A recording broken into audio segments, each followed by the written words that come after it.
Shadow Slave, Volume 1. Chapter 1. Nightmare Begins. A frail-looking young man with pale skin and dark circles under his eyes was sitting on a rusty bench across from the police station. He was cradling a cup of coffee in his hands, not the cheap synthetic-type slum rats like him had access to, but the real deal. This cup of plant-based coffee, usually available only to higher-rank citizens, had cost most of his savings. But on this particular day, Sonny decided to pamper himself. After all, his life was coming to an end. Enjoying the warmth of the luxurious drink, he raised the cup and savored the aroma. Then, tentatively, he took a small sip and immediately grimaced. Ah, so bitter.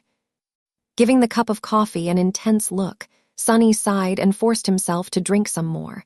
Bitter or not, he was determined to get his money's worth, taste buds be damned. I should have bought a piece of real meat instead.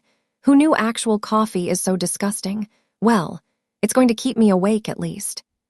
He stared into the distance, dozing off, and then slapped himself in the face to wake up. Tisk, what a ripoff.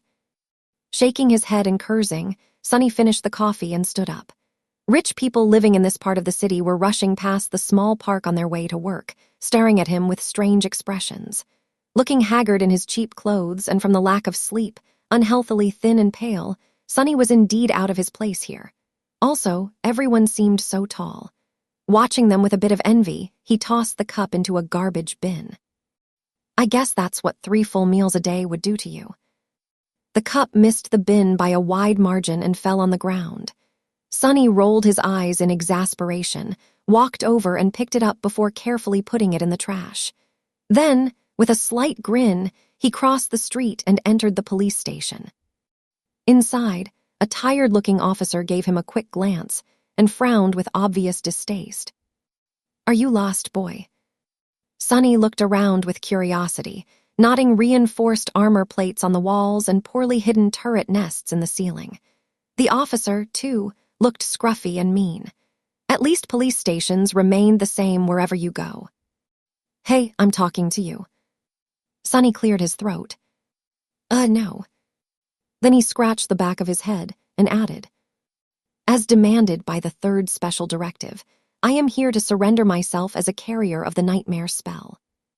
The officer's expression instantly changed from irritated to wary. He looked the young man over once again, this time with piercing intensity. Are you sure you are infected? When did you start showing symptoms? Sonny shrugged. A week ago. The officer became visibly paler. Shit. Then, with a hurried motion, he pressed a button on his terminal and bellowed. Attention, code black in the lobby, I repeat, code black. The nightmare spell first appeared in the world a few decades ago. Back then, the planet was just starting to recover from a series of devastating natural disasters and subsequent resource wars. At first, the emergence of a new disease that caused millions of people to complain about constant fatigue and sleepiness did not attract a lot of attention. But when they started to fall into an unnatural slumber, with no sign of waking up even days later, governments finally panicked. Of course, by then it was already too late, not that an early response could have made any difference. When the infected started dying in their sleep, their dead bodies turning into monsters, no one was ready. Nightmare creatures quickly overwhelmed national militaries, plunging the world into complete chaos. No one knew what the spell was, what powers it possessed, and how to fight it. In the end, it was the awakened, those who survived the first trials of the spell and came back alive, who put a stop to its rampage. Armed with miraculous abilities earned in their nightmares, they restored peace and created a semblance of a new order. Of course, it was only the first of the catastrophes brought upon by the spell. But as far as Sonny was concerned, none of it had anything to do with him, not until a few days ago, that is, when he first started having trouble with staying awake. For an average person, being chosen by the spell was as much of a risk as an opportunity. Kids learned survival skills and fighting techniques in school, on the off chance of being infected. Well-to-do families hired private tutors to train their children in all sorts of martial arts. Those from the awakened clans even had access to powerful legacies, wielding inherited memories and echoes in their first visit to the dream realm. The richer your family was, the better your chances of surviving and becoming an awakened were. But for Sunny, who had no family to speak of and spent most of his time scrounging for food instead of going to school, being chosen by the spell presented no opportunity at all. To him, it was basically a death sentence. A few minutes later, Sunny was yawning while several policemen were busy putting him in restraints. Soon, he was fastened into a bulky chair that looked like a weird mix between a hospital bed and a torture device. The room they were in was situated in the basement of the police station, with thick armored walls and a formidable-looking vault door. Other officers were standing near the walls, with automatic rifles in their hands and grim expressions on their faces. Sunny did not particularly care about them. The only thing he could think about was how much he wanted to sleep. Finally, the vault door opened, and a gray-haired policeman walked in. He had a seasoned face and stern eyes, looking like someone who had seen a lot of terrible things in his life. After checking the restraints, the policeman glanced quickly on his wristwatch and then turned to Sunny. "What's your name, kid?" Sunny blinked a few times, trying to concentrate, then shifted uncomfortably. "Sunless." The old policeman raised an eyebrow. "Sunless, that's a strange name." Sunny tried to shrug, but found himself unable to move. "What's so strange about it? At least I have a name. Back in the outskirts, not everyone even gets one." After another yawn, he added, "It's because I was born during a solar eclipse. My mom had a poetic soul, you see. That's why he got this weird-ass name, and his little sister was called Rain, back when she still lived with them, at least. Whether it was the result of poetic imagination or simple laziness, he did not know." The old policeman grunted. "Do you want me to contact your family?" Sunny simply shook his head. "There's no one, don't bother." For a second, there was a dark look on the policeman's face. Then his expression turned serious. "All right, Sunless, how long can you stay awake?" Not long." The policeman sighed. "Then we don't have time for the full procedure. Try to resist for as long as you can and listen to me very carefully. Okay." Not waiting for a response, he added, "How much do you know about the nightmare spell?" Sunny gave him a questioning look. "As much as anyone, I guess. Who doesn't know about the spell? Not the fancy stuff you see in dramas and hear in the propaganda broadcasts. I mean, how much do you really know?" That was a hard question to answer. Don't I just go into the dream realm, kill a few monsters to complete the first nightmare, receive magic powers, and become an awakened? The old policeman shook his head. "Listen carefully. Once you fall asleep, you will be transported inside your first nightmare. Nightmares are trials created by the spell. Once inside, you will meet monsters, sure, but you will also meet people. Remember, they are not real. They're just illusions conjured up to test you." "How do you know?" The policeman just stared at him. "I mean, no one understands what the spell is and how it works, right? So how do you know that they're not real?" "You might have to kill them, kid. So do yourself a favor and just think about them as illusions." "Oh." The old policeman waited for a second, then nodded and continued. "A lot of things about the first nightmare depend on luck. Generally, it shouldn't be overwhelmingly hard. The situation you're in, the tools you have at your disposal, and the creatures you have to defeat should be within the range of your abilities, at least. After all, the spell sets up trials, not executions. You're a bit disadvantaged due to, well, your circumstances.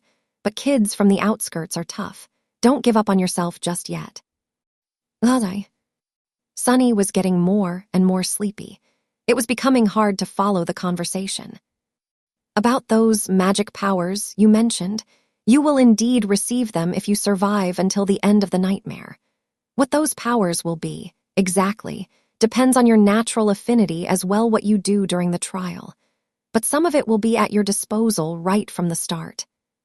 The voice of the old policeman sounded more and more distant.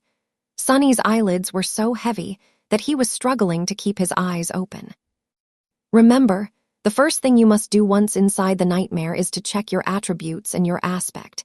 If you get a combat-oriented aspect, something like a swordsman or an archer, things will be easier. If it is reinforced by a physical attribute, then that's even better. Combat aspects are the most common, so the probability of receiving one is high. The armored room was growing dimmer. If you're unlucky and your aspect has nothing to do with combat, don't despair. Sorcery and utility aspects are useful in their own ways, you'll just have to be smart about it. There are really no useless aspects. Well, almost, so just do anything in your power to survive. If you survive, you will be halfway to becoming an awakened. But if you die, you'll open a gate for a nightmare creature to appear in the real world, which means that my colleagues and I will have to deal with it. So, please don't die, Sunless. Already half asleep, Sunny felt a bit touched by the policeman's words. Or, at least, try to not die right away. The nearest awakened won't be able to get here for a few hours, so we would really appreciate it if you don't make us fight that thing ourselves. What? With that last thought, Sunny finally slipped into a deep slumber. Everything became black. And then, in the darkness, a faintly familiar voice rang. Aspirant, welcome to the Nightmare spell. Prepare for your first trial. Chapter 2, Slave Caravan. Sunny dreamt of a mountain. Jagged and lonesome, it dwarfed other peaks of the mountain chain, cutting the night sky with its sharp edges. A radiant moon bathed its slopes in the ghostly, pale light. On one of the slopes, the remnants of an old road stubbornly clung to the rocks. Here and there, weathered paved stones could be seen through the snow. To the right side of the road, a sheer cliff face rose as an impregnable wall. To the left, a silent black sea of nothingness indicated an endless fall. Strong winds crashed into the mountain over and over again, screaming in powerless rage. Suddenly, the moon fell over the horizon. The sun rose from the west, streaked across the sky, and disappeared in the east. Snowflakes jumped from the ground and returned into the embrace of clouds. Sunny realized that he was seeing the flow of time in reverse. In an instant, hundreds of years flew by. The snow retreated, barring the old road. Cold shivers ran down Sunny's back as he noticed human bones littering the ground. A moment later, the bones were gone, and in their place, a slave caravan appeared, moving backwards down the mountain in the clamor of chains. Time slowed, stopped, and then resumed its usual pace. Aspirant, welcome to the Nightmare spell. Prepare for your first trial. What the hell is this? Step, another step. A dull ache was radiating through Sunny's bleeding feet as he was shivering from cold. His threadbare tunic was nearly useless against the biting wind. His wrists were the main source of agony. Badly hurt by the iron shackles, they sent a sharp pang of pain every time the freezing metal touched his broken skin. What kind of a situation is this? Sunny looked up and down, noticing a long chain winding up the road, with dozens and dozens of hollow-eyed people, slaves just like him, shackled to it at small intervals.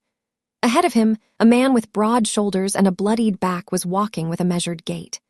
Behind him, a shifty-looking guy with quick, desperate eyes was quietly cursing under his breath in a language that Sunny did not know, but somehow still understood. From time to time, armed horsemen in ancient-style armor would pass by, giving the slaves menacing looks.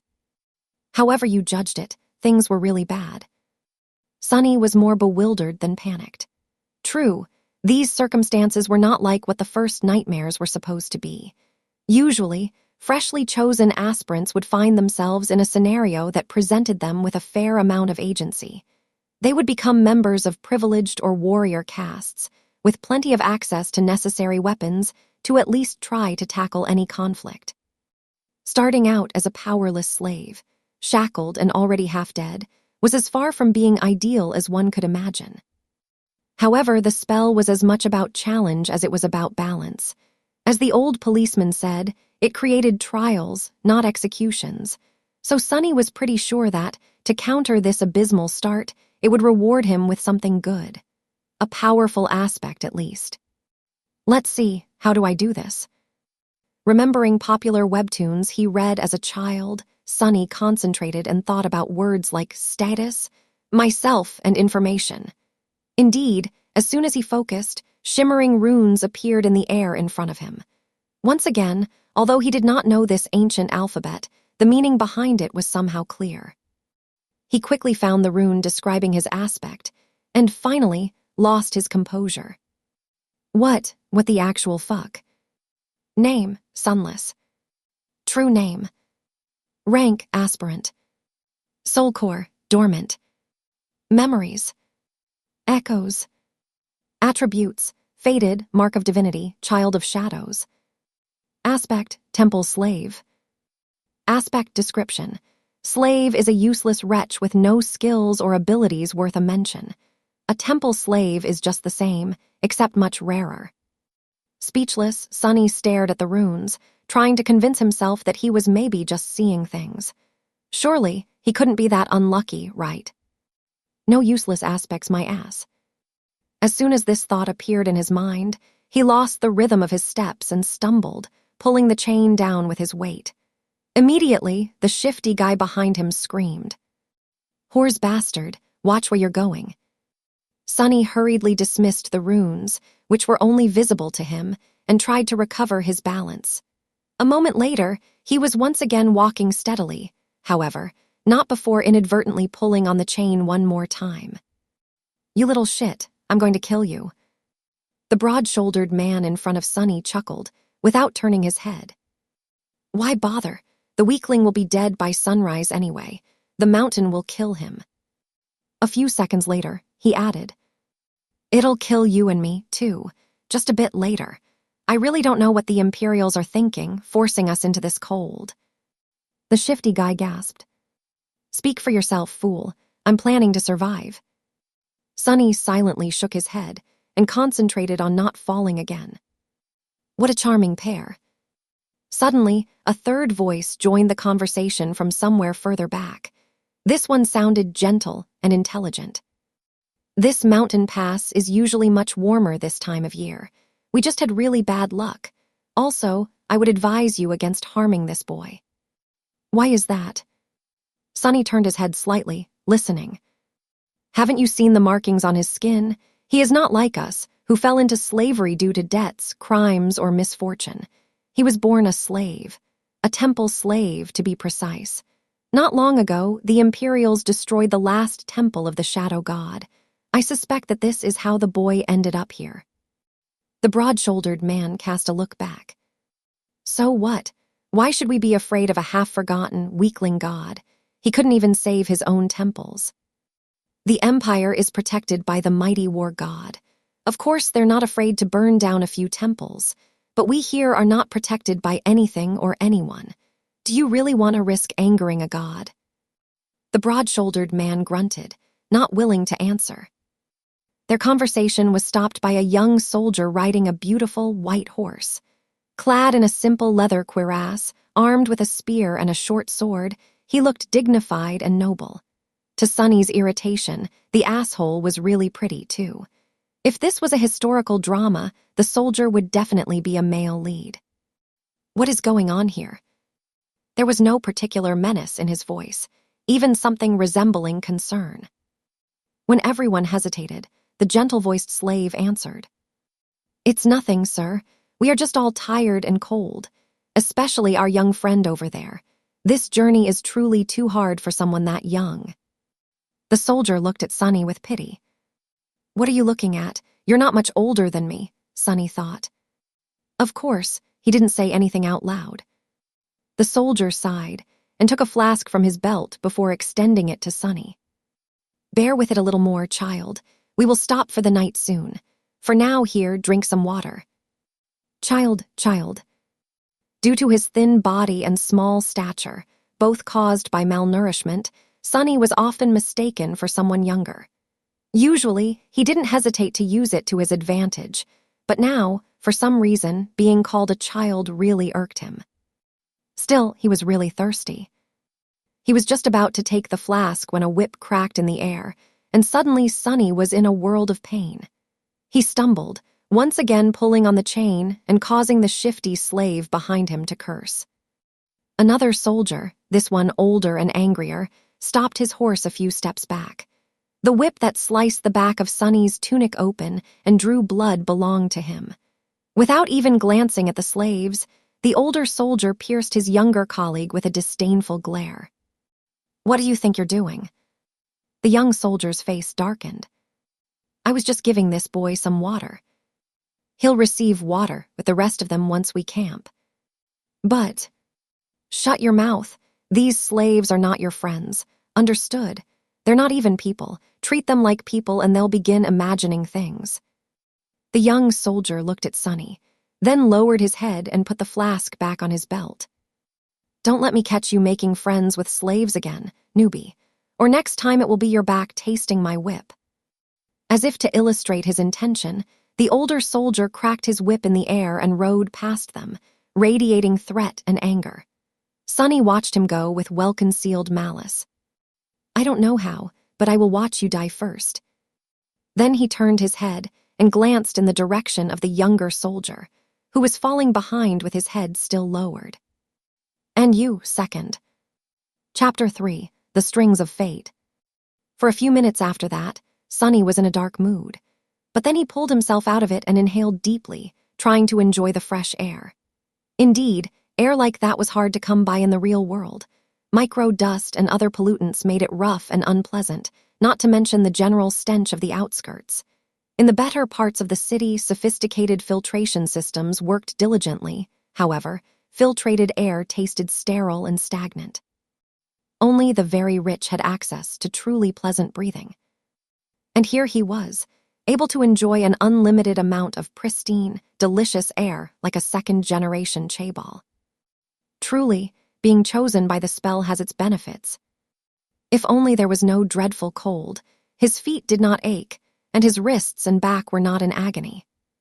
The slave caravan slowly dragged itself up the mountain, with more and more slaves stumbling and periodically falling to the ground. A couple of times, those who could not walk anymore were taken off the chain and unceremoniously tossed off the road, down into the abyss that loomed to the left of it. Sunny watched them fall with a bit of compassion. Poor fellows, rest in peace, you pitiful souls. All in all, he was in good spirits. It was a bit strange to feel good amidst this disaster of a nightmare, but thankfully, Sunny had time to prepare himself for this eventuality. When the symptoms of the spell first appeared, he did not handle it well. Dying before you even turned 17 was not something one could easily cope with. But in the end, it only took Sunny several days to come to terms with it.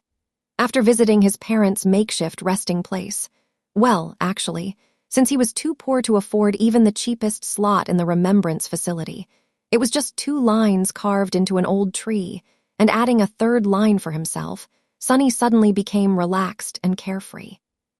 After all, he didn't have to worry about earning money, finding food, protecting himself, and planning for the future anymore. Once the worst that could happen had already happened, what else was there to fear? So, becoming a slave and slowly freezing to death was not that much of a shock. Besides, he knew that cold would not kill him, simply because he had already seen what fate was awaiting the caravan further up the mountain. The picture of piled bones littering the ground was still fresh in his mind. Most likely, it was a pack of monsters that were going to do the caravan in, and by the look of it, the attack was going to take place in a matter of hours, not days. So he still had a chance. Using the opportunity, Sunny decided to take another look at his status and summon the runes again. The last time he was too outraged by the aspect and didn't study the attributes well. While not as important as one's aspect, the attributes were often the deciding factor between life and death. They represented one's natural traits and affinities, sometimes even providing passive abilities and effects. Fated attribute description. The strings of fate wrap tightly around you. Unlikely events, both good and bad, are drawn by your presence. There are those who are blessed, and there are those who are cursed, but rarely both. Mark of divinity, attribute description. You bear a faint scent of divinity, as though someone briefly touched by it once, a long time ago. Child of shadows, attribute description. Shadows recognize you as one of their own. Interesting. Sunny quickly recognized the first attribute, fated, as the main culprit of his predicament. At first glance, it seemed to indicate that he was destined for a certain fate, to die miserably and vanish without a trace, for example. But after reading the description, he realized that being fated actually just meant that improbable things had a higher chance of occurring when he was around. I guess this is how I managed to receive one of the super rare useless aspects, and a weird variant of it at that. If fated was his innate attribute, then the other two came from the temple slave aspect. Mark of Divinity was more or less straightforward. It was supposed to allow passage into certain sacred places inside the dream realm and enhance several types of sorcery.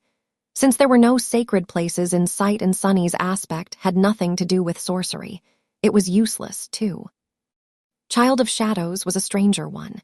He had never heard of it and had no idea what it was supposed to do, at least not until the sun hid behind the mountain and the sky began to darken. To his surprise, Sunny found himself able to see perfectly in the darkness, as though it was still as bright as day. This ability alone was nothing to scoff at, and it was quite possible that Shadows would reward him with some other, yet unknown, gifts. Finally something good. I wonder if... Stop the caravan. Prepare to camp. Following the head soldier's order, the slaves stopped and fell to the ground, shivering and exhausted. The small clearing where the road widened was somewhat protected from the wind by a protruding mass of rock, but it was still too cold to rest with ease. The soldiers got busy herding the slaves into a tight circle, forcing them to share warmth, and lighting up a large bonfire in the center of the camp, although not before tending to their horses. The heavy wagon carrying food, water, and other cargo, to which the main chain was firmly affixed, was pushed forward to block the wind.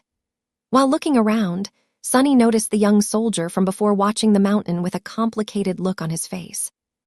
What a weirdo. Soon, the bonfire was blazing. The stronger slaves tried to find their way closer to the fire, while the weaker ones, like Sunny, were forced to sit at the outer end of the circle, with their backs freezing in the cold. Of course, any movement was encumbered by the fact that they were still shackled to the chain. That's why the familiar broad-shouldered slave ended up just where he started despite all of his efforts to get closer to the flame. Damn Imperials, he hissed, clearly irritated. The soldiers walked among the slaves, giving them water and food. Sunny, just like everybody else, received a few sips of icy water and a small piece of rock-hard, moldy bread. Despite its unappetizing look, he forced himself to eat the whole thing, just to be left as hungry as he was before. By the looks of it, he wasn't the only one.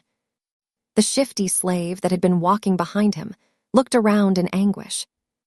By all the gods, they used to feed me better even in the dungeons. He spat on the ground, desperate. And most of us innocent men in the dungeon were there waiting to visit the gallows, too. A few steps away from them, where the paved road ended and sharp rocks began, a scattering of bright red berries were growing from the snow.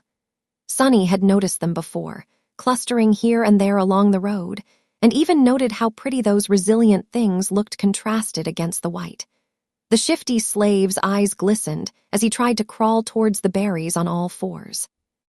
I would advise against eating those, friend. It was the gentle-voiced slave again. Sunny turned around and finally saw him in the flesh for the first time. It was a tall man in his 40s, lean and strangely handsome, with a dignified look of a scholar. How a man such as him ended up a slave was a mystery, yet there he was. You and your advice again. What? Why? The scholar smiled apologetically. These berries are called bloodbane. They grow in the places where human blood was spilled. That's why there's always a lot of them along the slave trade routes. So what? The older man sighed. Bloodbane is poisonous. A few berries might be enough to kill an adult man. Curses. The shifty slave flinched back and glared at the scholar. Sunny did not pay them a lot of attention. Because, while looking around, he finally recognized the site of the camp as the place where, in his vision at the start of the nightmare, the bones of the slaves were buried under the snow. And he was willing to bet that whatever it was that killed them all was going to happen soon. As if to answer his thoughts, a thundering noise rang from above. And in the next second, something massive came crashing from the sky. Chapter 4, Mountain King. Turning in the direction of the thundering noise, many slaves rose their heads, only to see rocks and heavy shards of ice raining on them from above. They instantly panicked, lurching away in a cacophony of screams. Shadows happily danced on black stones as, entangled by the thick chain, those slaves fell to the ground and pulled others with them. Sonny was one of the few that remained upright, mostly because he was ready for something like this to happen. Calm and collected, he gazed at the night sky, his attribute-enhanced eyes piercing the darkness, and took one measured step back. In the next second, a piece of ice the size of a man's torso hit the ground right in front of him and exploded, showering everything around with sharp shards. Others weren't that quick. As ice and stones continued to rain, many were wounded, and a few even lost their lives. Agonizing wails filled the air. "On your feet, fools. Get to the wall."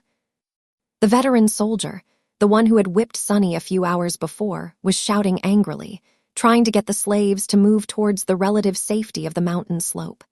However, before anyone could heed his command, something massive came crashing down, sending a tremor through the stones beneath their feet. It fell right between the caravan and the mountain wall, plunging everything into silence for a few seconds.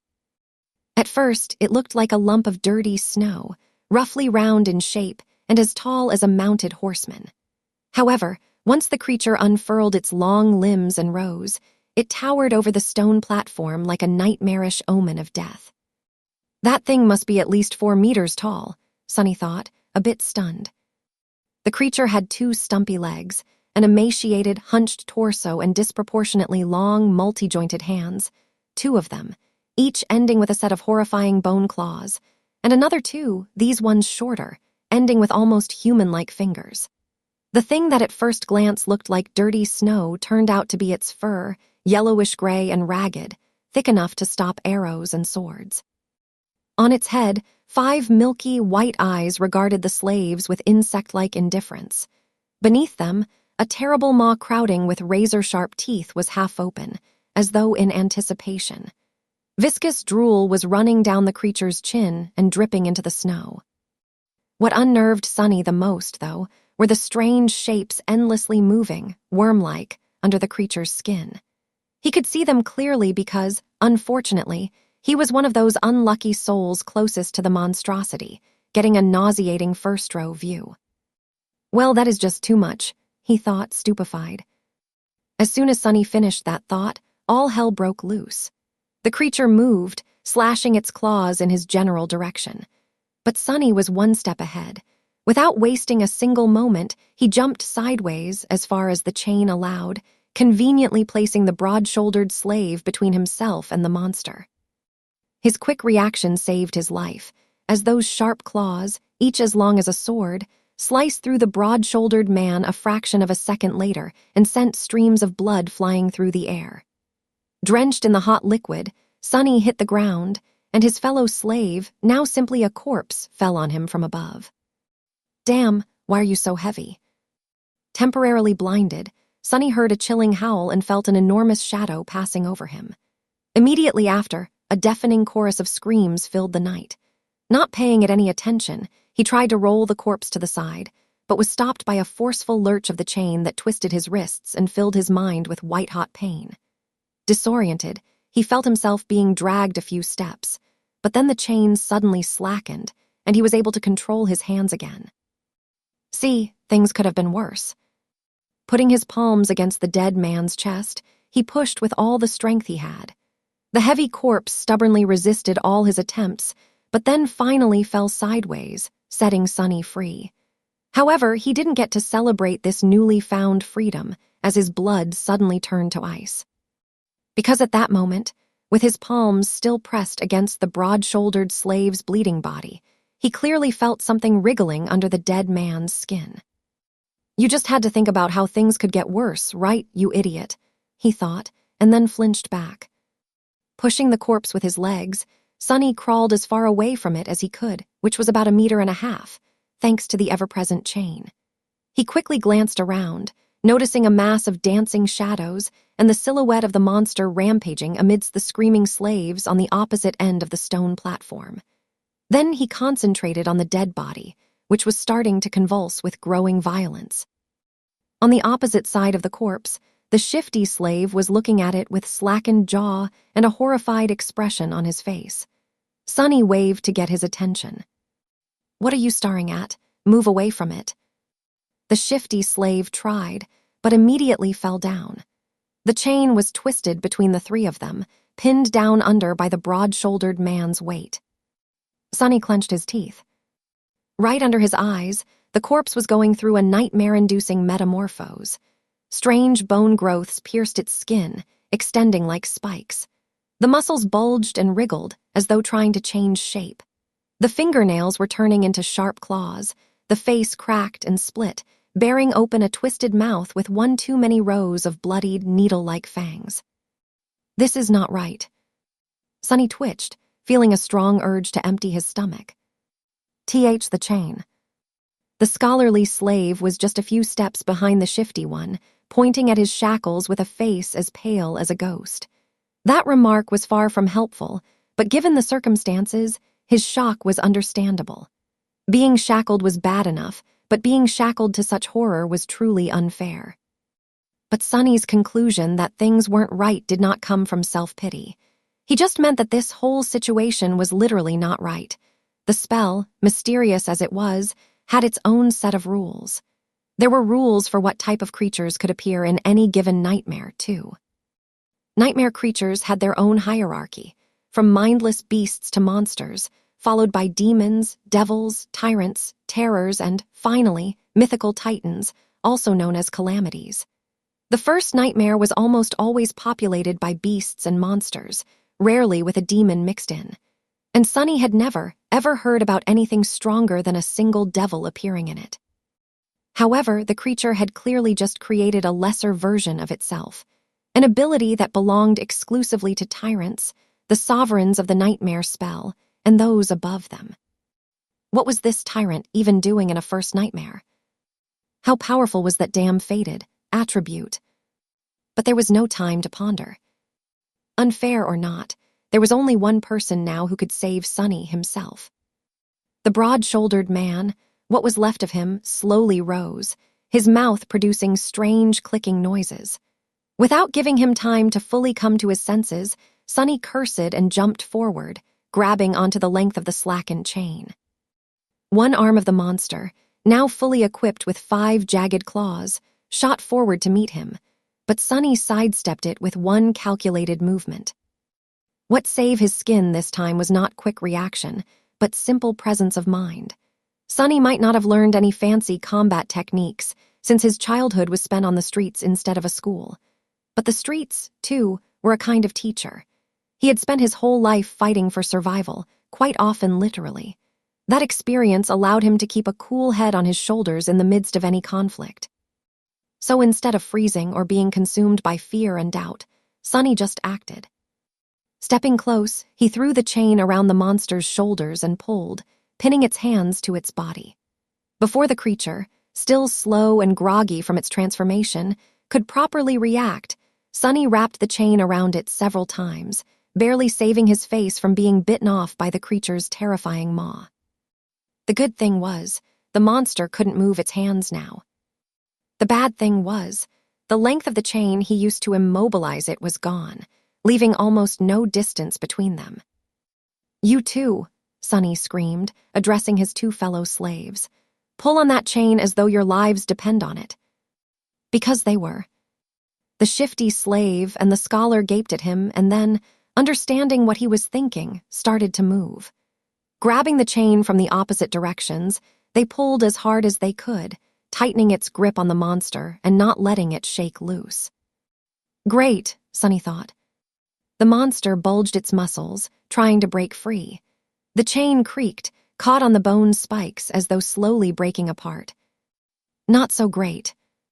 Without wasting any more time, he threw his hands in the air and caught the creature's neck with the short, thinner chain connecting his shackles together. Then he circled the monster with a quick step and pulled, ending up back to back with it, as far away from its maw as he could.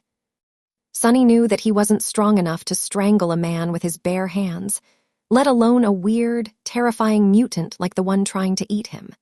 But now, using his own back as a lever and the weight of his whole body to pull the shackles down, he at least stood a chance. He pulled down with all his might, feeling the monster's body pressing against him, bone spikes brushing against his skin. The monster continued to struggle, clicking loudly and trying to break the chain tying him down apart. Now it was just a question of what would break first, the chain or the monster itself. Die, you bastard. Sweat and blood were rolling down Sunny's face as he was pulling, and pulling, and pulling down with as much force as he could muster. Every second felt like an eternity. His strength and stamina, what little he had to begin with, were quickly running out. His wounded back, wrists, and muscles pierced by the bone spikes were in agony.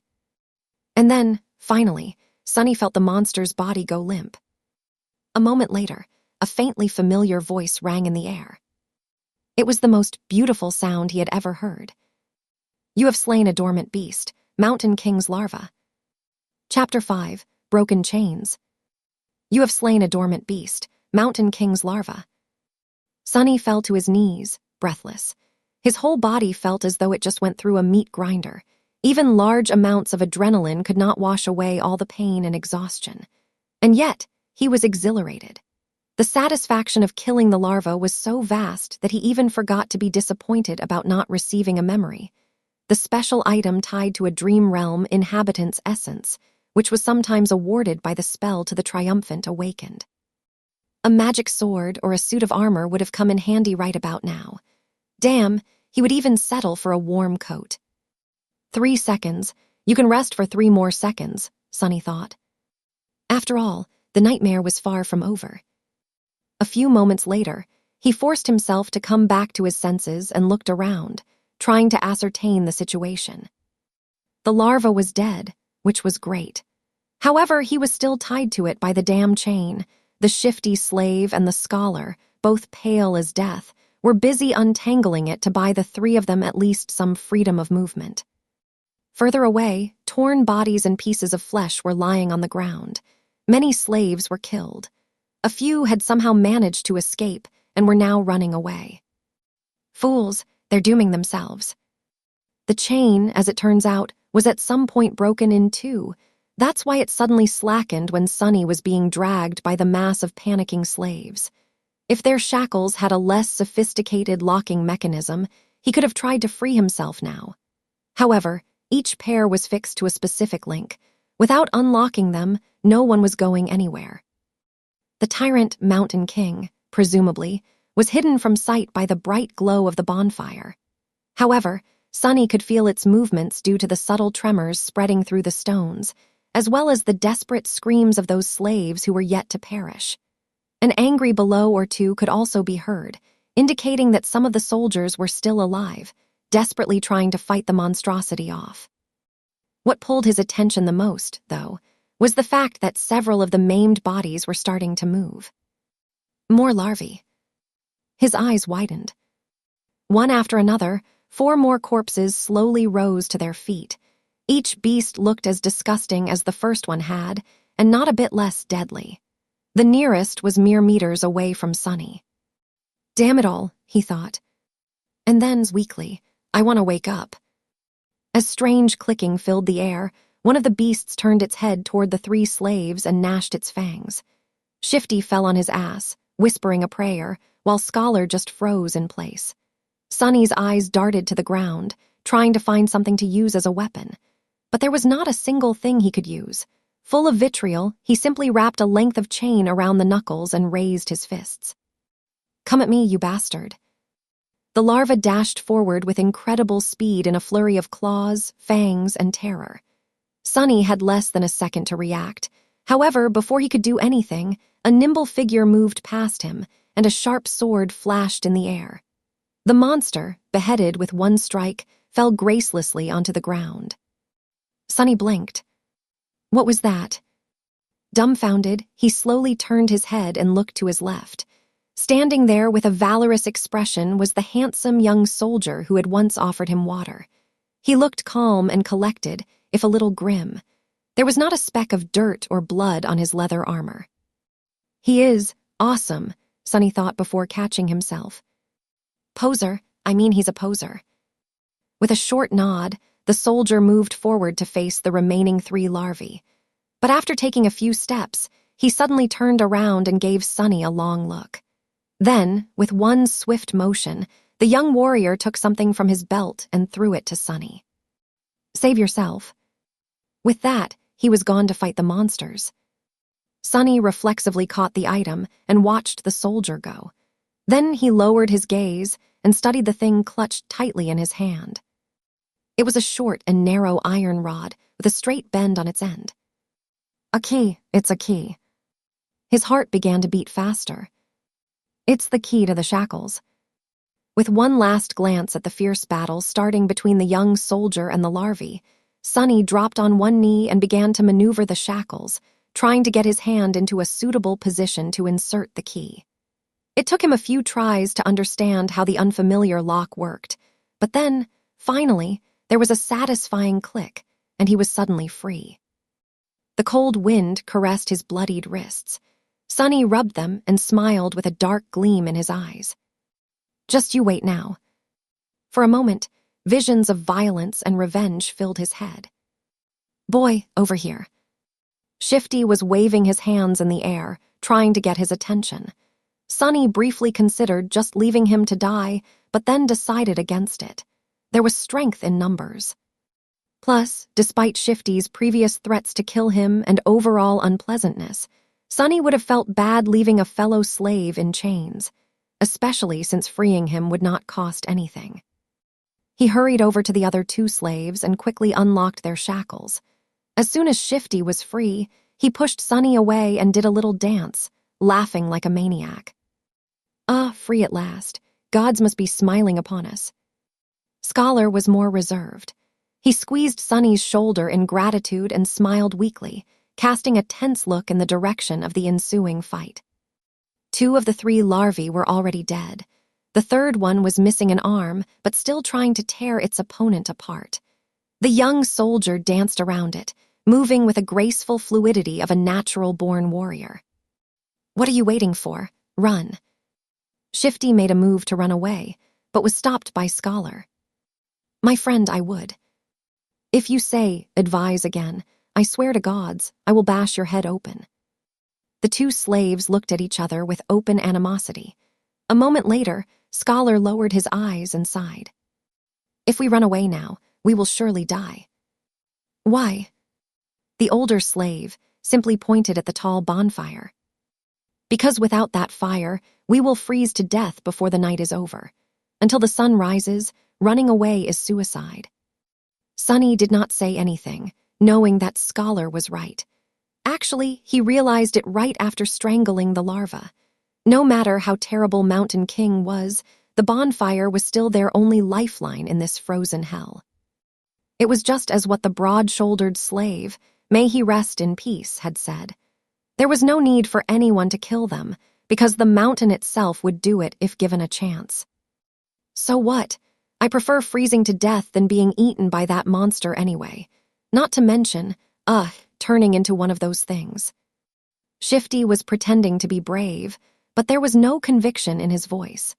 He glanced at the darkness surrounding the stone platform and shivered before taking a small step back. At this point, the third larva was long dead, and the young soldier was nowhere to be seen. He had probably gone to join the fight at the other side of the bonfire, leaving the 3 slaves alone at the mountainside part of the stone platform. Scholar cleared his throat. The monster might be satiated with those it had already slain. It might be defeated or driven away by the Imperials. In any case, if we stay here, we have a chance to survive, however small. But if we run away, our doom will be certain. So what do we do? Unlike Scholar, Sonny was sure that Mountain King would not be satisfied with killing just most of the slaves. Neither did he believe that a bunch of mortals would really be able to defeat it. Even if they were not normal people but awakened, a fight with a tyrant was not something one could easily survive, let alone win. But if he wanted to live, he had to get rid of that thing somehow. Let's go take a look. Shifty looked at him, as though seeing a lunatic. Are you insane? You want to get closer to that beast? Sunny stared at him blankly, then shrugged and headed in the direction of the rampaging monster. Chapter 6, Confronting the Tyrant. Sunny was off to face against a nightmare creature. And not any creature at that, but one of the 5th category, a dreaded, fearsome tyrant. The odds of survival were so low that anyone would have laughed in his face if he were to ever suggest attempting to fight it, if they weren't an awakened 2 or 3 ranks above the creature, of course. Which Sunny certainly wasn't. And yet, he had to deal with this mountain king somehow to avoid an even more miserable death. The ridiculous degree to which the odds were stacked against him from the very beginning of this delayed execution had gotten old a long time ago, so he didn't have any more energy to think about it. What was there to fear, after all? He was already as good as dead. It's not like he could get any deader. So I worry. On the other side of the bonfire, things were turning from bad to worse. Most of the slaves were already dead. A few soldiers were still desperately trying to fight the monster, but it was clear that they weren't going to last long. Right in front of Sunny's eyes, the tyrant picked up a dead slave, dragging the chain up with him, and opened its terrifying maw wide. With one crushing bite, the slave's body was torn in half, leaving only bloodied stumps inside the shackles. Mountain King's 5 indifferent, milky eyes stared into the distance as he chewed, streams of blood flowing down its chin. Seeing that the creature's upper arms were busy, one of the soldiers screamed and lunged forward, brandishing his long spear. Without turning its head, the tyrant extended one of its shorter lower arms, caught the soldier's head in an iron grip and squeezed, crushing the poor man's skull like a soap bubble. A moment later, the headless body was tossed over the cliff and disappeared into the abyss below. Shifty doubled over, puking his guts out. Then he shakily rose to his feet and glared at Sunny. Well, we've taken a look, now what? Sunny did not answer, pensively observing the tyrant with his head slightly tilted to one side. Shifty stared at him some more, then turned to Scholar. I'm telling you, old man, the boy is sick in the head. How the hell can he be so calm? SHHHH, lower your voice, fool. Blood drained from Shifty's face as he slapped himself, covering his mouth with both hands. Then he cast a fearful look in the direction of the tyrant. Luckily, the abomination was too busy feasting on the slaves, lucky ones who were already dead and unlucky ones who were still alive, to pay them any attention. Shifty slowly exhaled. Sunny was preoccupied with thinking, measuring his chances of survival. How do I get rid of that thing? He didn't have any special powers, nor did he have an army ready to bury the tyrant under a mountain of bodies. He didn't even have a weapon to at least scratch the damn bastard. Sunny moved his gaze and looked past the creature, into the endless darkness of the moonless sky. As he was watching the night, a bright flash streaked in the air and collided with one of the tyrant's arms, bursting into a rain of sparks.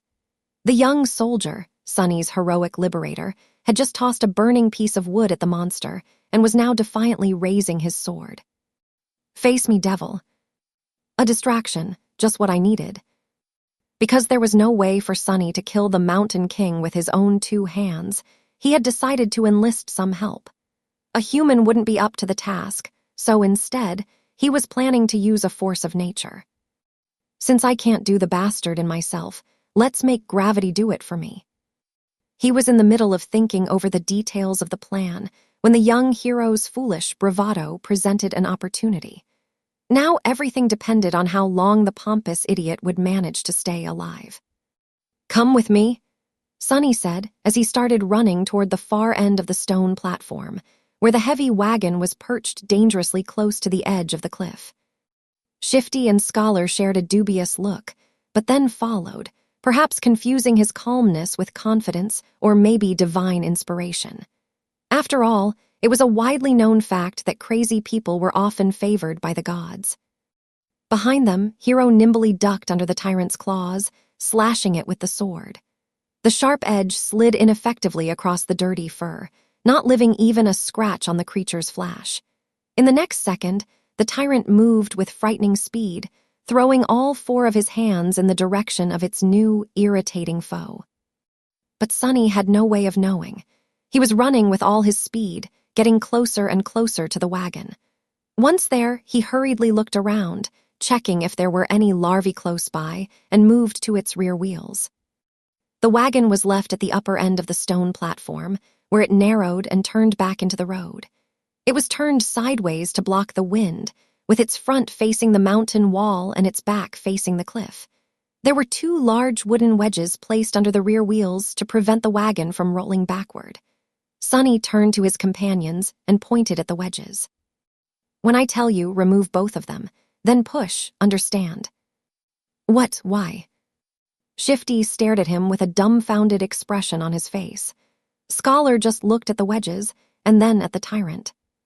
Hero, miraculously, was still alive. He was weaving between the creature's limbs, always just half a second away from being completely eviscerated. From time to time, his sword flashed in the air, but to no avail. Mountain King's fur was too thick, and his skin too tough to be harmed by mundane weapons. There was a hint of apprehension on the young warrior's face. All the other soldiers, as far as Sonny could see, were already dead, so he really needed that one to live a little bit longer. "Don't die yet," he thought. To Shifty, he simply said, "You'll see."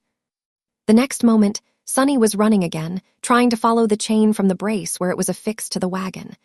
The thing he was searching for was hard to notice due to all the bodies, blood, and viscera littering the stone platform, but for once, luck was on his side. A short amount of time later, he had found what he needed, the torn end of the chain.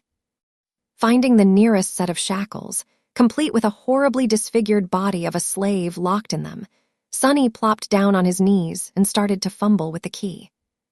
There was a muffled scream, and with a sideways glance, he noticed Hero flying through the air, finally caught by one of the Tyrant's strikes. Incredibly, the young soldier managed to land on his feet, sliding several meters across the stones. All of his limbs were still in place. There were no terrible wounds on his body either. Without skipping a bit, Hero rolled forward, picking up his sword from where it fell on the ground, and then rolled once more, this time sideways, narrowly avoiding a heavy stomp from the creature's foot. Rolling. Who the hell rolls around in this situation? Without any more time to waste, Sonny finally managed to unlock the shackles. Shaking the dead slave out of them, he then promptly locked them once again, this time around the chain itself, ending up with a makeshift slipknot and a loop. Now everything depended on his resolve, hand-to-eye coordination, and luck. Turning to Shifty and Scholar, who were still waiting by the wagon, he screamed, "Now!" Then, picking up a sizable length of chain, Sonny stood up and faced the Tyrant. Hero spared him half a glance. His eyes lingered on the chain for a moment and then quickly followed it to the wagon. Then, without showing a hint of emotion, the young warrior doubled his efforts, drawing the creature's attention away from Sonny. So he's smart too. What a scam. Clearing his head of all unnecessary thoughts, Sonny concentrated on the weight of the chain in his hands, the distance between him and the Tyrant, and his target. Time seemed to slow down a bit. Please don't miss. Gathering all of his strength, Sonny spun and threw the chain in the air, as though a fisherman casting his net. The loop opened as it flew, closing in on the position of the fight between Hero and the Tyrant. Sonny's plan was to place the loop on the ground close enough to them that, once one of the Tyrant's feet landed in the trap, he could pull on the chain and tighten it around the monster's ankle. But his plan failed spectacularly. Which is to say, it was literally a spectacle. In the last moment, Mountain King suddenly flinched back, and instead of falling on the ground, the chain loop landed perfectly around its neck. A second later it tightened, acting as an iron noose. Sonny froze for a moment, not believing his eyes, and then clenched his fists, holding himself back from triumphantly shaking them in the air. "Yes," he screamed inwardly. Moments later, the wagon would roll off the cliff, pulling the Tyrant down with it. Sonny looked back to make sure, and instantly turned even paler than he usually was. Shifty and Scholar did manage to remove the wedges from under the wagon's wheels and were now desperately pushing it to the edge of the road. However, the wagon was rolling slowly, very slowly, much slower than Sunny had anticipated. He turned to the Tyrant, panicking. The creature, surprised by the sudden weight pressing down on its neck, was already raising its hands to tear the chain apart. Sunny's eyes widened. In the next second, Hero crashed into one of the Tyrant's legs, throwing it off balance and buying them some time. Sunny was already running to the wagon, cursing loudly in his mind. Reaching it, he threw himself onto the damp wood alongside Shifty and Scholar, pushing with all the strength left in his rather small, but terribly beaten and enormously exhausted body. Roll, roll, you creaky piece of shit. The wagon sped up a little, but was still rather slow in reaching the cliff's edge. At the same time, the Tyrant finally managed to get a hold of the chain tied around its neck, ready to free itself. Now, whether they lived or not, was just a question of which thing would happen first. Chapter 7, 3 Slaves and a Hero. Roll, you creaky piece of shit. Sunny pressed himself against the wagon, pushing with all he had. 4 powerful oxen that used to pull it were now dead, and instead of them, 3 tired slaves were trying to do the job. Even with the slope of the road helping them, the speed of the wagon was agonizingly slow. The Tyrant, in comparison, was moving much faster.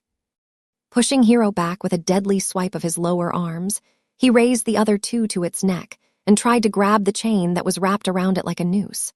However, this time Mountain King's fearsome physique turned into a disadvantage. Its long, terrifying bone claws were perfect for tearing flesh apart, but they weren't the best tool for precise manipulations. It took the Tyrant some time to get a hold of the chain without slicing its own neck open. By then, the wagon was nearly at the edge of the cliff. Come on, just a little bit more. What followed happened very quickly. The wagon's rear wheels finally slid from the road, hanging over the dark, seemingly bottomless pit beneath. The creature turned, staring expressionlessly at the 3 slaves with its 5 milky, dead eyes. The wagon careened, throwing Shifty and Scholar off their feet, and then froze, balanced precariously on its middle axis. Sunny was the only one left standing. He cast a last glance at the towering monster, and then slammed his shoulder into the front of the wagon, putting all of his weight behind it. The wagon finally lost its balance and rolled over the edge, scraping its underside deafeningly against the jagged rocks. Sunny fell forward and landed on his knees, narrowly saving himself from tumbling down the cliff with it. Turning his head to the Tyrant, he gave it a wicked smile. Mountain King made a move to lunge at the scrawny slave, but it was already too late. A moment later, the chain on his neck drew tight, and he was yanked back with tremendous force, flying over the edge of the cliff like a rag doll. The creature fell into the darkness silently, as though refusing to believe that it was defeated by a tiny human. Go and die, bastard, Sunny thought. Then he took one deep, ragged breath and dropped to the ground, utterly exhausted. Is this it? Did I pass the trial? He rested on the cold stones, staring at the night sky, and waited for that faintly familiar but elusive voice to announce his victory. But instead of that, wave after wave of pain that he had earlier chosen to ignore finally started to catch up with his abused body. Sunny groaned, feeling hurt all over. The skin on his back, slashed by a slaver's whip and pierced by the bone spikes of a newborn larva, especially, was in agony. He was also starting to shiver, once again consumed by the dreadful cold. I guess not. His thoughts were slow and muddy. What else am I supposed to do? A dark figure appeared above him. It was Hero, looking calm and as handsome as ever.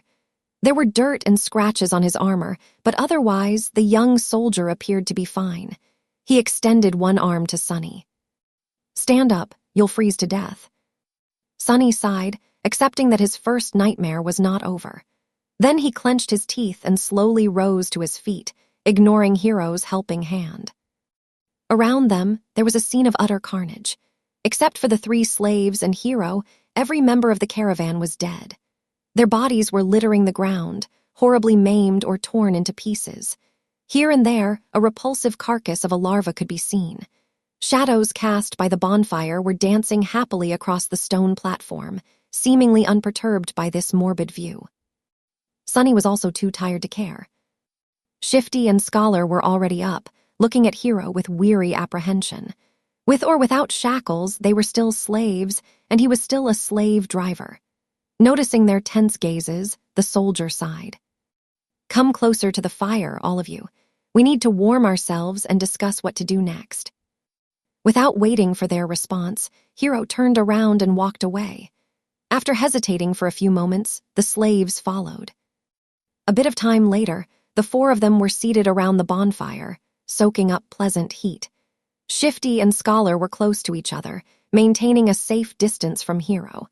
Sunny sat apart from everyone, not because he had a specific reason to distrust one more than the others, but simply because he didn't like people in general. Growing up, Sunny was always a misfit. It's not that he had never tried to become close with someone, it's just that he seemed to lack the ability. Like there was an invisible wall between him and other people. If he had to put it in words, Sunny would say that he was born without a small, but important gear in his brain that everyone else seemed to possess. As a result, he was often baffled and stumped by human behavior, and his attempts to imitate it, however diligent, inevitably fell flat. This strangeness made others uncomfortable. In short, he was a bit different, and if there was one thing people hated, it was those different from them. Over time, Sunny simply learned to avoid getting too close to anyone and settled comfortably into his outcast role.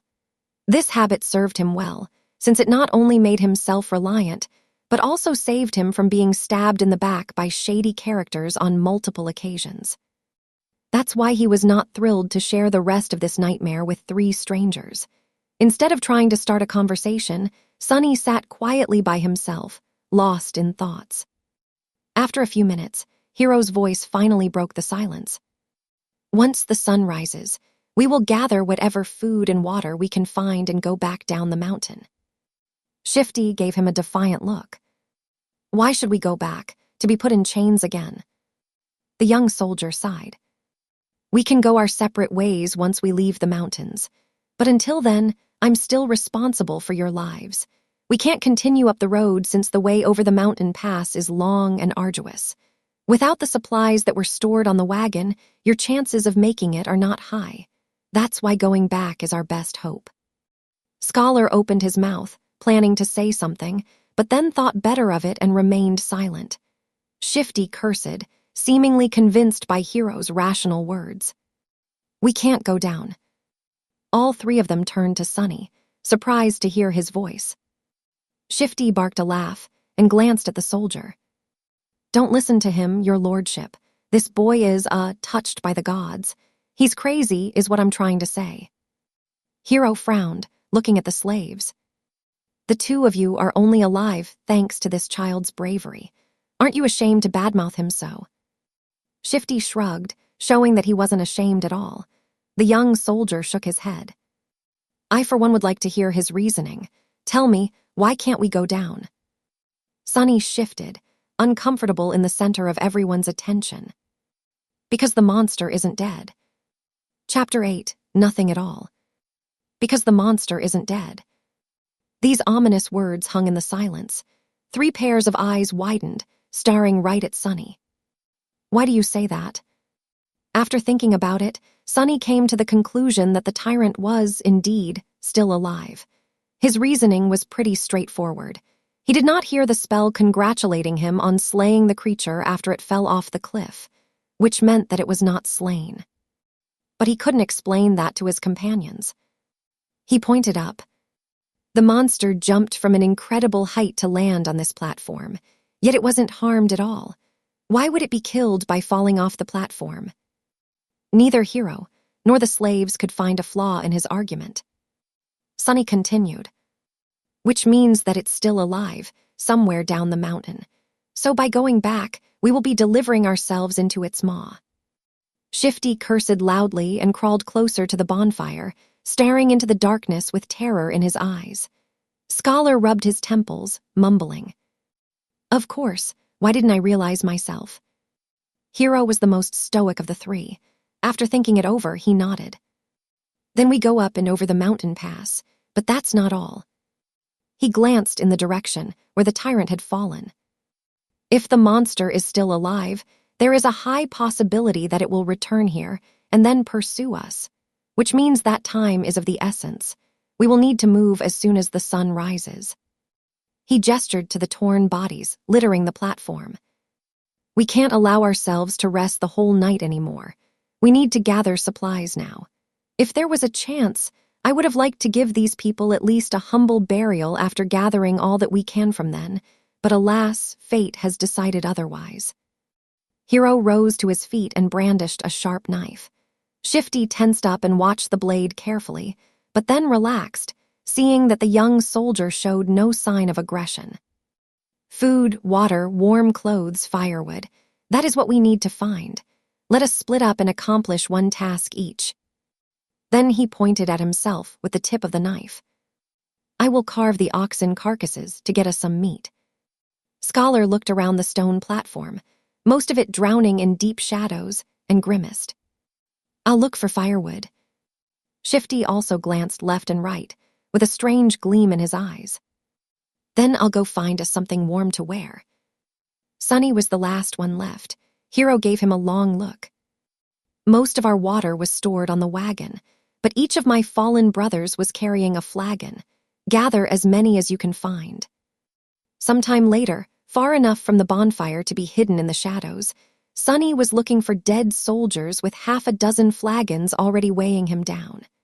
Shivering in the cold, he finally stumbled on the last broken body clad in leather armor. The old veteran, the one who had whipped him for trying to accept Hero's flask, was badly injured and dying, but miraculously still clinging to life. Horrible wounds were covering his chest and stomach, and he was clearly in a lot of pain. His time was running out.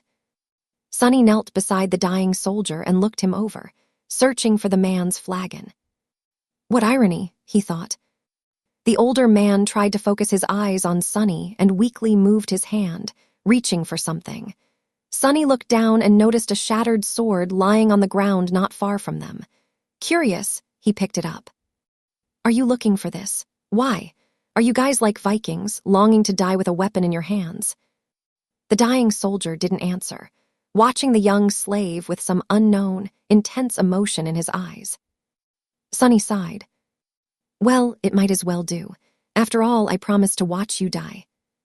With that, he leaned forward and slit the old man's throat with the sharp edge of his broken blade, then threw it away. The soldier twitched, drowning in his own blood. The expression in his eyes changed. Was it gratitude or hatred? Sunny did not know. Illusion or not, it was his first time killing a human. Sunny expected to feel guilt or fear, but actually there was nothing at all.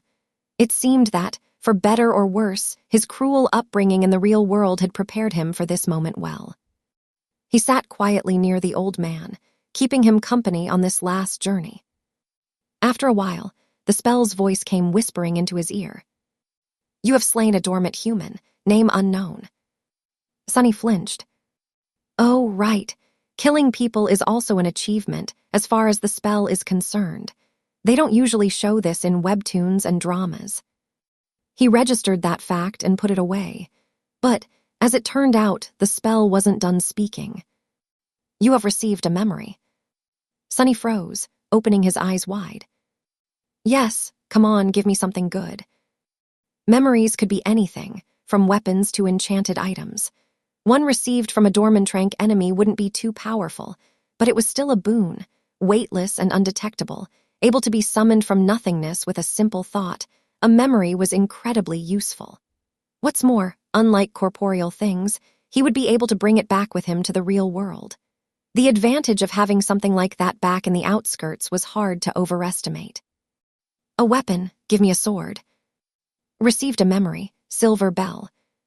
Sunny sighed, disappointed. Well, with my luck, what was I expecting? Still, this thing was worth investigating. Maybe it had a powerful enchantment, like being able to send out destructive sonic waves or repelling incoming projectiles. Sunny summoned the runes and concentrated on the words silver bell. Immediately, an image of a small bell appeared in front of his eyes, with a short string of text below. Silver bell, a small memento of a long-lost home, which once brought its owner comfort and joy. Its clear ringing can be heard from miles away. What a piece of crap, Sonny thought, dejected. His first memory turned out to be pretty much useless, like everything else he possessed. He was almost starting to see a theme in how the spell was treating him. No matter. Sonny dismissed the runes, and then got busy removing the dead man's fur cloak and warm, sturdy leather boots. As an officer, the quality of these clothes was a notch above those of the simple soldiers. After putting them on, the young slave finally felt warm for the first time since the nightmare began, not considering the short time he had spent near the bonfire. Perfect, he thought. The cloak was a bit bloodied, but then again, so was Sonny. He looked around, easily piercing the veil of darkness with his tenebrous eyes. Hero and Scholar were still in the middle of their tasks.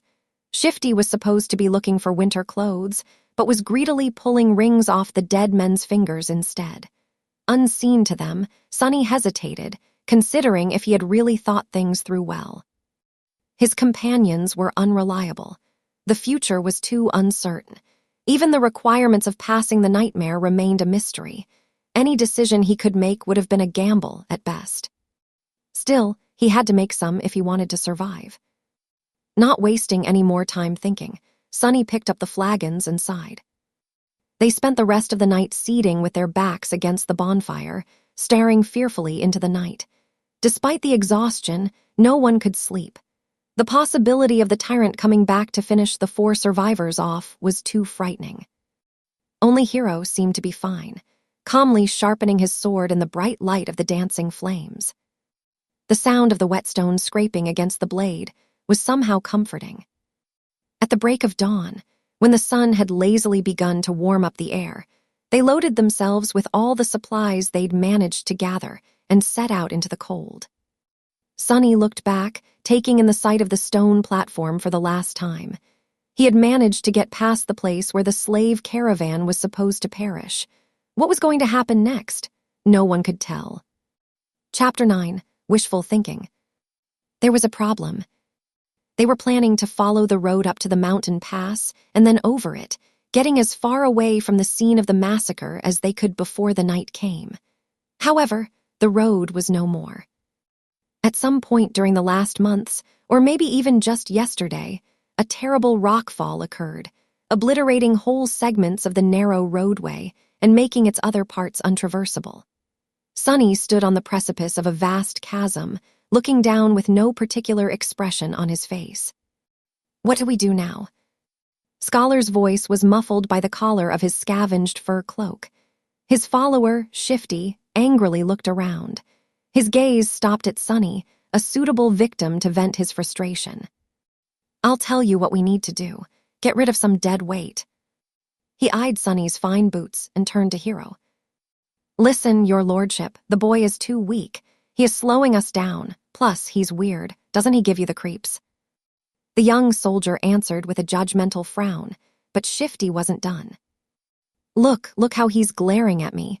I swear to gods, ever since he joined the caravan, nothing had gone right. Maybe the old man was right. The boy is cursed by the shadow god. Sonny struggled to not roll his eyes. It was true that he was unlucky. However, the whole truth was opposite to what Shifty was trying to insinuate. It was not that he had attracted misfortune to the slave caravan.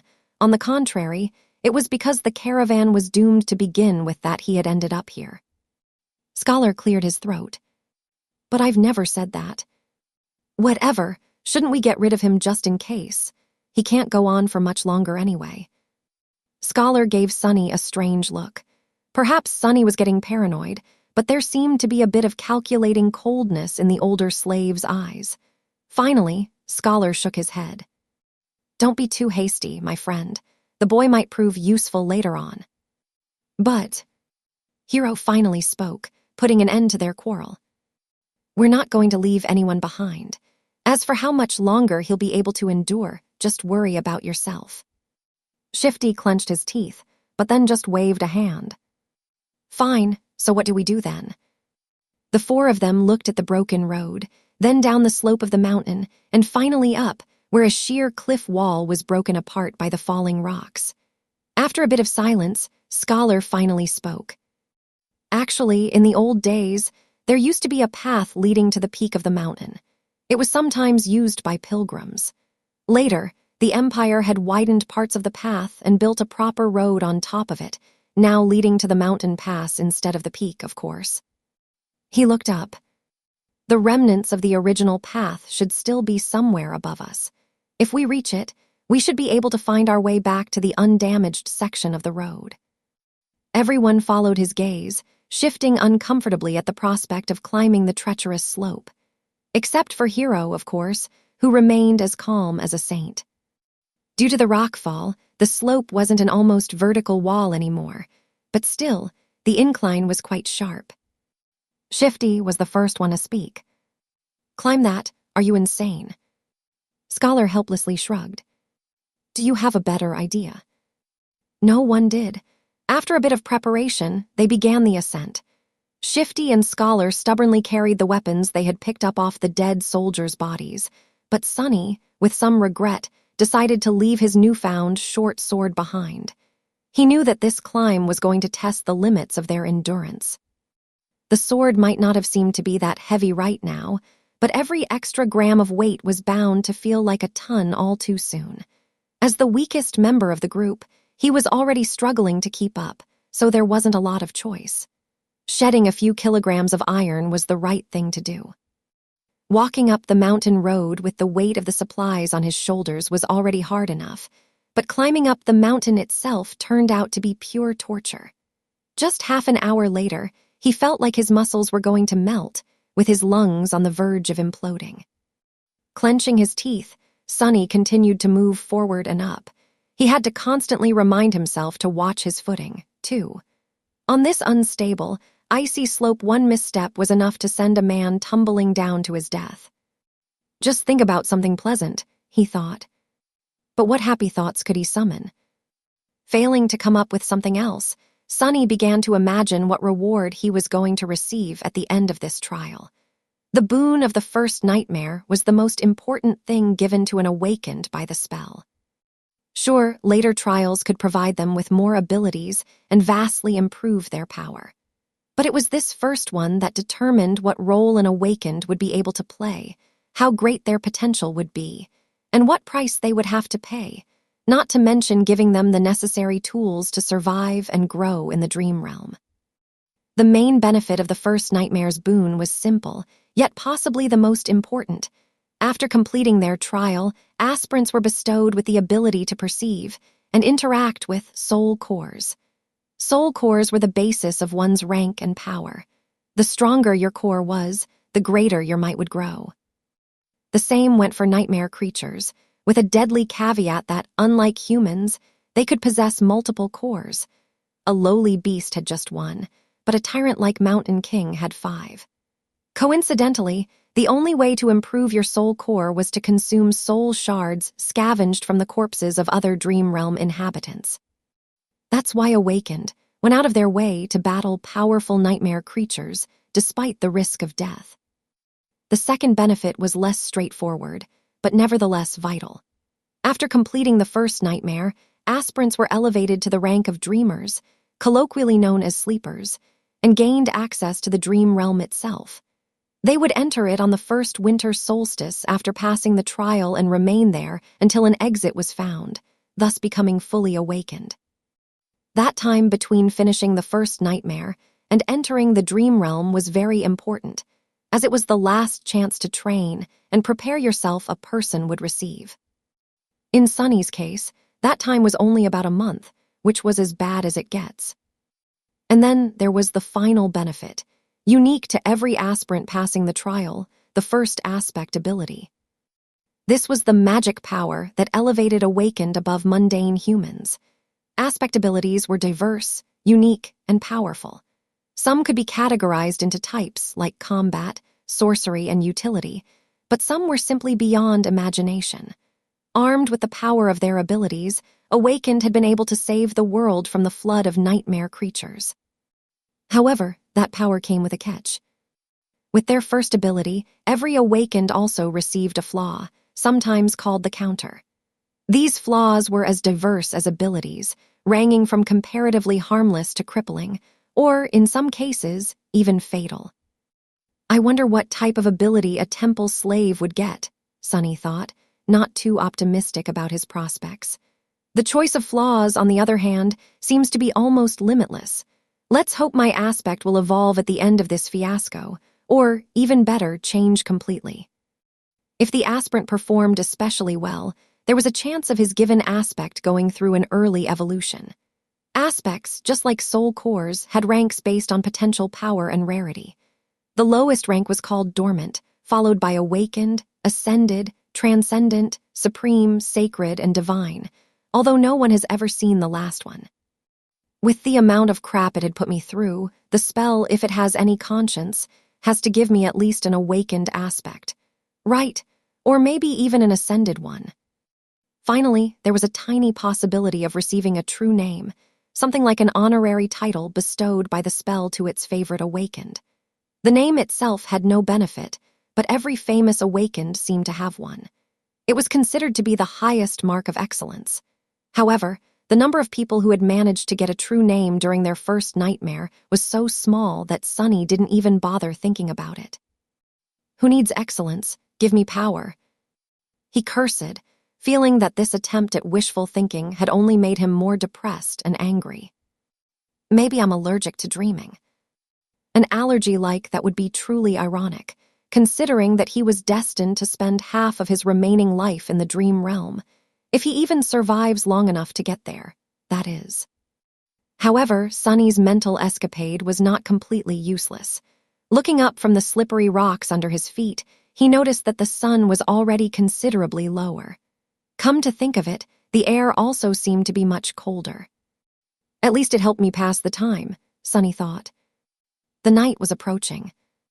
Chapter 10, First Man Down. By the time they decided to stop, Sunny was on the verge of fainting. After hours and hours of traversing the rough mountain slope, his body was almost at its limit. However, to everyone's surprise, Shifty seemed to be doing even worse than him. The roguish slave's eyes were muddy and unfocused, aimlessly wandering around. His breath was ragged and shallow, as though something was exerting pressure on his lungs. He looked feverish and unwell. As soon as Hero found a suitable place for a camp, Shifty simply collapsed on the ground. The most unnerving part about all of this was the lack of angry cursing that they had already gotten used to. The slave lay silent and motionless, with only movements of his chest betraying that he was still alive. Several moments later, he uncorked his flagon with a shaky hand and greedily drank a few large gulps. "Conserve your water," Hero said, a hint of concern somehow finding its way into his usually stoic voice. Disregarding these words, Shifty drank more, emptying the flagon completely. Scholar didn't look much better than him. The arduous climb took a heavy toll on the older slave. Despite the unbearable cold, he was sweaty, with bloodshot eyes and a grim expression on his face. Being the weakest of the three, Sunny had somehow managed to endure the best. "Can't we just melt the snow once there's no more water?" Hero gave Scholar a complicated look. "There might come a time when we won't be able to make a fire, as to not attract unwanted attention." No one commented, knowing perfectly well whose attention they had to avoid. The memory of Mountain King's horror was still fresh in their minds. Luckily, today Hero had managed to find a natural alcove in the mountain wall, perched precariously behind a narrow ledge. The fire was well hidden by the rocks, allowing them to enjoy its warmth without the fear of being noticed. No one was in the mood to talk, so they just roasted slices of oxen meat above the flames and ate in silence. By the time the skis had turned completely black, Shifty and Scholar were already asleep, lost in the thrall of their own nightmares. Hero took out his sword and moved to the edge of the rock outcropping. "Try to rest as well. I'll take the first watch." Sunny gave him a nod and lay down near the fire, dead tired. Falling asleep inside a dream was a new experience for him, but unexpectedly it turned out to be quite mundane. As soon as his head touched the ground, his consciousness slipped into darkness. After what felt like only a second, Someone had gently shaken him awake. Groggy and disoriented, Sunny blinked a few times, finally noticing Hero hovering above him. These two didn't look too well, so it's better to give them some time to recover. Don't let the flames go out and wake us up once the sun starts to rise, or if the beast appears. Sunny silently rose and changed places with Hero, who added a couple of logs into the fire and was soon fast asleep. For a few hours, he was on his own. The skies were black, with dim stars and a sharp crescent of the newborn moon. However, its light was not enough to pierce the darkness that enveloped the mountain. Only Sunny's eyes seemed to be able to do so. He sat quietly, looking down the way they came. Despite the fact that they had managed to climb quite high during the previous day, he could still see the distant ribbon of the road. He could even trace it back to the stone platform where the fight with the Tyrant had taken place. The tiny dots littering the stones were the dead bodies of the slaves. As he was watching them, a dark figure slowly crawled on the platform from beneath the cliff. It stayed motionless for a while and then moved forward, scraping its claws against the ground. Every time a claw hit one of the bodies, the Tyrant would grab and bring it to its maw. The wind brought the muffled sounds of crunching bones to Sunny's ears. He flinched, accidentally pushing a small rock off the ledge. It fell, hit the slope, and then rolled down, causing a few more to follow. The noise of these falling rocks sounded like thunder in the silent night. Far below, the Tyrant suddenly turned its head, looking directly at Sunny. Sunny froze, petrified. He was scared to make even the tiniest sound. For a while, he even forgot to breathe. The Tyrant was staring directly at him, not doing anything. A few torturous seconds passed, each feeling like an eternity. Then the Tyrant calmly turned away and continued to devour dead slaves, as though he had not seen Sunny at all. "It's blind," Sunny suddenly understood. He inhaled, watching Mountain King with widened eyes. It was true. The creature could not see. Looking back at everything that had happened earlier, he grew more and more certain of his guess. Those milky, expressionless eyes. Come to think of it, he never saw the Tyrant moving them at all. And back when Sunny was pushing the wagon off the cliff, the Tyrant only reacted after the wagons had started to fall, scraping loudly against the rocks. Of course, it was all making sense now. At the break of dawn, Sunny had woken the others up. Hero had hoped that a full night's rest would do Shifty and Scholar some good, but his hopes were crushed. Somehow, the two slaves looked even worse than before. It was as though yesterday's climb had overstrained Scholar too much. However, Shifty's condition could not be explained by simple overexertion. He was deadly pale and shaky, with half-conscious eyes and a lost look on his face. What's wrong with him? Scholar, who himself was not doing very well, helplessly shook his head. It might be the mountain sickness. It affects different people differently. His voice sounded raspy and weak. "I'm fine, assholes. Get out of my face." Shifty had trouble forming full sentences, but still insisted that he was all right. Hero frowned and then took most of the supplies the defiant slave was supposed to carry before adding them to his own load. After hesitating a little, he gave some to Sunny, too. "Did anything happen while we were asleep?" Sunny stared at him for a few seconds. "The monster ate the dead." The young soldier's frown deepened. "How do you know?" "I heard it." Hero moved to the edge and looked down, trying to make out the distant stone platform. After a minute or so, he clenched his jaw, showing signs of uncertainty for the first time. "Then we'll have to move faster. If the creature is finished with all the bodies, it will come for us next. We need to find that old path before nightfall." Frightened and dejected, they set out again and continued to climb. Sunny was slowly dying under the weight of the added load.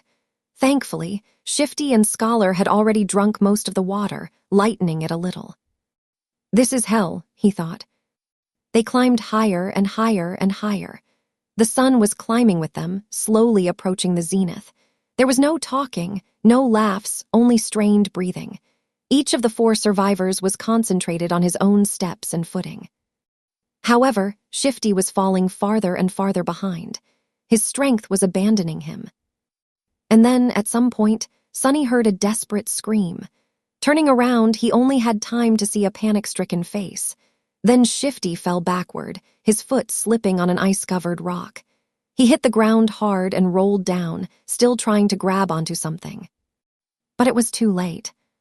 Frozen in place and powerless, they could only watch as his body tumbled down the slope, leaving bloody marks on the rocks. With each second, Shifty looked less like a man and more like a rag doll. A handful of moments later, he finally came to a halt, hitting the top of a large, protruding stone in a pile of broken flesh. Shifty was dead. Chapter 11, Crossroads. The three of them stood motionless, looking down in uneasy silence. What happened to Shifty didn't come as a shock, but it was still a hard thing to digest. An ominous feeling settled in their hearts, seeing the broken body of their companion. It was too easy to imagine one of them sharing the same fate. No one knew what to say. After a minute or so, Scholar finally sighed. It's a good thing that you took most of the supplies he had been carrying. A bit heartless, but not wrong, Sunny thought, giving the older slave a careful look. Scholar frowned, realizing that his mask of a kind-hearted gentleman had slipped for a second, and hurriedly added in a somber tone. May you rest in peace, my friend. Wow, what a performance. Actually, Sunny had not believed in his benevolent act for a second. Every kid from the outskirts knew that people who acted kind for no reason were the ones to be most wary of. They were either fools or monsters. Scholar didn't seem like a fool, so Sunny became cautious of him from the moment they met. He got this far by being a mistrustful cynic, and there was no reason to change now. We have to go, Hero said, casting one last look down. His voice was even, but Sunny could feel a well of emotion behind it. He just couldn't tell what that emotion was. Scholar sighed and turned away, too. Sunny stared at the bloodied rocks for a few more seconds. Why do I feel so guilty? He thought, bewildered by this unexpected reaction. He got what he deserved. A little unsettled, Sunny turned around and followed his two remaining companions. Just like that, they left Shifty behind and continued to climb. At this altitude, traversing the mountain was getting harder and harder. The wind was slamming into them with enough force to throw a person off balance if they were not careful, making every step seem like a gamble. The air was becoming too thin to breathe. Due to the lack of oxygen, Sunny was starting to feel dizzy and nauseated. It was as though they were all slowly suffocating. Altitude sickness was not something one could overcome with effort. It was subtle and overbearing at the same time, affecting the strong and the weak with no regard to their fitness and endurance. If his luck was bad, an elite athlete could succumb to it faster than a random passerby. It was just a question of your body's innate aptitude and adaptability. Lucky ones were able to get over it after experiencing mild symptoms. The others were sometimes crippled for days or weeks, suffering from all kinds of torturous side effects. Some even died. As though all that wasn't bad enough, it was getting colder, too. The warm clothes and fur weren't enough to keep the chill at bay anymore. Sunny felt simultaneously feverish and freezing, cursing every decision he had made in his life to end up here, on the endless icy slope. This mountain was not a place for humans. And yet they had to go on. A few hours passed.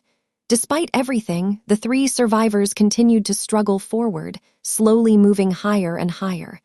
Wherever that old path Scholar had talked about was, by now, it couldn't have been far. At least that's what Sunny was hopping for. But at some point, he started to doubt if the path even existed. Maybe the older slave lied. Maybe the path was long ago destroyed by ravages of time. Maybe they had already missed it without even noticing. Just as he was about to fall into despair, they finally found it.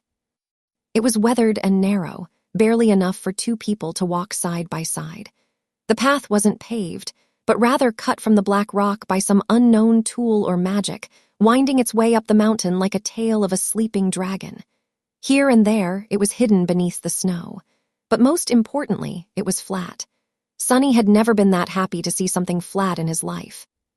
Without saying a word, Scholar dropped his rucksack and sat down.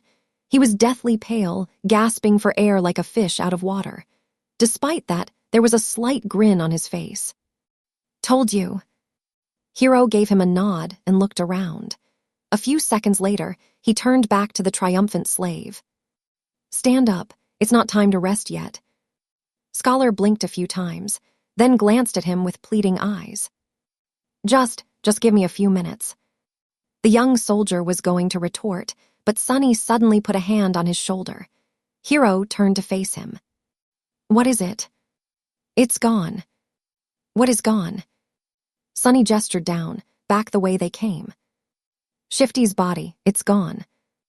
Hero stared at him for a few moments, clearly failing to understand what Sonny was trying to say. "Oh right, they don't know that Shifty's name is Shifty. Awkward." He wanted to explain, but both Scholar and Hero seemed to have grasped his meaning. Simultaneously, they moved to the edge of the stone path and looked down, trying to spot the place where Shifty had met his end. Indeed, the splattering of blood could still be seen on the jagged rocks, but the corpse itself was nowhere to be found. Scholar flinched back and crawled as far away from the edge as he could. The young soldier also backed away, instinctively grabbing the handle of his sword. The three of them exchanged tense looks, clearly understanding the implication of Shifty's disappearance. "It's the monster," Scholar said, even paler than before. "It's following us." Hero gritted his teeth. "You are right, and if it is that close, we will inevitably be forced to fight it soon." The idea of fighting the Tyrant was as frightening as it was preposterous. He might as well have said that they will all be dead soon. The truth of it was painfully clear to both Sonny and Scholar. But the older slave, surprisingly, did not look panicked. Instead, he lowered his gaze and quietly said, "Not necessarily." Hero and Sonny turned to him, all ears. The young soldier raised an eyebrow. "Explain." "Here it comes." Scholar sighed. "The beast had traced us this far in just a day. That means that there are two most probable possibilities. Either it is smart enough to realize where we are going, or it is following the scent of blood." After a bit of thinking, Hero nodded, agreeing with this logic. The older slave smiled slightly and continued. "Whether it is one or another, we can throw him off our trail and buy some time." "How do we do that?" Despite the urgency in Hero's voice, Scholar hesitated and remained silent. "Why are you not answering? Speak." The older slave sighed again and slowly, as though against his will, answered. Sonny was waiting for this moment for a while now. "We'll just have to make the boy bleed. Drag him down the path, then leave him there as bait and go up instead. His sacrifice will save our lives." Right on time. If Sonny wasn't mad and scared witless, of course, he would have smiled. His judgment, it seems, was eerily on point. Affirmation was always nice, but not in the situation where being right also meant potentially being used as monster bait. He remembered the words Scholar had spoken back when Shifty was campaigning to have Sonny killed. "Don't be too hasty, my friend. The boy might prove useful later on." These words, which had sounded benevolent then, now turned out to hide a much more sinister meaning. What a bastard. Now it all depended on whether or not Hero would decide to follow through with Scholar's plan. The young soldier blinked, astonished. "What do you mean, make him bleed?" Scholar shook his head. "It's simple, really. If the monster knows where we are going, we have no choice but to abandon our plans to reach the mountain pass and go over the peak of the mountain instead. If the monster is following the scent of blood, we have to use one of us as bait to mislead it." He paused. "Only by leaving a bleeding man further down the path can we reliably avoid the pursuit, no matter how it is tracking us." Hero stood motionless, his eyes jumping between Scholar and Sonny. After a few seconds, he asked, "How can you bring yourself to propose something so vile?" The older slave masterfully pretended to look aggrieved and somber. "Of course, it pains me, but if we do nothing, all three of us will die. This way, at least, the boy's death will save 2 lives. The gods will reward him for his sacrifice." Gee, what a silver tongue. I'm almost convinced myself. The young soldier opened his mouth, then closed it again, hesitating. Sonny was silently watching the other two survivors, measuring his chances of coming on top in a fight. Scholar was already halfway to being a corpse, so overpowering him would not be a problem. Hero presented an obstacle. Chapter 12, The Smell of Blood. Right now, that obstacle was looking down, avoiding Sonny's gaze. His hand was resting on the sword handle. As always, the young slave had no idea about what was going on inside Hero's perfectly shaped head.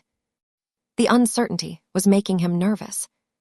Finally, after some time had passed, the soldier spoke. I have only one question. Both Sonny and Scholar stared at him while holding their breaths. Yes. You said that one of us must be sacrificed to save the other two. Why him? From what I see, you are far closer to the grave. A great question. I was just about to ask it myself. Sonny turned to the older slave, trying very hard to suppress a mocking grin. But to his dismay, Scholar had an answer ready. Before the first attack, he was already bleeding because of your senior's whip. During the attack, he was drenched in the blood of a fellow slave. His cloak, too, was soaked in it when the previous owner died. The boy already reeks of blood. Keeping him alive will put us in danger. That's why he is the best choice. The grin died before reaching Sonny's face. Curse you and your big brain. Scholar's reasoning was appallingly solid. Hero listened, his expression growing darker with each word. Finally, he looked at Sonny, a dangerous light shining in his eyes. That is true. Sonny felt his mouth getting dry. Cold sweat was running down his spine. He tensed, ready to act. But at that moment, Hero smiled. Your logic is almost unassailable, he said, unsheathing the sword. However, you failed to account for one thing. Scholar raised an eyebrow, trying to hide his own nervousness. What might that be? The young soldier turned to face him, the smile disappearing from his face. Now he was radiating thick, practically palpable killing intent. It's that I know who you are, Your Grace. I also know what you've done and how you ended up a salve. Just one of the revolting crimes you have committed would be enough to make me want to kill you. So if there is someone among us who deserves to be sacrificed, it's you. Scholar's eyes widened. But the smell of blood. Don't worry about it. I'll make you bleed enough to overpower whatever residual scent the boy carries. It all happened so fast that Sonny barely had time to react. Hero lunged forward with a speed that seemed almost inhuman. A moment later, Scholar was shrieking on the ground, his leg broken with one strike from the flat side of the young soldier's sword. Not giving him an opportunity to recover, Hero stomped on his other leg, and a sickening sound of shattering bones could be clearly heard. The shriek turned into a sobbing howl. Just like that, Scholar was done for. The brutality of Hero's actions was in such stark contrast with his usually graceful demeanor that Sonny felt blood turning to ice in his veins. This was scary. The soldier gave him a calm look and said in a placid tone, "Wait for me here." Then he grabbed the older slave and dragged him down the path, soon disappearing behind a rock outcropping. After a few minutes, terrible screams could be heard echoing through the wind. Sonny was left alone, trembling. Crap, this is too much. He still couldn't believe how sudden Scholar's demise came to be, and how ruthless it was. Sometime later, Hero was back, acting as though nothing had happened. But it was exactly that normalcy that unnerved Sonny the most. After sorting through the contents of Scholar's rucksack and throwing most of the firewood out, the young soldier put it over his shoulder and nonchalantly turned to the young slave. "Let's go, we need to hurry." Not knowing what to say, Sonny gave him a nod and headed forward. Now there were only two of them left. It was sort of stupid, but Sonny suddenly felt lonesome. Walking on the stone path was much easier than scaling the mountain wall. He even had time for unnecessary thoughts. A strange feeling of melancholy descended on Sonny somehow. He began to feel that the end of this nightmare, whatever it might be, was not far off now. They walked in silence for some time before Hero spoke. Don't feel guilty about what happened. It's not your fault. The decision was mine and mine alone. The young soldier was a few steps ahead, so Sunny couldn't see his face. Besides, if you knew this man's sins, actually, it's better that you don't. Just trust me when I say that killing him was an act of justice. I wonder which one of us feels guilty. These people, always trying to rationalize their actions, always desperate to maintain an illusion of righteousness even while doing most foul things. Sunny hated the hypocrisy. Not getting an answer, Hero chuckled. You don't like to talk, do you? Well, fair enough, silence is gold. They didn't speak again after that, each preoccupied with their own thoughts. The sun was setting, painting the world into a million shades of crimson. This high up, the air was clean and crisp, pierced by streams of scarlet light. Below them, a sea of maroon clouds was slowly rolling past the mountain. The stars and the moon had begun to reveal themselves in the vermilion sky. It was quite beautiful. However, Sunny could only think about how cold it was going to be once the sun fully disappears. Before that happened, Hero had found them a shelter. Not far from the path, hidden behind some tall rocks, was a narrow crevice that extended into the slope of the mountain. Happy to be safe from the piercing wind, they explored the crevice and ended up in a small, well-concealed cave. Sunny made a move to unbundle some firewood, but Hero stopped him with a shake of his head. Today we will camp without making a fire. The beast is too close. Camping without the warm flames to keep them company was not going to be pleasant, but at least they weren't going to freeze to death inside the cave. In any case, the alternative was too frightening. Sunny sat down, putting his back against the cave's wall. Hero settled opposite of him, looking downcast and thoughtful. He was obviously in a strange mood. If nothing else, it was apparent from the fact that today, for the first time, the young soldier had failed to care for his sword after making camp. Soon the sun was gone, and their small cave became completely dark. Sunny, of course, could still see perfectly well. Hero, on the other hand, was now completely blind. In the darkness, his handsome face looked noble and for some reason sorrowful. Sunny studied it, not willing to fall asleep. After a while, Hero suddenly spoke in a quiet voice. You know, it's strange. Usually I can feel someone's presence even in absolute darkness. But with you, there's nothing. It's like you are just one of the shadows. With only silence to answer him, he smiled. Are you asleep? The question echoed in the darkness. Sunny, who had never spoken with Hero unless there was an urgent need to, and even then only using a few words at best, felt like there was a strange intimacy between them now. That's why he decided to talk. Maybe the darkness gave him courage. Besides, there was an occasion. Why? Are you waiting for me to fall asleep before you kill me? Or will you do it in the morning? Chapter 13, Moment of Truth. The smile froze on Hero's face. He lowered his head as though in shame. After a minute or so passed, shrouded in heavy silence, he finally answered. Yes, I thought that if I do it when you sleep, you won't have to suffer. Unseen to him, a bitter grin appeared on Sunny's face. A long sigh escaped from the young soldier's lips. He rested his back against the cave's wall, still not looking up. I don't expect you to forgive me. This sin, too, will be mine to bear. But please, if you can, find it in your heart to understand. If things were different, I would have gladly faced that monster to let you escape. But my life does not belong to me alone. There is an unencompassable duty I am sworn to fulfill.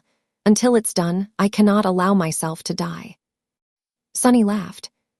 You people, look at you, planning to kill me and still insisting on having a good excuse. How very convenient. I really hate hypocrites like you the most. Why don't you be honest for once? Don't give me that crap. Just say it. I'm going to kill you because it's easy. I'm going to kill you because I want to survive. Hero closed his eyes, his face full of sadness. I'm sorry. I knew you wouldn't be able to understand. What's there to understand? Sunny leaned forward, anger coursing through his veins. Tell me, why do I have to die? The young soldier finally looked up. Even though he couldn't see in the dark, he turned his face in the direction of Sunny's voice. That man was a villain, but he was also right. The scent of blood is too heavy on you. It will attract the beast. You can just let me go, you know. We'll part ways. After that, whether or not the monster finds me won't be your problem. Hero shook his head. Dying in that creature's maw is too cruel a fate. It's better if I do it myself. You are my responsibility, after all. How noble of you. Sonny leaned back, dejected. After a short while, he quietly said, You know, when I just came here, I was ready to die. After all, in this whole world, 2 worlds, actually, there's not a single soul who cares whether I live or die. When I'm gone, no one will be sad.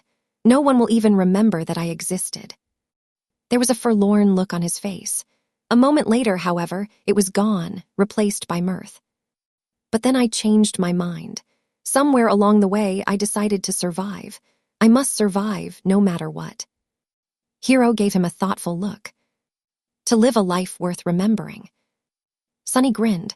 A dark gleam appeared in his eyes. No, to spite you all. The young soldier was silent for a few moments, then nodded, accepting this answer. He rose to his feet. Don't worry, I'll make it quick. Aren't you overly confident? What makes you think you'll be able to kill me? Maybe I'll kill you instead. Hero shook his head. I doubt that. But in the next second, he staggered and fell on one knee. The young man's face turned deathly pale, and with a pained groan, he suddenly vomited blood. A satisfied smile appeared on Sonny's face. Finally. Hero was standing on his knees, the lower part of his face covered in blood. Astonished, he was staring at his hands, trying to understand what had happened to him. What magic is this? With wide eyes and a pale face, he turned to Sonny. Was that thief right? Did you put the curse of the shadow god on us? Sonny sighed. I wish that I had the ability to throw divine curses around, but no. To tell you the truth, I don't have any abilities at all. Then, how? The young slave shrugged. That's why I poisoned you all. Hero flinched, trying to comprehend his words. What? After the Tyrant first attacked, you sent me to search for water. While gathering flagons from the dead soldiers, I squeezed bloodbane juice into each one, except my own, of course. Not enough to taste it, but enough to slowly kill anyone who would drink from them. The soldier gritted his teeth, struggling through pain. A sudden realization appeared on his face. So that's why the other 2 were in such bad shape. Sonny nodded. Shifty drank the most, so his condition worsened the fastest. Scholar was also not long for this world, but you finished him off before the poison could. Yourself, however, it was as though bloodbane had no effect on you at all. I was really starting to get worried. Hero's face darkened. I see, I understand. He thought about something, then looked at Sonny with surprise. But back then you didn't know that we will turn on you. Sonny just laughed. Oh, please, it was obvious. Shifty was the kind of man who would kill for a pair of boots. Scholar was like a wolf in sheep's clothing. People are selfish and cruel in the best of situations. Was I supposed to believe that those 2 weren't going to do something terrible to me when faced with certain death? Hero spat more blood. Then, what about me? You, a disdainful expression appeared on Sonny's face. You are the worst of them. Why? Sonny looked at him and leaned forward. I might have not learned much in my short life, but I do know one thing, he said, all traces of humor gone from his voice. Now there was only cold, callous contempt. Sonny's face hardened as he spat. There is nothing more pathetic than a slave who begins to trust his slaver.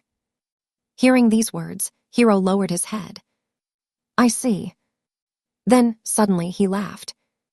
You are a wicked little shit, aren't you? Sonny rolled his eyes. There's no need to be rude. But Hero wasn't listening to him. Good, this is good. My conscience will be clearer. The young slave sighed in irritation. What are you mumbling about? Just die already. Hero chuckled and suddenly pierced him with a stare. Somehow, he didn't look so sick anymore. You see, that plan would have worked if I was a normal human. But alas, my soul core has awakened long ago. I've slain countless enemies and absorbed their power. Bloodbane poison, unpleasant as it might be, can never kill me. Crap. Sunny turned around and tried to run away, but it was already too late. Something hit him in the back, sending his body crashing into the rock wall. With a scream, he felt a sharp pain piercing his left side. Rolling out of the cave, Sunny clutched his chest, scrambled back onto his feet and ran, trying to escape the narrow crevice. He managed to reach the old path, finally being able to see the stars and the pale moon shining brightly in the night sky. But it was as far as he was able to get. Stop. As the cold voice sounded behind him, Sunny froze. If Hero really had an awakened soul core, he had no chances of getting away from him. In a fight, he had no chances at all. Turn around. The young slave obediently turned, holding his hands up. He looked at Hero, who was wiping the blood off his face with a displeased look in his eyes. The two of them stared at each other, shivering in the murderous cold. Was it worth it? No matter. Despite it all, I will be true to my promise. I'll make it quick. The soldier unsheathed his sword. Do you have any last words? Sunny did not answer. However, a small silver bell suddenly appeared in his hand. Hero frowned. Where were you hiding that thing? Sunny shook the bell. A beautiful, clear ringing sound flowed over the mountain, filling the night with an enchanting melody. What are you doing? Stop. The young slave dutifully stopped. What was? Right under Hero's bewildered eyes, the silver bell disappeared into thin air. He looked at Sunny, stumped and suspicious. Tell me, what did you just do? But Sunny didn't answer. In fact, he hadn't said a single word ever since escaping the cave. Right now, he wasn't even breathing.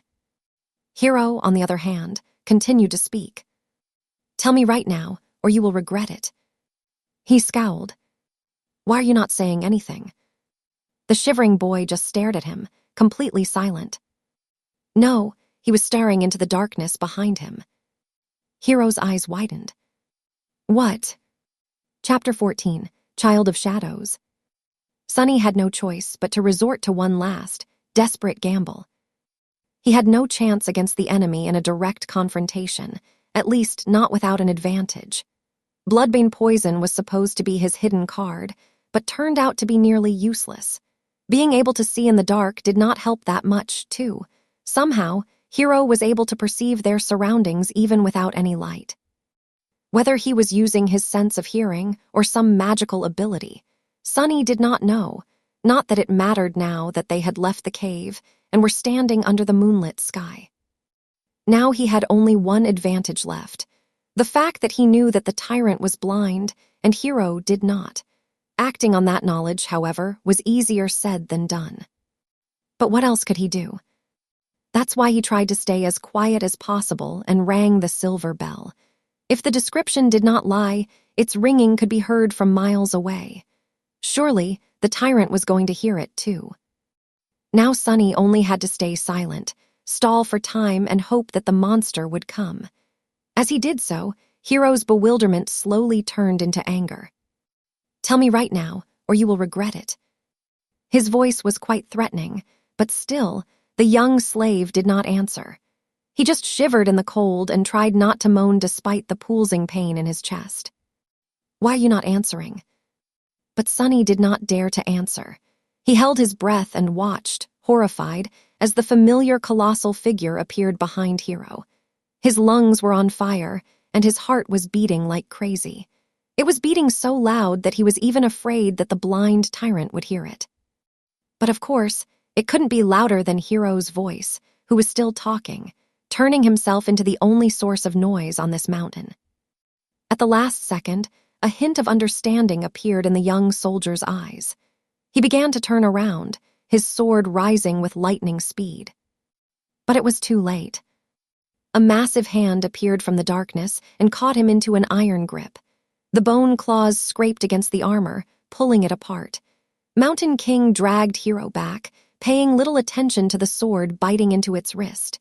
Viscous saliva was streaming from its opened maw. Petrified by fear, Sunny slowly turned his back to them and took a couple of steps up the old, winding path. Then he darted away, running as fast as he could. Behind him, a desperate scream tore apart the silent night. Then a hungry roar followed. It seemed that Hero wasn't going down without a fight, even though his fate was already sealed. But Sunny didn't care. He was running away, climbing higher and higher. "I'm sorry, Hero," he thought. "I did say that I will watch you die, but as you know, I am a liar, so go and die on your own." A lonesome dark mountain stood tall against the raging winds. Jagged and proud, it dwarfed other peaks of the mountain chain, cutting the night sky with its sharp edges. A radiant moon bathed its slopes in the ghostly light. Under that light, a young man with pale skin and black hair reached the peak of the mountain. However, his looks didn't match the magnificence of the scene. Wounded and staggering, he looked pathetic and weak. The young man looked like a walking corpse. His coarse tunic and cloak were torn and smeared with blood. His sunken eyes were cloudy and lifeless. His body was bruised, beaten, and cut. There were specks of bloody foam on his lips. He was hunched over, cradling the left side of his chest. Each step caused him to moan, ragged breath barely escaping through gritted teeth. Sunny was hurting all over, but most of all he was cold. So cold. He just wanted to lie down in the snow and fall asleep.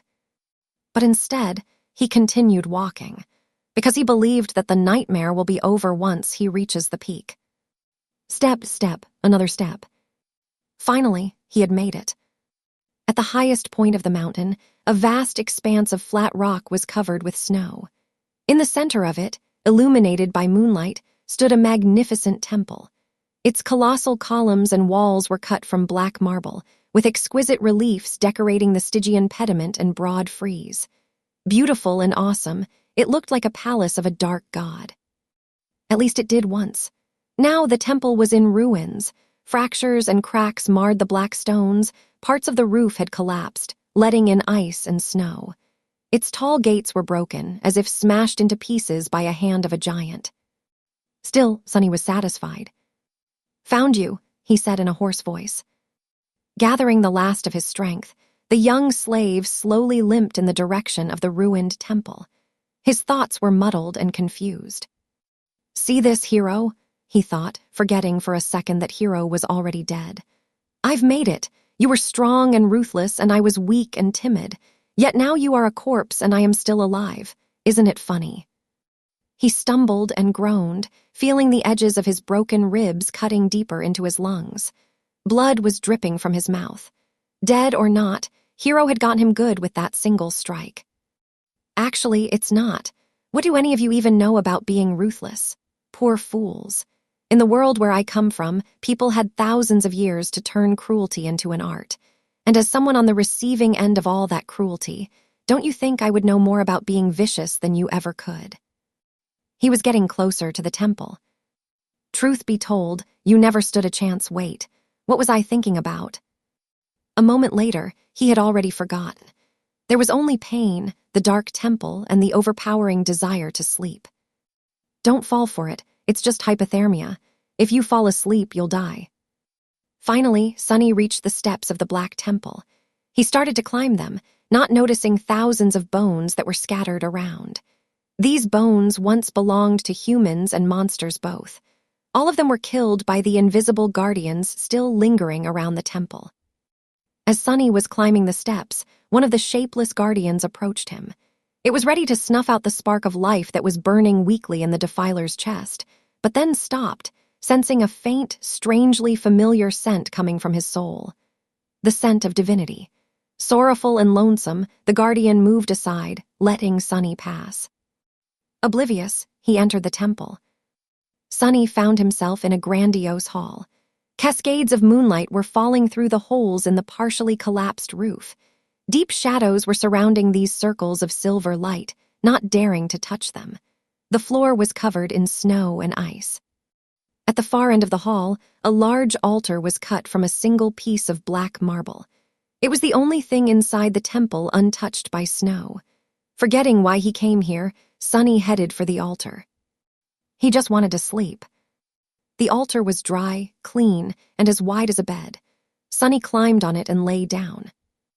It seemed like he was going to die. He was okay with it. Sunny tried to close his eyes, but was stopped by a sudden noise coming from the direction of the temple's entrance. He turned his head to look, not even a little bit curious. What he saw would have sent chills running down his spine if he wasn't so cold, tired, and indifferent. Mountain King was standing there, looking at him with its 5 blind eyes. He was still massive, terrifying, and revolting. Worm-like shapes were still moving frantically under its skin. It was sniffing the air, salivating. Then it opened its maw and moved forward, slowly approaching the altar. What an ugly bastard, Sunny thought and suddenly clutched his chest, convulsing in a fit of torturous coughing. Bloody foam flew from his mouth and fell on the altar. However, the black marble soon absorbed it. A second later, it was as pristine as it was before. The Tyrant was just about to reach Sunny.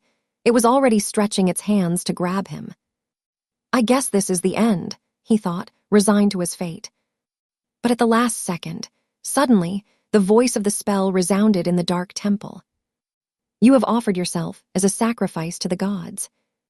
The gods are dead and cannot hear you. Your soul bears the mark of divinity. You are a temple slave. Shadow God stirs in his eternal slumber. He sends a blessing from beyond the grave. Child of shadows, receive your blessing. Under Sunny's astonished eyes, the shadows crowding the great hall suddenly moved, as though coming alive.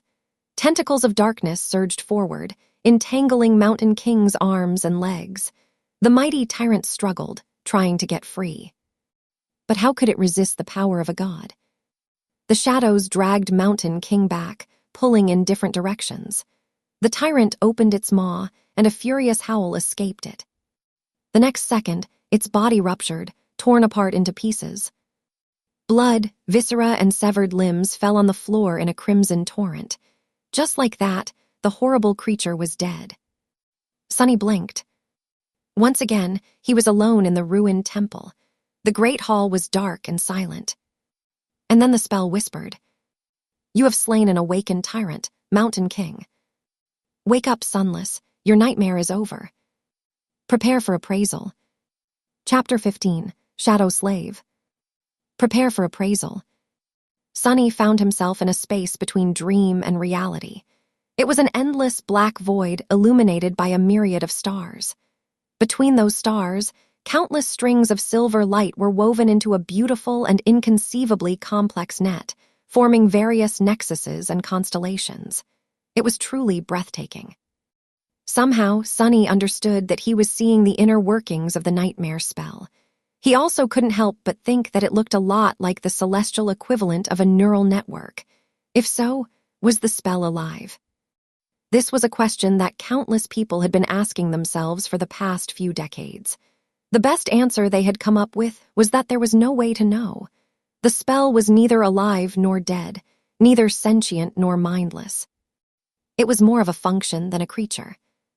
But Sunny was in no mood to ponder philosophical questions. He was eagerly awaiting his boon. The spell was still appraising his performance. However, the first reward had nothing to do with it. You have received a memory, Puppeteer's Shroud.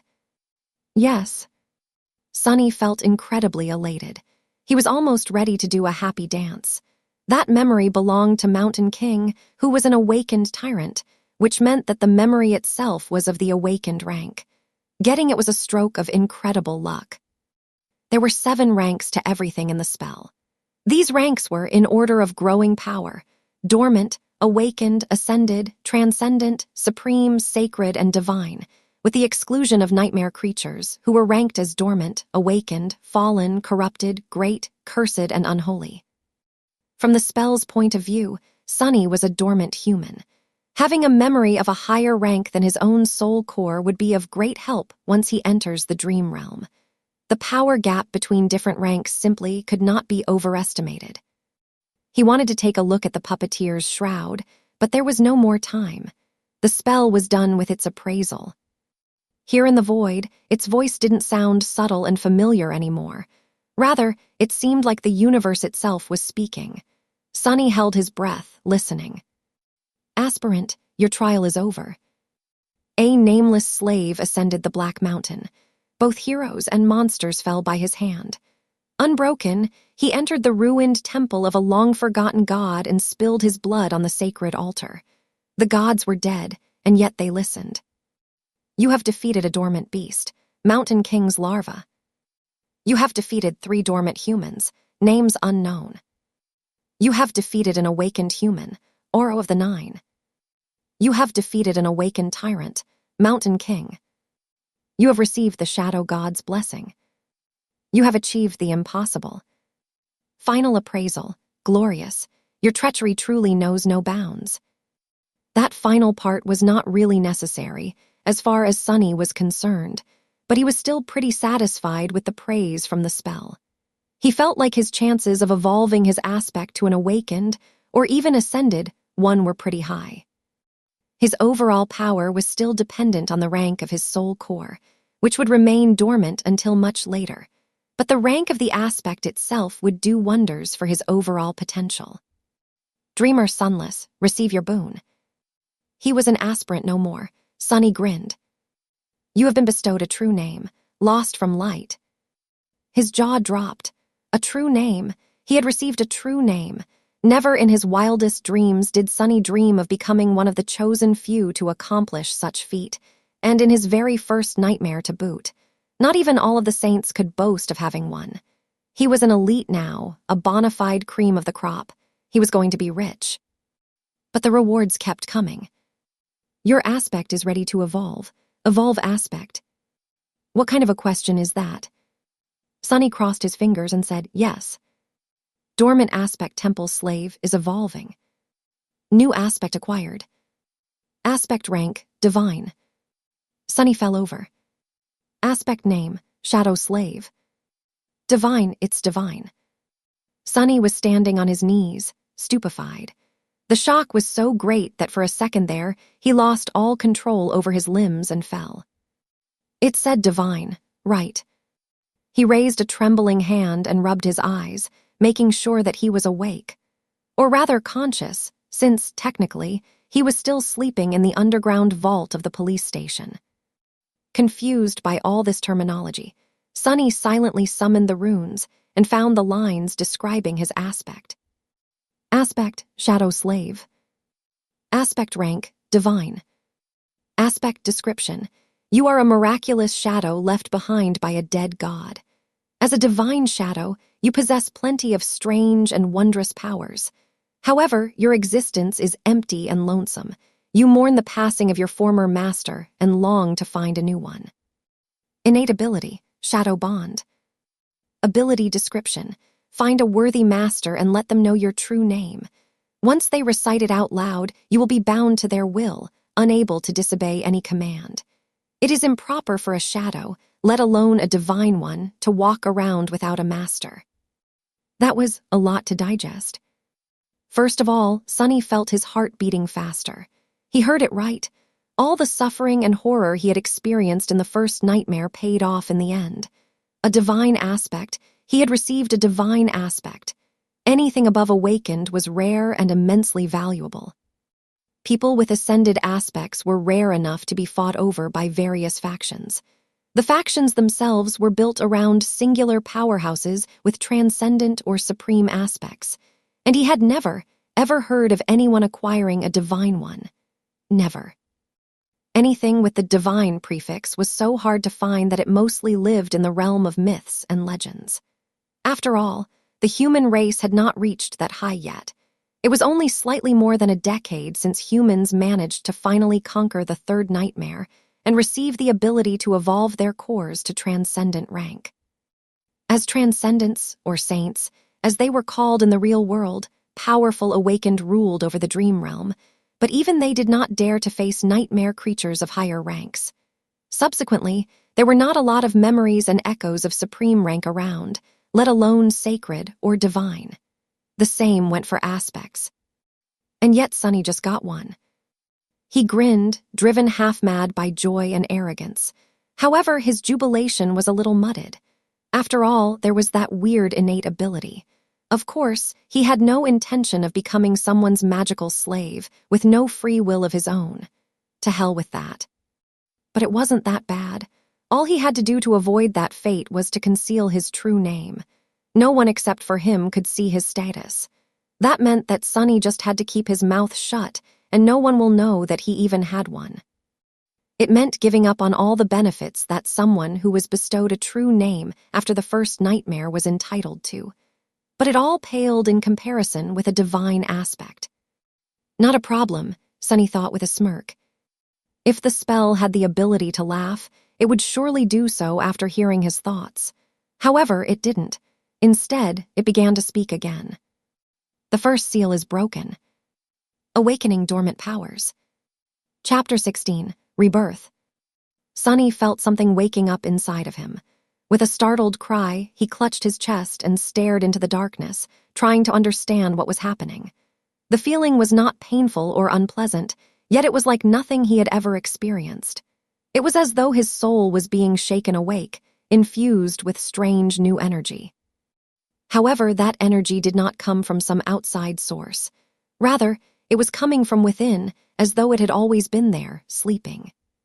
The energy filled every fiber of his being. Sonny felt his emotions becoming clearer and sharper. Then, his body began to change, too. He felt as though a miniature star was burning in the center of his chest.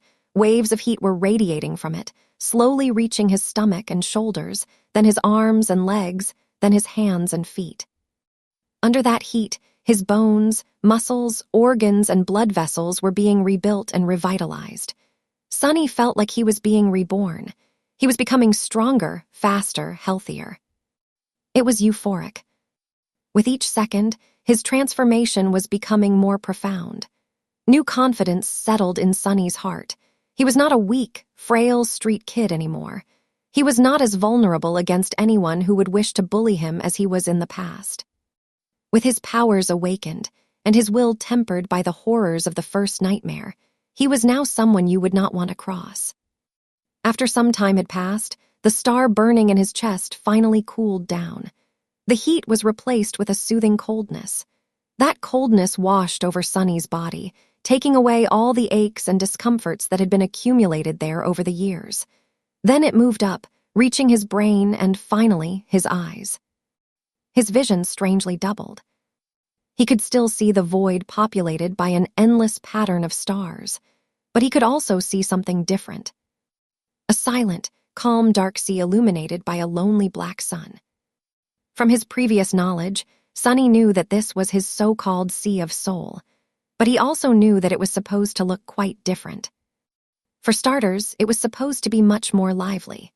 The star hanging above, the visual representation of his soul core, was supposed to be burning with bright light, filling the soul sea with a warm, blinding shining. However, Sonny's soul was dark and lightless. That's strange. He took a look at the black sun. At a closer examination, it actually turned out to be transparent. It's just that with no other major source of light around, the star had appeared to be as dark as its surroundings. Also, no one was supposed to be here except for him. It was his soul, after all. But Sonny had a nagging feeling that somewhere just beyond the periphery of his vision, hidden in the darkness, shapeless forms were constantly moving. No matter how he turned his head, he couldn't catch a clear glimpse of them. And yet the feeling would not go away. Not wishing to waste any more time on this right now, Sonny turned back to the black sun and finally spotted two spheres of light orbiting around it, as though caught in the soul core's gravity well. A subtle smile appeared on his face. These were his memories, Silver Bell and Pupitar's shroud. Later, there would be dozens of such spheres here. If he was lucky, he would even acquire an echo or two. The spell's voice suddenly pulled him out of the Sea of Soul. Awakening aspect ability. This is it, the moment of truth, Sonny thought. Divine aspect or not, his immediate future still depended on the first aspect ability he would receive. His role in the dream realm would be based on its characteristics. If it was a combat ability, he would be most useful on the front lines of the bloody battles against the nightmare creatures. If it was tied to sorcery, he would likely become a powerful, but fragile ranged fighter. If it was something having to do with utility, he would be a vitally important part of the behind-the-scenes workings of the dream realm. Utility abilities were also extremely valued in the real world, where Awakened performed many tasks that kept it going. If he was lucky, he could even become a healer. Healers were very rare and, as such, sought-after specialists. Aspect ability acquired. Aspect ability name, Shadow Control. Sunny hurriedly summoned the runes. He wanted to go to the description of his new ability right away, but then decided to give his overall information a look first. Name, Sunless. True name, Lost from Light. Rank, Dreamer. Shadow Core, Dormant. Shadow Fragments, 12/1000.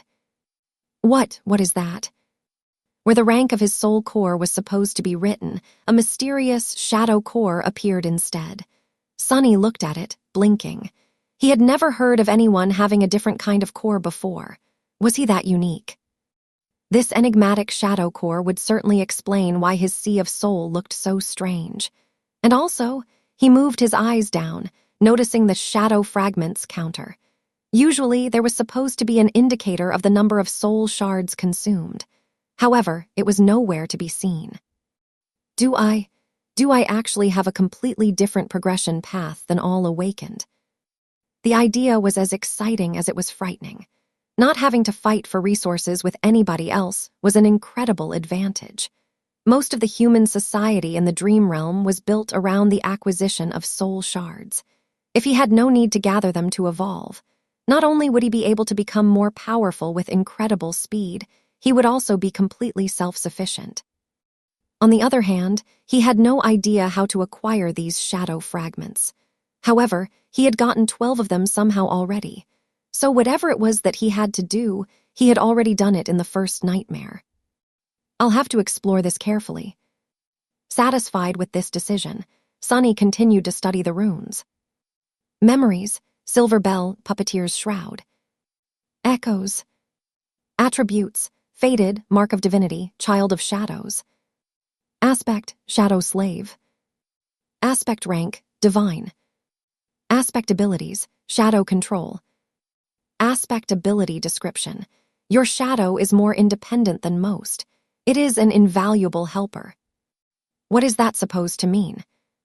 Sunny held his breath and began to read the description again, but at that moment, a new set of runes appeared just below it. Simultaneously, the spell's voice resounded in the black void. All power has a price. You have received a flaw. Your flaw is... Sunny read the runes, and his eyes widened in horror. Oh no. Chapter 17, 3 Simple Words. He closed his eyes, then opened them again, hoping that the runes would disappear. Please be gone, please. But the runes were still there, shining slightly, as though mocking him. Flaw, clear conscience. Flaw description, you cannot lie.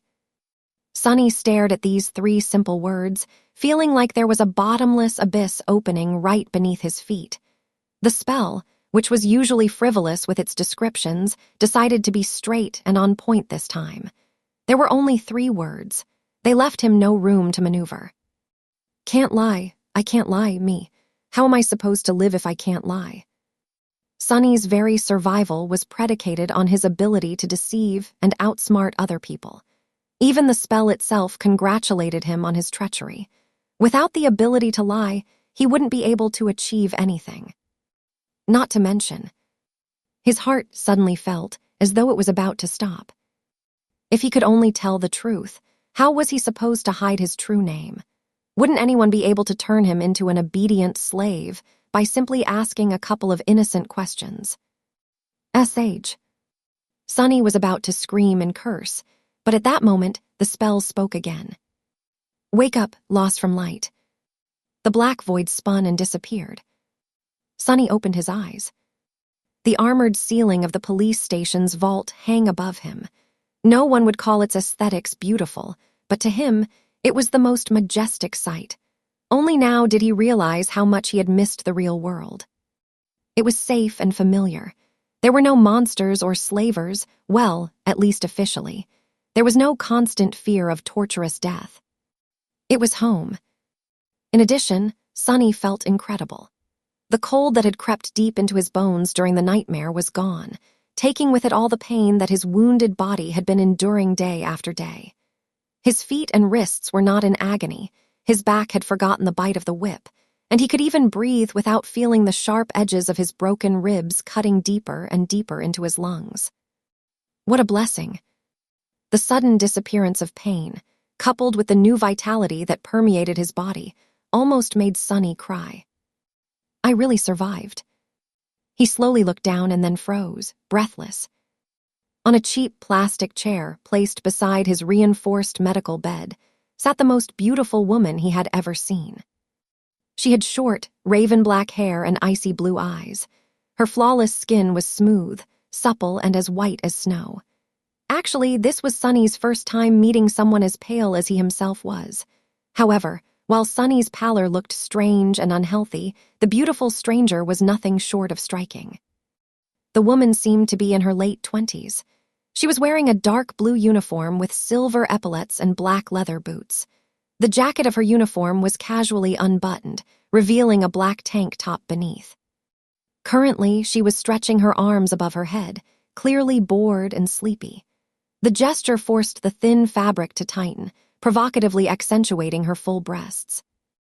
Mesmerized, Sunny almost missed the fact that there was a shoulder insignia on the woman's left sleeve. There were 3 stars on it. 3 stars, huh? He thought, distracted. 3 stars means an ascended. Huh, yeah, wait, an ascended. But before Sunny could fully digest the meaning of this word, he realized that the woman was staring at him, too. What are you looking at? She said, not a gram of humor in her voice.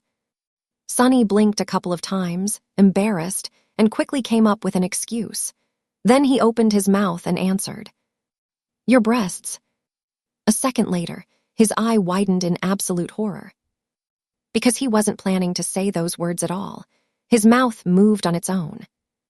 A wave of terror suddenly drowned his mind. The woman slowly smiled with a dangerous gleam in her eyes. Then, without any warning, she moved her hand and slapped Sunny across the face. Sunny's whole body was turned around. If it wasn't for the restraints holding him in place, he would have probably flown off the bed. For a moment, he even saw stars. But it could still be considered getting off lightly. An ascended, the woman was an ascended. She could have torn his head clean off with a flick of a finger. Why did he have to offend someone so powerful, of all people? Meanwhile, the woman cleared her throat and crossed her arms. Are you awake now? Sunny held his numb cheek and carefully nodded. Good, let me give you a piece of advice. Don't just say anything that comes to your mind, especially to girls. It's not like you haven't seen a girl before, right? Say thank you, I definitely will not, Sunny thought. But instead, his mouth moved on its own, and he said, I've seen plenty, but no one as beautiful as you. Then he flinched back, his face as red as a lobster. The woman stared at him for a few seconds, and then burst into laughter. I see you haven't met a lot of Awakened then. By Awakened standards, I'm below average. Sunny glanced at her with doubt. The woman shook her head. As your soul core develops, the body gets rid of all its imperfections, so it's hard to find an unattractive Awakened, especially among the stronger ones. Live long enough, and you might just become a flower boy yourself. Then she gave him a thorough look and added, Well, maybe. In any case, since you're awake, welcome back to the land of the living. Congratulations on surviving your first nightmare, Sleeper Sunless. Sleeper Sunless. That was how people would address him now, at least in the short span of days until the winter solstice. After that, he would either return from the dream realm as an Awakened or not return at all. It felt strange to have a title put before his name. In the past, Sunny was rarely even addressed by name. People mostly called him things like boy, punk, brat, or hey, you. But now he even had a title. Sleeper Sunless. Actually, the correct term was dreamer. But humans had their own set of words for those infected by the nightmare spell. Carriers who had just finished their first nightmare were called sleepers because of how they interacted with the spell. Basically, once his spirit enters the spell, his body was going to fall into slumber. That slumber would continue for days, weeks, or even months, however long it takes him to escape the dream realm. Hence the term sleeper. Once he escapes and becomes an awakened, he would live his life normally during the day and return to the dream realm every time he falls asleep. The awakened were called the same by the spell and the humans. That word was also sometimes used as a general term for all carriers. Then, if he were to decide to enter a second nightmare and managed to survive, he would become an ascended. People called them masters.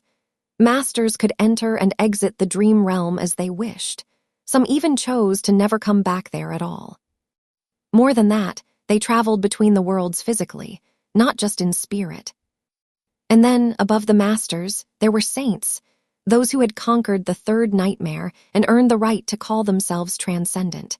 They were as powerful as demigods and even more rare.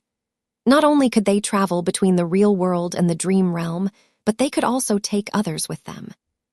But coming back to masters, the beautiful woman stood up and approached the reinforced medical bed.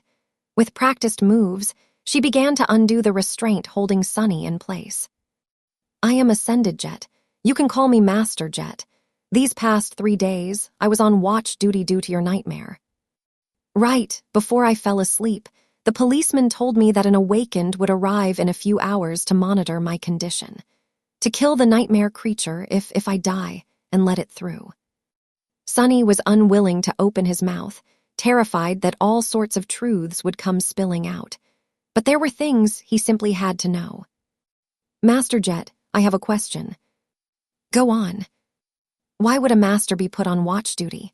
Isn't it below your pay grade? Jet gave him a dark look.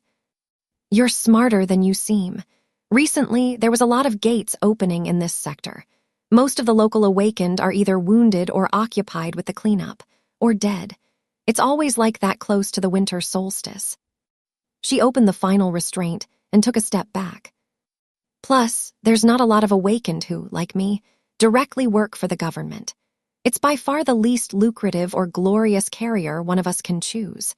Would you abandon wealth and fame to work abysmal hours and risk your life, fueled only by altruism and sense of duty? Sunny wanted to say something flattering. Instead, he looked Master Jet right in the eyes and smirked. Of course not. I'm not an idiot. Damn this damn flaw, damn. She stared at him with a humorless expression. Sunny thought that he was going to get slapped again. But instead, Jet smiled. See, I was right. You really are smart. Chapter 18, Absence of Light. Sunny was enjoying a hot shower. After their short conversation, Master Jet had sent him to clean himself, saying that he reeked of nightmare. The unnatural slumber of the spell would slow down the body's metabolism, and the medical apparatus he had been strapped into was supposed to take care of the rest, but he was still asleep for 3 whole days. Even if only psychological, the scent of bloodshed and despair lingered around him. Ah, I'm in heaven, Sunny thought, willing himself to temporarily forget about the looming disaster of the flaw. He was alone in the police station's showers, relaxing under the streams of hot water. After a bit of time had passed, Sunny reluctantly turned the tap off and walked over to the towel rack. Coincidentally, he saw himself reflecting in the mirror. The changes in his physique were subtle, but noticeable. His pale skin seemed a little healthier, his muscles a bit more pronounced. He looked slender and lean instead of emaciated and frail, as he did before. There was a slight luster to his dark hair and a shine to his eyes. However, he was still rather diminutive, not exactly a picture of masculine handsomeness, to say the least. Flower boy, huh? Sunny thought, full of bitterness. Then he suddenly froze, noticing something strange. As he was looking at himself in the mirror, the reflection of his shadow seemed to move. It was as though the shadow lowered its head and quietly facepalmed. Sunny quickly turned around, piercing his shadow with a nervous look. However, everything seemed normal. The shadow was doing exactly what it was supposed to do, repeating his every motion. I clearly saw you move, he said, feeling a bit strange. You have just moved on your own, right? Sunny glared at the shadow. which obediently glared back. "Did you move or not?" The shadow enthusiastically shook its head. What do you mean, no? You've just moved your head. Do you think I'm a fool?" The shadow seemed to think for a bit, and then shrugged. Sonny was left with his mouth agape. "Your shadow is more independent than most. It is an invaluable helper," he muttered finally. Right, this was how the spell had described his aspect ability. But what exactly could his shadow do? He decided to experiment a little. "Hey you, tell me what you can do." The shadow was silent and motionless. Right, it doesn't have vocal cords. As though that made any sense. Shadows were not supposed to have muscles either, and yet it knew how to move. Show me." No reaction. It seems the shadow was content pretending to be an ordinary, lifeless blob of darkness. Sonny sighed. "I'm doing this wrong." Independent or not, the shadow was still a part of him. It was a manifestation of his aspect ability. So instead of asking the shadow, he really should have been asking himself. "Not going to talk, are you?" Sonny closed his eyes and directed his perception within, exploring himself for the first time since returning to the real world. He felt the beating of his heart, the steady rising of his chest, the slight chill of the shower room. He heard droplets of water falling on the tiled floor, felt the movement of filtered air against his skin. And there, on the verge of his consciousness, something new. A completely new sense. Sonny concentrated on it, and suddenly a whole other world opened to him. It was hard to describe with words, just like one would have trouble explaining how hearing or touch feels. It was as though he could communicate with vast forms that crowded around him and receive an understanding of both their own shape and the surrounding space, guided by the different degrees of pressure they exerted on his mind and each other.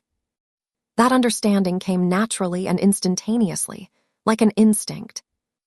These forms were shadows, and among them, one, not the largest one but the deepest, didn't feel like an external entity. It was like a part of his soul. Once Sonny grasped the feeling of it, he could sense the shadow just like he sensed his limbs. The only thing was that his limbs were made out of flesh, and the shadow was made from the absence of light. Sonny opened his eyes and looked at the shadow. Then, with a thought, he willed it to raise an arm. The shadow raised an arm. He willed it to sit, stand, turn around, kick. Then he willed it to change shape, turning into a circle, then a line, then a monster. And finally, back to his own silhouette. The shadow was mercurial and fluid like water. The only constant was its size. "Huh, how about that?" The shadow pouted, then reluctantly raised its thumbs. "But how are you useful?" He willed the shadow to strike the towel rack.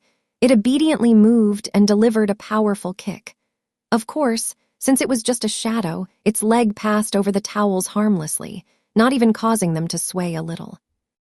"Is that all you can do?" In his mind, the image of shadow tentacles tearing the mighty Tyrant into little pieces cracked and shattered mercilessly. It seemed he would not be competing with Shadow God anytime soon. How regretful. The shadow looked at him with disdain. Then it shrugged and stopped moving altogether, clearly offended. Sonny sighed and took a towel off the rack. "All right, I will explore it later." A few minutes after that, he was wearing a clean police-issued tracksuit and heading for the cafeteria. Master Jet was waiting for him at one of the tables, with 2 trays full of steaming synthetic food in front of her. "Help yourself." Sonny glanced at the cheap gruel, which was not so different from the stuff he used to consume in the outskirts, and sighed. Somehow, he had expected his first meal after becoming a sleeper to be more lavish. Still, it was food. He sat down and began to wolf down the gruel ravenously. He was very, very hungry. In the process, his thoughts began to wander. Sonny stole a glance at Jet and wondered.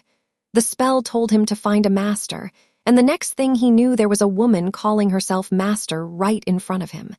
He tried to imagine being an obedient slave to someone like her. Weird thoughts started to appear in his mind.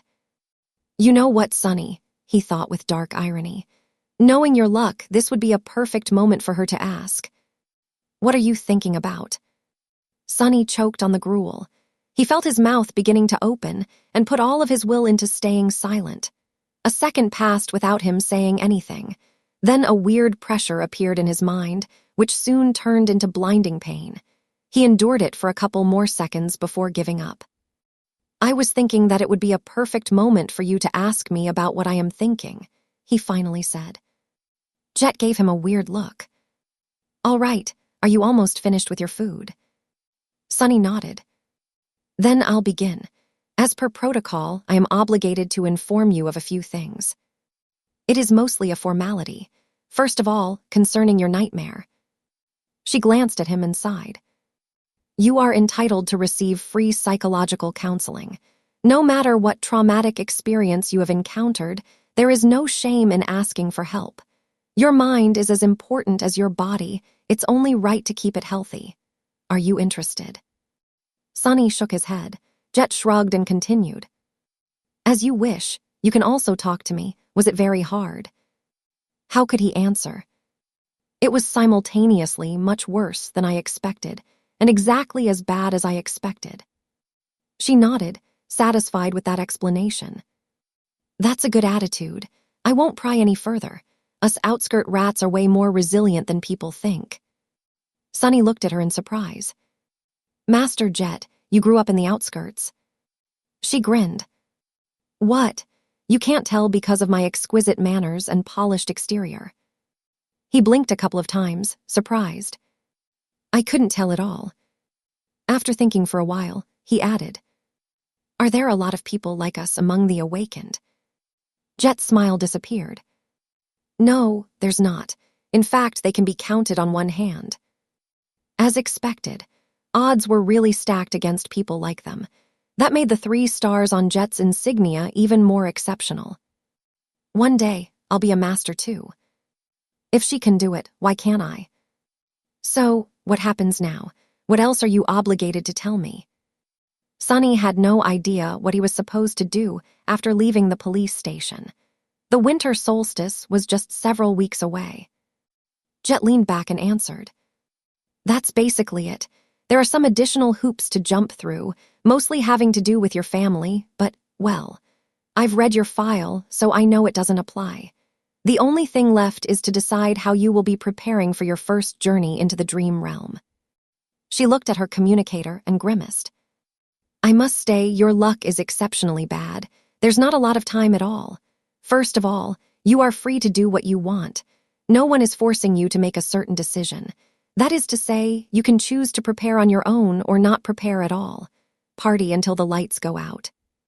Sonny was not very well versed in partying. "However, I would advise against that. As a sleeper, you are also entitled to enroll in the Awakened Academy.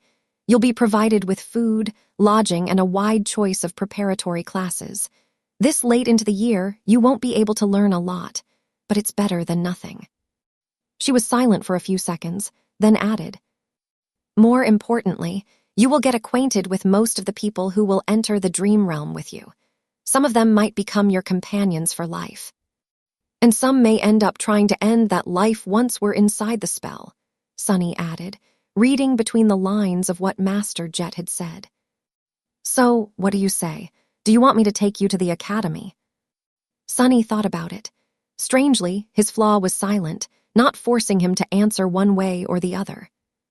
"Is it because I haven't made up my mind yet?" Finally, he looked down at his empty tray and made a decision. "Free lodging and food, you say?" "Yeah, I want to go to the academy." Chapter 19, Crossing the Bridge. Sonny was standing in front of the massive, seemingly indestructible red gates of the Awakened Academy. The academy was, in fact, a city within the city. It was built like a fortress, with a high wall made of hard alloy, deep moat, and numerous large-caliber turrets which were placed in certain positions to create a deadly air suppression dome. No nightmare creature, not even colossal titans, were supposed to be able to break through its defenses. It was a legendary place. Actually, many of the most popular webtoons, youth dramas, and novels took place right behind that wall. Adventures, rivalries, and romantic entanglements of the young awakened heroes were the mainstream theme of modern entertainment. Never in his wildest dreams did Sonny imagine actually becoming one of these heroes. Of course, how things really were differed a lot from how it was portrayed in the media. More than that, he had only 4 weeks to spend here before venturing into the dream realm. Even if he wanted to, there was not enough time for any type of entanglement, and he definitely did not want to. He had to learn how to survive, not waste time on such nonsense. The snow was slowly falling to the ground. It was cold and silent in front of the academy gates.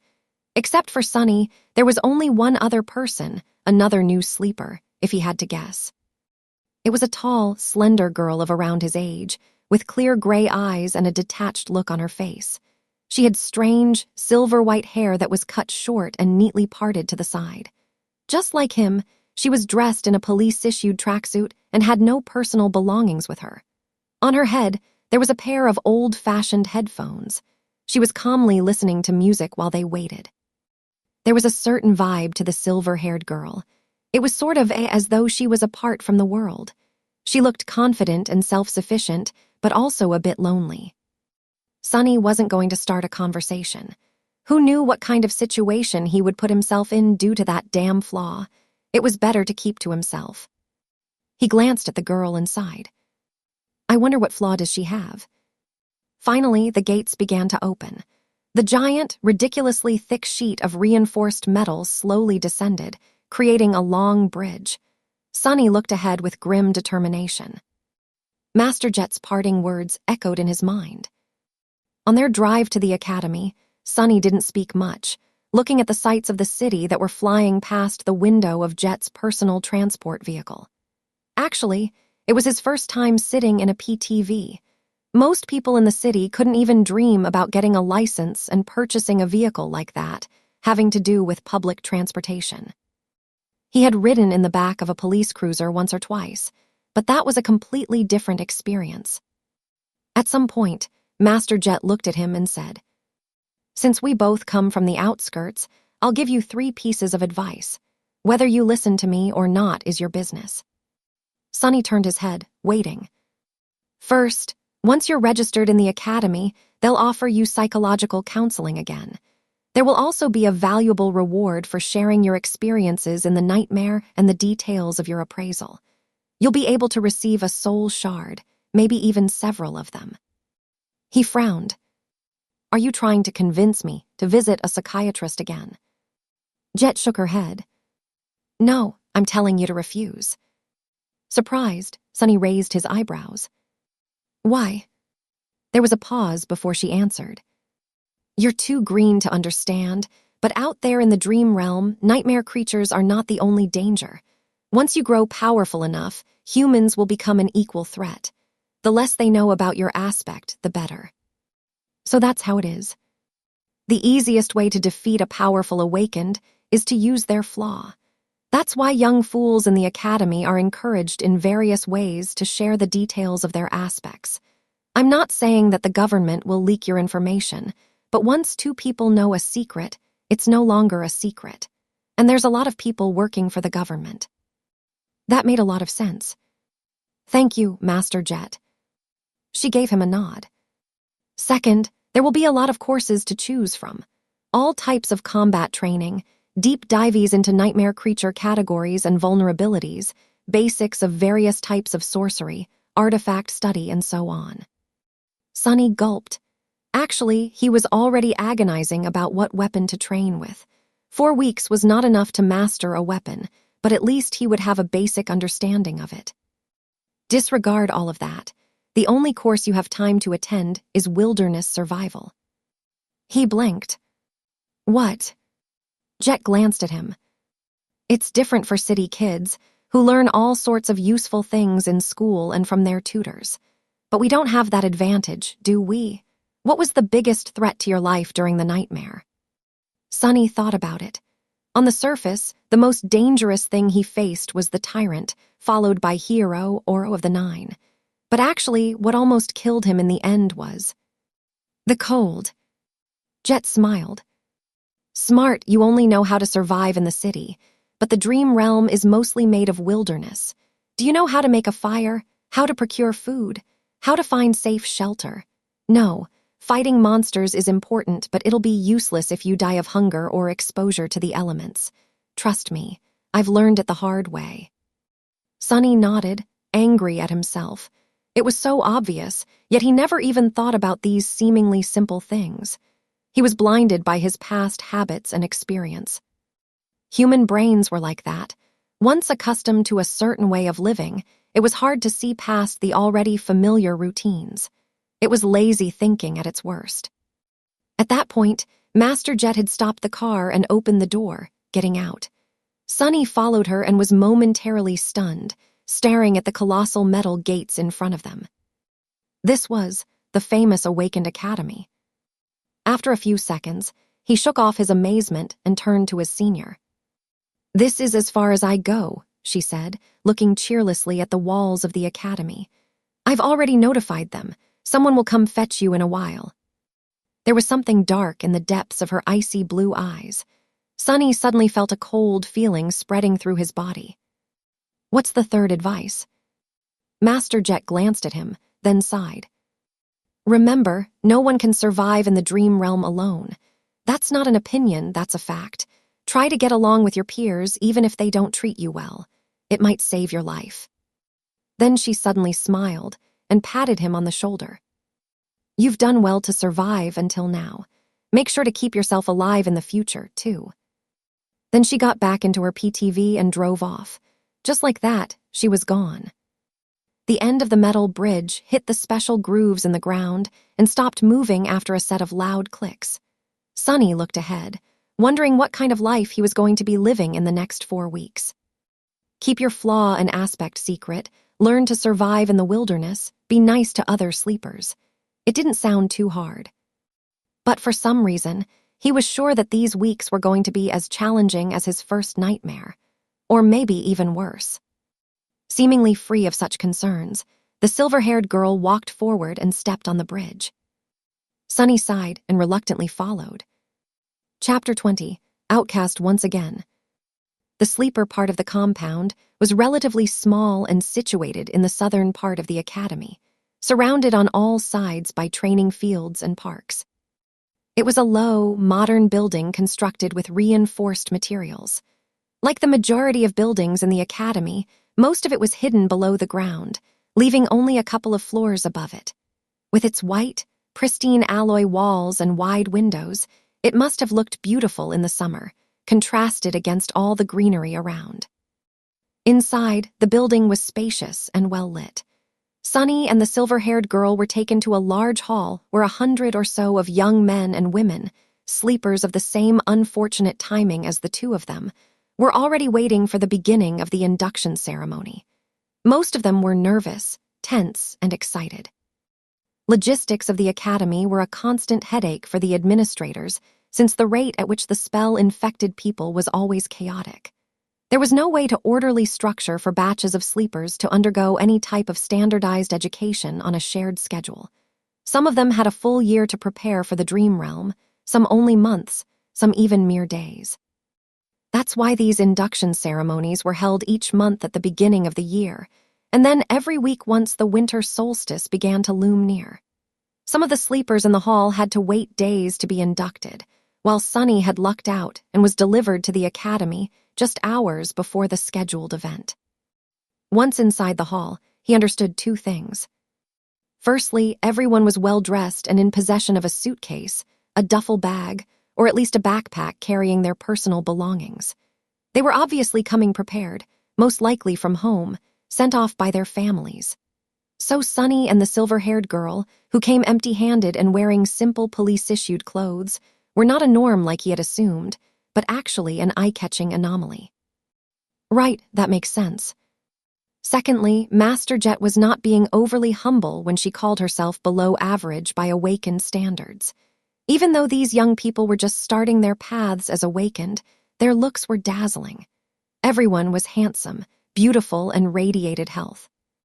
He swallowed. Still, I feel like none of them compare. She might not be as perfectly shaped, but I don't know, she has a presence. It's like shadows become deeper and the temperature drops by a couple of degrees when she's in a room.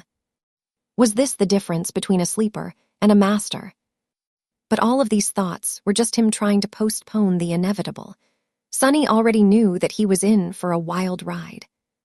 Because he could not lie, and all of these excited youths, regardless of their clothes, gender, and looks, wanted to do one thing.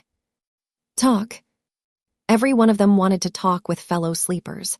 They wanted to discuss their nightmares, their future journey into the dream realm, and everything in between. They wanted to ask questions. They wanted to be asked questions. They wanted to discuss something important or just chit-chat about stupid things. Everyone wanted to share. It's a nightmare, Sunny moaned, disturbed and fearful. I'm doomed. Then, with a bit of grim determination, he gritted his teeth and slowly exhaled. Just think about it as a continuation of your trial. You survived the Black Mountain, so you can survive this too. He had faced heroes, villains, monsters, and even gods. Was he going to be afraid of a bunch of teenagers? He might have underestimated how scary teenagers can be. In half an hour, pretty much everyone in the room hated his guts. After a short series of conversations, Sunny had acquired a reputation of an obnoxious, foul-mouthed pervert. This reputation was quickly solidified. He was slapped a few times and even punched once. He also discovered a couple of new things about his true self, namely, that deep down inside he was apparently rude, arrogant, and more than a little bit lustful. The conversations went something like this. Look at all these young people. How many do you think will return from the dream realm? How many will perish? What do you think our own chances of survival are? I don't know, but I'm pretty sure that a pompous fool like you will die first. Or, I even received an armor-type memory in my nightmare. It's an enchanted robe. Would you like to see? Actually, I would prefer to see you without a robe. Or, then those lowlifes began to rob the bodies. It was disgusting. They even took their shoes. What kind of degenerate would take a dead man's shoes? I once killed a man and took his boots. They were nice boots. What? You killed someone just for a pair of boots? Of course not. There were other reasons. I also took his cloak. Once again an outcast, Sunny was eventually left alone. People seemed to be avoiding him. Unperturbed, he found a quiet corner and stood there, glad that no one wanted to talk to him anymore. His face hurt, and there was blood dripping from his nose. Being ostracized from a group was nothing new, but it still stung. However, he was smiling. Because in the process of turning the whole batch of sleepers against himself, Sunny had discovered something vital. He learned how to control his flaw. Once asked a question, he could not keep quiet. He also couldn't lie. However, after a lot of experimentation, Sunny had found out that with a bit of practice, he could influence the exact way the truth eventually came out. It was like this. After receiving a question, his mind automatically produced a truthful answer. After that, the flaw would force him to say that answer aloud. Refusal to speak would result in the buildup of pressure, then piercing pain. The longer he kept quiet, the worse the pain would become. Eventually, he would have to surrender and reveal the truth. However, in these moments between receiving the question and surrendering to the pain, the actual wording of the answer could be changed. The more it strayed from the initial thought, the more resistance he would meet, once again in the form of pressure, then pain. It still had to be truthful, but it didn't have to be so stark. For example, if Master Jet were to catch him starring again and ask what he was looking at, instead of embarrassing himself, Sunny would have been able to endure a bit of pain and simply say, you. That would still be the truth, however. The result would be entirely different. Hidden in the corner, Sunny grinned as he observed the sleepers. This is good. This is great. This is something I can work with. After all, one didn't have to lie to deceive a person. Sometimes, truth was the best material for creating deceit. If used with a certain devious type of intelligence, truth could be as misleading as lies. For example, in one of his previous conversations, Sunny had confessed that he had once stolen boots from a dead man. The other guy was horrified and asked if he had really killed someone just for a pair of boots.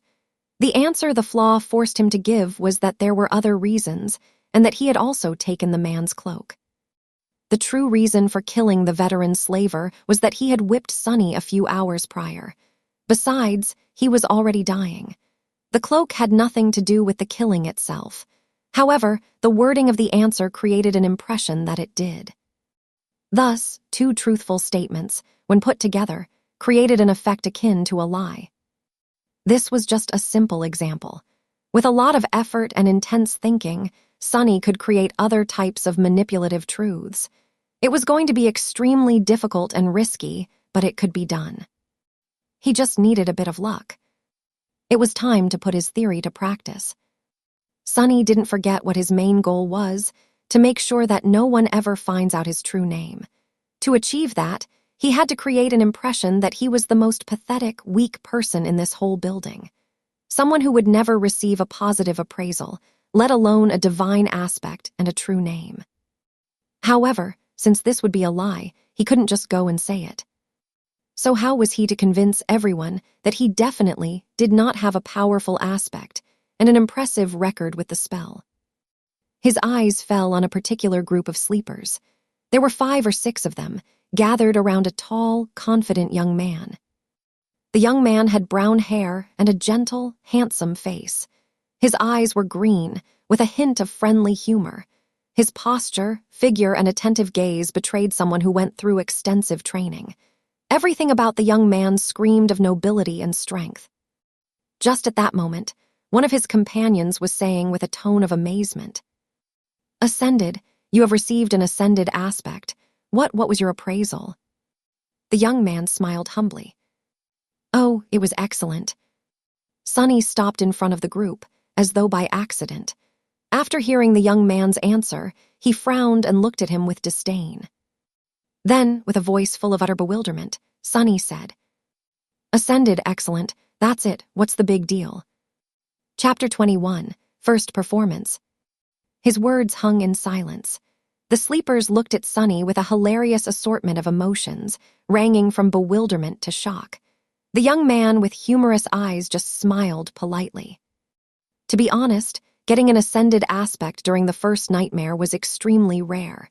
He was certainly someone special, maybe even outstanding. Actually, despite their apparent differences, the young man somehow reminded Sunny of Hero Oro of the Nine. There was a special type of calculating coldness hidden deep inside their eyes. He had encountered such people before, mostly among the veterans of various street gangs in the outskirts. They simply called this type of coldness murder math. Basically, it was a habit experienced fighters developed, no matter where they were and what mood they were in. There was always a sober part of their minds, constantly calculating the most efficient way of killing the person in front of them, just in case such need arises. Ugh, why do I have to antagonize someone like that, of all people? But Sunny really had no grounds to complain. After all, he brought this on himself. After a few seconds, one of the young man's companions finally blinked and said, "A friend, you must not know a lot about the spell. Caster's results are truly remarkable." Then, with a furtive glance at the remarkable caster, he added, "He is a legacy, after all. An actual, living and breathing descendant of an awakened clan." Sunny reevaluated his opinion of the humorous young man. Legacies were known to be trained for their eventual entrance into the spell from the moment they could walk. For them, being infected was a certainty instead of a possibility. They were extremely formidable people. Just great, he thought bitterly and made his frown deepen. Are you trying to pull a prank on me? You call this remarkable? The bewilderment in the eyes of these sleepers was slowly being replaced by hostility. Listen, friend. If you don't think that an ascended aspect is remarkable, then please share with us your own amazing results. What, pray tell, was your appraisal? Caster himself was still keeping quiet and smiling. However, his defenders were growing restless. This was exactly what Sunny wanted to happen. He smiled with utter contempt. I would let you know, my appraisal was, it was glorious. Yes, glorious. And the aspect I acquired was of the divine rank. After that, he received a number of strange looks. No one had ever received a divine aspect before, so of course they were starting to think that he was a lunatic. But there was still a sliver of doubt. Maybe that strange guy was a descendant of a powerful clan, a peerless prodigy. Maybe his appraisal was, indeed, glorious. Sunny had to dispel that tiny bit of doubt. Mind you, I'm not some lofty legacy.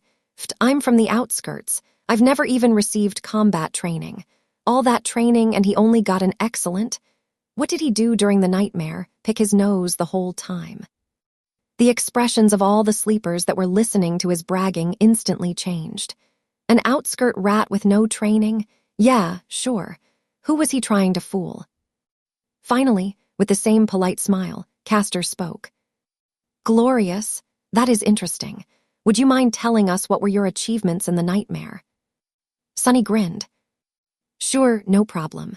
First of all, I killed an awakened tyrant. Every cost him a couple of moments of intense pain, but he didn't let it show on his face. His expression was nothing but smug and confrontational.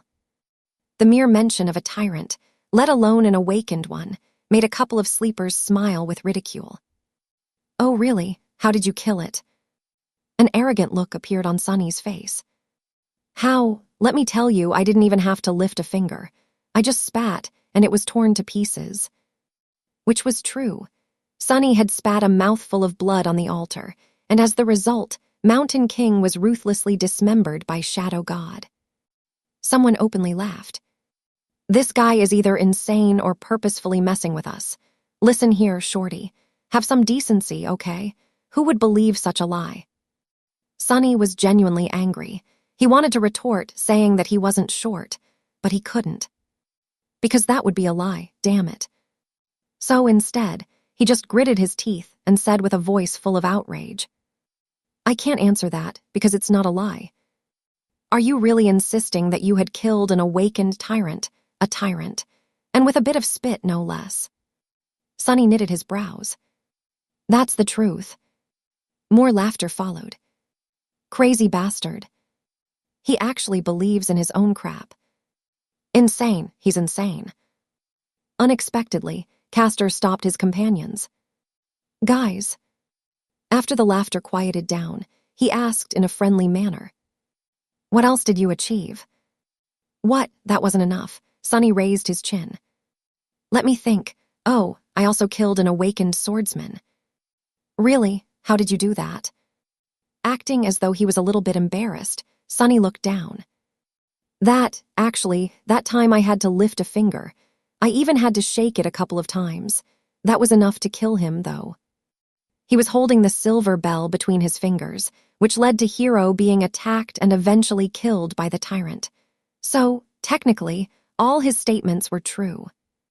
What a crackpot. Can you believe this idiot? Poor bastard. Not only is he weak, he's also lost it. Castor gave his companions a long look and then turned to Sunny. Anything else?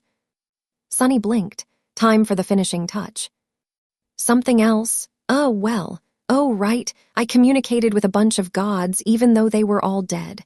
I made one of them wake up. He gave me a blessing. I was blessed by a god, do you all understand? The sleepers were silently shaking their heads or looking at him with pity. Castor sighed. I see. Well, in comparison to your achievements, mine do look rather average. Thank you for sharing with us.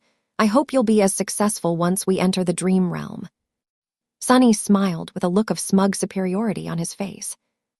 You better believe it. With that, he turned around and walked away. That's a job well done.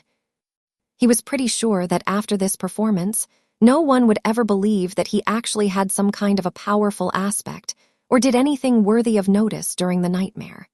He only told them the truth, and yet managed to make everyone believe in the opposite of the truth. Such an incredible feeling. What did they think of him now? They thought that he was weak, grew up without any education in the outskirts, and had no training. More than that, he was apparently either insane or incredibly stupid. His temper was terrible. Truly pathetic and pitiful fellow. Now, whenever he was asked about his aspect, He could just honestly say that it was of the divine rank and be laughed at. People would rather believe that the spell had ceased to exist than that he was someone noteworthy. He could even scream about his accomplishments from the roof, and no one would believe him. Subsequently, no one would ever suspect that he had a true name. Just you wait, fools. One day I'll be the one laughing. As Sunny was walking away, he heard one of the sleepers talking to Castor. Why didn't you put that lunatic in his place? He has belittled you. After a short pause, Castor answered. His voice sounded low and mellow. Poor kid must have lost his mind in the nightmare. It often happens. He'll most likely die soon, so being kind is the least I can do. The corner of Sunny's mouth twitched. What a nice guy. He knew that Castor's words were based on a false assumption, but for some reason, still felt a cold chill running up his spine. Chapter 22, Corpse Corner. Satisfied with his performance, Sunny walked back to the deserted corner of the hall. He felt people looking at him with mockery, contempt, and pity. No one seemed to be willing to stay close to him. It was just as well. He didn't want to be bothered anyway. Still, weren't their reactions a bit exaggerated? It's not like he was carrying an infectious disease. Well, except for the spell. But it wasn't really a disease, which everyone here should have known already. Finally, he extricated himself from the crowd and reached the corner. For some reason, sleepers were unwilling to approach it. Currently, there was only one girl sitting quietly on the bench. Sunny gave her a look. The quiet girl was delicate, demure, and very pretty. Her clothes were tidy and neat. They weren't very expensive, but still rather tasteful. With her pale blonde hair, big blue eyes, and exquisite face, she looked like a beautiful porcelain doll. She was subtly breathtaking. However, there was something wrong with her. Sunny frowned, trying to understand what exactly about the girl made him uncomfortable. After a while, he realized that her empty, expressionless stare was reminding him of Mountain King. Startled, Sunny understood that the girl was blind. It took him a couple of seconds to compose himself. What a shame. A bit disheartened, he carefully sat on the opposite end of the bench.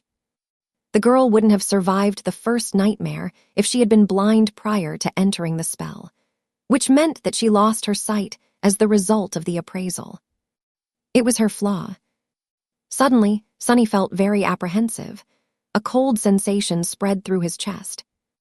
And I thought my flaw was bad. No matter what aspect ability the blind girl had received in exchange for her sight, it was effectively a death sentence. A blind person had no chances of surviving in the dream realm, at least not with a dormant core. In some sense, the girl was already dead. She was effectively a walking corpse. Feeling extremely disturbed, Sunny turned away and studied the crowd of sleepers. Now he understood why people were trying to avoid this corner. The girl was surrounded by an invisible, but almost palpable aura of death. Sleepers usually weren't very superstitious, but anyone would feel uncomfortable in her company. Armed with this knowledge, Sunny suddenly saw a pattern in how the young people in the hall were grouped. Instinctively, they all tried to stand close to those of their own circumstance. At the far end of the hall, closest to the stage, were one or two small groups. People in these groups were distinct from the rest of sleepers. They were all confident, calm, and had an air of readiness.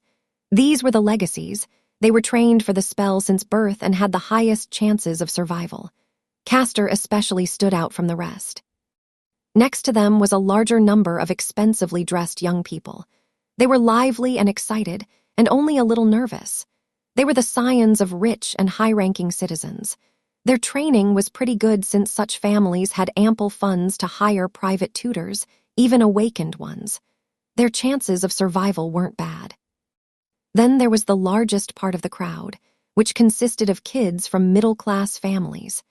They might not have had the privilege of training under awakened tutors, but their education wasn't bad. The government spent a lot of effort to put all the necessary knowledge and skills into the school curriculum, preparing potential sleepers in advance. Some of them might have received additional training in private. To survive, these sleepers would need to put in a valiant effort and also have a bit of luck, but it wasn't improbable. Consequently, they were tense and nervous. And lastly, there was Sunny and the blind girl, the corpses. From the point of view of other sleepers in the hall, their chances of survival were close to zero. How charming. This was how the young sleepers had subconsciously divided themselves. The only exception from this rule was the silver-haired girl, who stood alone and apart from everyone, seemingly indifferent to tension and nervousness that permeated the air. She was leaning against a wall with her eyes closed, still listening to music. But regardless of their group and level of training, everyone was already tired of waiting. When will the damn induction ceremony start? Sunny thought, irritated. As though answering his thoughts, a tall man in a dark blue uniform appeared on the stage. Not only was he tall, he was actually almost a giant. Sunny even wondered if the man's mother had sinned with a bear. Of course, it was impossible. Bears had gone extinct long before the spell even appeared. But he once saw pictures in a book, and they looked sort of similar. A bear-like nightmare creature, then. The giant man had wide shoulders, an athletic build, and a gorgeous brown beard. His eyes were calm and serious. After reaching the center of the stage, he gave sleepers a long look. When his gaze reached the deserted corner, Sunny suddenly felt nervous. I sure hope he doesn't have a telepathic ability. Otherwise, he might separate me from a limb or two on behalf of his mother. The man didn't pay Sunny a lot of attention and returned his gaze to the front rows of the crowd. Finally, he said in a deep, reverberating voice, "I am Awakened Rock. Sleepers, welcome to the Academy." Everyone listened, without making a sound. "In less than a month, you will be summoned to the Dream Realm. Some of you might think that you are well prepared. You're wrong. The spell is merciless and cunning. The moment Awakened begin to think too much of themselves, they die. I've seen countless sleepers like you lose their lives. I've also seen experienced masters lose theirs. Even saints are not assured to survive." "Thanks for the encouragement," Sunny thought sarcastically. "In the following 4 weeks, we will do everything in our power to increase your chances of survival. You will receive training from the best instructors in the world. However, don't be misled by their fame. In the end, whether you return from the Dream Realm alive depends only on one person, you. The responsibility to survive is yours and yours alone." Except for the legacies, sleepers were looking at each other with growing fear in their eyes. Awakened Rock continued. "You are not children anymore. It's a shame because you ought to be, but the spell has decided otherwise. You have been to the first nightmare, so you already know what it's like. Your parents, your teachers, and your friends can't help you anymore." Haven't had any of those in a long time. While listening to Rock's speech, Sunny couldn't help but feel a little excluded. It was all old news to him. However, he understood the instructor's purpose. He had to make young sleepers afraid, because fear was the only thing that would keep them alive. Finally, the speech got to the important part. Awakened Rock paused, giving kids listening to him a few moments to digest his words. Then, with a short nod, he continued. "Now we will talk about the difference between nightmares and the Dream Realm." Chapter 23, Dreams and Nightmares. That was something Sunny was keenly interested in. Of course, he had a general knowledge of how things were set inside the spell. But the first nightmare had already shown him that reality was different from how it was portrayed in popular culture in a number of small, but infinitely important ways. He needed to separate truth from the myths. And of course, it was very advantageous to hear it from the mouth of someone who had actually been to the Dream Realm. So Sunny was all ears. Awaken Rock began to speak. "Most people are aware of what nightmares are, because they have an impact on the real world and their lives. All of you have been warned before entering the first nightmare that, should you perish there, a nightmare creature would be allowed to cross the threshold and enter reality." Yup, that was the reason why Master Jet had to wait patiently by his side, prepared to deal with the monster if it appears. First nightmares are unique because each of them is individual. That's why only a single creature can appear. However, starting from the second nightmare, things become much more dangerous. These nightmares are not tied to an infected person. Instead, they are born in the dream realm. While the seed of the nightmare is growing, any number of awakened can attempt to conquer it.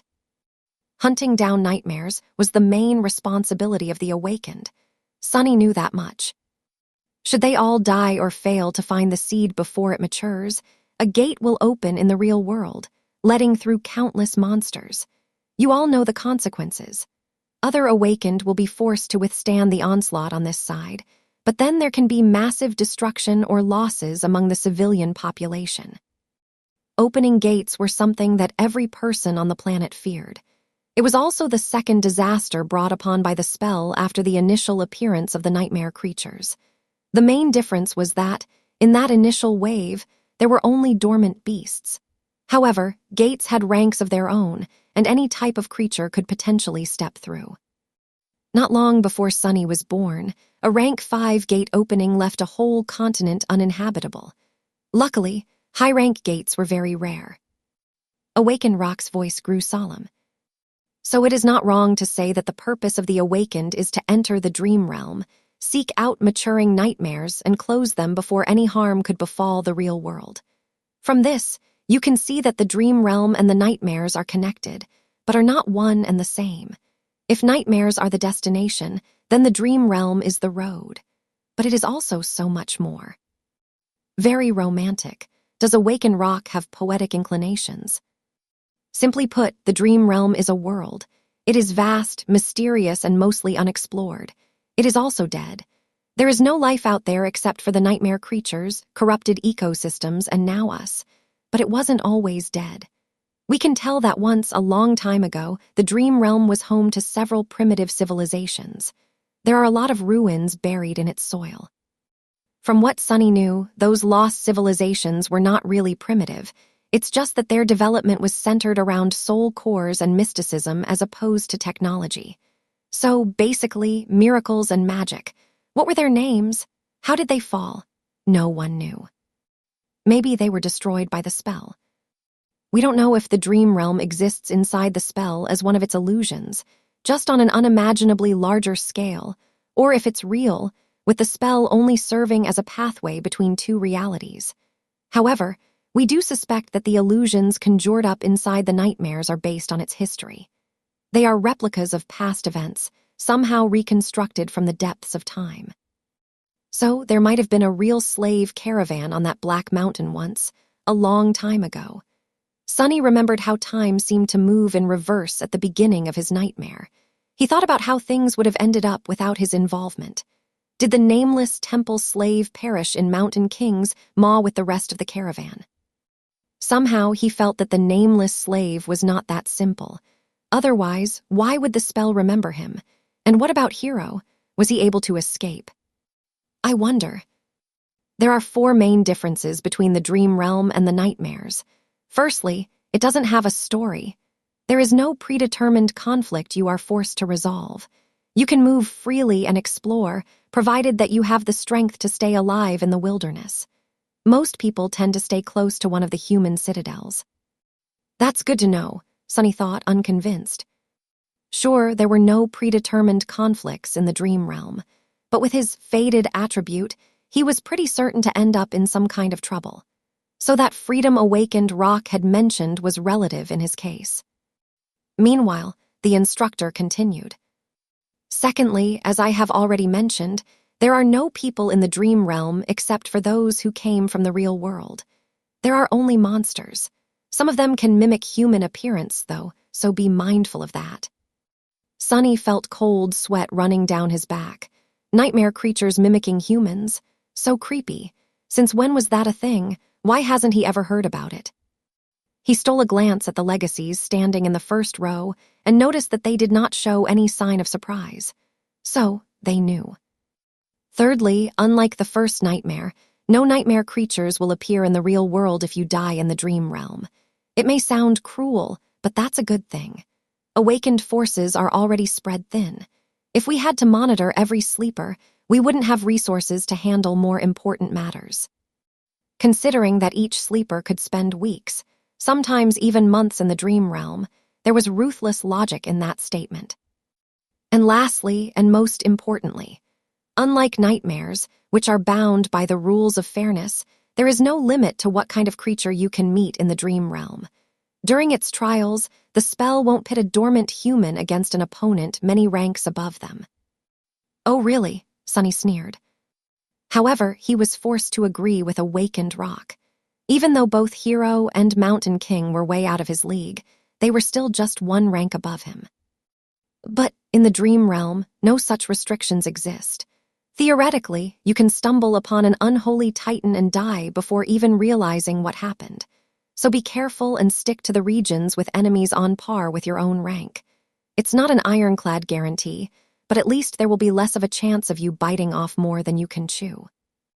Sticking to a region populated by nightmare creatures below his rank was even better. That was exactly what Sunny was planning to do.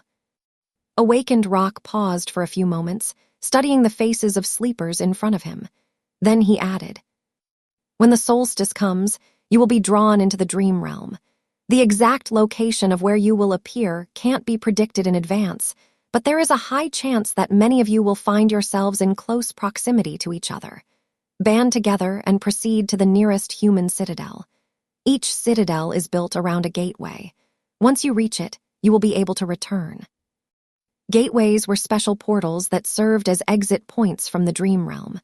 Once sleepers reached such a portal, they would be able to escape back to reality and become awakened. Their core would evolve, and they would also receive a second aspect ability. After that, they would return to the dream realm each time they fall asleep. If you can't locate or are unable to reach the nearest human citadel, search for an unclaimed gateway.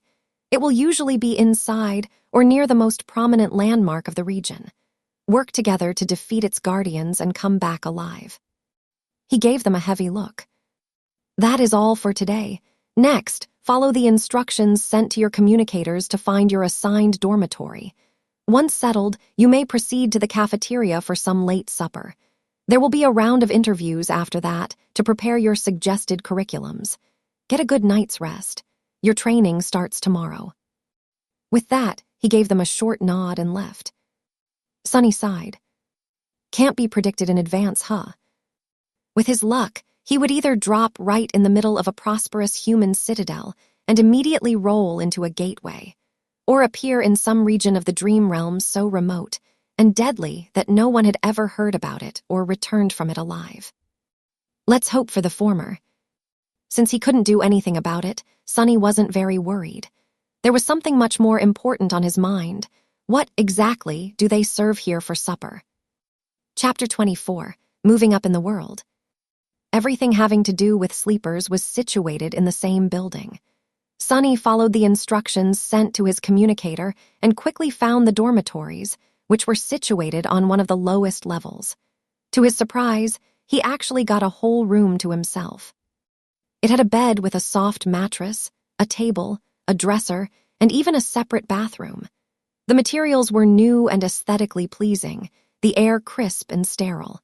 It was warm inside, and the outer wall was equipped with a hidden screen that seamlessly imitated a wide window, opening to a picturesque vista of a snowy park. There were even several sets of clothes, with the Academy emblem provided to him for free. How extravagant, Sunny thought, a little stunned. Rationally, he understood that such an arrangement was not really luxurious. However, to him, who grew up wandering the outskirts, this room was like a palace. He scratched his head. Looks like I've made it. Sunny glanced around, then winked at his shadow and smiled. I guess we're moving up in the world, huh? The shadow didn't respond, apparently not very impressed. Perhaps it didn't care about such things. Right, what would a stupid shadow know? Sunny changed into new clothes and studied himself in the mirror. Then, remembering something, he summoned the runes. He finally had time to study the puppeteer's shroud. Memory, puppeteer's shroud. Memory rank, awakened. Memory type, armor. Memory description. A worm of doubt once found its way into a righteous king's heart. With time, the king was devoured from inside and became its puppet. A lifetime later, the puppeteer worm escaped from the king's dead body, leaving behind a cocoon of black silk. No one knows where it went. However, once people dared to approach the silent castle, they found the silk among the mountains of gnawed bones and fashioned it into an armor. Sunny made a sour face. That is not that terrifying. Yeah, I'm not creeped out at all. Come to think of it, the first creature he killed was called a larva. If you were to assume that Mountain King was a mature puppeteer worm, and already a tyrant, then what the hell would it transform into after becoming a moth? No, it's better not to think about it.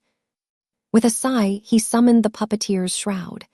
Thin black threads immediately appeared around his body and wrapped it into a set of armor.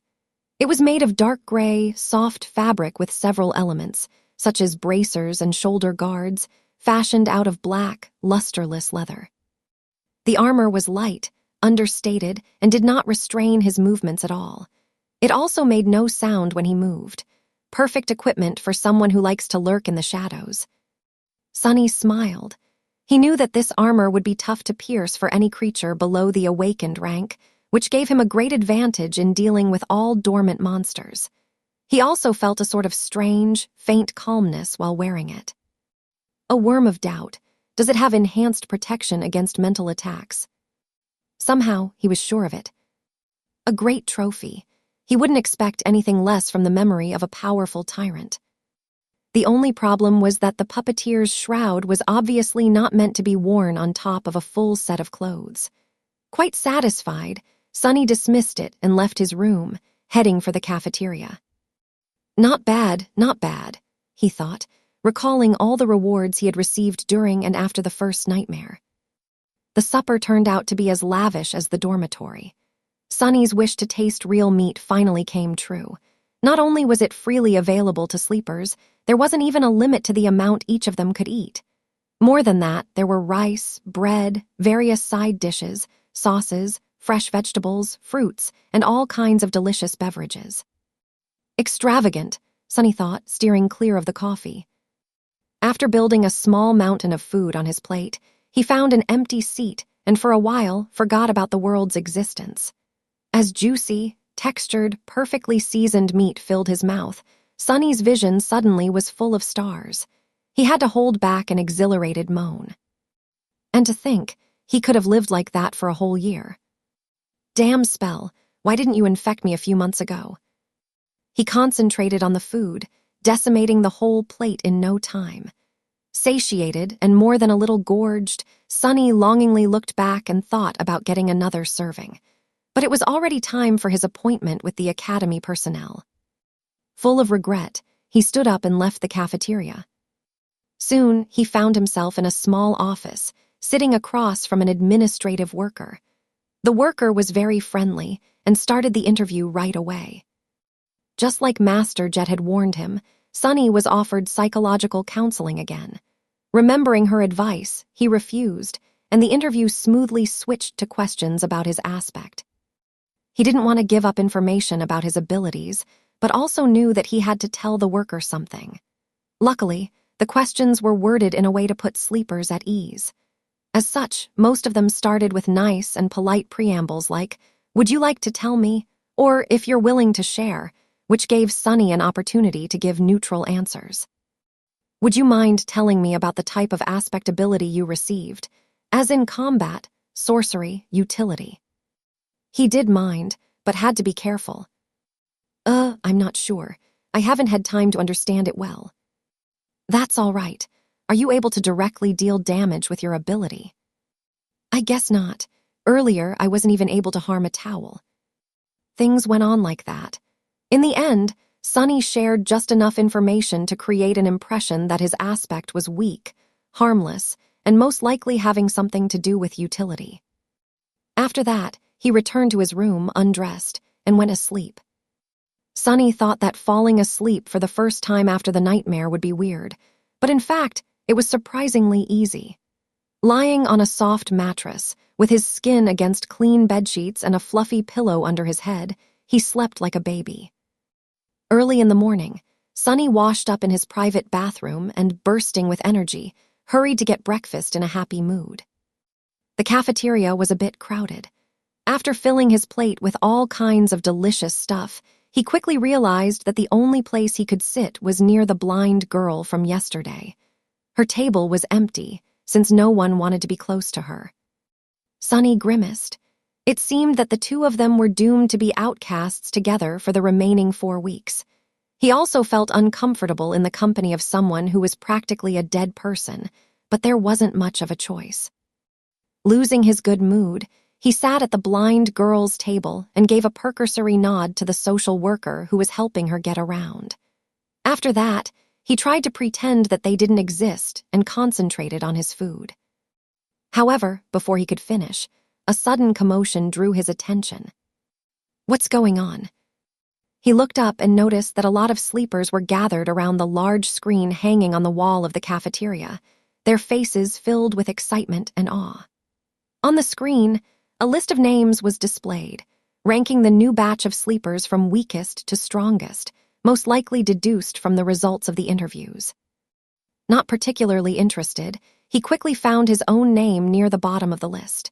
The only sleeper who the Academy judged to be less likely to succeed than him was the blind girl.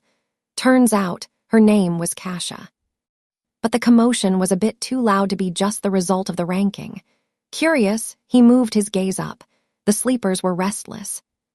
How can this be? I'm not seeing things right. What kind of a monster is she? Castor was placed in second place, and right above him, the portrait of the silver-haired girl could be clearly seen. To the right of it, 2 simple lines of text were displayed. Name, Nephi's.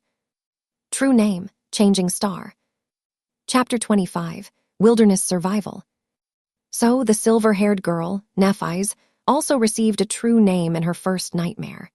To get his own, Sunny had to deal with Hero and Mountain King while possessing a completely useless aspect, an impossible feat that seemed to have pleased the spell very much. I wonder how she had gotten hers. Sleepers in the cafeteria were struck dumb by the revelation of this achievement. They were staring at the screen with astonishment, fear, and admiration. Listening to their excited whispers, Sunny felt a childish desire to scream, "Me too! I have one too." But of course he kept quiet. Looking around, he noticed Castor's gaze fixed on the screen. There was a strange, somber expression on the humorous young man's face. But the weird thing about it was that, as far as Sunny could tell, Castor wasn't looking at the line of text containing the true name. Instead, he was staring at the line of text that read, Nephi's, as though the girl's actual name held more meaning to him than the one given by the spell. Interesting, do they know each other? Why would a lofty legacy know someone who came to the Academy in a police-issued tracksuit? And speaking of Nephi's, where was she? Sunny glanced around the cafeteria and quickly noticed the silver-haired girl, who was sitting quietly in a corner with a cup of coffee in her hands. She wasn't paying a lot of attention to the commotion, seemingly immersed in her thoughts. Her gray eyes were serious and distant. A sleeper with a true name, that's impossible. It's technically possible. Smile of Heaven received her true name in the first nightmare, I think. But yeah, I'm doubtful. Maybe she lied in the interview. Are you stupid? If it was that easy to deceive the administrators, the crazy pervert from yesterday would have been in the first place instead. Sunny's face twitched. Crazy pervert, huh? Well, why don't we just ask her? Suddenly, there was a deafening silence in the cafeteria. Following the suggestion, sleepers stopped talking and turned around, staring at Nephi's. However, no one seemed to have the courage to approach her first. Finally sensing something, she raised her eyes and looked at them with surprise. What? Even the blind girl, Cassia, turned in the direction of her voice. After a couple of moments, Castor suddenly walked over and made a small bow. Lady Nephi's, I am Castor from the Han Lee clan. I see that your trial went well. Lady, why is he addressing her that way? And he had to introduce himself, so they don't know each other. Interesting. Nephi's seemed to be a little bit perplexed by the question. After thinking for a while, she smiled brightly and shrugged. It is what it is. Castor awkwardly returned the smile. I see. I am very glad that you returned unharmed. Not that I doubted your abilities. Nephi's nodded. Thank you. After that, she returned to her coffee, indicating that the conversation was over or simply oblivious to everyone's attention. Sunny sighed. How mysterious. There were a lot of thoughts on his mind. However, none of them could distract him from the most important thing, breakfast. A few seconds later, he had forgotten all about the awkward dynamic between Castor and Nephi's and was happily shoveling down his food. The wilderness survival classroom was spacious, tastefully decorated, and completely empty. Sunny even thought that he was mistaken, but then spotted a gloomy instructor sitting behind a wide wooden desk. Noticing him, the instructor perked up. Come in, young man. He was a lively old man with messy gray hair, absent-minded eyes, and a pair of bushy eyebrows that seemed to jump around on their own. I'm awakened, Julius. You can call me Teacher Julius. Sit down, what's your name? Sunny obediently sat down. It's Sunless. Julius raised his eyebrows. Ah, what an ominous name. But that is good, very good. After all, we have to deal with a lot of ominous things. Sunny carefully looked around. Oh, I'm sorry, teacher. Did I come too early? No, you're right on time. Are other students late? The instructor grunted, with incredible contempt. No one else is coming. Those brutes are only interested in swinging their fists and swords around. Very few are smart like you and know the true value of knowledge. Oh, so it was that unpopular. Sunny inwardly sighed, hoping that he won't regret the decision to abandon combat training in favor of this course. Say, young man, why did you choose wilderness survival of all things? There was no point in hiding the true reason, not that Sunny would have been able to anyway. The awakened that monitored me during the first nightmare, Master Jet, had advised me to study it above all things. A very wise advice. That master truly knows what's important. Wait, did you say Jet? His eyes widened. Soul Reaper Jet, that murderous savage. Who would have thought that a barbarian like her would know the value of intricate knowledge? Soul Reaper, Sunny's curiosity was piqued. Teacher, do you know Master Jet? Julius carefully looked behind his back before answering. Who doesn't know the Soul Reaper? She might not be the most powerful awakened out there, but she is certainly one of the most feared. That's because her aspect abilities disregard flesh and target soul cores directly, which means that no amount of armor, damage resistance, and physical protection can stop them. He leaned forward. The only good thing is that she's young and not likely to become a saint anytime soon, or even ever. Yes, luckily, there's a very low probability that she'll ever advance. Sunny blinked. Why? Julius looked at him, as though trying to comprehend how someone could be so ignorant. Because of her problematic personality, of course. Who would want to help a psychopathic killer become a saint? You need a team of outstanding companions and a lot of support to attempt conquering the third nightmare. Soul Reaper Jet isn't. Wait. Suddenly, Julius frowned and leaned back. Why am I gossiping with you? You're too young to know such things. More than that, it's not in my character to badmouth others behind their backs. I would beg to differ, Sunny thought sarcastically, but didn't say anything out loud. He already got a lot of juicy information out of Teacher Julius. Maybe choosing wilderness survival was the right choice after all. Let's get back to your curriculum. What other courses are you taking? Sunny sighed. None. For the next 4 weeks, I'll be fully concentrated on wilderness survival. Julius stared at him for a whole minute, an expression of utter astonishment written clearly on his face. Then, slowly, an excited gleam appeared in his eyes. Finally, he grinned. Wonderful, this is wonderful. You're such an astute young man. Don't you worry, in 4 whole weeks. I will make you immortal. Sunny's lessons with Teacher Julius started pleasantly and without much tension, but just an hour later, he felt like his head was ready to explode.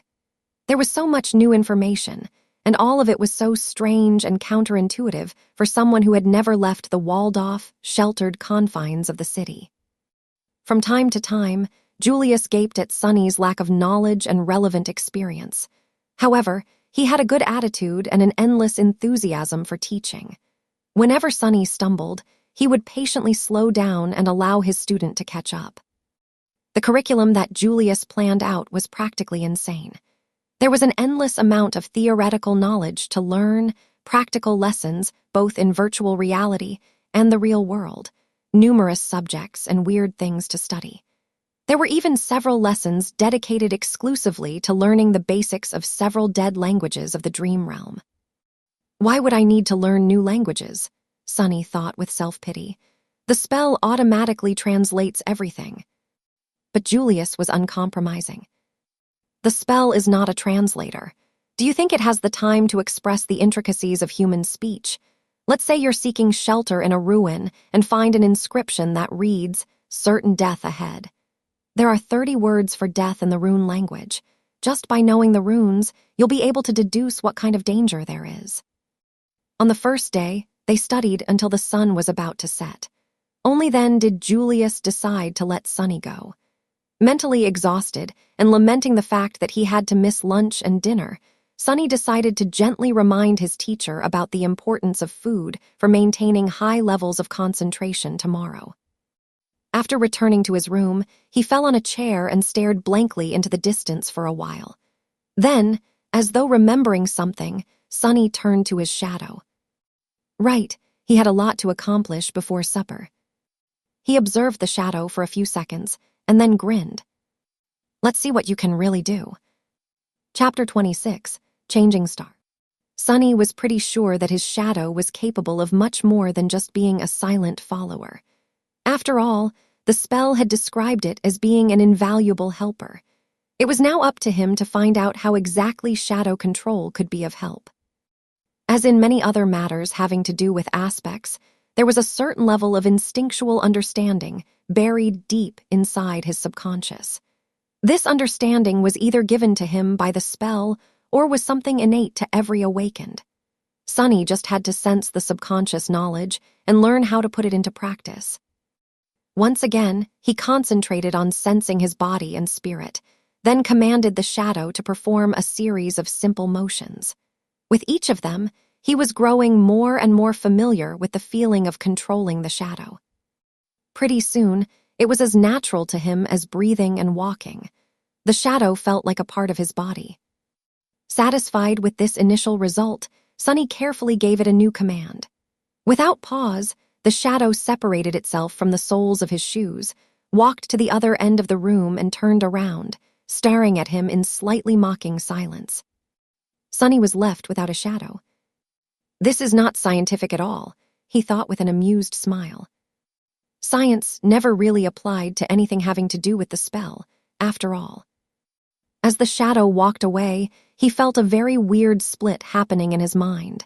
It was like his perception had separated into two distinct sources. One was his body, the other, his shadow. With a bit of trying, he managed to focus on the second source.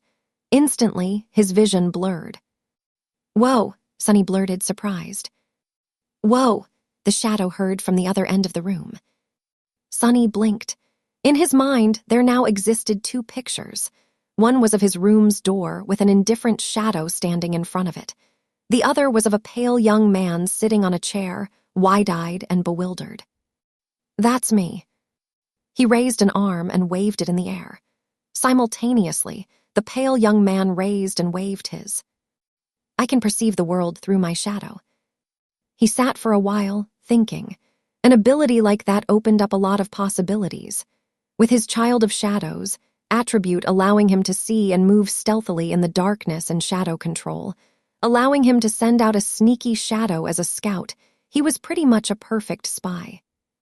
A spy was someone who gathered information without exposing themselves to a lot of risk. A role like that suited Sunny's taste very much. Of course, spies were also able to strike from the shadows with deadly precision. Armed with information, they were masterful ambushers. With the prior knowledge of the opponent's weaknesses, their attacks were surgical and lethal. But any direct confrontation would mean putting himself in danger, so Sunny wasn't very keen on becoming an assassin. After all, his aspect still lacked the means of directly enhancing his combat performance. "Shall we test it?" He looked at the shadow and gave it a command. With an exaggerated sigh, the shadow bent down and nimbly slid under the door. Instantly, he could see both the room and the hallway outside. Sonny closed his eyes to focus on the picture projected from the shadow. Moving stealthily from one shadow to another, it glided down the hallway. With a bit of timing and consideration, his scout was practically invisible. Sonny passed by a couple of sleepers and listened in on their conversation. Not finding it very interesting, he continued forward. Finally, the shadow stopped at a corner. To its left were the elevators, to its right, the way to the girls' dormitory. All sorts of provocative images immediately entered Sonny's head. "Oh my," he thought, blushing. Yes, with this ability, it was also very easy to fall into utter depravity. But no, he couldn't do it. Not because of some high moral principles. It's just that, with his reputation of a pervert, the chances of being asked if he had done something unbecoming were pretty high. So he needed the ability to honestly answer no. "So I probably shouldn't, right?" "Right. Of course you're right. Don't even think about it." Back in his room, Sonny sighed with a lot of regret. Then he directed his scout to hide in the shadow of a passing sleeper and followed him to the elevators. Sometime later, Sonny's shadow was hiding in a corner of a large dojo. He was observing his fellow sleepers who, under the guidance of Instructor Rock, were going through the motions of the introductory combat class. Today was mainly dedicated to testing their general competency and abilities. After that, the sleepers were going to be separated into groups based on their level, such as novice, advanced, or expert, as well as their weapon of choice. Some would be assigned a personal tutor or paired together. Currently, sleepers were taking turns delivering their strongest punches to a wide plate attached to a special measuring machine. After each strike, the machine would display a number corresponding to the sleeper's physical strength. In theory, a machine like that was not hard to build. However, considering that many of sleepers had combat-oriented aspects that enhanced their might in a variety of ways, it was actually a marvel of engineering and durability.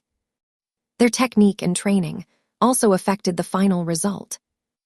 Most people were getting numbers ranging from 10 to 14. It was considered a good result, something that only the most athletic people could reach. However, a lot of sleepers, obviously those with enhancing aspects, were able to achieve a score of 15 or even 16. "I would probably get 10 or 11, Sonny thought, feeling a little bored. Then he suddenly perked up, noticing that it was turn for Nephi's, the highest-rated sleeper of their batch, to strike the plate. The slender girl approached the machine and, without much preparation, delivered a sudden, crushing blow. Sonny wasn't very well versed in martial arts, but even he was impressed by the flawless economy and speed of her execution. She had a lot of training. Nephi's was becoming more and more intriguing. What's her actual background? After a short pause, the machine displayed the result, 16. Sonny felt a bit disappointed. Not that impressive. I was expecting more. She was the proud bearer of a true name, after all. After that, only Castor remained. This time, Sonny couldn't even see the flying fist. It was just too fast. The machine trembled and took more time calculating. Finally, 2 numbers appeared. 21. Everyone gaped at the display, stunned. More than a few admiring looks were thrown at Castor, who simply bowed and took a step back. Instructor Rock smiled. "Not bad. Now, we will move to sparring and evaluate your general level of training. I need 2 volunteers to begin." Nephi's was the first to step forward and walk to the center of the ring. A couple of seconds later, a tall and extremely muscular sleeper followed and faced her. The rules are simple. Make your opponent's back touch the floor or throw them out of the ring. Use whatever abilities and techniques you find appropriate. Oh, the show is starting. Watching sleepers fight each other was not only entertaining, but could also provide Sonny with knowledge of their powers. Back in the room, he leaned forward and rested his chin on his palms. Go Nephi's. The tall guy attacked without wasting any time.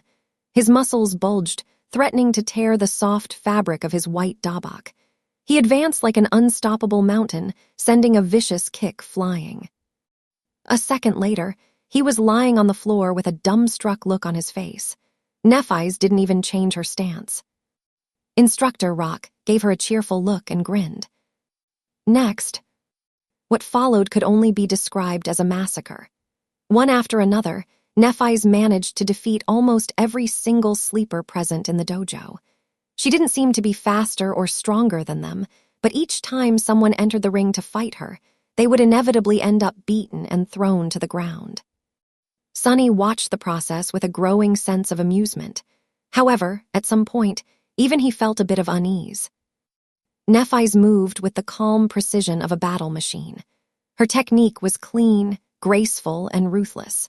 No matter what type of attack was thrown at her, she was able to either predict or instantly react to it, then deflect and turn it against the attacker with the minimum amount of effort. It didn't matter whether her opponent was poor, rich, or a legacy. Everyone would end up dealt with in a matter of seconds. What's more, through the whole process, the composed expression on her face didn't even change once. It was like Nephi's was made out of metal. Is she even human?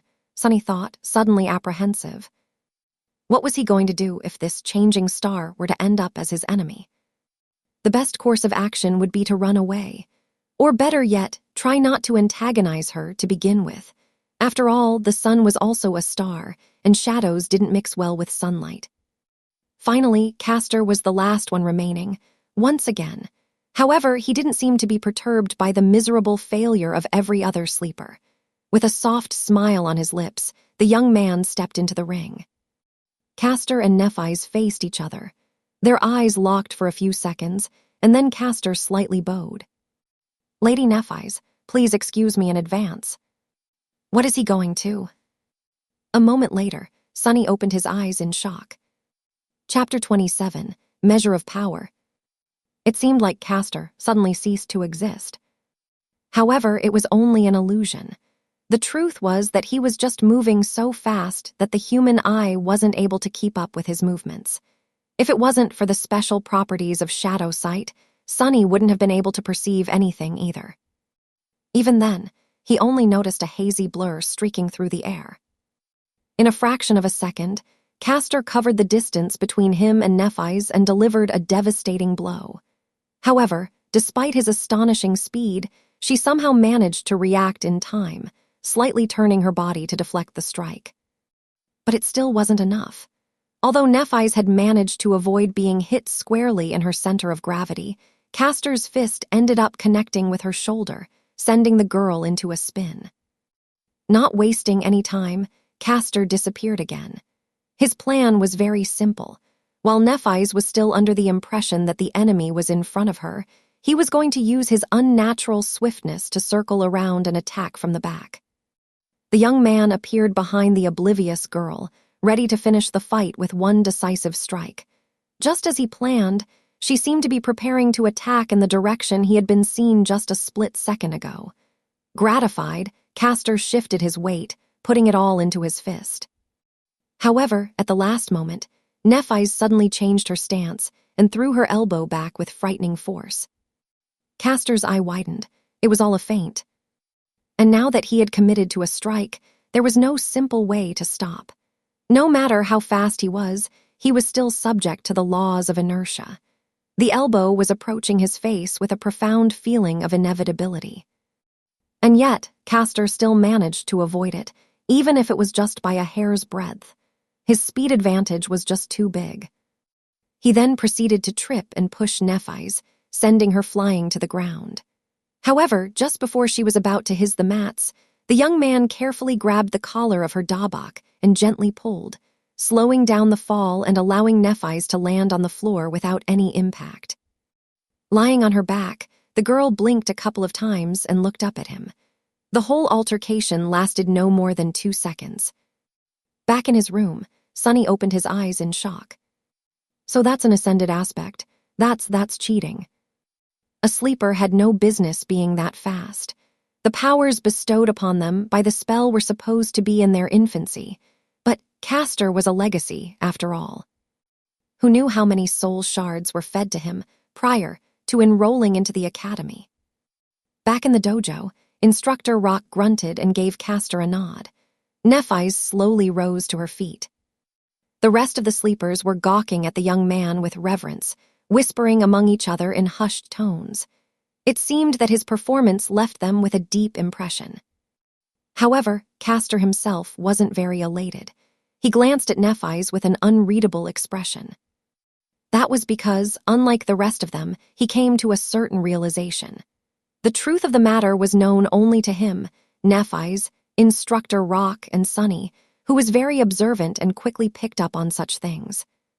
The thing that sleepers failed to notice was that Nephi's did not use her aspect ability when facing Castor. In fact, she had not used it at any point during today's testing. No one even knew what her ability was. And yet, despite his powerful aspect, Castor barely managed to clutch a victory against her. What a monster, Sunny thought, full of unease. The shadow hiding in the corner of the dojo seemed to agree with him wholeheartedly. After that, the introductory combat class was over. Sore from the beating they received, sleepers headed for the showers.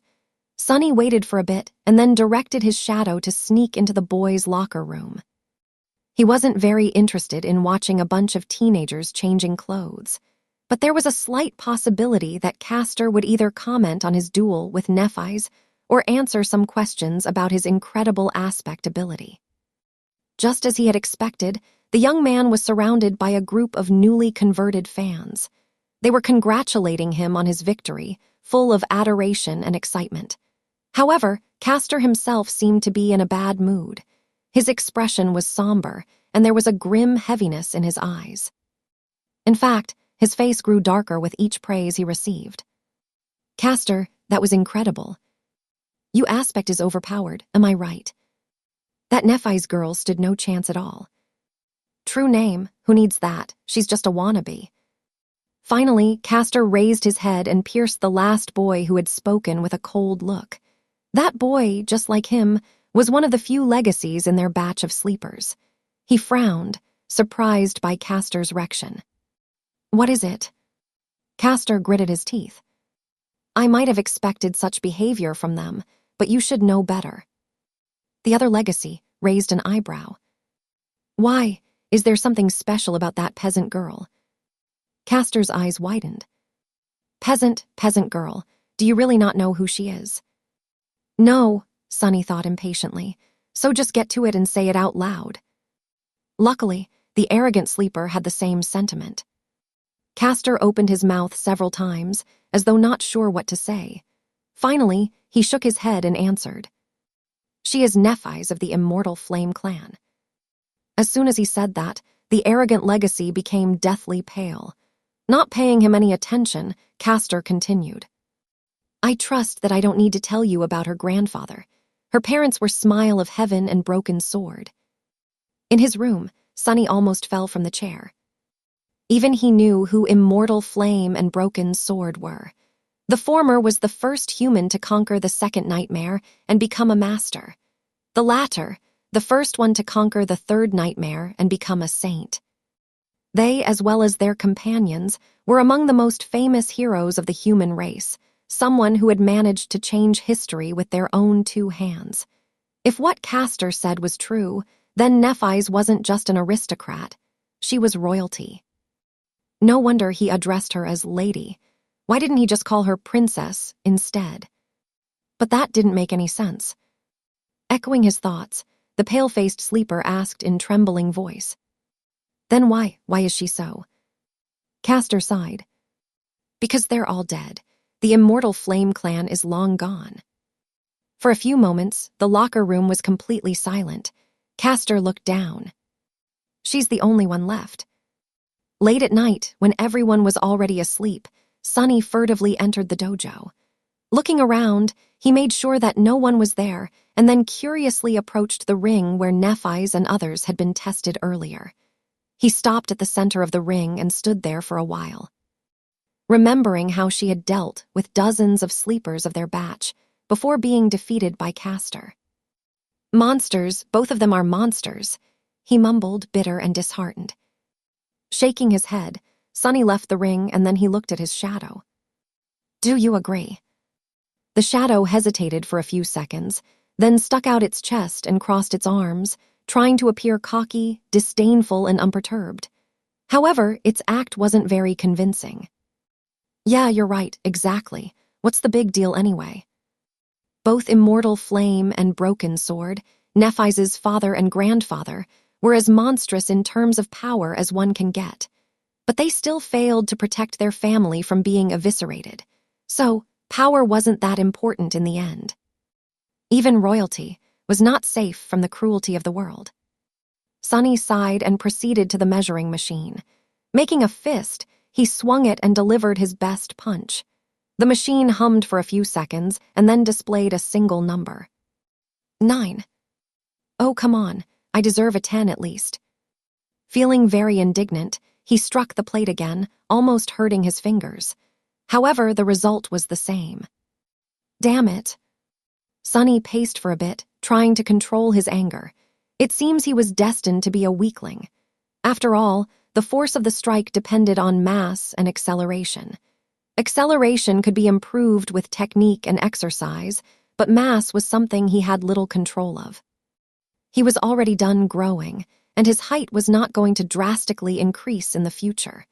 No matter how hard Sonny trained, he was always going to be a lightweight. How is this fair? Suddenly filled with resentment, he punched the plate again, putting all of his frustration into this one strike. At that moment, a strange instinct suddenly awakened in Sonny's mind. Following the command of this instinct, his shadow flowed up and wrapped itself around his hand, sticking to it like a black glove. In the next moment, the punch connected. The machine trembled from the force of the strike. Sonny's yelped in pain and took a step back, cradling his bruised fist. After a while, the result was displayed. However, it wasn't a 9 anymore. It wasn't even a 10. It was 18. He looked at the displayed number for a long time, expressionless. Then, a wide grin slowly appeared on Sonny's face. I see, so that why, of course. He clenched his fist again, looking down at the black, shadowy glove. Ah, what an invaluable helper indeed. Now we're talking. Chapter 28, Training Montage. Days flew by. Sonny only had 4 weeks to prepare himself for the journey into the dream realm, so there wasn't even a minute to spare. He was relentless, pushing his body and mind to the limits in an attempt to absorb as much knowledge and skills as possible in that short amount of time. In the day, he studied with teacher Julius, slowly learning how to survive and take care of himself in the absence of civilization. Their lessons ranged from comparatively simple, like various ways to produce fire, to much more obscure and esoteric, like celestial navigation. What was so hard about celestial navigation? Well, as it turned out, the dream realm was not consistent in terms of star geography. Different regions had different stars and constellations, as well as a different number of moons. While the sun seemed to be the same, its behavior was highly unpredictable. Still, with sufficient knowledge, one could find ways to study the skis and subsequently navigate themselves. Most of these lessons were, supposedly, already included in the various school curriculums and known to the majority of sleepers. However, learning something from a textbook and learning the same thing from an actual awakened were two completely different matters. Teacher Julius had a habit of going much more in depth when explaining his subject. Thanks to this time-consuming habit of his, Sonny not only learned about the what, but also often gained glimpses into the why. This nascent understanding of the underlying principles of the dream realm environments gave him the ability to face any situation with at least some measure of readiness. Even the lessons in dead languages, which Sonny had initially judged to be useless, turned out to be much more interesting than he could ever imagine. This was, in large part, because it concerned the spell itself. After all, the spell communicated with humans in one of those dead languages. By knowing the language, he was able to understand its various remarks and descriptions better. The simplest example of this was Nephi's and her true name, Changing Star. While technically correct, this translation failed to properly convey the exact meaning.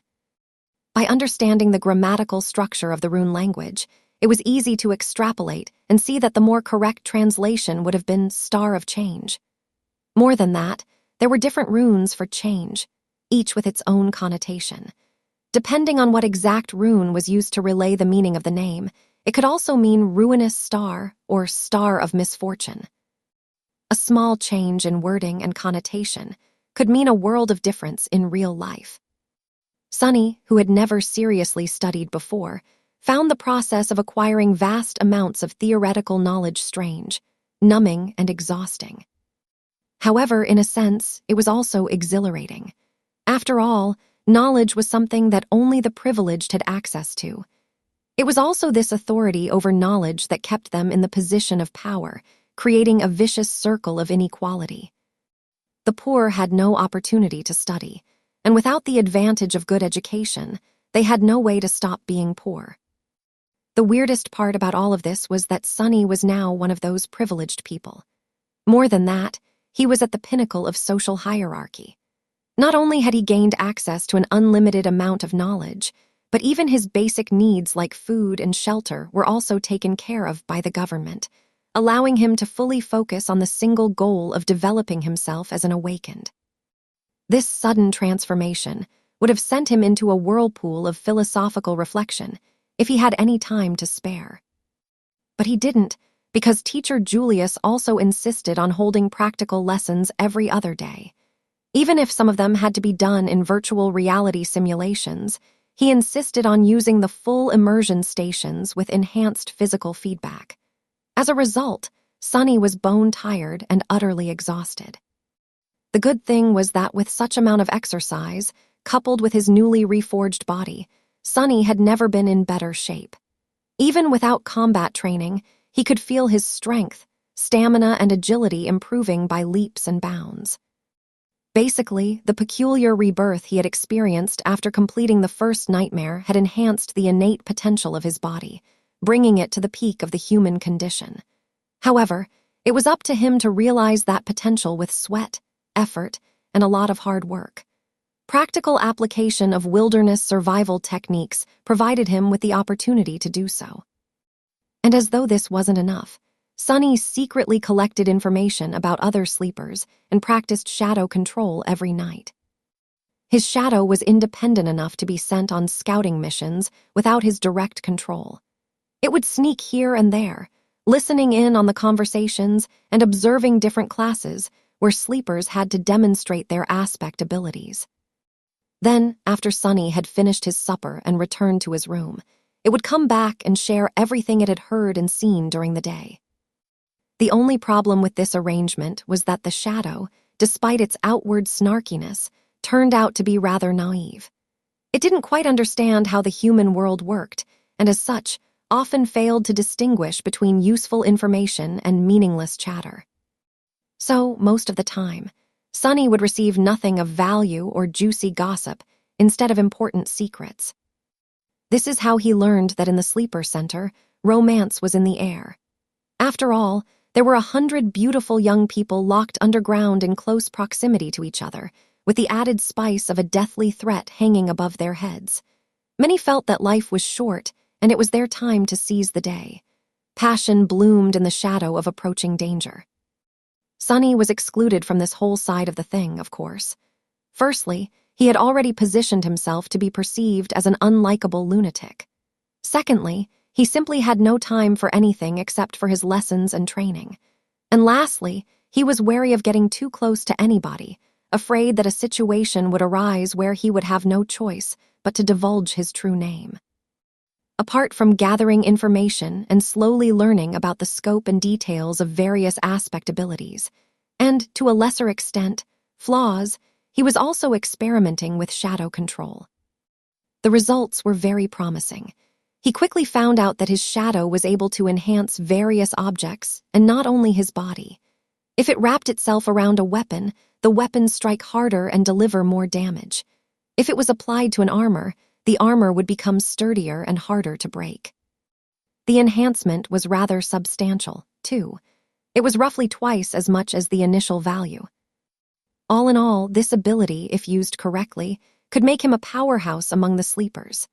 Many combat aspects could deliver more speed or damage. Many could provide more defense and protection, but none were as well-rounded and versatile as Shadow Slave. With the added utility of Shadow Sight, Shadow Step, and Shadow Scout, it was truly incredible. Just like that, day after day passed, slowly turning into weeks. Before Sunny even knew it, the winter solstice was already here. Chapter 29, The Last Day on Earth. On the day of the winter solstice, Sunny woke up feeling tired and drowsy. No matter how much he tried to shake off this listlessness, it wouldn't go away. In the end, he just stayed in the bed for a while, wrapping himself in a blanket. He was already familiar with this feeling of never-ending, ensnaring sleepiness. It was the same in the days before his first nightmare. It was also quite similar to what he had experienced while slowly dying of hypothermia on the slopes of the Black Mountain. Remembering the cold embrace of approaching death, Sunny couldn't help but shiver. This was his last day on Earth, at least for a while. By nightfall, the spell was going to take him away once again, this time to challenge the vast expanse of the dream realm. What was he going to face in that ruined magical world? Would luck be on his side this time, or would there be another disaster? There was no point in guessing. He had already done everything in his power to prepare for the inevitable. He studied hard, trained hard, and kept his secret safe. His aspect was better than most, and his will to survive was long tempered by the harsh reality of the outskirts and the even harsher ordeal of the first nightmare. All in all, he was ready. With a sigh, Sunny got out of bed and went along with his morning routine. If this was going to be his last hot shower in a long while, he was going to really enjoy it. If it was going to be his last scrumptious breakfast for the time being. Actually, he had no appetite. The cafeteria was full of sleepers, but no one was talking. Everybody was in low spirits and seemed to be uncharacteristically introspective. There was no usual laughter or boisterous conversations. Only the legacies remained calm and collected. However, even they kept to themselves. Sunny thought about the last time he was preparing to enter the spell and, with a bit of trepidation, approached the coffee machine. During his stay in the academy, he had long discovered that a lot of people were in a habit of adding sugar and milk to their coffee. So, on this auspicious day, he decided to give it another try. After all, it was nice to have a tradition. A few minutes later, he had taken his usual seat near Cassie, the blind girl. Despite their compulsory closeness, they had not talked to each other even once, just like two strangers forced to share the same space by circumstances beyond their control. Sunny did not see a reason for anything to change today. However, as soon as he took the first sip of coffee, Cassie suddenly turned her head and stared at him with her beautiful, blind blue eyes. Unnerved, Sunny looked around, checking if someone else had attracted her attention, and after making sure that there wasn't anyone standing behind him, asked, What? Cassie was silent, as though hesitating if she should reply, and then suddenly said, Happy birthday. What? Sunny frowned, trying to comprehend the meaning behind her words. Then, a flash of surprise appeared on his face. Oh, right, it's my birthday today. He had completely forgotten about it. He was turning 17 today. Wait, how did she know about this? Sunny gave the blind girl a strange look, opened his mouth, and then decided to let the issue go. She was just too creepy.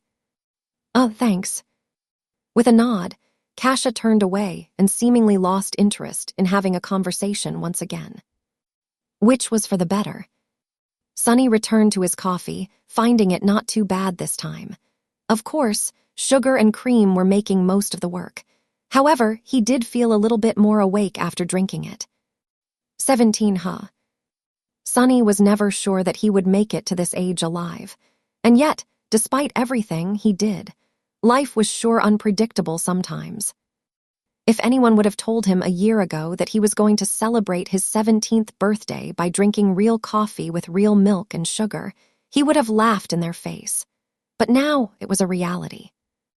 Unwillingly, Sonny remembered all the people who used to celebrate his birthdays with him a long time ago. Before his mood turned sour, he decisively dispelled these thoughts and forced himself to smile. This is not bad. Let's do it again next year when I'm already an awakened. Cheering himself up like that, he finished his coffee and left the cafeteria. There were no classes today, but he still visited the wilderness survival classroom and said his goodbyes to teacher Julius. The old man got pretty emotional when sending him off. He gave Sonny one last tip, a dozen or so times in a row, and even promised to apply for a research assistant position to be opened after the young man had become a full awakened. Sonny left, thanking him for his time and patience. After that, there wasn't much to do. When the sun was close to setting, Instructor Rock gathered them in the foyer of the sleeper center and led them outside. In the snowy parks that surrounded the white building, other awakened were leading their own batches of sleepers to the same destination. It was the Academy's medical center. The center looked more like a shrine than a hospital. Its interior contained both highly advanced technology as well as some of the best healers among the awakened. For the duration of their first journey into the dream realm, the bodies of sleepers would be kept safe in specially designed pods and sustained by the magical powers of those healers if anything unfortunate were to happen on the other side of the spell. Of course, whether or not they would wake up in the end wholly depended on the sleepers themselves. To Sonny's surprise, after entering the medical center, Instructor Rock did not take them directly to the wing containing sleeper pods. Instead, he led them to a comparatively deserted floor and then opened the doors to a spacious gallery that was brightly illuminated by the beautiful crimson rays of the setting sun. There they saw rows and rows of wheelchairs. In each wheelchair, there was a person with a blank, strangely peaceful expression on their face. All these people were completely silent, motionless, and still. They did not show any reaction to the appearance of guests. They all seemed to be empty. In the eerie silence, Sonny felt his hair standing up and a creeping terror sipping deep into his heart. Instructor Rock looked at the empty people with solemn eyes. There is a reason I brought you all here. Look well and remember. Some of you may know who these people are. For those of you who don't, they are called Hollow. He gritted his teeth. Each one of them was once either a sleeper or an awakened. Some of them were weak, some of them were strong, some were even incredibly powerful. All of them have perished in the dream realm. Their souls are gone, Sonny realized, horrified. If you're lucky, once your spirit is destroyed, your body dies with it. But if not, you'll become just like them. Hollow. Instructor Rock glanced in the direction where Castor and Nephi stood, and then added, So don't die out there. Half an hour later, sleepers had been led to their personal rooms and were preparing to enter the pods. In one of the rooms, the blind girl, Kasha, was helplessly trying to orient herself in the unfamiliar space, touching the walls and strange pieces of machinery with her hands.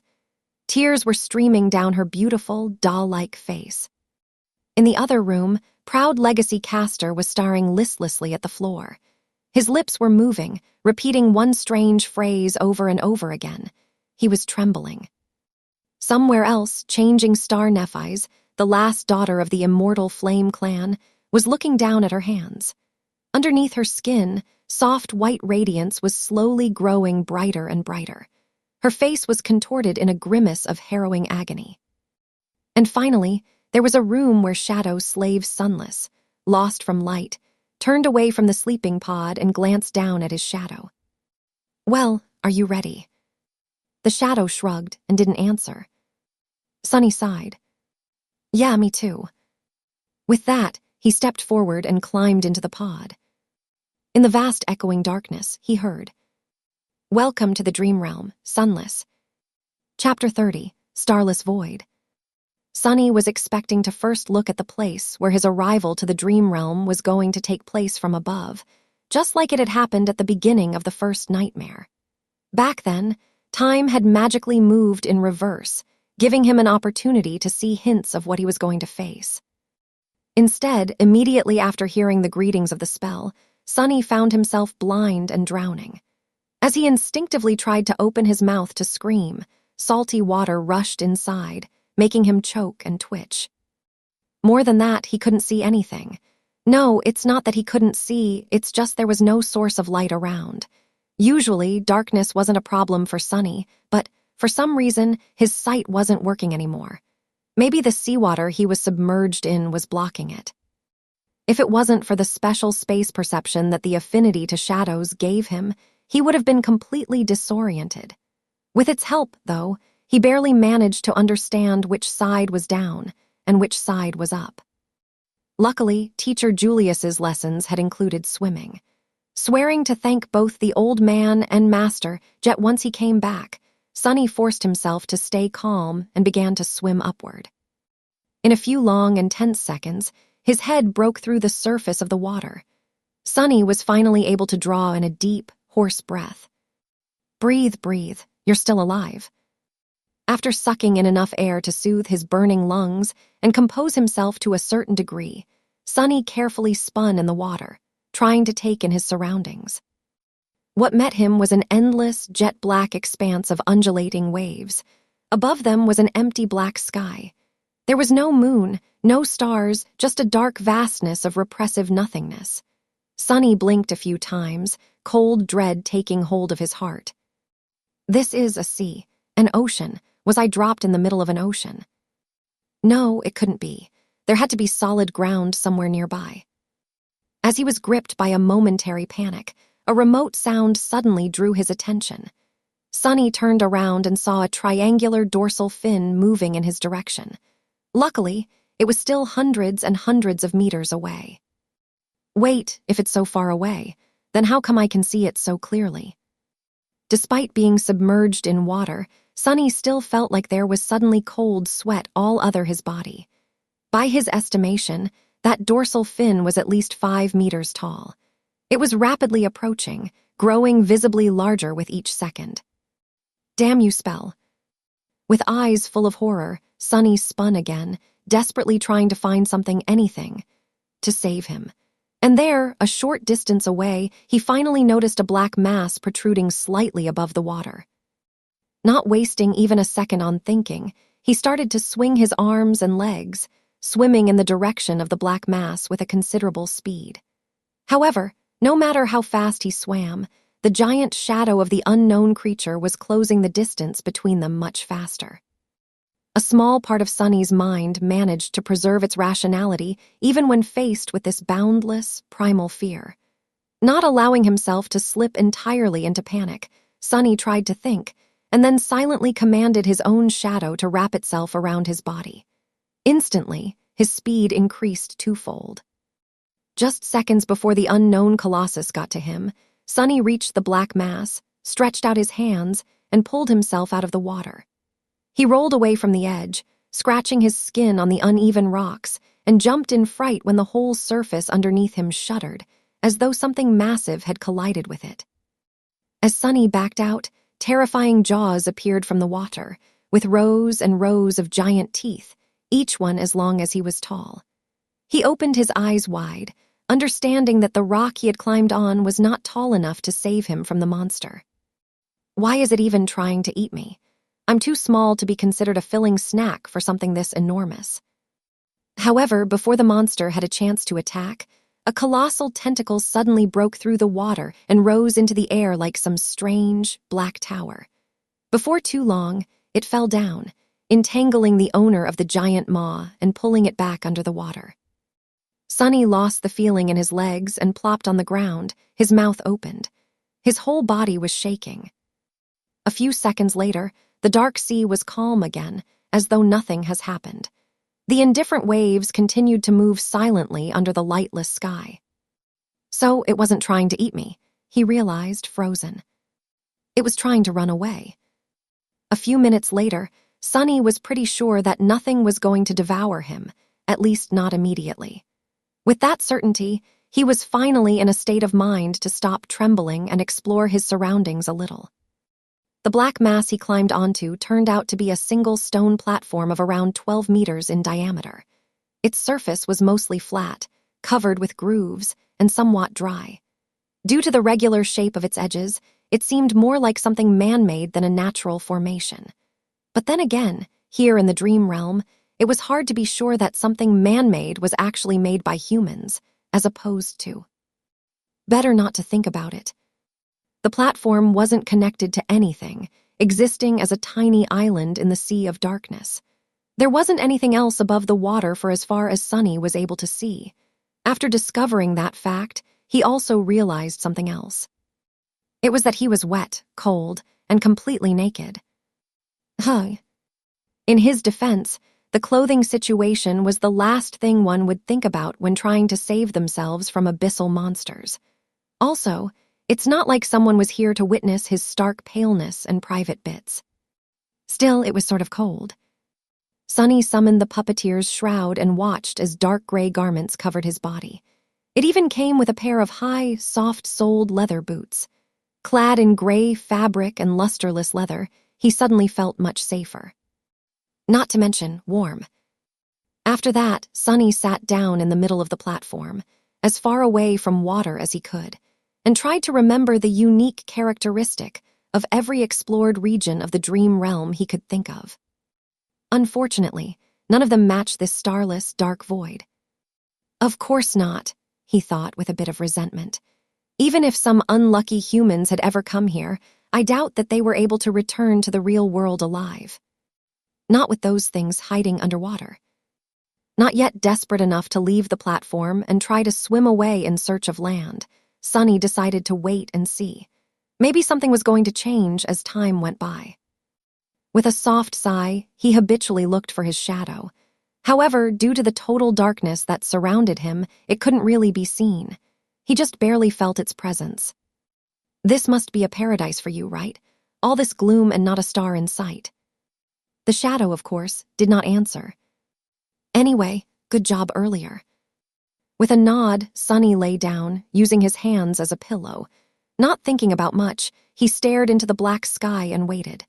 The sound of the undulating waves was, actually, quite relaxing. After a while, he closed his eyes and listened. Minutes merged together, growing into hours.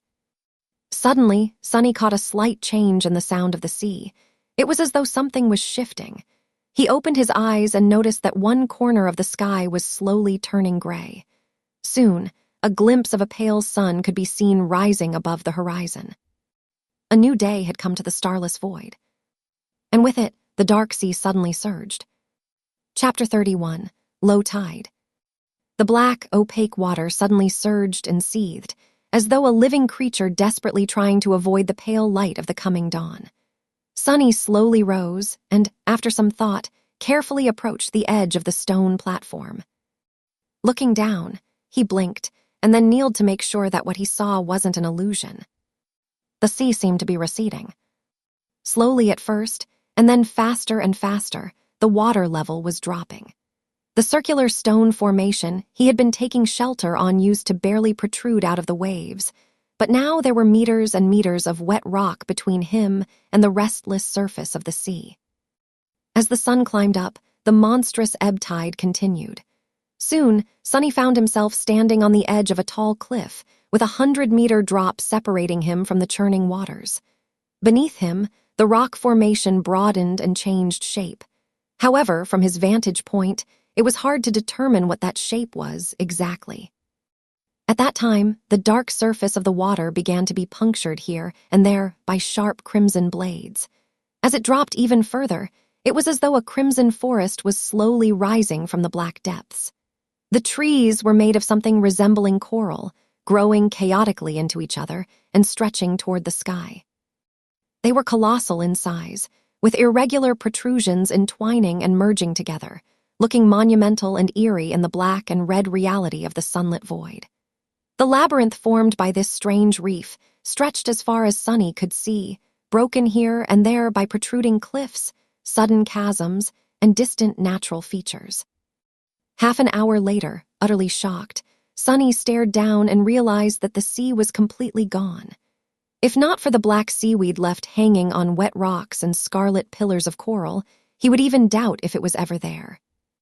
His small circular island had turned into the peak of a strange, towering, irregularly shaped cliff. Looking down, he felt his head spinning. By then, the night had already fully retreated, letting morning finally take its place. I'm not seeing things, am I? Sunny thought, pinching himself. What the spell was that? Despite the sudden disappearance of the dark sea and its hidden monsters, Sunny was in no rush to climb down from his circular stone platform. Firstly, he felt that if the sea was able to disappear, it was surely able to come back, perhaps at any moment. Secondly, he did not know what dangers the coral labyrinth was hiding. Perhaps there was something even scarier than the owner of the giant tentacle down there. But that did not mean that he wasn't going to explore. Coming back to his spot in the middle of the platform, Sunny sat down and commanded his shadow to separate itself from his body. Then, taking control of it, he approached the edge of the platform and nimbly slid down. Habitually moving from one shadow to another, he began the descent. At this moment, Sunny was glad that shadows had no weight and were not affected by gravity. While the shadow was busy climbing down, Sunny yawned. Say, don't you think that you need a name? Although his shadow was already too far away to hear him, they still could communicate through their shared connection. Of course, the fact that it could did not mean that it would. The shadow was sort of taciturn, mostly because it didn't have vocal cords and was unable to speak. Plus, its temper wasn't that great. How about shameless? No, what about? Shady? Also no. And what about something simpler like what? Well, do you have suggestions then? All right. We'll shelve this conversation for later. By the time he was done with this short monologue, the shadow had already reached the bottom of the cliff. The range of shadow control was not limitless, but it was just barely enough to explore their nearest surroundings. Entering the labyrinth, Sunny found it to be extremely disorienting and convoluted. The paths between coral pillars were sometimes broad, sometimes narrow. They twisted and turned without any logic, often leading to dead ends or even back to where he started. More than that, some paths entered inside the coral mounds, turning into dark tunnels. The labyrinth was vast and multi-layered, making Sunny's head hurt after multiple fruitless attempts to memorize the layout of the nearest pathways. In the end, he sent the shadow up, forcing it to climb on top of the crimson forest and start jumping from one sharp coral blade to another, knowing full well that he himself would not be able to do the same. Soon, he circled the strange cliff and froze, scared by the sight of what was happening in its shadow. There, the corpse of the giant shark-like creature that had briefly pursued him the previous night was laying on the ground, the pillars of coral around it shattered and broken. More precisely, half of it was there, with grotesque innards spilling out of the terrible wound and stretching far away into the distance. The other half was gone, as though it had never existed. Around the corpse, hundreds of smaller monsters were scurrying, tearing away and devouring its flesh bit by bit. Each of them was about 2.5 meters tall, looking like a weird mix of a demonic crab, a centaur, and a nightmare. They had 4 pairs of long, segmented legs that ended in scythe-like protrusions. At the front, a human-like torso was protruding from the carapace, also clad in thick chitinous armor. The head, if it was even the appropriate word, was situated directly on top of the torso, with no neck in between. It had 2 narrow eye slits and a viscous-looking mouth with several slimy mandibles. Instead of hands, the monsters had 2 enormous pincers. Currently, they were all using those pincers to tear off chunks of meat off the desiccated corpse and stuff them into their mouths. From time to time, a fight for an especially juicy piece of meat would break out, ending up in a few monsters being torn apart and quickly devoured by the victors. Sunny swallowed. Both because the sight of heavily armored, powerful monsters made him nervous, and because looking at them feasting, he suddenly felt very hungry. Each of them seems like trouble, and there are hundreds of them. His luck, like always, was awful. At least I don't have to wonder why the labyrinth feels so empty. All the inhabitants are having a party. Feeling a little bit comprehensive about turning his shadows back to the monsters, Sunny commanded it to look back and study the cliff he was taking shelter atop of. Something about it was making him feel uneasy. The shadow turned around and looked up, taking in the sight of the strangely shaped cliff. It took Sunny a few minutes to shift his perspective and recognize it for what it was. That's a finger, that's a hand, that is a sword. He blinked. It's a statue. Indeed, the cliff was man-made. It was an ancient, colossal statue at least 200 meters tall. The scale of it was so massive that it boggled the mind. From what Sunny could see, it depicted a knight clad in an elaborate plate armor, with 7 shining stars carved into his breastplate. In his hands, he was holding a gargantuan sword, pointing it to the ground. However, the most striking thing about it was that the giant stone knight was missing his head. In fact, the roughly circular platform Sunny was standing on turned out to be the top of his neck. And by the looks of it, the head wasn't missing by design.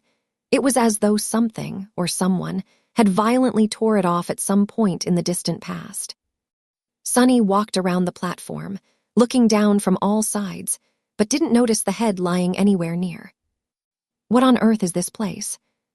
Without any hints to find the answer, he led his shadow back to the giant's neck and settled at the western edge of it, studying the feasting monsters.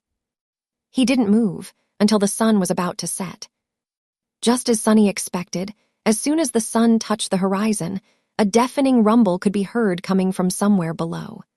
The monsters instantly stopped their feast and scurried away, some hiding inside the coral pillars, some simply burying themselves in the soft soil.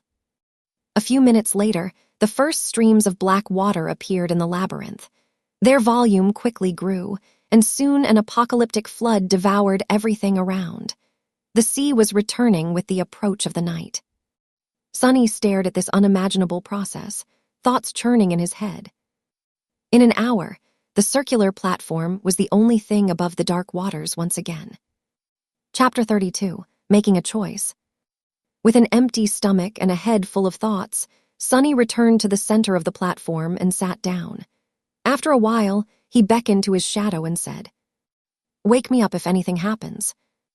Then he closed his eyes and tried to fall asleep. His consciousness quickly slid into the sweet embrace of darkness, giving Sunny some well-needed rest. In the middle of the night, however, a sudden impulse stirred him awake. Sunny jumped to his feet, his groggy mind full of tense apprehension. He was afraid that the owner of the giant tentacle had come back to finish the job.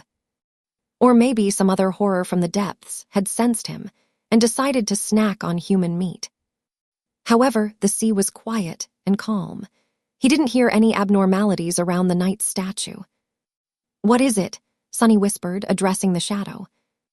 The shadow silently pointed him in a particular direction. Turning his head, Sunny squinted. He quickly understood why it was a good idea to wake up. Otherwise, he wouldn't have been able to see.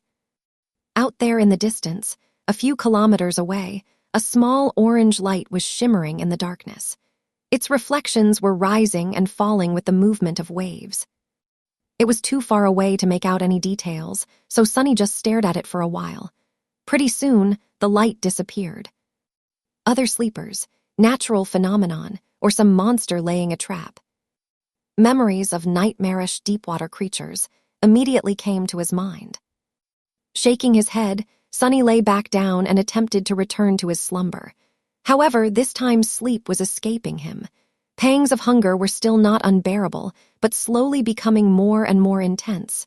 The thirst, however, was worse. In the end, he remained awake up until the sun rose again, sending the dark sea in retreat. As soon as the morning came, the pincer monsters crawled back from their hiding spots and rushed to the giant carcass to continue their feast. Sunny watched them for some time, and then walked to the opposite side of the platform to take a look in the direction where he had seen the mysterious light the previous night. At a considerable distance from the headless statue, 5 or 6 kilometers away, the ground rose naturally and formed something akin to a hill. On top of that hill, an especially massive coral pillar rose to the sky. From the looks of it, its upper branches were just high enough to stay above water in the night. Various ideas stormed into Sunny's head, but at the end of it, only 2 questions were really important. First of all, would he be able to find the way through the labyrinth and cover that distance during the day? And more importantly, should he even attempt to do it? After all, there was no indication that the source of the mysterious light was something beneficial, as opposed to dreadful and deadly. Not having enough information to make a choice, Sunny settled back to study the monsters. He did, however, send the shadow to investigate as far into the labyrinth as the range of shadow control allowed, hopping to chart at least the beginning of the path that could potentially lead him to that hill. Logically speaking, he was as safe atop the headless statue as he probably could be in this strange place. The only problem was, he was going to die soon because of thirst or hunger. Both problems were solvable if he were to venture down. He could desalinate the seawater in a number of ways taught to him by teacher Julius, with materials that were present pretty much everywhere in the dream realm. He could also prepare traps and hunt a pincer monster to eat. With their massive size, just one of them would be enough to feed him for weeks. He could easily see such a routine, hunting by day, returning to the statue at the approach of the night. It was probably his safest choice. However, this way of doing things lacked one vital element: the potential for improvement. It was well suited for keeping Sunny alive, but had no way of giving him hope. If he was destined to spend the rest of his life in the small area surrounding the headless statue, devouring monsters and trembling at night in fear of being devoured by something bigger in turn, well, he would rather just jump down and end it right now. That pretty much meant that the only choice left for him was to try and reach the source of the orange light. And if Sunny was really trying to attempt it, he had to do it before the pincer monsters were done consuming the giant carcass. That way, at least, the surrounding segment of the labyrinth was going to be free of them. Firm in his choice, Sunny decided to leave the headless statue the next morning. He would spend the rest of today exploring paths through the labyrinth and preparing himself mentally.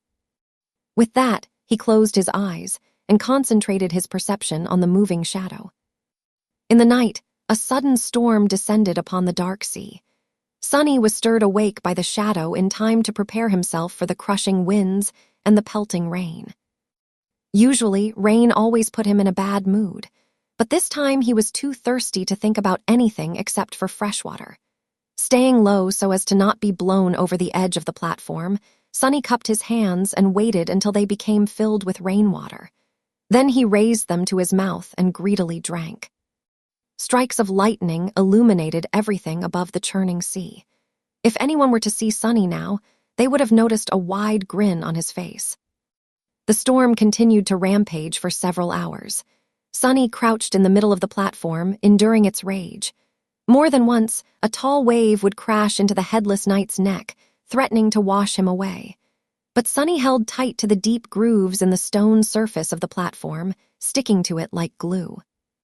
By morning, when the storm finally dissipated, all of his muscles were sore. But there was no time to waste. As soon as the monsters came back to the carcass, with a few stragglers quickly following behind, he slid over the edge of the platform and began to nimbly climb down. Sunny had to thank wilderness survival classes once again, since he had been taught the basics of rock climbing as well. Teacher Julius was adamant about giving his student a crash course in all possible forms of traversal. Additionally, Sunny had already scouted the optimal way down and memorized the best holds and indentions to grab onto with the help of his shadow. Soon, his feet finally touched the ground. Despite the fact that leaving the safety of the headless statue was going to put him in considerable danger, Sunny instantly felt his mood improving. Remaining passive for the last couple of days did not suit his character well. Now, even if his plan were to end in failure, at least he was going to go down doing something that he had decided to do. Trying and failing was better than not trying at all. The black mud was deep enough to slow him down, but not to the extent he had been afraid of. With some practice, Sunny was soon able to walk at an acceptable speed. What's more, as long as he stuck to the shadows, his steps were light and silent, producing no squelching noises from the mud. He headed for one of the paths that were supposed to lead him to the distant hill and entered the cool shade of the crimson labyrinth. Immediately, a strange feeling enveloped his mind. It was as though the world beyond the labyrinth did not exist anymore, and all that was left were its twisting, dark paths. This thing almost seems endless. Shaking his head, Sonny sent the shadow to scout ahead, hopping to be notified of any latent danger in advance, and began to move forward. His life now depended on whether or not he would reach the distant hill before the sun began to set. He didn't even want to think about what would happen if he were still inside the labyrinth once the dark sea came back in an unstoppable flood. The shadow moved ahead of him, not meeting any hurdles. Sometimes it would climb high to scout the direction of different paths, allowing Sonny to choose the optimal route most of the time. However, he still had to backtrack a considerable distance once or twice, ending up either in a dead end or on a path leading in the wrong direction. Despite that, everything seemed to be going smoothly. Sonny even had time to carefully study the interior of the labyrinth, noticing more details of its composition, as well as a frightening amount of unrecognizable bones hiding in the mud beneath his feet. Because of how well things were going, he lowered his guard a little. His arrogance was also to blame. With his extensive preparations and skillful control of the Shadow Scout, Sonny subconsciously patted himself on the shoulder and assumed that everything was going to be fine.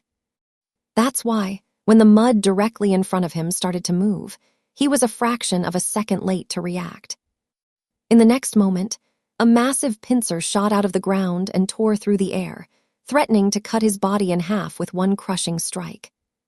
Chapter 33, Carapace Scavenger. Crap. This was the only thought in Sonny's head as he awkwardly fell backward, allowing the pincer to close right in front of his face with a loud clack. The jagged, chitinous blades were so close that he could clearly see bits of mud sticking to their surface. Sonny landed on his back, narrowly avoiding the unexpected strike. The good thing was that he managed to avoid being injured or even killed. The bad thing was that he was sprawled on the ground, unable to quickly create distance between him and the attacker. The massive pincer was still hovering above. Just as this realization dawned on Sonny, he desperately rolled to the side. In the next moment, the pincer lunged down, sending small tremors through the mud. If not for his quick reaction, Sonny's chest would have been caved in by that blow. He was just beginning to stand up when the pincer swiped sideways. Luckily, Sonny was ready. Instead of trying to dodge or block the attack, he went with it, letting the pincer collide with his outstretched hands and cushioning the blow. As his arms screamed in pain, Sonny used the force of the blow and allowed his body to be sent flying through the air. This way, at least, he would get out of the pincer's range. He might not have been taught how to fight, but one thing he knew very well was how to fall. Instead of breaking his neck or having the breath beaten out of him by the landing, he braced his body and nimbly rolled before stopping some distance away from the ambushing monster. I take it back, Sonny, though, remembering his sarcastic critique of heroes' battle rolls. Rolling is an integral part of any respectable monster fighting technique. Then he looked up, trying to ascertain the situation. In front of him, the attacker had finally shown itself. It burrowed from under the mud, casting a vast shadow over kneeling Sonny. Its tiny eyes were full of rage, hunger, and malice. It was one of the pincer monsters he had spent so much time observing. Towering over him at almost 3 meters in height, the bulky creature moved its mandibles and produced a jarring, piercing screech. Why aren't you devouring the giant carcass with the rest of your buddies, you crab bastard? However, the answer to Sonny's indignant plea was rather obvious. The monster seemed to be in a rather bad shape. Half of its 8 scythe-like legs were broken, and there were cracks in its thick carapace, each oozing with viscous azure blood.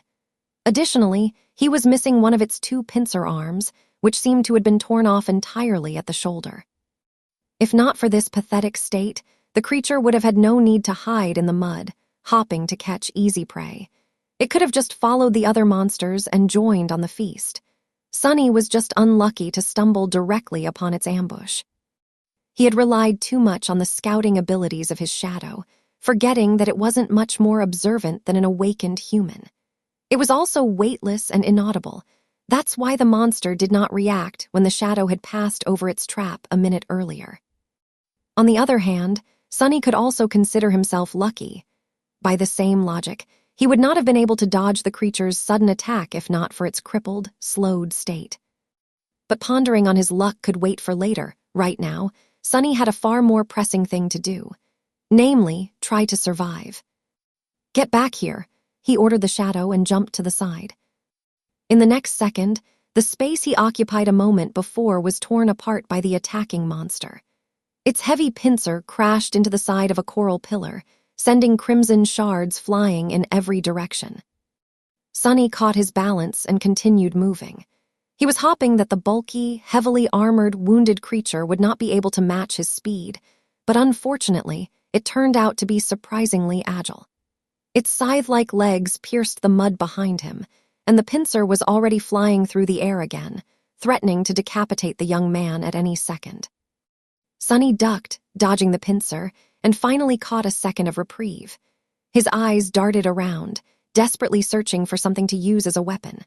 Almost instantly, he noticed a long, smooth, sharp bone left behind by some unknown creature sticking from the mud. Without slowing down, he bent down and grabbed the bone, pulling it out with one forceful tug. The bone was almost 1.5 meters long, ending in a narrow, sharp tip. It was almost like a spear. The problem was, even with the added length of this makeshift spear, Sunny's range of attack was still shorter than the monster's. He also doubted that it was capable of piercing the hard carapace. In short, he had to get close and aim for one of the cracks in the creature's armor. However, he didn't dare to. At that short of a distance, the monster could easily crush him into a paste by using just its weight and hulking frame. A crazy idea entered Sunny's mind. A bit shocked, he momentarily couldn't decide whether it was the product of audacity or foolishness. Either way, he wasn't insane enough to actually consider it. At that moment, the pincer lashed out again. This time, Sunny was a little late to evade, and as a result, a sharp pain pierced his left leg. It was grazed by the edge of the pincer. The puppeteer's shroud held, not allowing the monster to draw blood, but the force of the impact was enough to throw Sunny tumbling to the ground. There was no time to recover. As his eyes opened wide, Sunny understood that it was time to act crazy. So, instead of trying to dodge, he stopped moving and allowed the monster to grab him across his torso with the pincer. Immediately, a terrible pressure descended on his ribs. Sunny felt as though he was going to be split apart, but his armor, received from defeating an awakened tyrant, resisted the crushing bite of the monster's pincer. Every muscle in his body tensed, delaying the moment when his insides would be turned into mush. In the next second, Sunny's shadow fell from above, wrapping itself around the puppeteer's shroud. With the protective properties of the armor enhanced, he was able to better resist the pincer's pulverizing embrace. Sunny and the monster appeared to be at an impasse. The young man couldn't free himself from the monster's grip, while the monster could not kill the prey by cutting it in halves with its pincer. They stared at each other. Then, an insane fire ignited in the creature's eyes. It clicked its mandibles and raised Sunny in the air, bringing him closer to its mouth, obviously intent on biting his head off. "Why is everyone trying to eat me? Am I that tasty?" Sunny didn't struggle as the monster brought him close to its mandibles. He knew he only had one chance to live. In the last moment, Sunny allowed the shadow to flow from Puppeteer's shroud onto the sharp bone he was still clenching in his hand. Then, he gathered all his strength, leaned forward and thrust the bone forward with as much power as he could. Guided by his hand, the dark bone spear shot forward and pierced through the creature's tiny eye, sinking in deep. The other eye of the monster narrowed. Gritting his teeth from the unbearable pain in his ribs, Sunny twisted the bone, trying to do as much damage to the creature's brain as possible. For a couple of seconds, nothing happened. Then, he felt the pressure on his body diminishing. The pincer opened, letting Sunny fall down. As he hit the mood, the hulking monster crashed to the ground, too. The bone spear was still sticking from its head, bathed in the streams of azure liquid. Sunny moaned and drew in a raspy, painful breath. You have slain an awakened beast, Carapace Scavenger. You have received a memory, Azure Blade. Your shadow grows stronger. Chapter 34, Only Steel Remembers. Sunny was sprawled in the mud, trying to catch his breath. The subtle voice of the spell echoed in his ears. Your shadow grows stronger. Immediately, he felt a slight change. His body grew a little bit stronger, his vision a little sharper, his skin a little smoother. The change was minimal but apparent. What was that? He had a guess, and it was easy to confirm. Sunny summoned the runes. Shadow fragments, 141000. Previously, he only had 12 of the mysterious shadow fragments, with no knowledge on how to acquire more. Now it seemed that the process was automatic. He only had to kill an enemy to absorb a part of their shadow and enhance his own core. More than that, the number of fragments he was able to receive wasn't directly correlated to the number of slain enemies. After a bit of thinking, Sunny came to a preliminary conclusion. Dormant soul cores gave him 1 fragment, while awakened ones gave 2. However, only enemies he defeated directly, more or less, counted. Killing the Mountain King's larva, a dormant beast, had given him 1 shadow fragment. Finishing off the veteran slaver, a dormant human, another. Mountain King itself was an awakened tyrant, which meant that it had 5 awakened cores. With each giving Sunny 2 shadow fragments, he ended up with a total of 12. And now, after killing the Carapace Scavenger, he had 14. Interestingly, he didn't receive any fragments from the deaths of Shifty, Scholar, and Hero, even though they perished as a result of his machinations. It seems he had to finish an enemy off with his own 2 hands to absorb a part of their shadow. Well, or at least by summoning an ancient dead god. The process was quite similar to how normal awakened increased their power, with the only difference being that the steps of extracting and consuming the corresponding material, soul shards, were skipped in favor of instant absorption. That meant that shadow fragments could not be stored, and subsequently could not be bought or traded. He won't have an opportunity to receive them as a reward for completing missions, providing services, or selling various spoils. If Sunny wanted to grow stronger, his only option was to fight and kill. No peaceful life for me, I guess. Previously, Sunny thought that he at least had the choice to choose a relatively safe path. Many awakened never left the confines of human citadels and never faced nightmare creatures, choosing instead to perform various jobs in the dream realm just as they would in the real world. They received payments in the form of soul shards, which were simultaneously the fuel of one's progression and the universal currency inside the citadels. Sunny was never set on pursuing such a life, but not even having a choice was sort of irritating. Luckily, there was a bright side, too. Without the need to use soul shards to strengthen his core, he would be able to spend everything he earns freely and without concern. After all, after he kills an enemy and absorbs the shadow fragments, the soul shard would still be there, ready to be collected and exchanged for something Sunny might need in the future. That would effectively make him twice as efficient in terms of earning and spending, which was not a small advantage. Additionally, there was the matter of the shadow core. Since both Sunny and his shadow were tied to it, strengthening the core would not only increase Sunny's power, but also enhance the shadow. So, if he were to use it to further empower himself, the actual effect would be stacked, producing a 2-fold enhancement. So, for each shadow fragment he collected, Sunny would actually be able to rip twice as much benefit as an awakened would from a soul shard. Not bad at all. The future was bright. Provided he survives and gets the opportunity to even have a future, of course.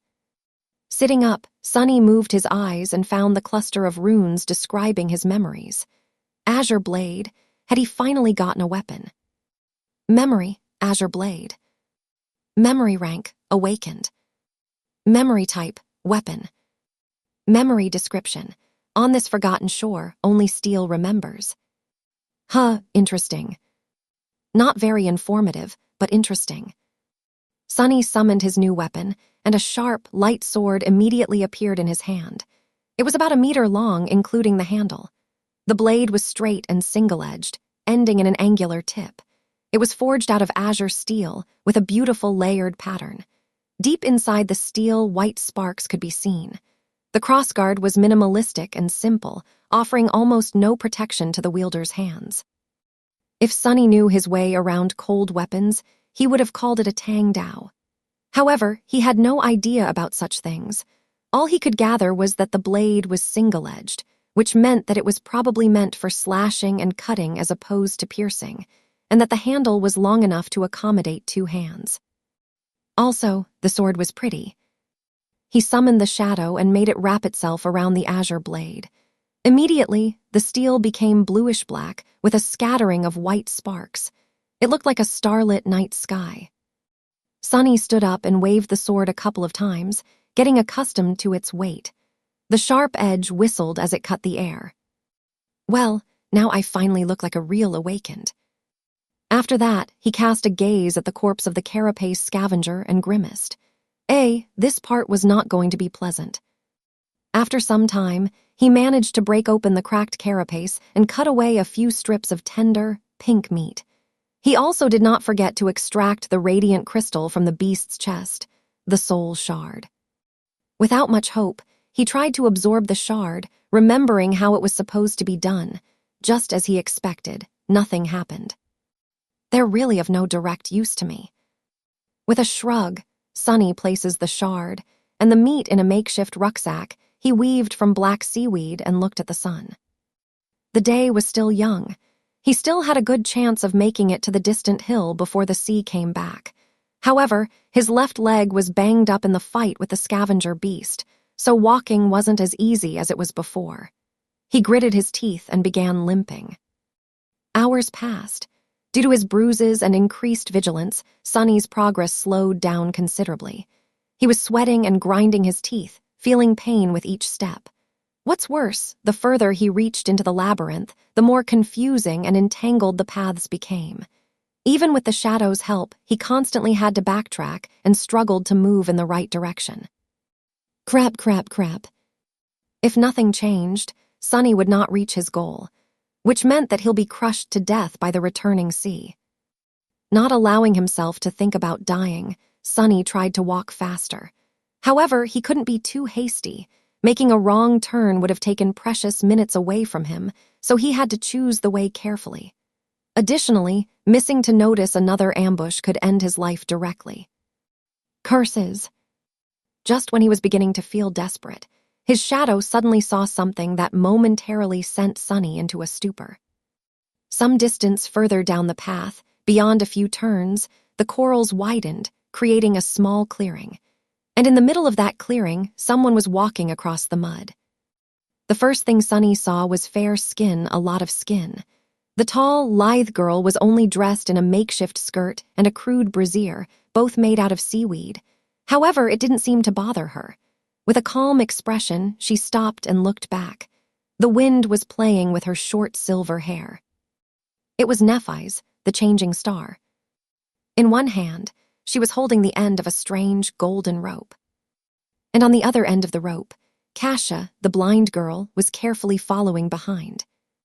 Chapter 35. A Shadow, a Star, and an Oracle. Gray sky above, black mud below, an endless sea of crimson in between. On this dreamlike backdrop, 2 beautiful girls were walking across the labyrinth. One was delicate and fragile, with blonde hair and cerulean, aimless eyes. She was dressed in a simple tunic, with leather sandals on her feet and a cloak the color of sea waves draped around her shoulders. The other was tall and lithe. She had silky silver hair and clear gray eyes. Her revealing clothes were crudely made out of black seaweed, leaving her fair skin and athletic build exposed. She was poised, alert, and barefoot. A golden rope connected 2 girls together. Wow, what a sight, Sunny thought. He suddenly regretted that he was not an artist. The picture just begged to be made into a painting. Wait, why am I thinking about that? I found people. His heart skipped a bit. If Nephis and Cassia were here, then the orange light from before, most likely, had something to do with them. Which meant that they knew how to get to the tall hill. Which meant that Sunny didn't have to be crushed to death by the high tide.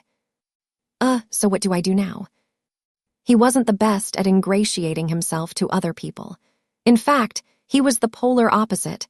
People usually instinctively avoided him, and that was in normal circumstances. This time, however, he had spent a whole of 4 weeks making sure that everyone in the academy hated his guts. Good job, Sonny. Still, he was at least useful. In this situation, an additional body was already a great boon when facing hungry monsters. And he wasn't just anyone. His ability to scout ahead alone was worth a lot. Surely they'll understand that, right? With a heavy sigh, Sonny stepped into shadows and hurried to the clearing. He reached it in a minute or so, hiding and observing the 2 girls before making a final decision. Helping herself with the wooden staff, blind Cassia slowly approached the middle of the clearing and extended her hand, finding Nephise and touching her on the shoulder. "Why did you stop?" Nephise supported the blind girl and glanced at the sky. "It's getting late." An awkward pause hung between 2 girls. After some time, Cassia asked, "So you think we should turn back?" Nephise blinked and cleared her throat. "Yes." Sonny was a bit amused by their exchange. "What is she, a strong, silent type?" Then he returned to his dilemma and grimaced. "How do I approach them? Damn, why is this so hard? It's not like I'm trying to ask them out on a date. I mean, one of them, both of them. What am I thinking about? Just go and say hi." But then, if he suddenly appeared out of the shadows, not at all like a creep, how high was the probability of them getting spooked and attacking him before noticing that he was not a monster? Wait, why would they argue? To hell with this? Deciding on the safest approach, Sonny commanded his shadow to abandon its hiding place and move to a spot where Nephise could clearly see it. He could clearly sense the shadow rolling its eyes as it obeyed the order. As soon as the shadow started to move, Nephise suddenly snapped her hand sideways. Immediately, a long sword appeared in it, cutting the air as it assumed a defensive position. Before the shadow could even take 2 steps out of its hiding spot, it was already pierced by Changing Star's gray eyes. The shadow froze. It seemed a bit startled. Cassia took a step back. "Neph, what is it?" Nephise didn't answer immediately, carefully observing the shadow. Then she simply said, "There's a shadow." Cassia's doll-like face paled. "A shadow, Scavengers." The tall girl tilted her head a little. "No, it's a human shadow." This was clearly not what Cassia expected to hear. With an expression of surprise, she asked, "A human shadow, what is it doing?" Nephise hesitated. After a while, she answered in a flat tone, "It's waving at us."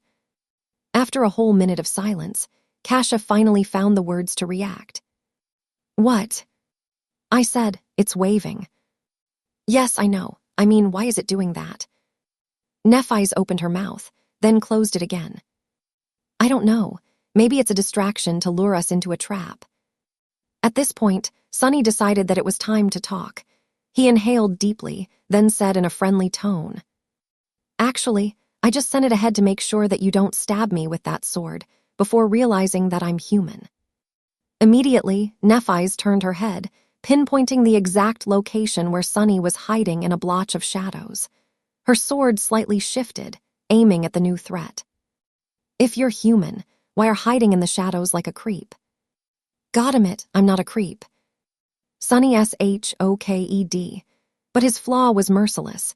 He had to provide an answer, and a truthful one at that. "I mean, you're Changing Star, Nephise. To be honest, I'm a little afraid." Nephise did not answer. Because of her hard-to-read face, it was almost impossible to determine whether she believed him or not. However, he included her true name in his answer for a reason. If he was some monster pretending to be human, he wouldn't have known it. Luckily, Cassia was more expressive. "Are you the boy who sat with me in the cafeteria?" Sonny smiled. Meanwhile, Nephise glanced at the blind girl. "Do you know him?" Cassia nodded. "I recognize his voice. His name is Sunless. He was in second to last place in the rankings, right above me." The tall girl frowned, as if trying to remember. Then she asked, "The pervert?" The smile disappeared from Sonny's face. replaced by exasperation. "Oh, come on." Kasha hesitated and didn't answer. "Hey, I'm not really a pervert, you know. I just, said a few things to a few girls. It was all a misunderstanding." Nephi's was silent for a few seconds, and then, finally, dismissed her sword. "Okay, you can come out." Sunny limped out of the shadows, summoning his own back. It flowed to his feet and reattached itself, visibly shaking. The bastard was laughing at him. Stopping a few meters away from Nephi's, he raised his hands, showing that he didn't mean the girls any harm. Changing Star gave him an inquisitive look. "What happened to you?" She was referring to his limp, bruises, and overall banged-up look. Sunny sighed. "Carapace Scavenger." Nephi's raised an eyebrow. "You managed to get away alive." "You bet I did." Sunny subconsciously straightened his back. "I didn't get away, I killed it." To prove his point, he gestured at his rucksack, full of delicious monster meat. Nephi's looked him over again, reevaluating her opinion of him. Now there were hints of approval in her eyes. Carapace scavengers were only beasts, but they were still awakened. With the addition of their mighty physique and natural armor, defeating one was not an easy feat for any sleeper, who all had a dormant core. Let alone someone from the very bottom of the ranking list. Come to think of it, it was even a bit too outstanding. Sunny lowered his eyes. It was already wounded." Nephi's shrugged. "A kill is a kill, you did well." After that, she fell silent, as though not planning to say anything else. Sunny also wasn't sure what to say. Luckily, Kasha came to the rescue. "Are you seriously injured?" He shook his head. "No, it's just that my ribs and leg are bruised. I'll be fine in a day or two. My armor is pretty resilient." He wasn't worried that they might be tempted to kill him to get the puppeteer's shroud. That was because memories were destroyed at the moment of their owner's death, so they only could be transferred voluntarily by a living person. Well, there was always torture and blackmail, but he doubted that any one of the two beautiful girls would stoop to that. Sunny cleared his throat. "Before stumbling on the scavenger, I was heading for the tall hill with the massive coral pillar on top. But after the fight, my speed decreased. Now I'm worried about not making it in time. Do you perhaps know the way?" Kasha smiled. "Actually, we spend the last days on that hill. We were just about to go back." Nephi's didn't say anything, looking at the sky. Sunny licked his lips. "Well, can I come with you?" They're not going to say no, right? The blind girl turned her head to her companion, a clear question written on her face. Nephi's lowered her eyes, staring at Sunny. After a while, she said, "No." "What?" "A problem." "No problem." "What's wrong with you, princess? Can't you speak faster?" Feeling his heart beating wildly in his chest, Sunny smiled. "Well, all right." Chapter 36, Bonfire. The rest of the way to the tall hill did not take a lot of time. With Nephi's leading the way, taking all the right turns at all the right places, there was no need to explore the labyrinth and backtrack after encountering a dead end. Additionally, there were no scavengers around. In fact, they could have moved ever quicker if not for Kasha, who walked slowly even with the help of her staff. Guided by the golden rope, she carefully explored the ground ahead before taking each step. The uneven paths of the Crimson Forest were not an ideal surface for a blind person to walk on. Sunny didn't say much, periodically casting an incredulous glance at the strange pair. No matter how he looked at it, Kasha seemed to be dead weight. Perhaps it was cruel to say, but in the merciless reality of the dream realm, misguided kindness was a sure way to end up dead. Before meeting and observing the girls, he still had hoped that Kasha's terrible flaw hid an unexpected and powerful aspect. But from what he saw, it wasn't the case. If she couldn't even walk properly, what kind of power was there to hide? Nothing could outweigh the ruthless fact that the blind girl couldn't protect herself, and thus would only drag her companions down. One had to be a fool or not fond of living to allow that to happen. So, which one of these descriptions suited Nephi's? Somehow, he felt that neither did. The sunset was not far off when they reached the hill. After climbing it and approaching the massive growth of coral, Nephi's dismissed the golden rope and immediately summoned it again. This way, it was untied and appeared in her hands in a neat bundle. Ah, so it's a memory. Sunny wondered what qualities the magical rope had. Soon, his curiosity was satisfied. Right in front of his surprised eyes, the length of the rope suddenly began to increase. Soon, it was thrice as long as it was before. Nephi's calmly tied both ends of the rope into loops and then threw one of them into the air, accurately coiling it around a prominent protrusion near the top of the coral pillar. Then, she tested if the rope would hold, swiftly climbed up and waved from above, giving Sunny the signal to follow. After hesitating for a second, Sunny approached the rope and grabbed it. He couldn't help thinking that this would be the perfect opportunity to cut his head off. With him helpless while climbing and Nephi's standing on the top of the pillar, the vivid picture appeared in his mind. Stop being paranoid, Sunny thought, trying to calm himself down.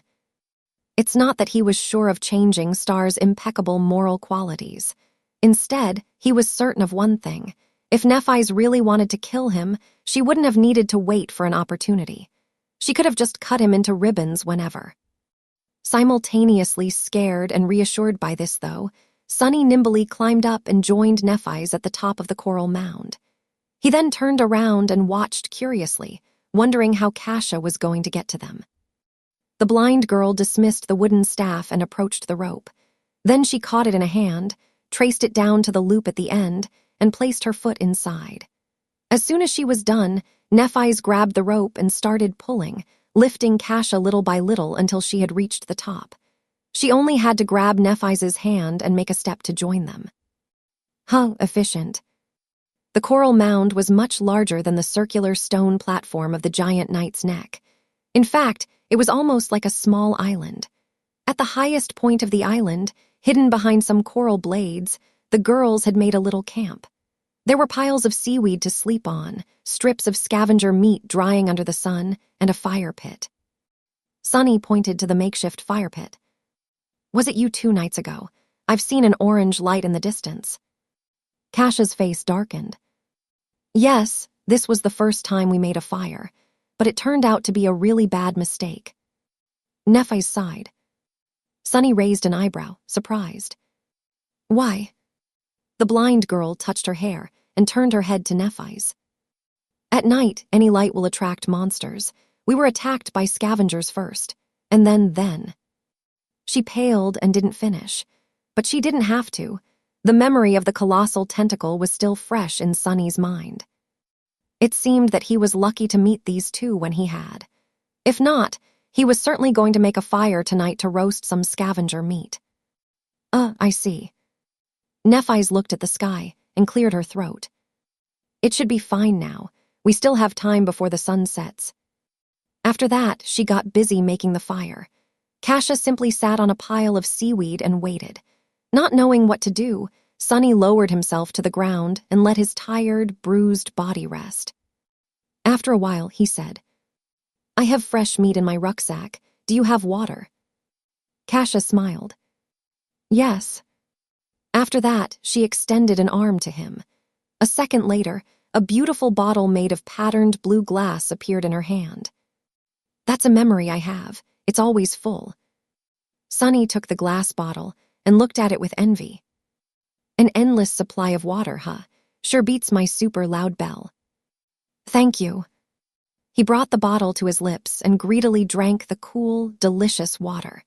Indeed, no matter how much he drank, the amount of water inside did not seem to decrease. Is it really endless? Cassie touched her hair again. Not really. If you turn it upside down and let the water flow, it will stop in half an hour or so, but then it will be full again pretty soon. At that time, Nephi's was already done making the fire. Without looking up, she took Sunny's rucksack and opened it. Immediately, the soul shard rolled out.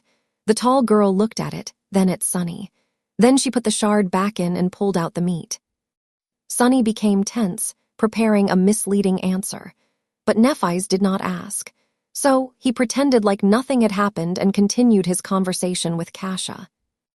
It's still a great memory. Getting drinkable water is not an easy task. Kasha nodded and smiled, pleased by his words.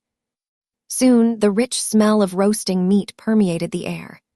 At the same time, the sun was beginning to approach the horizon.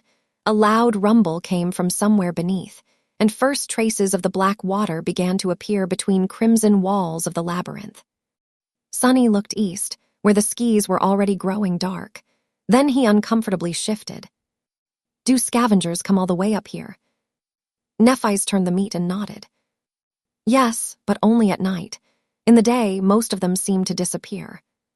Sunny grinned, having an idea of why there weren't a lot of monsters in the labyrinth in the day. That's because they all gather near the place I had been spending my time recently. You should have seen it, the tall cliff to the west of here. Well, it's actually a statue. Kasha opened her eyes wide. A statue. But for you to survive, it should be. Yes, it's a giant statue of a knight, at least 200 meters tall. He is missing his head, so I hid on top of the neck. Anyway, the day we were sent here, 2 sea creatures fought each other near that statue. When the water receded, I saw an enormous carcass lying there, with hundreds of scavengers slowly tearing it apart. Nephi's nodded. That would explain the lack of nightmare creature in the day. How long? Sunny blinked. How long what? Changing Star stared at him for a few seconds, making everyone feel uncomfortable. How long? Until they are done devouring the carcass. Oh, 1 day more, 2 at most. Nephi's turned away, took the meat away from the fire, and then quickly extinguished it. There's definitely something wrong with that girl. The 3 of them ate in the dimming light of the twilight. The meat was juicy, tender, and indescribably delicious. It was better than anything Sunny had ever tasted, even back in the Academy's cafeteria. Of course, his excruciating hunger played a part in that. From time to time, they would pass the glass bottle to each other. When they were finished with their meal, the dark sea was back, and the night was upon them. Everything was consumed by absolute darkness. Of course, Sunny could easily see both Nephi's and Kasha. Under the cover of the night, Changing Star remained pretty much the same. The blind girl, however, allowed her true emotions to show, thinking that no one would see. She seemed much more lost, lonely, and frightened than she did in the day. As if trying to resist these feelings, Kasha said in a bright voice, "How about we formally introduce ourselves? I'm Cassie." Nephi's glanced in her direction and shrugged. Neph. Next, it was Sunny's turn. He exhaled, glad that they didn't ask his name directly. Most likely, he would still have been able to provide his human name. However, it also might have depended on the wording of the question. Relieved, he smiled and answered, "I'm Sunless, but you can call me Sunny." Chapter 37, Getting to Know Each Other. Sunny was slowly growing fond of having conversations in the dark. Without the burden of light, people were more relaxed and honest. It reminded him of the frequent blackouts that used to sweep through the city when he was a little kid. His family had no choice but to huddle together and spend a few hours doing nothing but talking to each other. Now, these dark hours had become some of his most precious memories. He was silent for a few moments and then said, "Since we're going to be depending on each other, should we share what abilities and memories we have at our disposal?" This was a logical suggestion. If they were going to fight side by side, knowing each other's strengths was more or less vital. Still, he noticed Nephi's glancing in his direction with a guarded look on her face. Luckily, he was obscured by darkness. "I'll start," Sunny said, both to show his sincerity and to reveal information about himself in a controlled manner. If he took the initiative to talk, he still had to tell the truth, but how much and to what extent was still for him to decide. If they were to ask and he had to answer, however, things would become unpredictable. "My attributes give me an affinity to shadows. I also have a slight affiliation to divinity. Lastly, I am prone to finding myself in unlikely situations." Cassie listened carefully, and then lowered her head as though embarrassed. He is telling the truth. Not that we doubted your honesty." "Why not? I spent so much time earning the reputation of a pathological liar. Sonny cleared his throat and smiled, hiding his nervousness. Really, that's good to know, but why are you so sure that I am being honest? The blind girl shifted a little. Oh, that's my ability. I can see people's attributes. Sometimes I also receive, visions. They can be about the future or the past. I mean, that's what I think. It only happened a couple of times.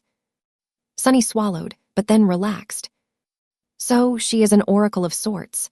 Luckily, her insight is limited to attributes. Otherwise, I'd be in real trouble. Still, I'll have to be careful around her. He finally realized how the blind girl had known about his birthday. The question was whether she had seen it in a vision of the future or in a vision of the past. If it was the former, was it safe to assume that he would certainly be able to celebrate at least one more birthday? Or did knowing the future actually affected and changed it? For example, after learning that he was definitely going to survive, Sonny might have naturally relaxed and lowered his guard. Then he would die as the result of it. It surely seemed possible, right? That's assuming that the future could be changed. But maybe it wasn't then.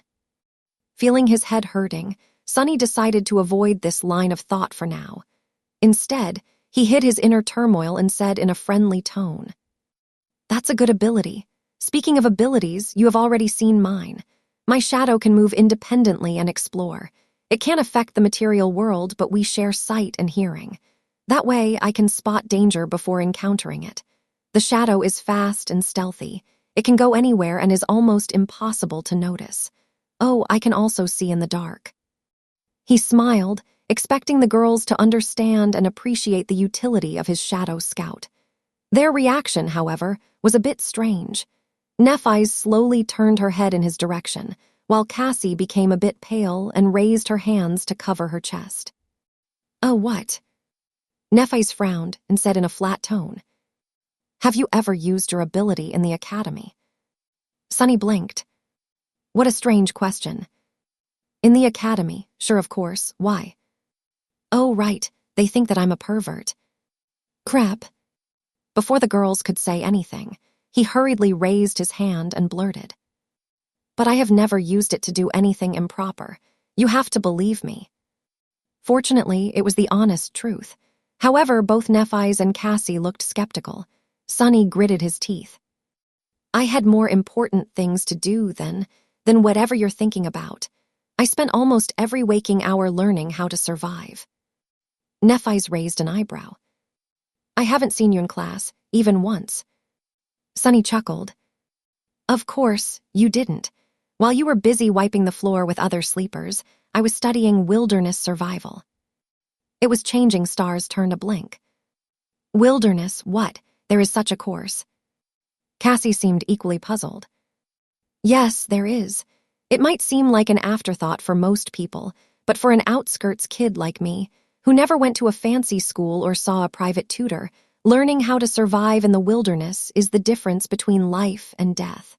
Without it, I would have drowned the moment we were sent to the dream realm." On a rare occasion, Nephi's looked completely bewildered. She rubbed her wrists and stared thoughtfully in his direction. "I see, I didn't know." Sonny grimaced and struggled to keep the venom from sipping into his voice.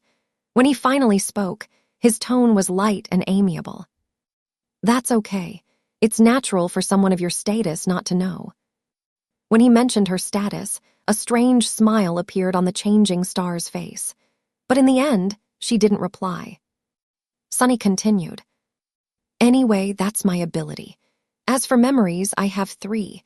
One is an armor, one is a sword, and the last one is a really loud bell." Now it was their turn to share. After a short pause, Nephi spoke. "My attributes give me an affinity to light and fire, as well as a strong affiliation to divinity. I have 2 memories, a rope." While she was speaking, Sonny was looking at Cassie, trying to read her expression. From what he saw, Nephi's was telling the truth, but also not the whole truth. And judging by how hard the blind girl was trying to hide her true feelings, the secret hiding among Changing Star's attributes was not at all trivial. "Interesting. And a sword. The rope is very sturdy and can change its length. The sword is very sharp and can protect its wielder against soul's attacks to a certain extent. My ability can be used to heal. Sunny didn't miss the wording of the last part. Can be used to heal. Does this mean that its main purpose was something else? He was pretty sure that Nephi's would not reveal all of her cards just like him. However, healing abilities were extremely rare. Having one that could heal but was not limited to healing, that would be simply unheard of. But then again, she was changing star, one of the few people in history to receive a true name in the first nightmare. If Sunny were to consider his own aspect ability, nothing seemed impossible. I wonder what her aspect rank is. Outwardly, he pretended to be excited. You're a healer. That's great. Having a healer among us is incredible luck. Cassie nodded and smiled. Neph is also an amazing fighter. You should have seen her dealing with those scavengers. Well, I also did not actually see it, but it sounded very scary. Sunny didn't need anyone to tell him how formidable of a warrior Nephi's was. He had seen it with how own 2 eyes, sort of. Actually, they were his shadow's eyes. Well, whatever it had instead of eyes. Meanwhile, Cassie sighed. It's my turn. My attributes are nothing special. I guess I have an affinity to revelations and fate. My ability is like I told you before. It's not very useful. About my memories, I have 3, the bottle, the wooden staff, and this armor. You already know about the bottle. The staff can create wind. The armor is actually of the awakened rank. Neph gave it to me when we met. It has a very powerful protective charm. So, she's not only carrying Cassie on her back, she even gave away her only clothes. An awakened rank armor at that. What is Nephi's thinking about? The blind girl turned away and added after a while. I used to be a pretty decent fencer before. Now I can't really fight. The last 2 sentences were obviously related to her flaw. Sunny and Nephi's, however, both chose to keep theirs secret. Despite the fact that knowing your companion's flaw was also important for cooperation and having each other's backs, sharing something like that demanded a very high level of trust. Right now, there was no trust between them, and even if there was, Sunny did not plan to ever share his flaw with anyone. Nephi's, too, seemed to have a lot of secrets. After a while, he said, Good, that's good. I think we have enough tools to survive, provided we use them right. I guess it's time to sleep. In the darkness, Nephi's tilted her head, listening to his words with a distant look.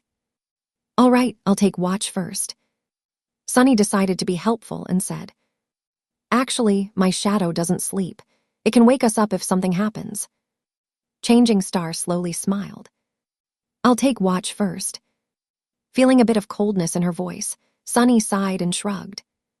Suit yourself. What are you going to watch, huh? You can't even see anything. Whatever. Just don't blame me when something giant swallows us in the middle of the night. Then he suddenly shuddered. Wait, that was not a death flag, right? Right, of course not, no way. Chapter 38, Questions in the Dark. Sleep was avoiding Sunny. For a while, he sat silently in the darkness, listening to the calming rumbling of the waves. In this rare moment of respite, memories of the past few days came flooding into his mind. However, he was too tired to seriously think about anything. He was warm, full, and relatively safe. For now, that was more than enough. Soon, the rhythm of Kasha's breathing changed, indicating that she fell asleep. Nephi's was guarding the camp, motionless and, as always, a bit distant. With her silver hair and fair skin, she looked like an alabaster statue. Sunny sighed. He struggled for a bit and then said quietly, Hey, can I ask you a question? Nephi's glanced at him and shrugged. The lack of an audible response clearly indicated that she remembered about his ability to see in the dark. Sure.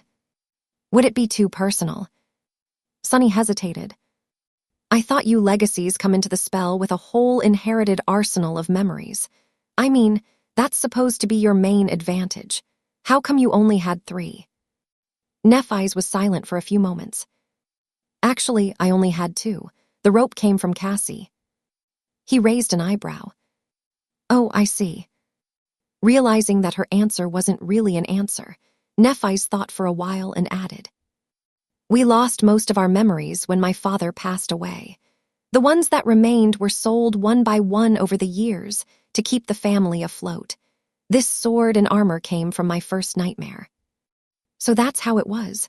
Sunny realized that the fall of the Immortal Flame clan might have been more thorough than he had thought. Still, something about it didn't make sense. Surely, with your clan's reputation and standing, there were other ways to make money. Without any strong reaction, Nephise simply said, "There were other reasons." Then, she unexpectedly turned her head in his direction. "Can I ask you a question in return?" Sunny swallowed. "Yeah, go ahead." Nephise tilted her head. "How did you know that I'm a legacy?" "What, that's it." "Simple. I heard Castor mention it. He was scolding other sleepers to make them treat you with respect." She gave him a nod and turned away. What thoughts were hidden behind her calm gray eyes, Sunny did not know. Some time had passed before he gathered enough courage to ask the question that he really wanted to ask. Before doing it, though, he made sure that Cassie was sound asleep and lowered his voice. "Can I ask another question?" Without getting a negative response, he continued. "Why are you burdening yourself with her?" A corner of Changing Star's mouth curled up slightly. "Why wouldn't you?" Sunny gritted his teeth, feeling the flaw pushing the truthful answer out of his mouth. No. To be honest, he wanted to believe to the last moment that the answer would be yes. But one of the things he had lost after the nightmare was the ability to lie to himself. Truth was merciless. It's not that Sunny did not pity the blind girl or didn't want to help her. It's just that he knew with certainty that it was simply not something he could do. He was barely able to save himself, let alone carry a helpless person across the dream realm. If he tried, they would just die together. Still, he couldn't help but be a little disappointed in himself. Nephise, however, did not seem to judge him. She showed no reaction at all. After a few moments, she simply said, "Because I want to." Because she wants to. That was not the response Sunny expected to hear. He was pretty sure that she would either lecture him about virtue and compassion or disclose some obscure way to make Cassie's seemingly weak ability incredibly useful. However, she did neither. Nephise expected him to believe that she was putting her life in danger, to the point of sacrificing an awakened armor-type memory, because that was something she simply wanted to do. Ridiculous. At first, he dismissed her response as a non-answer, but the more he thought about it, the more disturbed he felt. Because, maybe, it was actually the truth. Due to the circumstances of his life, Sunny had never really done things because he wanted to. Most of the time, he was doing them because he needed to. It was never a question of want. It was always a question of must. For him, this was a basic rule of life. But was it really? Or was it just a matter of perspective? Nephise had certain advantages in her upbringing, but they weren't as ample as he had imagined. She had no wealth and no arsenal of relics to empower her.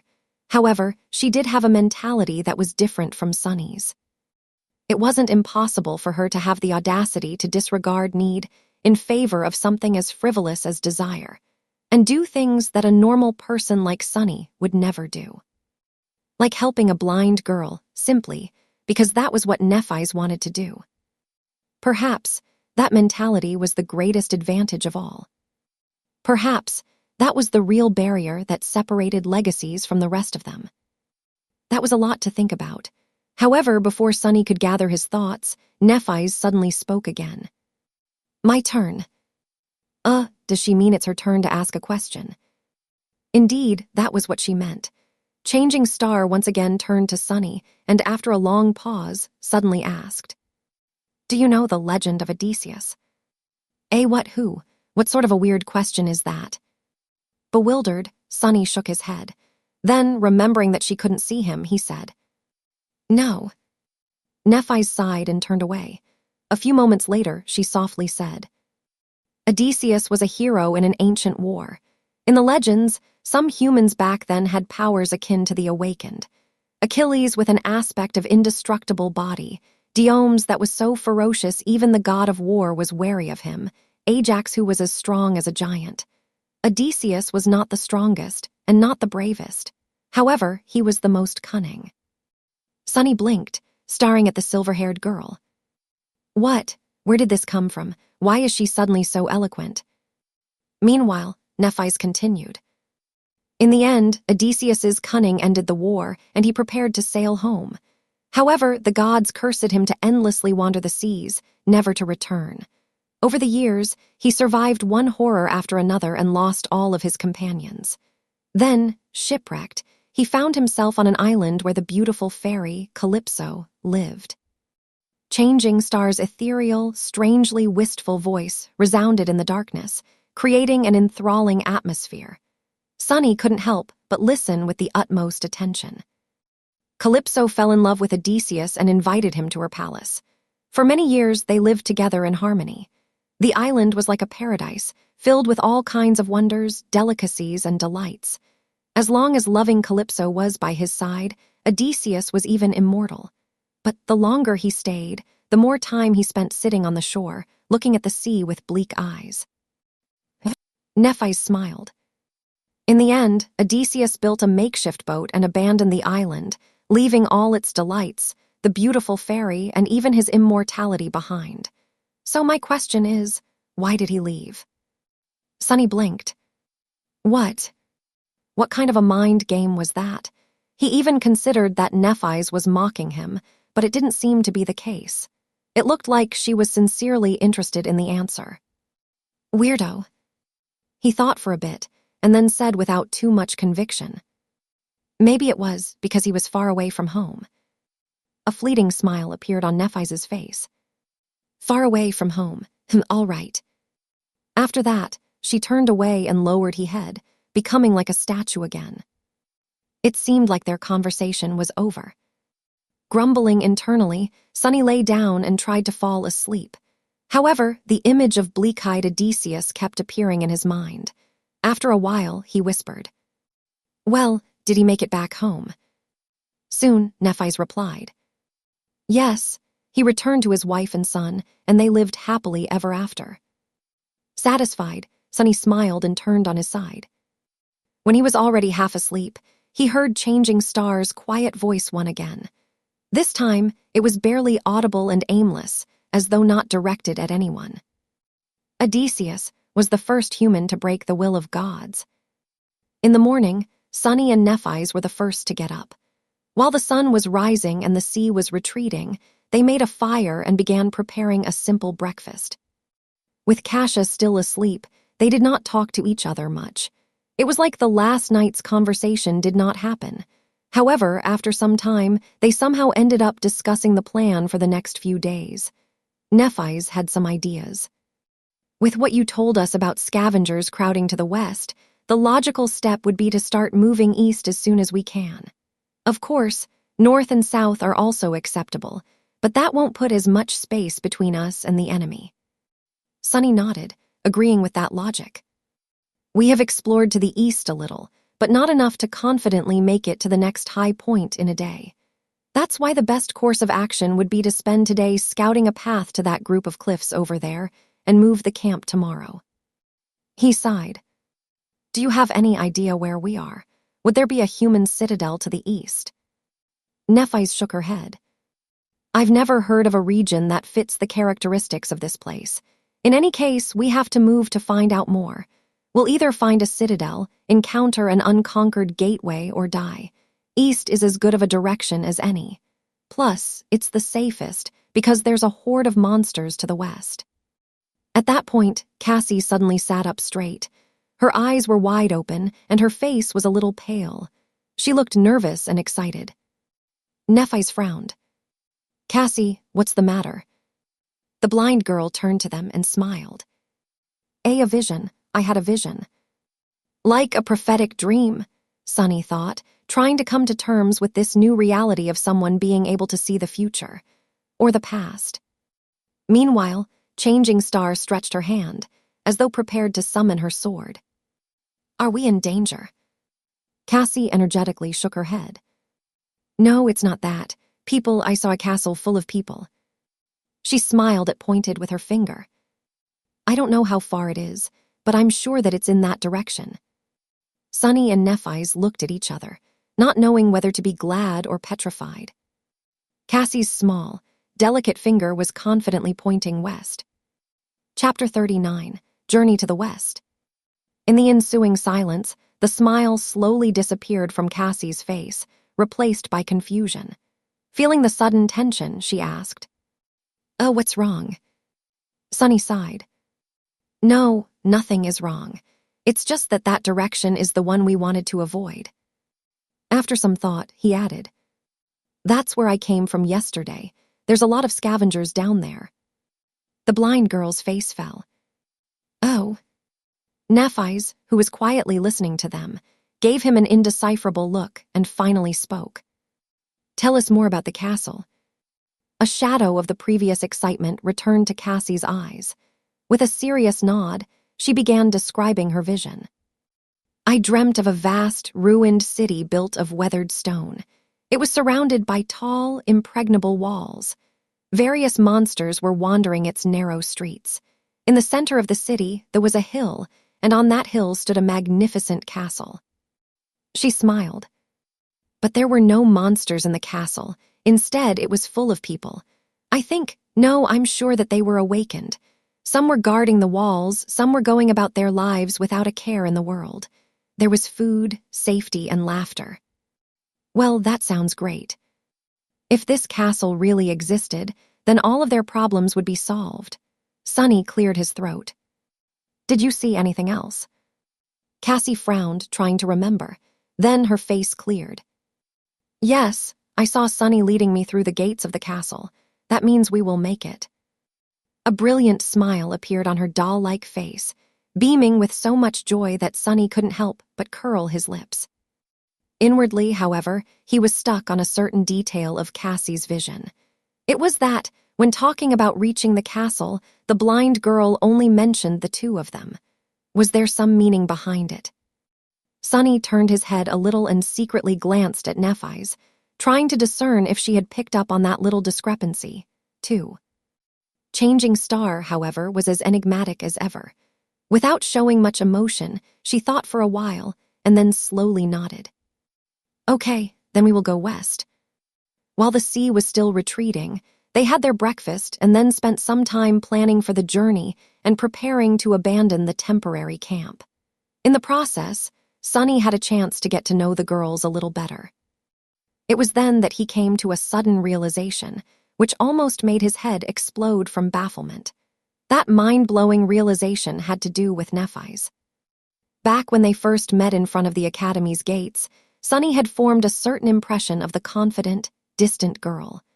Later, her behavior and the different revelations about changing stars past only served to reinforce that impression. Nephi's seemed to exist a bit apart from the world. She was mysterious, aloof, and rather cool. Her taciturn character and strange speech patterns made people interacting with her feel unnerved and rattled, often revealing more than they had been planning to. The less she talked, the more she seemed to know. That silent, indifferent confidence was arresting and sometimes even oppressive. However, that impression turned out to be completely wrong. The actual truth behind the matter had nothing to do with being cool and aloof. After talking to her a bit more and observing their interactions with Cassie, Sunny almost fainted when he realized that Nephi's was simply an incredibly, ridiculously, painfully awkward person. It was as though she had no idea how to talk to people.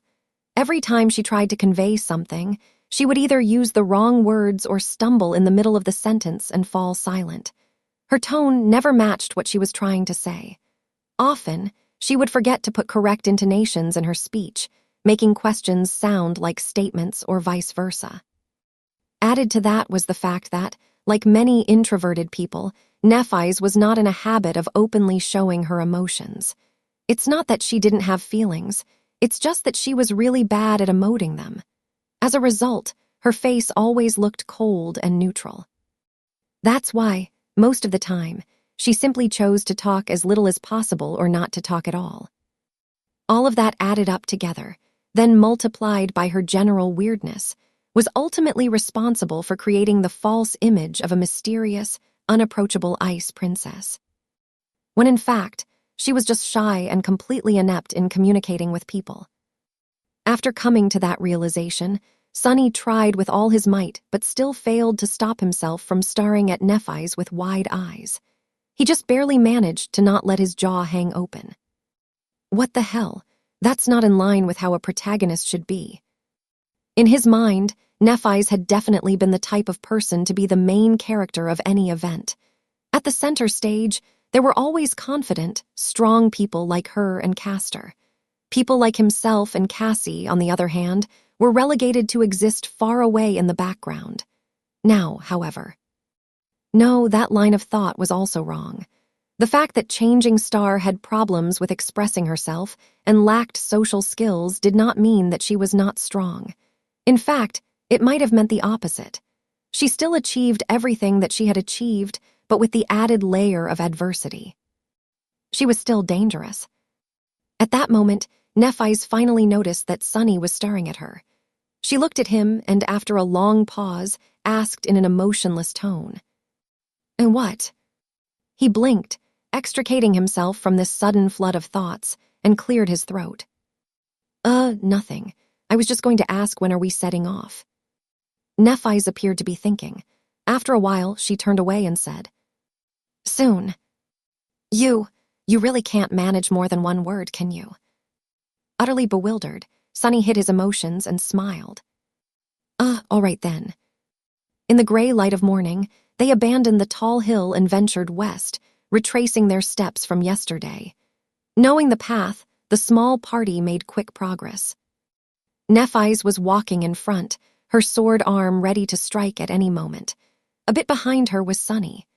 This time, the responsibility of holding the golden rope and guiding Cassie along was entrusted to him. Of course, the actual person, creature, leading them was his shadow. It scouted ahead, carefully observing the labyrinth for signs of danger. The labyrinth was just as it was before, confusing and seemingly endless. Crimson blades of coral protruded from the black mud, creating a vast, tangled forest. However, today something about it felt different. It wasn't long before the shadow stumbled onto a mass of hulking, hungry scavengers. Chapter 40, Weak Point. "Halt!" Sunny whispered, observing the group of scavengers through his shadow. As soon as the word left his lips, Nephi's immediately summoned her sword. After studying the surroundings for a second, she turned her head and glanced at him with a question in her eyes. Kasha, meanwhile, froze in place and hesitantly raised her staff. Sunny counted the monsters. 1, 2, 3, 5. Curses. The hulking beasts seemed like the losers of the pack, similar to the one he had killed. However, their wounds were not as pronounced and terrible. Each of them was much more of a threat than the mangled one from before, and there were half a dozen of them at least. "There are scavengers on the path ahead, 6 of them. They're slowly moving in our direction." Nephi's cast a gaze forward. There was a calculating look on her face. "They're done with the carcass." Sunny thought for a moment, and then shook his head. "No, I don't think so. But maybe there's not enough meat for everyone anymore, so some stragglers had no choice but to leave with an empty stomach." Nephi's nodded and gestured to a nearby branching path. "We'll circle around them." The 3 sleepers hastily moved forward and changed paths, giving a wide berth to the group of monsters. Tense and grim, they continued walking, trying to stay on course and not get lost in the labyrinth. However, in the next hour, they had to turn in a random direction again and again, avoiding other scavengers. The distance between them and the giant statue was not shortening at all. At some point, they were catching their breath near one of the numerous dead ends of the Crimson Labyrinth. They had no choice but to wait, since a large number of creatures was moving past their hiding spot, separated from them by a long length of a twisting coral passage. Sunny sighed and shook his head. "We can't go on like that. At this rate, we'll never make it to safety before sunset." Cassie was the first one to react. Maybe we should turn back." That was a reasonable suggestion. However, Sunny felt reluctant to agree. Nephi's shared his thoughts. With a blank expression, she said, "It will only get harder tomorrow." She was right. By tomorrow, there would be even more scavengers flooding the labyrinth. Then what should we do? Changing Star tilted her head, thinking. After a while, she turned to Sunny. Fight. Fight against dozens of those monstrosities.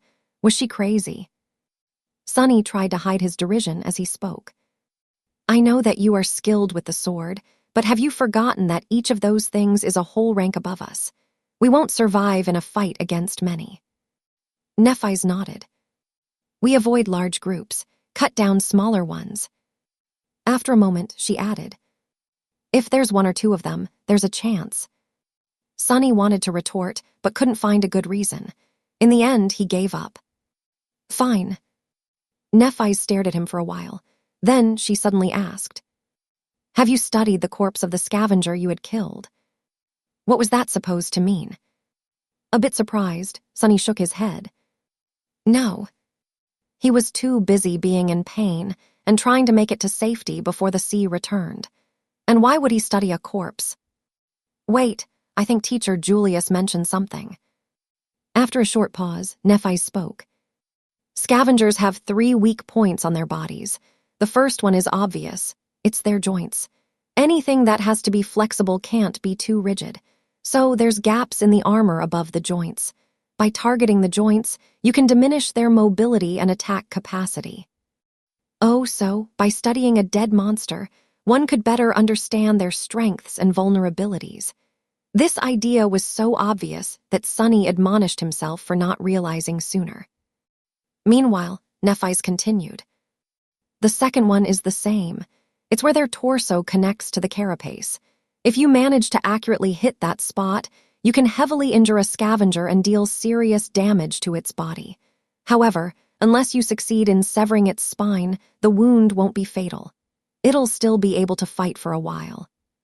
Sunny couldn't help but notice that Changing Star's awkwardness seemed to disappear whenever she talked about things that she felt confident about, like ancient heroes, or killing things. Curious. The last weak point is on their back, approximately at the level where the eyes are. There's a slightly concave, discolored cavity in their armor. It is where several armor plates connect. The chitin there is comparatively thin. If you can pierce through it, you can destroy the brain directly. That will be a killing blow. That is good to know. However, that weak point was too high to be hit by a human. After all, scavengers were more than 2 meters tall.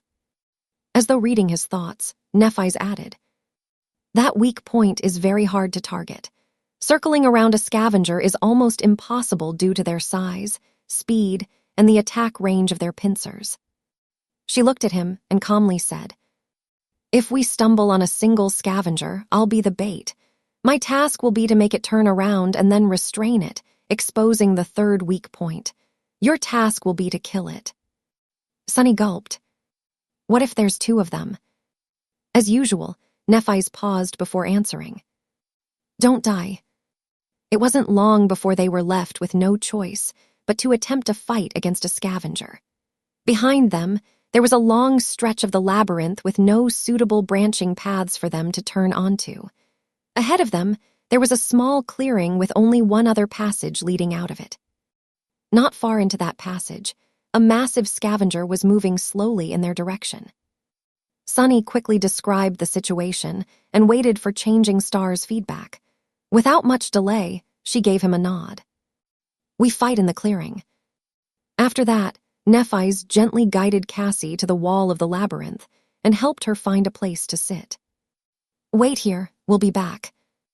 After some thought, she added, soon. As Nephi's moved to walk away, Cassie grabbed her hand. Her face was pale and tense. Neph, you be careful, okay? Nephi's blinked and tilted her head a little. Then she smiled. Sure. With that, she and Sunny hastily headed for the clearing. By the time they got there, the scavenger was seconds from appearing. Sunny's shadow flew out of the passage and reattached itself to his feet. Without having to discuss things with Nephi's, he quickly hid in the shadows and waited there, hopping for a chance to attack. Nephi's, on the other hand, strolled to the center of the clearing and calmly stood there, her shoulders relaxed and her back straight. An elegant longsword appeared in her hands, carelessly pointed to the ground. Not knowing what else to do, Sunny silently repeated her words. "Don't die." A second later, the scavenger walked into the clearing. When his tiny eyes spotted Nephi's, an evil light ignited in them. Without wasting even a second, the massive monster screeched and rushed forward to attack. Its huge pincer shot forward with terrifying speed, tearing the air in its path. Nephi's swiftly sidestepped, dodging the pincer, then leaped backward, removing herself from the path of the rushing monster. Simultaneously, her sword flashed in the air, cutting deep into the joint of one of the scavenger's front legs. Azure blood spattered on the ground. Of course, this small wound was too insignificant to slow the scavenger down. With surprising agility, it twisted and delivered a crushing sideways swipe. Nephi's, who just barely landed on her feet, had no choice but to deflect the blow with her sword. She managed to disperse most of the impact by holding the blade at the right angle, but the remaining force was still enough to throw her off balance. At that moment, the second pincer came down. Instead of trying to regain her equilibrium, Changing Star went with the fall and somersaulted over one hand, ending up distancing herself from the monster a bit. Her sword lashed out again. The follow-up attack followed almost immediately. However, Sunny did not care about the details anymore. The only thing he cared about was that, through this risky series of dodges and leaps, Nephi's had managed to circle to the opposite side of the clearing, forcing the scavenger to turn its back to the shadow in which he hid. It's now or never. Gritting his teeth, Sunny lunged forward. Before changing, Star finished her last dodge. Before the scavenger's pincer crashed on her from above. Before Sunny had time to become scared. He closed the distance between himself and the monster and jumped with all his might, landing on top of its carapace. Then, he used all of his weight to thrust a hand forward. Azure blade shimmered into existence in his grip and was immediately swallowed by the shadow. A breath later, the dark blade hit precisely into the concave, discolorated cavity in the scavenger's armor. With a crack, the chitin broke, allowing the tip of the sword to sink deep into the scavenger's body. The monster shuddered and then heavily fell to the ground. Sunny was thrown from its carapace, landing in the mud with a roll. That easy. It was already over. As though to answer him, the spell's voice resounded in the air. You have slain an awakened beast, Carapace Scavenger. Your shadow grows stronger. Chapter 41, Strength in Numbers. Sunny was sprawled in the mud, looking at the sky. He didn't even have to catch his breath since the whole fight took less than 10 seconds from start to finish. No one was dead, wounded, or even bruised well, with the exception of the scavenger. It was completely out of his expectations. He glanced at the monster's corpse to make sure that it was actually dead, then summoned the runes and took a look at the number of shadow fragments in his possession. Shadow fragments, 161000. It was actually true. The mighty awakened beast perished just like that, and although Nephi's did most of the work, he was the one to deal the killing blow. Why can't it always be so easy? Sunny got back on his feet and dismissed the azure blade. Then, he remembered the words Master Jet had once told him. No one can survive in the dream realm alone. Back then, he noted her advice, but didn't really believe it. After all, he had always strived to be self-sufficient, not allowing himself to depend on anyone. In Sunny's mind, this was the true meaning of strength. However, now he was beginning to suspect that this logic was flawed. Indeed, having someone to share your burdens meant the difference between heaven and hell here in the dream realm. If he was alone, fighting against a single scavenger might have been the end of him. Similarly, even though Nephi's was far more skilled than Sunny, it would have been extremely hard for her to defeat the armored monster alone, being that its weakest point was out of her reach. But together, they had accomplished it with relative ease. The whole was greater than the sum of the parts. In other words, there was strength in numbers that surpassed individual power. In that sense, being able to depend on a group was not a sign of weakness, but on the contrary, an important facet of personal strength. Lone wolves would always be at a disadvantage. That was another lesson to learn. It's not like I had much of a choice. He walked over to Nephise and checked if she was okay.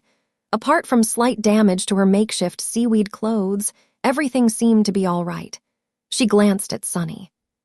Memory. He shook his head. Nephise sighed. It seemed that she was a bit impatient to get herself a suit of armor of her own. If Sunny was a gentleman, he would have suggested to loan her the puppeteer's shroud for a while, but alas, he wasn't. That armor was extremely valuable and had cost him a lot.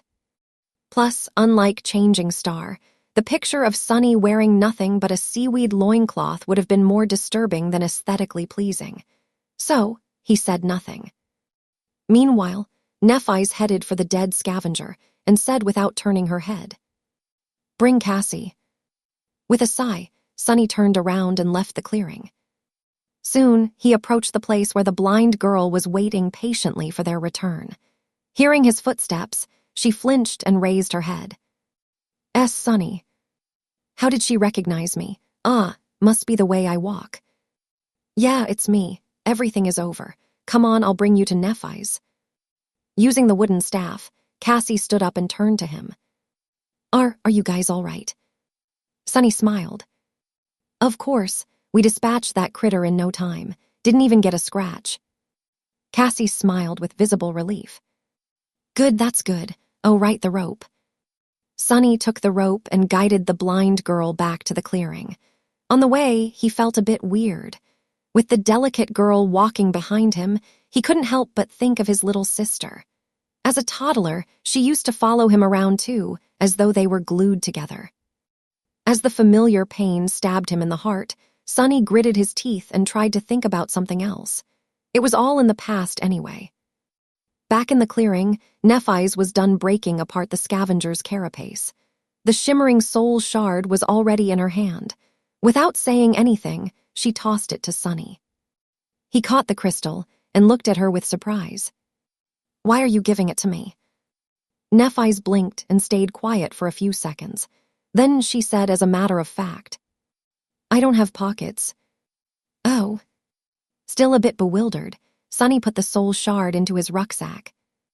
But why wouldn't she just absorb it? He opened his mouth to ask the question, but she seemed to realize something and added, We'll divide the spoils later. All right. Nephise, meanwhile, turned to Cassie and said after some deliberation, I was careful. Then she smiled. Your shadow grows stronger. Your shadow grows stronger. Your shadow grows stronger. Sunny was feeling somewhere in between of being ecstatic and peeved. Throughout the day, they managed to kill 3 more scavengers, each time with not much risk to anyone except for Nephise. The process was largely the same. After discovering the monster, he would hide in the shadows, while Nephise would act as bait.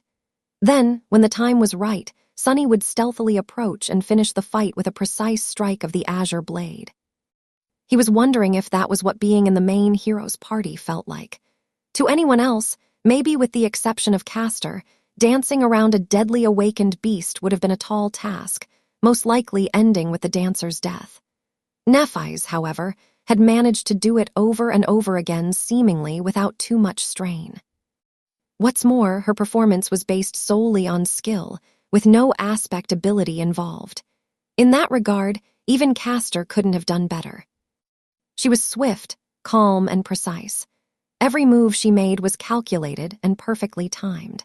She seemed to innately understand the flow and logic of combat, which gave her the ability to roughly predict what actions the mindless beasts would perform in the next seconds. Then it was just the question of physical prowess to evade and even manipulate them to a certain degree. Sunny had always known that skill and experience were more important than raw power, but by watching Nephise, he vividly understood just how vast the difference between them was. Even though his divine aspect allowed Sunny to exert more strength and speed than Changing Star, in an actual fight, he would never stand a chance. Of course, he was also an important part of every encounter. His role as the finisher was not trivial, and not just anybody would have been able to accomplish 4 kills with 4 strikes. Even though Sunny was not taught any elaborate techniques, he was still a somewhat experienced fighter. He had good physical coordination, combat intuition, and most importantly, a cool-headed mentality. Not to mention the fact that they were only able to ambush the scavengers so effectively due to his shadow scouting them out in advance. All in all, it was an almost equal cooperation. Still, watching Nephai's fight was nothing short of sobering. Trying not to get too dejected, Sunny summoned the runes. Shadow fragments, 221000. 8 fragments today, pretty excellent. Currently, they were waiting on the edge of the labyrinth path leading directly to the giant statue of the Headless Knight. There was a group of scavengers between them and the statue, moving past without any haste. The sunset was near, but they still had time. Slowly, minutes flowed by. At some point, Nephais gave the command to move. Helping Cassie along, Sunny followed Changing Star and quickly traversed the open space between the labyrinth and the statue. Now, they only had to get on top of it. However, it wasn't that easy. Scaling the 200-meter-tall monument would have been hard in normal circumstances, but now they also had to somehow pull Cassie up. Leaving her behind until they were at the top would not have been safe. In the end, Nephais and Sunny took turns pulling the rope every 20 meters or so. Cassie would hold onto the rocks and wait until they climbed higher, and then the process would repeat. It was slow and torturous, and by the end, Sunny's muscles were sore and almost on fire. But they managed to get to safety before the dark waters washed them away. As the night began to descend, the 3 sleepers sat in the center of the circular stone platform and rested. As they did not bring any materials to make a fire and it was already too late, there was no way to cook food. They ended up chewing on the strips of dried meat, passing the bottle of limitless water around. After some time, Nephais gave Sunny a sign to take out the spoils of today's journey. He took out the 4 shimmering soul shards and put them on the ground. Without any discussion, Changing Star moved 2 crystals in his direction and took 2 for herself. Then, she gave one of hers to Kasha. Sunny watched it in silence. By the time Nephais and Cassie had absorbed their soul shards, he still didn't make a move to take his. After a while, he took another crystal out of the rucksack and moved all 3 to Nephais. The silver-haired girl looked at him with surprise. "Don't you want to grow stronger?" Sunny grinned. "Of course I do, but these won't do me much good right now. It's no secret that you are the main fighting force of our group." He sighed. "The stronger you are, the better our chances of survival will get. Plus, it's not a gift, it's a trade." Nephais raised an eyebrow.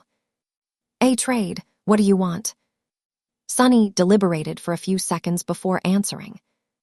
"It's rather simple. I will give you these soul shards, and all other soul shards I earn on the way to that castle." Then he looked her in the eyes and said, "In return, you will teach me how to fight." Chapter 42, Essence of Combat. Nephais looked at him and contemplated. This time, she remained silent longer than usual. Sunny felt a bit nervous under her gaze, knowing that he was being evaluated. With Changing Star's skill and insight, it wasn't hard to imagine just how much she had gleaned from his battle performance. Both his current level and future potential must have been pretty much laid bare in front of her. Were they enough to make teaching him worth her while? After some time, she took the soul shards and nodded. "Okay." Sunny smiled, congratulating himself on a successful deal. Not only did he receive a lot while not losing much, but he had also managed to create a bit of a favorable impression of himself in the eyes of Nephais and Cassie. As far as performances went, this was a great one. "So when do we start?" Nephais shrugged. Now. Sunny glanced at the sun, which was already almost gone. Were they going to train in complete darkness? It wasn't really an obstacle for him. Changing Star, however. "We will start with some words. That will be enough for today." After hesitating a little, she added, "Cassie, you listen too." Sunny and Kasha turned to Nephais, listening to her like 2 obedient students. Despite the fact that their age was more or less similar, both knew that, In terms of martial prowess, their companion had authority that was as beyond theirs as a dragon's might was beyond that of a worm. Nephise thought for a while and then said, "Mastery of combat can be divided into two aspects. One is body, and the other one is mind. Training the body is not easy, but it is rather simple. All you need is repetition and experience. In a fight, things happen too fast to consider every detail in the moment. That's why your technique must exist in your muscles and bones, so much so that it almost becomes an instinct." She paused. You can achieve initial results through repetition. Then, it must be cemented through experience. The more battle experience you have, the deeper a technique will be assimilated into your body. There is no other way. 1,000 hours of training won't be as impactful as one real fight. Only those who survive countless battles can be truly in command of the body. That simultaneously made a lot of sense and no sense at all. On the one hand, the principle of improving through practice was quite logical. On the other hand, Changing Star's statement made it seem like all those lofty legacies with their years of training were nothing but harmless children. After all, no matter how good their tutors were, they had no real battle experience. But then again, she did wipe the floor with every one of them, excluding Castor, with no apparent difficulty. So maybe her statement was true. That, however, posed a question of its own. Just what kind of life had Nephise led to possess rich battle experience at the tender age of 18? Should I stop calling her princess? Meanwhile, Nephise continued. Training the mind, however, is not simple at all. That is because, once you reach a certain level of skill, the mind is where the true combat takes place. The outcome is often decided before your body begins to move. And to master the mind, the first step is to understand the essence of combat. However, very few people truly do. She looked at them and asked, "What do you think that essence is?" Sunny hesitated. The essence of combat, what might it be? If it was some other legacy, he would have been tempted to say something stupid like honor, valor, or duty. But he already knew that Nephise did not fit into the image of a noble aristocrat he had in his mind. She wasn't someone who followed empty words. After a minute or so, Cassie finally answered, "Victory." And almost at the same time, Sunny said, "Survival." Changing Star shook her head. "No." Then she rubbed her neck and pierced them with a cold, fierce gaze. "The essence of combat is murder." Cassie flinched and opened her eyes wide. Sunny frowned a little. Nephise, however, did not seem to care. In the same calm tone, she continued. "At the core of it, there is only this. You are trying to kill your opponent, and they are trying to kill you. In the end, one of you will be killed, and the other one will be the killer. Everything else is just noise." Her words sank deep into Sunny's heart and reverberated there, causing something inside of him to resonate and awaken. Style doesn't matter. Weapons don't matter. Reason and intent do not matter. The only thing that matters is to be the last one standing. In this way, anything you do in combat must be viewed as only serving one of two purposes, either to kill your enemy or to prevent the enemy from killing you. Nephise lowered her eyes. If you can understand that, you will have enough clarity to master the mind. After that, Sunny couldn't fall asleep for a long while. He lay on the cold stone, looking into the darkness and thinking about what Nephise had taught them. Repetition, experience, clarity. These were the 3 keys to becoming a fearsome warrior. All 3 were important, but the last one was the most vexing. Was it really how Changing Star had said? Was there nothing at the core of being a warrior than a cold will to kill? Intuitively, he felt that it was indeed so. This ruthless truth was, in a sense, an amalgamation of all his life experiences. After all, for someone like him, life was nothing but a constant battle for survival. Someone always won, and someone always lost. The former got to live for a few more days. The latter, no one cared what happened to them. Of course, life was life, and combat was combat. To most people, they weren't one and the same. But what about the awakened? The sole purpose of their existence was to fight against the nightmare creatures. Very few could escape that fate. After coming to the academy, Sunny allowed himself to think that he had escaped the fate of always having to struggle at the edge of survival. But now, it seemed like he had just exchanged one battle for another. This was an uncomfortable thought. However, if he looked at it from a different perspective, did it actually mean that he always had a crucial advantage? Most of those chosen by the spell were forced to somehow adjust to this merciless way of life. But he had always lived like this. Was he actually one of the few perfectly suited to be an awakened? With this thought, Sunny fell asleep. In the early morning, he was awakened by a piercing scream. Chapter 43, Repetition. Sunny was on his feet even before fully waking up. Somehow, Azure Blade was already in his hand. His shadow was hovering beside him, ready to either wrap itself around the sword in case he needed to attack or around his body, in case it was already too late for that. He tried to understand what was going on. Nephi's was nearby, her longsword raised in a defensive stance. Cassie. Where's Cassie? Fearing what he might see, giant tentacles reaching for them from the darkness, he looked around.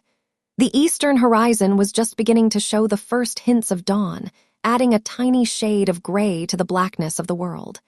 In that blackness, there were no signs of danger. Finally, he saw Cassie.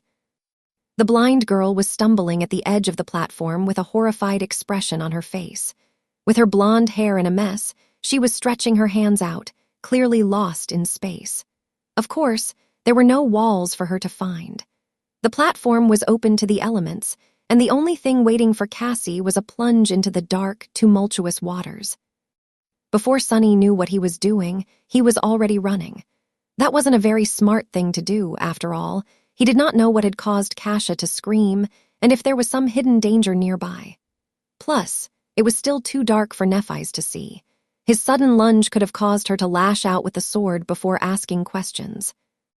All of these were good reasons to wait and observe first, but in an uncharacteristic and completely irrational manner, Sunny acted before thinking. He caught Cassie moments before she took a step off the platform, and holding her tightly in his arms, dragged the blind girl back. "I got her," Sunny yelled, letting Changing Star know that there was no need to stab him with a sword. And then, in a quiet voice, he said to Cassie, "I got you. It's all right. Everything is fine. Calm down." He felt the girl's body trembling and looked around again, trying to understand what had scared her so much. But there was nothing. Nephi's was listening to the sea for the same reason. After a few seconds, she asked, "Do you see anything?" Sunny helplessly shook his head. "No." He helped Cassie sit down in the center of the platform. While Nephi's stood guard above them, he looked the blind girl over to make sure that there were no wounds on her body. Everything seemed to be fine. "She's not hurt anywhere." Changing Star looked down. Although her face remained indifferent, he could tell that she was a bit flustered. After a second or two, she asked in something that might have been her version of a calming tone. It sounded pretty much exactly the same as usual. "Cassie, what happened?" Magically, that did seem to calm the blind girl down a little, at least enough for her to speak in a quivering voice. Cassie extended one hand and pointed down. The head I saw, oh gods." Sunny frowned and looked at Nephi's. Did she see a vision, the past? The tall girl was silent for a moment. "I don't know. It never happened before." Both of them turned to Cassie, not sure what to do. Since there was no apparent danger around, they took turns trying to calm the horrified girl down. However, after that one sentence, she fell quiet and refused to speak again. Nothing seemed to help. After a while, Nephi sighed. "Let's leave her be for now. Maybe she needs time." Sunny was about to retort, but truth be told, he didn't have any ideas either. In the end, he just nodded. "Okay, I'll keep an eye on her." Changing Star, however, had other ideas. As the sun was rising and the surging sea was receding, Nephi's chose to give Cassie some space and led Sunny to the edge of the platform. However, she made sure to always have the blind girl in the periphery of her vision. Kasha sat hugging her knees. Her eyes were closed, but small tremors that periodically ran through her body betrayed that she was awake. Sunny's eye twitched. "Are you sure it's okay to leave her like this?" Nephi's gave him a complicated look. "Yes." Then, after some thought, she added, "Cassie is strong." Sunny wasn't sure how to answer. If Changing Star considered someone to be strong, then they most likely were. However, strong was the last word that came to his mind when he thought about the delicate, beautiful, blind girl. Wasn't she someone who constantly needed their help? But then again, there were different kinds of strength. Kasha was still alive and sane despite her debilitating flaw. How many people could have done the same? "If you say so." Then Nephi's made him summon the azure blade. After studying it for a while, she nodded and took her longsword out of the air. Despite its size, it was an elegant weapon. The narrow, double-edged blade was much longer than that of the azure blade, with an incredibly sharp, symmetrical tip. The whole blade, as well as the simple cross-shaped guard and the pommel, seemed to be made out of silver and reflected the pale morning light. The handle was tightly wrapped in black leather. Putting the two swords side by side, Nephi spoke. "Your sword can be used with one hand, but its true potential can only be revealed when held in both. It is created primarily for cutting and severing, hence the higher center of gravity. However, it can thrust as well." Then she gestured to hers. "My sword is a bit more versatile. It is created for both cutting and thrusting, and it has a double edge.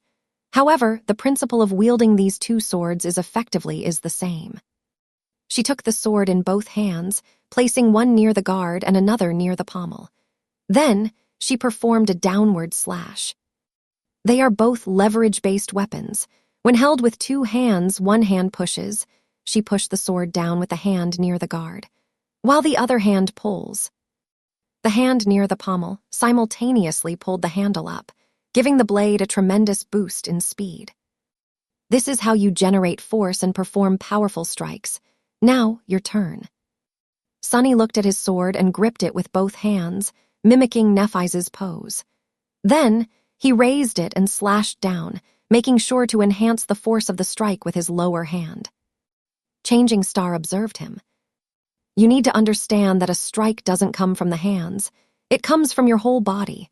Power comes from your feet, your hips, your core, your shoulders, and is only then transmitted to your hands. Like this." She demonstrated the downward slash again. This time, Sunny paid attention to the overall stance and movements of every part of Changing Star's body, as opposed to only the sword. He wasn't a novice to fighting. Instinctively, he already knew how to deliver a proper punch, even if, before, there wasn't a lot of strength in his body. The principles of striking with a sword were largely the same, so Sunny quickly understood the overall concept. He performed the simple downward slash a few more times. After each time, Nephi's gave him pointers and corrected his mistakes. Some time later, she was finally satisfied with his form. "Good." Sunny smiled, proud of his achievements. Nephi's looked at him thoughtfully and nodded. "Now, do it 1,000 more times." The smile froze on Sunny's face. 1,000. Did she say 1,000? He blinked. Sorry, how many times?" Changing Star tilted her head and thought for some time. "Well, we don't have much time today, so yes, only 1,000. "Ha ha ha, only 1,000, eh?" Sunny forced himself to sound polite. "I see, all right." As Nephi's walked back to sit with Cassie, he turned to the sea and raised his sword. 1. The azure blade whistled as it cut the air. He raised it again. 2. Push and pull. This is how you generate force. 3. Strike with your whole body, not just your hands. 4. As Sunny raised his sword and slashed down, over and over again, only one thought eventually remained in his mind. Repetition, experience clarity, repetition. By the time he was done performing 1,000 strikes, Cassie was finally ready to speak. Chapter 44, Cassie's Dream. With pretty much every muscle in his body sore, Sunny walked over to the girls and fell on the ground. After catching his breath, he looked at Cassia. "Cassie, do you feel better?" Several seconds later, the blind girl slowly nodded. "That's a relief." He shifted and hesitated for a bit. Cassia didn't look too well. Her face was still very pale, with a distant, dazed expression on it. Her body, at least, was no longer trembling. Sonny wasn't very good at talking to people, let alone placating them. He wasn't sure what to say. He cast a gaze at Nephi's and sighed inwardly. Who knew that one day he would turn out to be the most sociable person for as far as the eye could see? What a joke. "Can I have some water?" Cassie turned to him and scowled, as though confused by the question. Then, she suddenly gasped and opened her eyes wide. Oh, sorry. Yes, of course." She summoned the limitless water bottle and offered it to Sonny. He took it with a grateful smile and greedily drank a few gulps before giving the bottle to Nephi's. Eventually, it returned to Cassie. "You drink some too." After she did, he awkwardly patted the blind girl on the shoulder. "Everything seems to be fine now. Did you dream of another vision? You can tell us, if you want." Cassie hesitated for a bit before saying, "I don't know. Maybe it was just a nightmare." Sonny and Nephi's exchanged glances. They both doubted that what Cassie saw was a simple nightmare. After all, people usually did not dream in the dream realm. The blind girl, meanwhile, continued. "I don't really remember. It's all in fragments." Sonny carefully considered his words, not wanting to pressure Cassie too much. "You can just tell us what you remember. Maybe we'll be able to make sense of it together." Cassia sighed and tentatively nodded. After a long pause, she finally found the courage to speak. "At first, I saw a boundless darkness locked behind 7 seals. Something vast was churning in the darkness. I felt like if I directly saw it, I would lose my mind. As I watched, terrified, the seals broke one after another until only one remained. And then that seal broke too." She trembled a little. "After that, I don't know. It was as though my mind shattered into 1,000 shards, each shard reflecting its own image. Most of them were dark and scary. Some I have already forgotten. The other." Cassie fell silent, remembering. "I saw the human castle again. Only this time it was at night. There was a lonely star burning in the black skies, and under its light, the castle was suddenly consumed by fire, with rivers of blood flowing down its halls. I saw a corpse in a golden armor sitting on a throne, a woman with a bronze spear drowning in a tide of monsters, an archer trying to pierce the falling sky with his arrows." Finally, she looked up, her face full of horror. "In the end, I saw a colossal, terrifying crimson spire. At its base, 7 severed heads were guarding 7 locks, and at the top, a dying angel was being consumed by hungry shadows. When I saw the angel bleed, I suddenly felt as though something so precious that it can't be described with words was taken from me." Her voice became quieter. "Then, I felt so much sorrow, pain, and rage that what little remained of my sanity seemed to disappear. That was when I woke up, I think." Nephi's and Sonny remained silent for a while, trying to make sense of what Cassie had told them. Even if Nephi's had an idea, she didn't show it.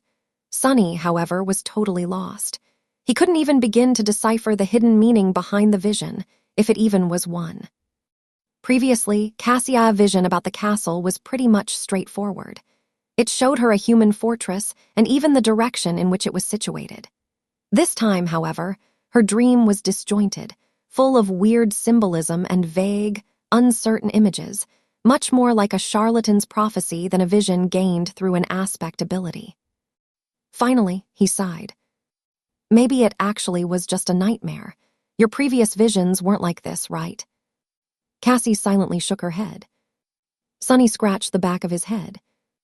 "Well, people don't usually dream in the dream realm, but you do. Perhaps seeing a random nightmare once in a while is a side effect of your ability." The blind girl turned to him, a faint relief written on her face. "You really think so?" He hesitated, trying to find the right words. "Why not? It's a possibility." Inwardly, however, he felt uneasy. A dying angel being consumed by shadows? Why does it sound so ominous? I should try and stay away from angels in the future. Gee, what has become of my life? A sentence like that doesn't even sound insane anymore. With that, they were finally ready to welcome a new day. Sometime later, they were sitting on the western edge of the stone platform, looking at the scavengers below. Sunny's shadow was busy scouting a path to the next high landmark. Were there always that many? Sunny glanced at Nephi's and shook his head. No, there were much more. They seem to be almost done with the carcass. I doubt it will last until nightfall. Which meant that, by tomorrow, all these beasts would be roaming the labyrinth, making it hard for the 3 sleepers to make any progress. It would be best to leave today and put some distance between themselves and the horde before the scavengers were done with their feast. However, without scouting a path in advance, there was a chance of not making it to safety in time. Both options were risky. Nephi's frowned, seemingly thinking the same. After a while, she said, I don't want Cassie to spend another night near this statue. Let's leave now. Sunny thought for a while, then opened his mouth to offer his own opinion. However, a sudden commotion below prevented him from speaking. Down at the bottom of the disappearing sea, amidst mounds of broken coral, the carcass of the giant shark-like monster, the remaining half of it, to be precise, was almost stripped of meat. And between its white bones, something was shimmering in the mud. 2 extremely large, luminescent crystals. Sunny's eyes widened. Are those? Yes, shards of 2 transcendent soul cores. Transcendent, 2 of them. Suddenly, he was simultaneously filled with greed and fear. Greed because of how rare and precious transcendent soul shards were. Fear because the giant shark turned to be a corrupted devil, at least.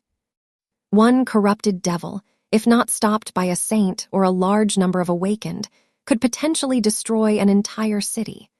Sunny belatedly realized that he was much closer to death on that first night than he had previously thought. Should we wait and listen? He stared at Nephi's, and then obediently listened to the distant, barely audible clamor of the scavengers. After a while, he noticed some disharmony in it. Nephi's suddenly tensed up.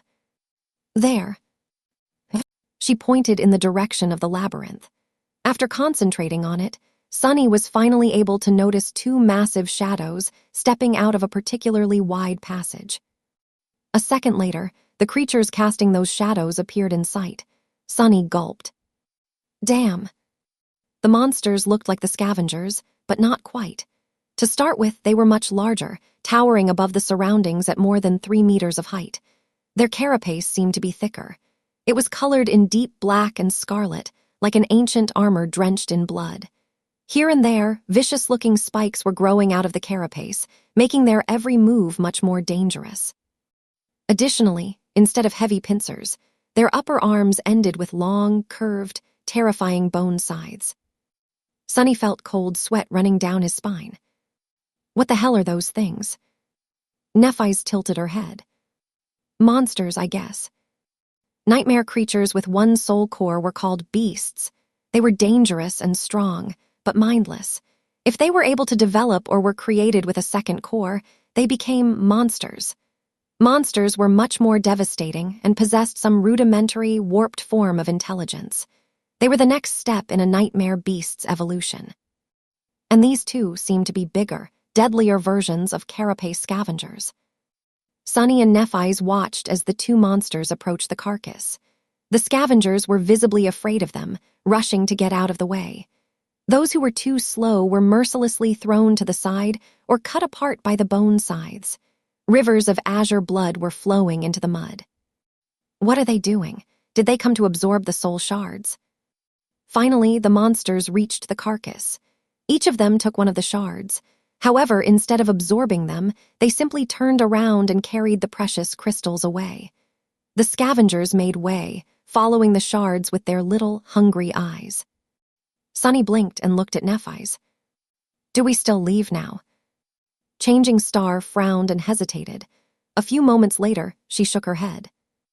No, we'll go tomorrow. Then, she turned west and observed the retreating monsters. Get your shadow to follow these 2 back. Chapter 45, Sound of Laughter. Because of the shadow fragments Sunny had absorbed in the last few days, the range of shadow control has increased a little. However, it was still far from being enough to explore deep into the labyrinth. He only got the general direction in which the two large monsters were moving. They were going west. After telling this to Nephi's, there was pretty much nothing else for him to do. In the end, Sunny decided to simply rest. The next day was promising to be full of hardships and danger, so it was in his best interest to let his body recover as much as it could. Sometime later, Sunny was lying on his back, staring at the gray sky. Cassie was sitting beside him, lost in her thoughts. Nephi's was meditating. At least that's what it looked like. She might as well have been asleep for all Sunny knew. After a while, Cassie turned to him. "Sunny." He tilted his head to look at her. "Yeah." The blind girl hesitated. Do you think we'll be able to return home?" Sunny glanced at her and furrowed his brow. A few seconds later, he turned away and looked at the sky again. "Sure." Cassie smiled. "You really think so? Why? What's with all these questions?" He sighed and tried to find the right words. "Because of her." He pointed at Nephi's, knowing that Cassie won't see it. There was no one else on the stone platform, though, so it was pretty obvious who he was referring to. "I'm also not someone to die easily. In fact, I'm willing to bet that you couldn't have found a better duo of sleepers to escort you across the dream realm. If anyone can survive this, it's us. So, yeah, I think that our chances of making it back are pretty high." Cassie suddenly giggled. "Aren't you a little too full of yourself? You were in the second to last place." Sunny shrugged. "That's only because someone smart told me to keep a low profile. Otherwise, I would have ranked higher." Then, with a grin, he added, "Much higher, third to last at least." The blind girl couldn't help but laugh. The melodic sound of her laughter made Sunny feel much better. He had not heard anything like that ever since coming to the dream realm. It was nice to see that people were still able to preserve a bit of mirth even in this hellish place. Come to think of it, this was the first time he heard Cassie laugh at all. Back in the academy, she was always dull and bleak. After this sudden outburst, Cassia's expression slowly turned wistful. A few seconds later, she asked, "What do you miss the most about home?" Sunny tried to think of something, but failed. He wasn't sure that he even had a home in the real world. The tiny room he had been renting previously was nothing but a temporary shelter from the rain. As for the real world as a whole, his life there wasn't that pleasant either. Finally, he said, "I don't particularly miss anything." Cassie was very surprised. "Really? Don't you miss your family?" Sunny smiled. "I don't have a family. Well, I guess I have a sister somewhere, but we haven't seen each other in many years." "Oh." The blind girl fell silent. Several seconds later, she said quietly, "I miss my family the most." There was longing and sadness in her voice. Sunny didn't know what to say, so he stayed silent. "Mom and Dad must be really worried about me right now." No, actually, they wouldn't be worried. They would be heartbroken. They must think that I'm as well as dead already. Sunny glanced at her and sighed. "You seem to care about them a lot." Cassie turned to him in confusion. "Of course, isn't it normal?" Sunny stared at the gray sky. The wind smelled of rain. After a while, he said, "I wouldn't know." In the evening, Nephi's made Sunny perform the 1,000 strikes again. After that, they ate the last strips of dried scavenger meat and took turns sleeping, so that one of them could always keep an eye on Cassie. Thankfully, nothing happened during the night. When the morning came and the dark sea retreated, they prepared to leave the giant statue. Nephi's was the first one to climb down. Before that, she had a few words to say. "Today will be different from before. There will be much more scavengers roaming in the labyrinth. We might not be able to create an ambush or avoid fighting several of them at once." She looked at Sunny. "If anything happens, your job is to bring Cassie away.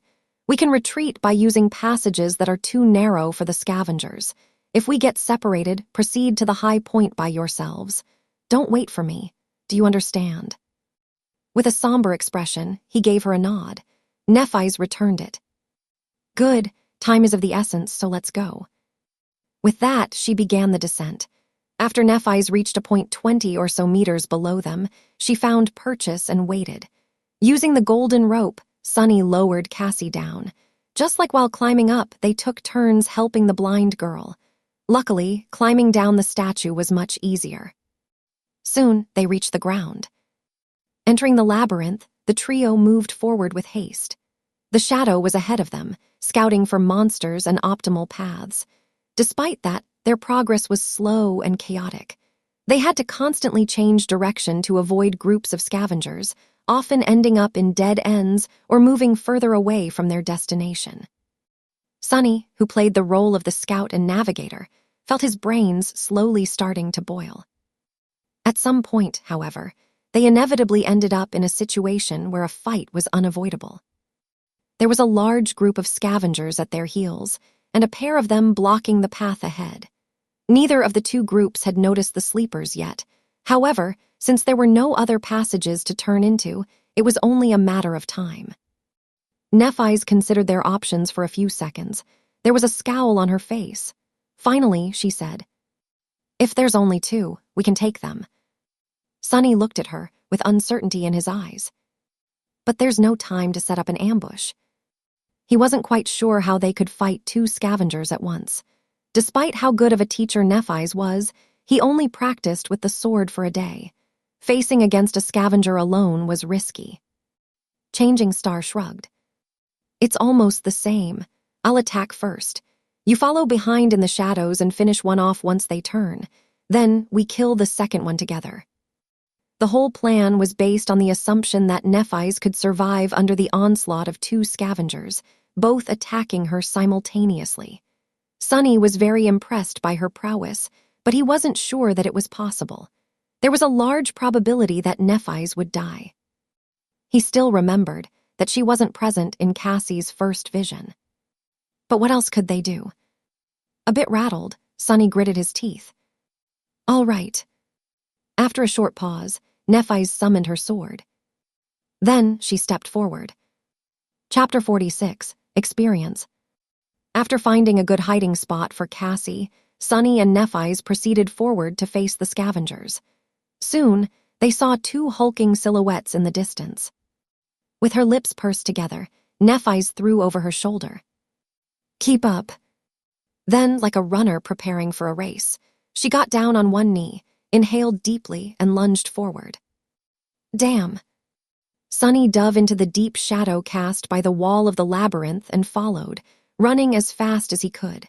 However, the distance between them kept growing. Suddenly, he remembered walking behind Nephi's as they crossed the bridge to the academy. Was it his fate to always follow behind her? Changing Star's running speed was incredibly fast. She was practically flying through the air, like an arrow let loose from a bow. One of her arms was stretched backward, holding the sword with its point to the ground. The other was cutting the air with each stride. It took the two scavengers a couple of seconds to realize what was happening after noticing her. By that time, she was almost upon them. With madness burning in their eyes and viscous saliva dripping from their mandibles, the monsters screeched and charged forward. Nephi's did not slow down, as though planning to ram them with her body. Sunny's heart skipped a bit. 4 terrifying pincers shot through the air. At the last moment, Nephi's fell backward, falling on her side. The inertia carried her forward as she slid through the mud, passing between the scavengers. Then, she twisted her body and stopped herself by plunging the sword into the ground. A bit slower, and she would have been impaled by one of the scavenger's legs. Crazy, she's crazy. By the time Changing Star got back to her feet, one of the scavengers had already turned around. However, Sunny couldn't see what was going on as his sight was blocked by the bulky Carapace creatures. He only heard the sound of chitons striking against steel. There was no time to worry about that anyway, since he had his own problems to solve. Due to the insane maneuver that Nephi's had pulled off, the second scavenger lagged a little behind the first one. It was just about to turn around when Sunny finally got close enough to launch an attack. Silently cursing, he ran up a narrow protrusion on the coral wall and jumped, aiming to pierce the weak point at the scavenger's back from above. His shadow was already wrapped around the azure blade. But at the last moment, the scavenger suddenly moved, slightly turning its torso to the right. The blade missed the concave spot where the armor plates connected and instead hit one of them square in the center, sliding helplessly across adamantine chitin. Crap. Instead of killing the beast with one decisive blow, Sunny ended up dealing no damage at all. What's worse, he landed right on top of the scavenger, practically hugging it from behind. In the next moment, the scavenger shook its carapace, throwing the irritating human off.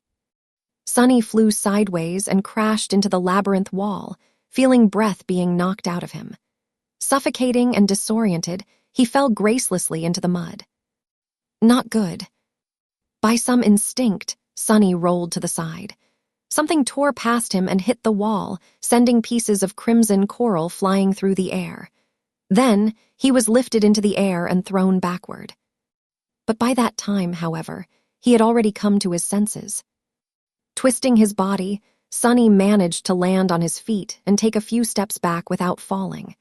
In the next second, his sword was in front of him, held in both hands just like Nephi's had taught him. The scavenger was already charging at him, with a menacing fire burning in its eyes. Repetition, experience. The shadow flowed from the azure blade to his hand, then spread to his arm, shoulder, and then finally covered his whole body. Sunny instantly felt stronger, faster, more resilient. But was it enough? No.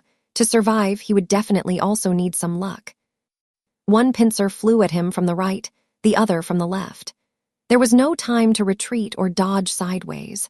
So, instead, Sunny did something that made every instinct in his body scream in protest.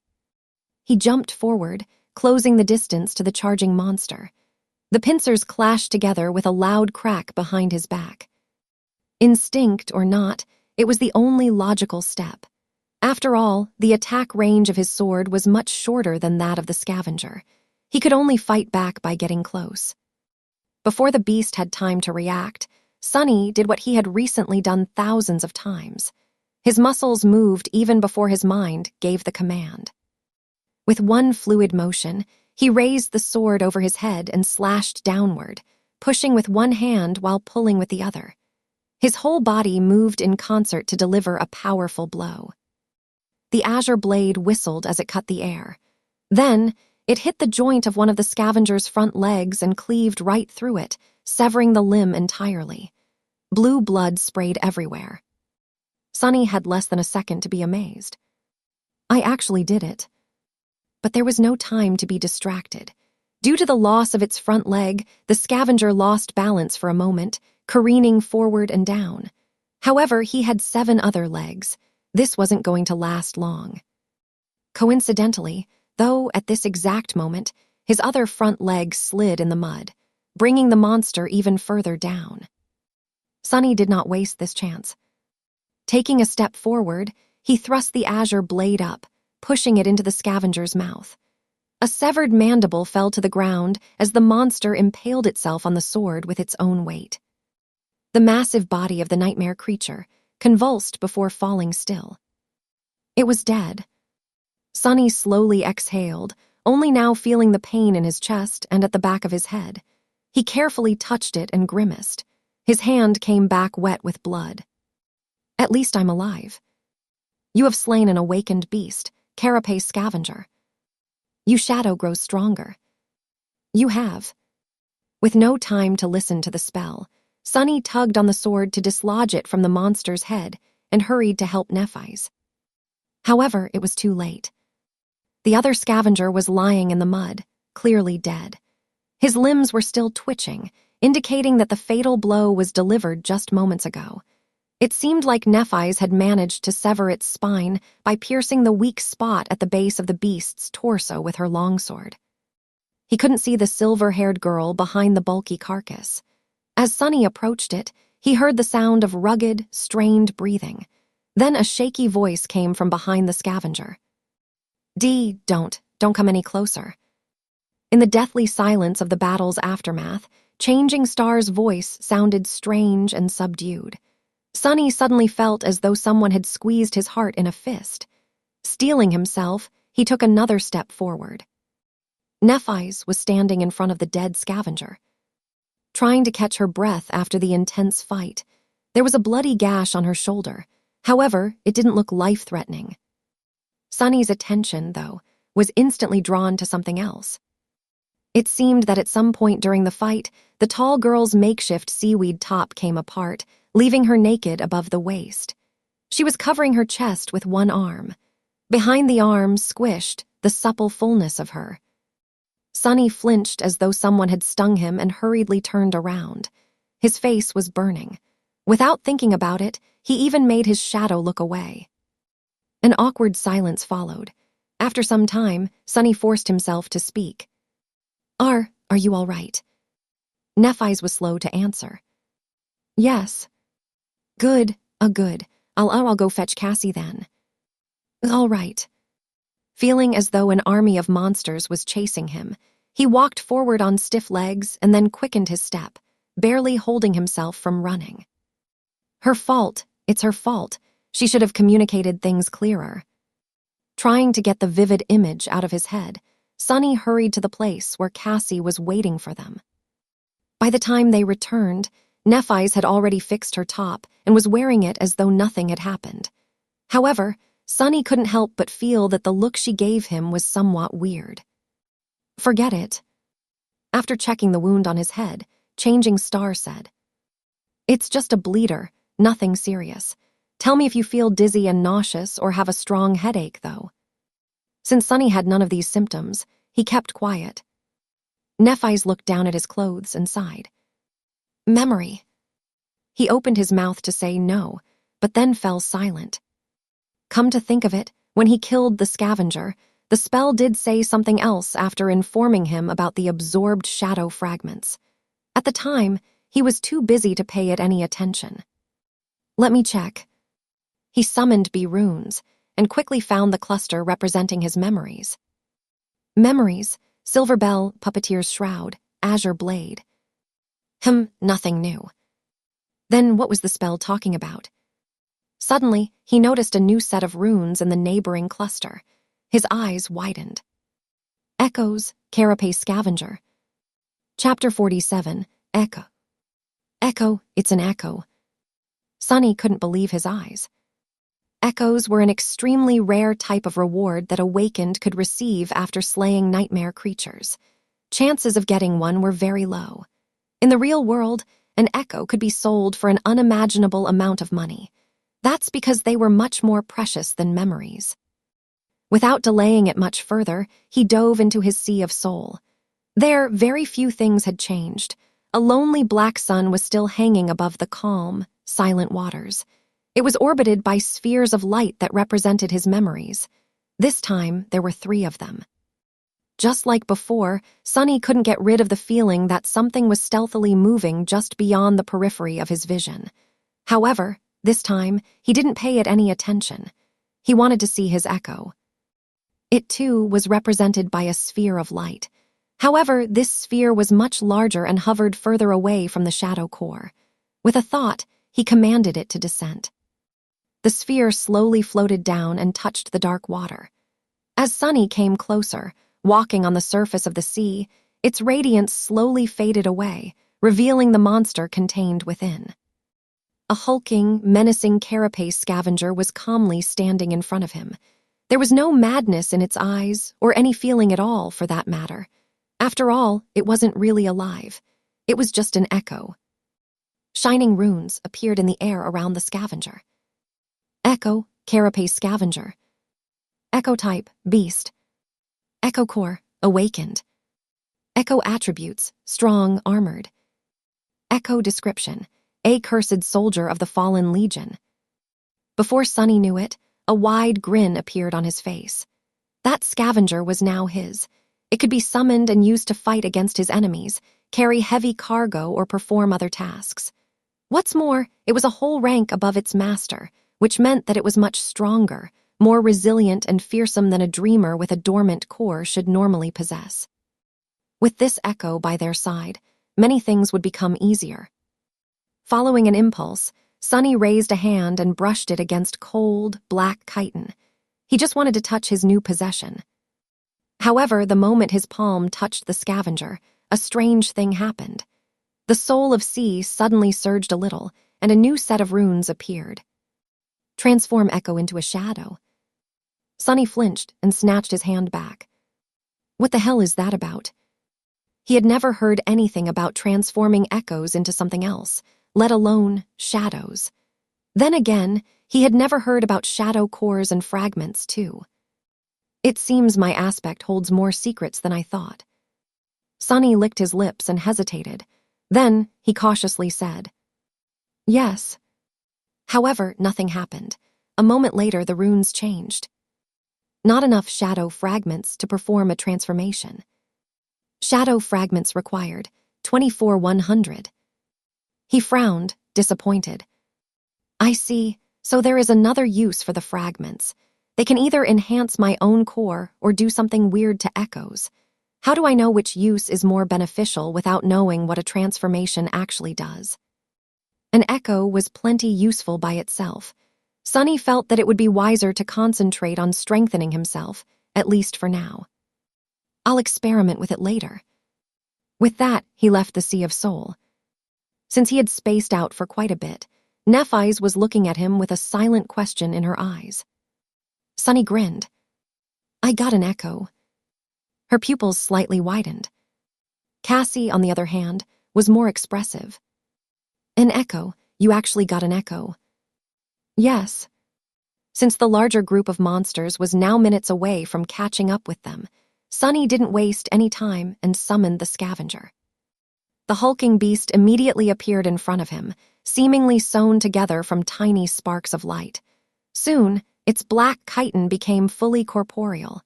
Following Sonny's command, it shifted a little and raised its mighty pincers. Nephise observed the echo with an unreadable expression. Then, a corner of her lips slightly curled up. Good. Sonny looked at her with a smile. I think we can task it with carrying Cassie. Outside of battle, it will help us the most. The blind girl's mouth fell open. Carry me, like a mount. He chuckled and slapped the Scavenger on its carapace.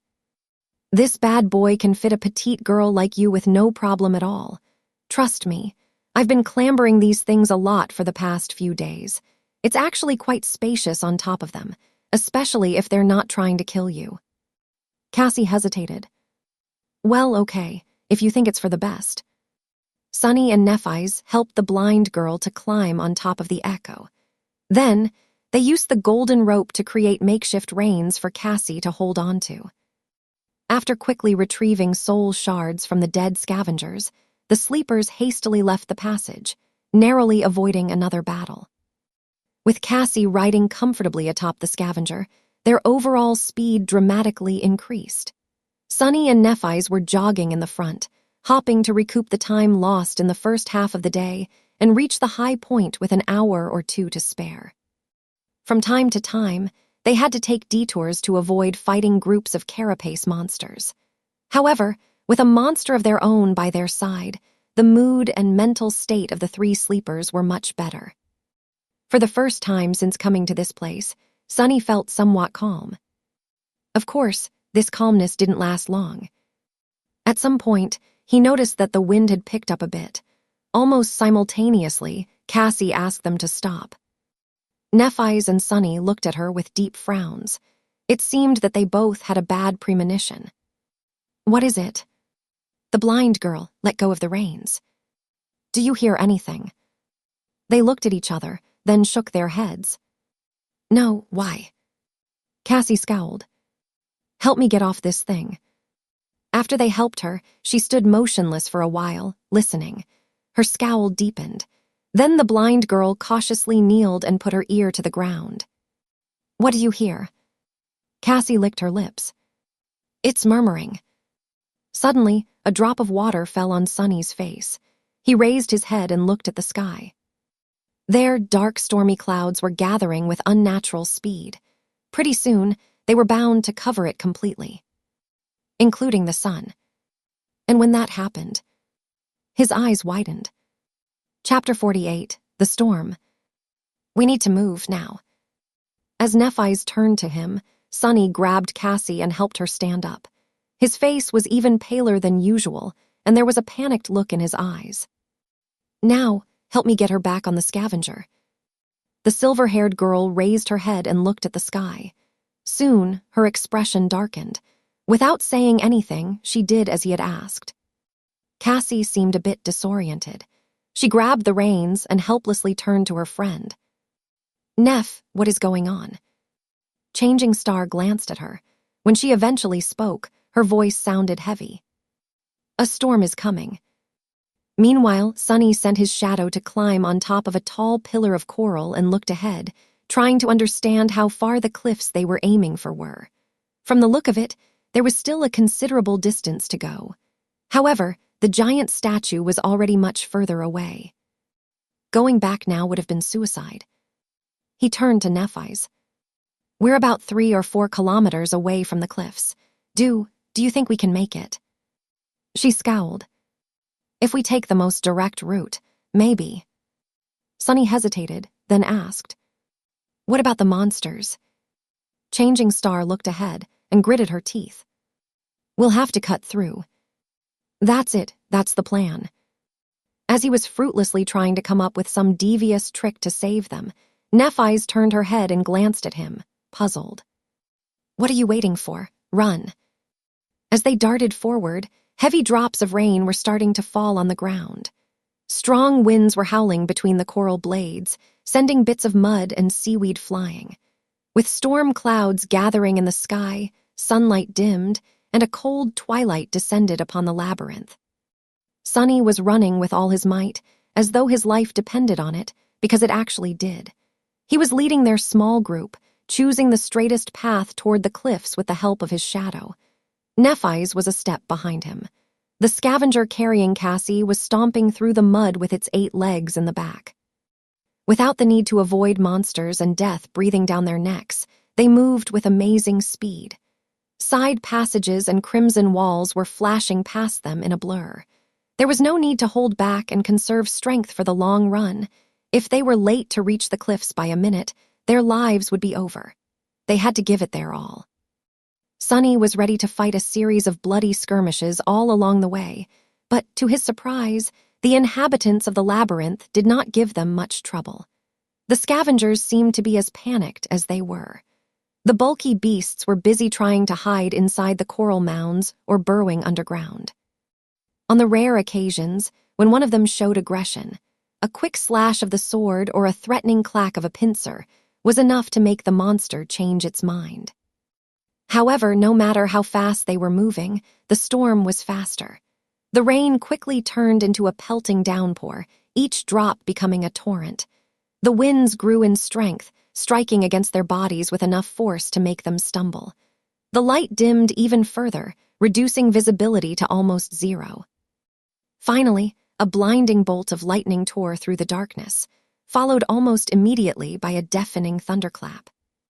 In the next moment, the ground under Sonny's feet trembled, causing him to lose balance and fall. He rolled in the mud and tried to stand up, but slipped and fell again. Someone's arm grabbed him by the shoulder and helped him rise. In the darkness of the storm, Sonny saw Changing Star's face. She opened her mouth and shouted, "Don't stop, run." He almost couldn't hear her, behind the roaring wind and rain. By the time Sonny began to move, the dark, salty water was already as high as his shins. He gritted his teeth. The sea was coming back. He couldn't determine where the water was coming from, but with each minute it was rising higher. Soon it was up to his knee, then up to his waist, making running almost impossible. The speed of the group slowed down considerably.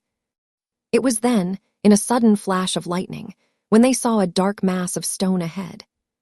They had made it to the cliffs. Almost at the same time, a terrible rumbling sound came from the depths of the labyrinth. Turning back, Sonny saw a colossal, crushing torrent of black water rushing through the crimson forest. Some distance away, a tardy scavenger was caught by it and thrown against the coral walls. The unbreakable carapace of the mighty creature cracked and burst open like a rotten egg. Curses! He turned to Nephi's. Time is up, start climbing. She caught him by the arm. Dismiss your echo. Sunny didn't know whether the scavenger could scale the cliff. In any case, Cassie wouldn't have been able to hold on if it did. He helped the blind girl get down and then sent the monster back to the Sea of Soul. Nephi's lowered herself to let Cassie climb on her back, then tied them together with the golden rope. Not wasting any time, she gritted her teeth and stepped forward to grab onto the wet rocks of the cliff wall. They began the ascent, rushing to get as high as possible before the black torrent hit. Some time later, Sunny screamed. Brace! In the next moment, a wall of dark water hit the rocks mere meters beneath their feet. As Sunny held for dear life, the whole cliff shuddered. A few boulders fell from somewhere high above, missing his head only by chance. Somehow, all three of them were still alive. However, things were far from being over. The black water was still rising, now with frightening speed, threatening to swallow them at any second. They had to keep climbing, and they had to be faster than the surging sea. Sunny cursed as he searched for the next hold to grab onto. To survive, he had to scale the face of the cliff with crazy speed. However, hastily climbing wet rocks was a recipe for disaster. One slip of a hand, and he would plunge down to be crushed against the cliffs, drown, or be eaten by some giant monster. The torrential rain and hurricane wind made everything even worse. And yet there was no choice. He frantically kept climbing, tearing his skin on sharp rocks. Every muscle in his body was in agony. If not for the shadow wrapped tightly around his body, Sunny would have been long dead. But even with its help, the surging dark water was getting closer and closer. Damn it all. No matter how hard Sunny tried, he couldn't win back any distance. Soon, the water was at his feet. The sea slowly swallowed his legs, then his torso. He kept climbing, now fighting against the weight of the water and the force of the tide that was trying to tear him away from the cliff. But it was useless in the end. When the water covered his shoulders, he felt his finger slipping from the wet rocks. Sunny tried to hold on, but the current was too strong. He was pushed away like a weightless toy, losing any purchase. No. In the last second, a golden rope fell into the water beside him. Shaken, Sunny grabbed onto it and held with all his strength. The rope drew tight and lifted him out of the water. His feet touched the cliff wall again. Not wasting any time, he resumed climbing with the help of the rope. Finally, a strong hand grabbed him from above and dragged his body over the edge of the cliff. Sunny fell to the ground, struggling to breathe. After some time, he looked at Nephi's, who was lying in a similar position to his right, equally as drained. She was still clutching the golden rope in her hand. Cassie was sitting a few steps away from them. He wanted to laugh, but had no strength for it. They survived. Chapter 49, Natural Element. For a few minutes, Sunny simply lay on the ground, letting the rain hit his face. From time to time, a bolt of lightning arced through the skis, drowning everything in blinding light. Other than that, it was almost completely dark. If not for his attribute, he would have had trouble discerning the shapes of Nephi's and Cassie, who were resting nearby. After some time, however, a feeling of uneasiness entered his mind. Something was off. Sunny scowled, trying to understand where that feeling was coming from. Finally, he realized that it was his shadow. It was trying to draw his attention to something. Please let me rest. I just want to rest. He was too tired to do anything. Both his body and mind were exhausted. However, the shadow was very persistent. It remained adamant. In the end, Sunny moaned and rolled over on his stomach, then slowly stood up. Nephi's turned her head and looked at him. What is it? He grimaced. I don't know yet. Something feels wrong. Cassie shivered and got closer to Neph. Following his shadow's warning, Sunny looked around, trying to find any sign of danger in their surroundings. Even with his vision, he couldn't see anything out of place. The upper part of the cliffs was well above the stormy sea, forming a small island. Its surface was rugged and uneven, with several protruding ridges breaking the line of sight. There was a large space between their group and the nearest ridge. That space was littered, seemingly at random, with piles of dirt and tall boulders. Nephise got up and summoned her sword. "Do you see anything?" Sunny frowned. "Not really." At that moment, another lightning flashed, briefly illuminating the small island. His eyes widened. The tall boulders surrounding them were massive and irregularly shaped. They were black in color and motionless. That's why Sunny had not recognized them for what they were at first glance. All around them, scavengers were silently lying on the ground. Sunny froze, suddenly consumed by terror. The hairs on the back of his neck bristled and stood up on ends. 1, 2, 3, he lost count because of panic and gritted his teeth. 7, no, 8 of them. It seemed the 3 humans were not the only ones who thought of taking shelter from the dark sea on these cliffs. He trembled. These cliffs were a death trap. Noticing something on his face, Nephise tensed. "Sunny." He slowly turned his head to her and whispered, "Don't speak, don't move, just stay where you are." She followed his instructions without asking for the reason. However, a silent question appeared on her face. Cassie did the same. Sunny closed his eyes and breathed in, trying to calm his panicking mind down. There were no hopeless situations. Every problem had a solution. He just had to think of one. The scavengers did not attack yet. Maybe they were asleep or patiently waiting out the storm, trying not to move in fear of attracting more terrifying monsters. Maybe they simply did not notice the humans. After all, it was unknown how well these creatures could see. Were they able to see in the dark? Probably not, or at least not as well as he could. There was still hope. Sunny opened his eyes and looked at the small island again. But this time, his perspective was different. He saw the deep darkness, the clamor of the storm that drowned out most of the sounds, the large distance between the scavenger. This was his territory. It was perfectly suited for a murderous shadow. Didn't he dream of becoming a silent assassin? Well, here was his chance. He just had to execute each step perfectly, crawl through the darkness, strike without alerting the enemy, kill each of them with one precise blow. Rinse and repeat. He already knew their strengths and weaknesses. All that was left was to put that knowledge to practice. And even if he makes a mistake, there were other means to fall back onto. Echo and Nephise could do their part if he were to land himself in danger. Yes, that could work. It had to. Sunny looked at Changing Star and Cassie. "I'll take care of this." Before they could react, he seemed to dissolve into the shadows. Under the cover of darkness, Sunny sneaked forward. His steps were soft and measured, his breathing controlled. He quickly determined the optimal order of attack to minimize the chance of being discovered and proceeded to the first target, a hulking scavenger that was the furthest away from the pack. Hidden in the shadows, Sunny suddenly felt calm and focused. He felt as though he was finally in his natural element. As the looming silhouette of the scavenger approached, he slowed down and circled around his target. The monster did not move, oblivious to the lurking threat that was drawing closer with each second. Sunny held his breath and prepared to attack. He only had one chance. Do it right. With that thought, he silently lunged forward. One step, two, Sunny jumped and easily landed on the monster's carapace. The azure blade was already in his hand, its steel dark. A moment later, it plunged into the weak point on the scavenger's back, piercing the chitin and destroying its brain. The quiet crack of the breaking carapace was quickly washed away by the rain. It was done.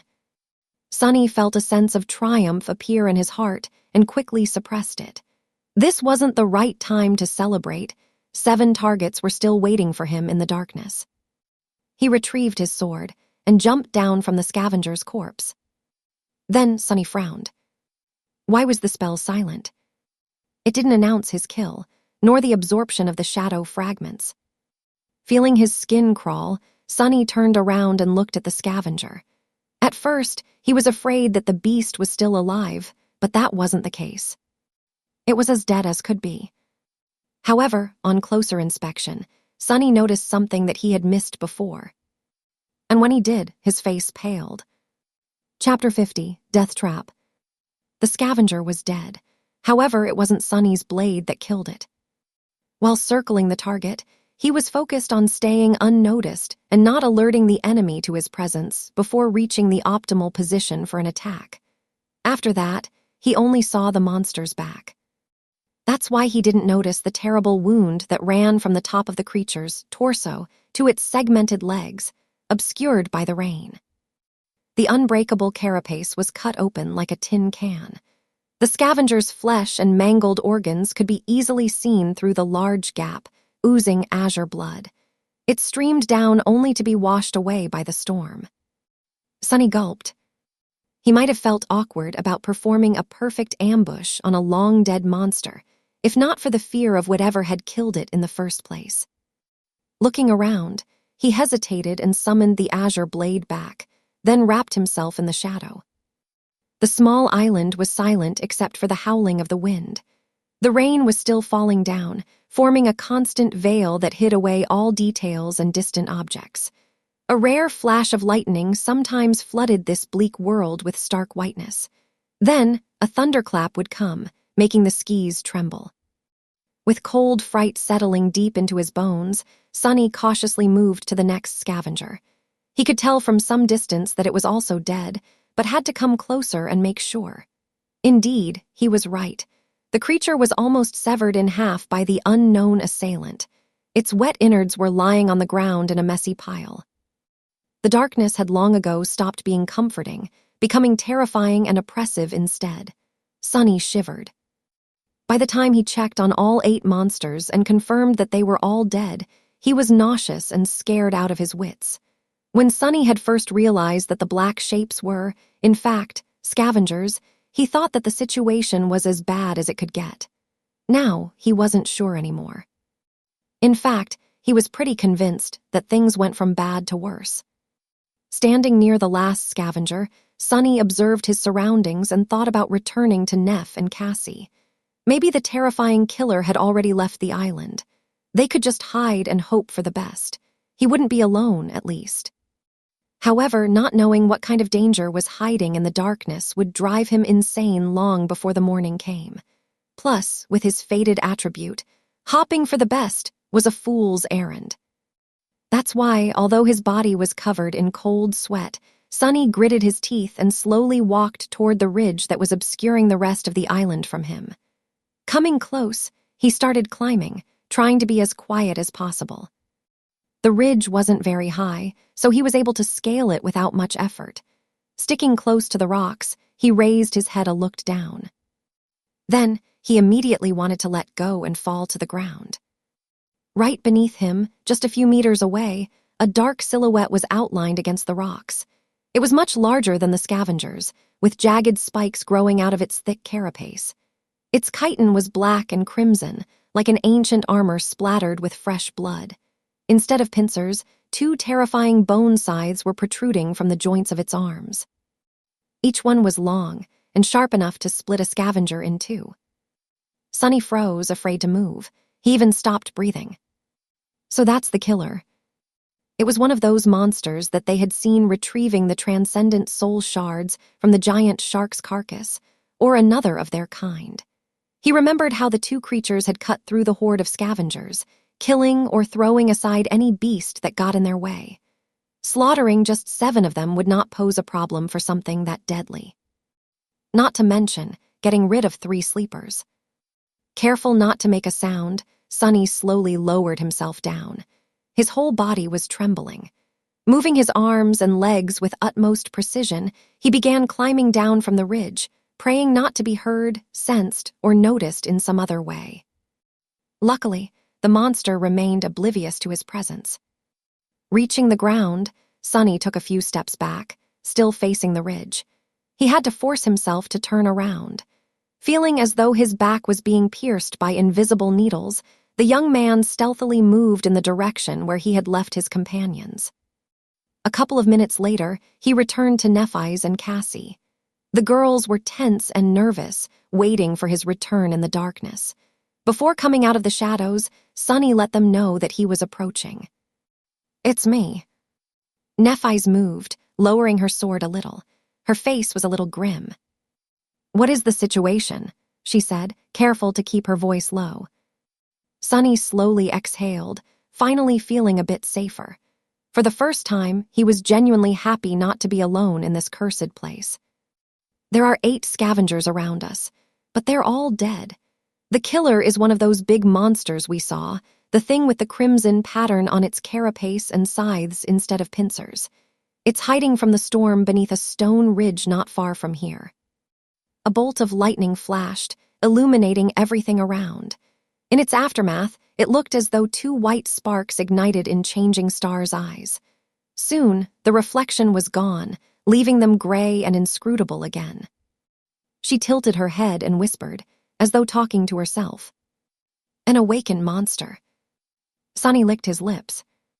"Yeah, so what should we do?" Nephise thought for a while, leaning on her sword. Then she looked at him and said, "Kill it." Sunny stared at her, lost for words. Finally, he collected himself and said the first thing that came to his mind.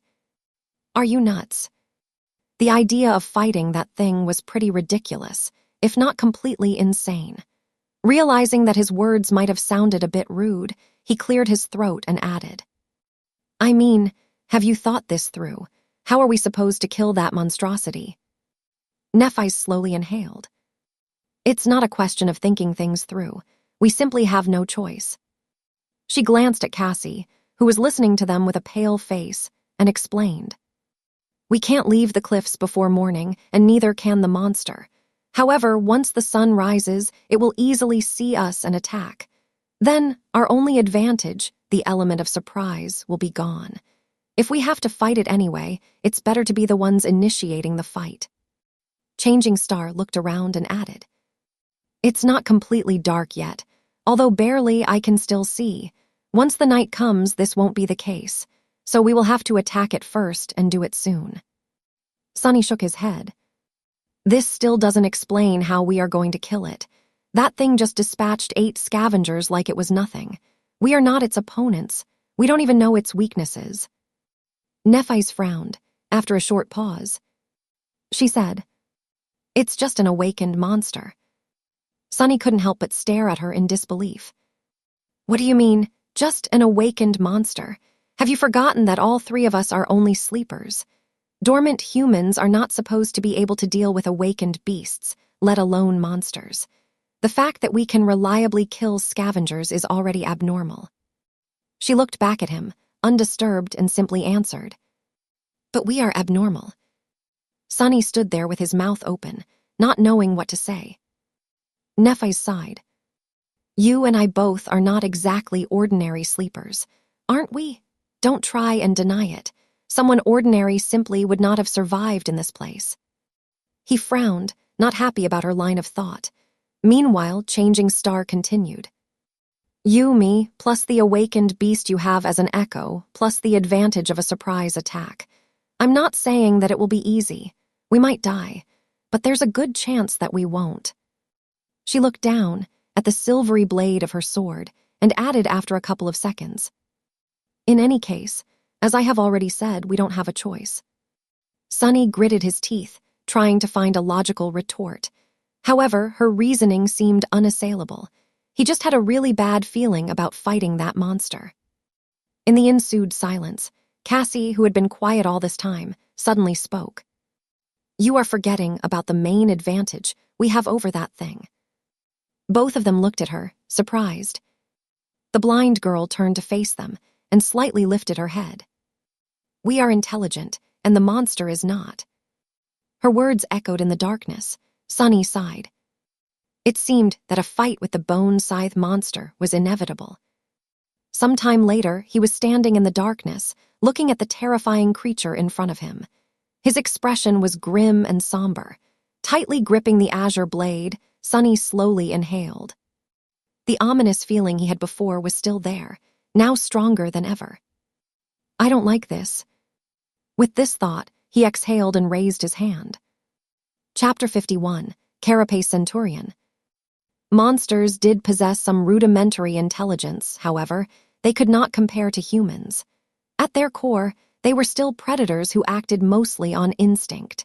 Their cunning was beastly in nature and was not that hard to overcome. That gave the three sleepers a chance to leverage their advantage. After finalizing the plan, they made some preparations. While Changing Star was getting ready, Sunny had retrieved the soul shards from the 8 dead scavengers. After delivering them to the silver-haired girl, he watched as she brought them to her chest and crushed them in her fist one after another, absorbing the essence of each shard into her soul core. After a few minutes, when the changes caused by the absorption were over, Nephi's opened her eyes and slowly inhaled. To a sleeper, consuming the shards of 8 awakened beasts was equivalent to slaying 16 dormant creatures. While not tremendous, it was still a significant boost in physical ability. Her body had become stronger, faster, enhanced in every way. They were going to need every bit of that strength to survive. Because of how attuned Nephi's was to her physicality, getting accustomed to her new limits did not take long. Very soon, she looked at him and asked, "Are you ready?" Sunny sighed, glanced at his shadow, hopping to get some moral support. The shadow pretended to not notice and ignored him. Disloyal bastard. As ready as I'll ever be. Nephi's nodded and turned to Cassie.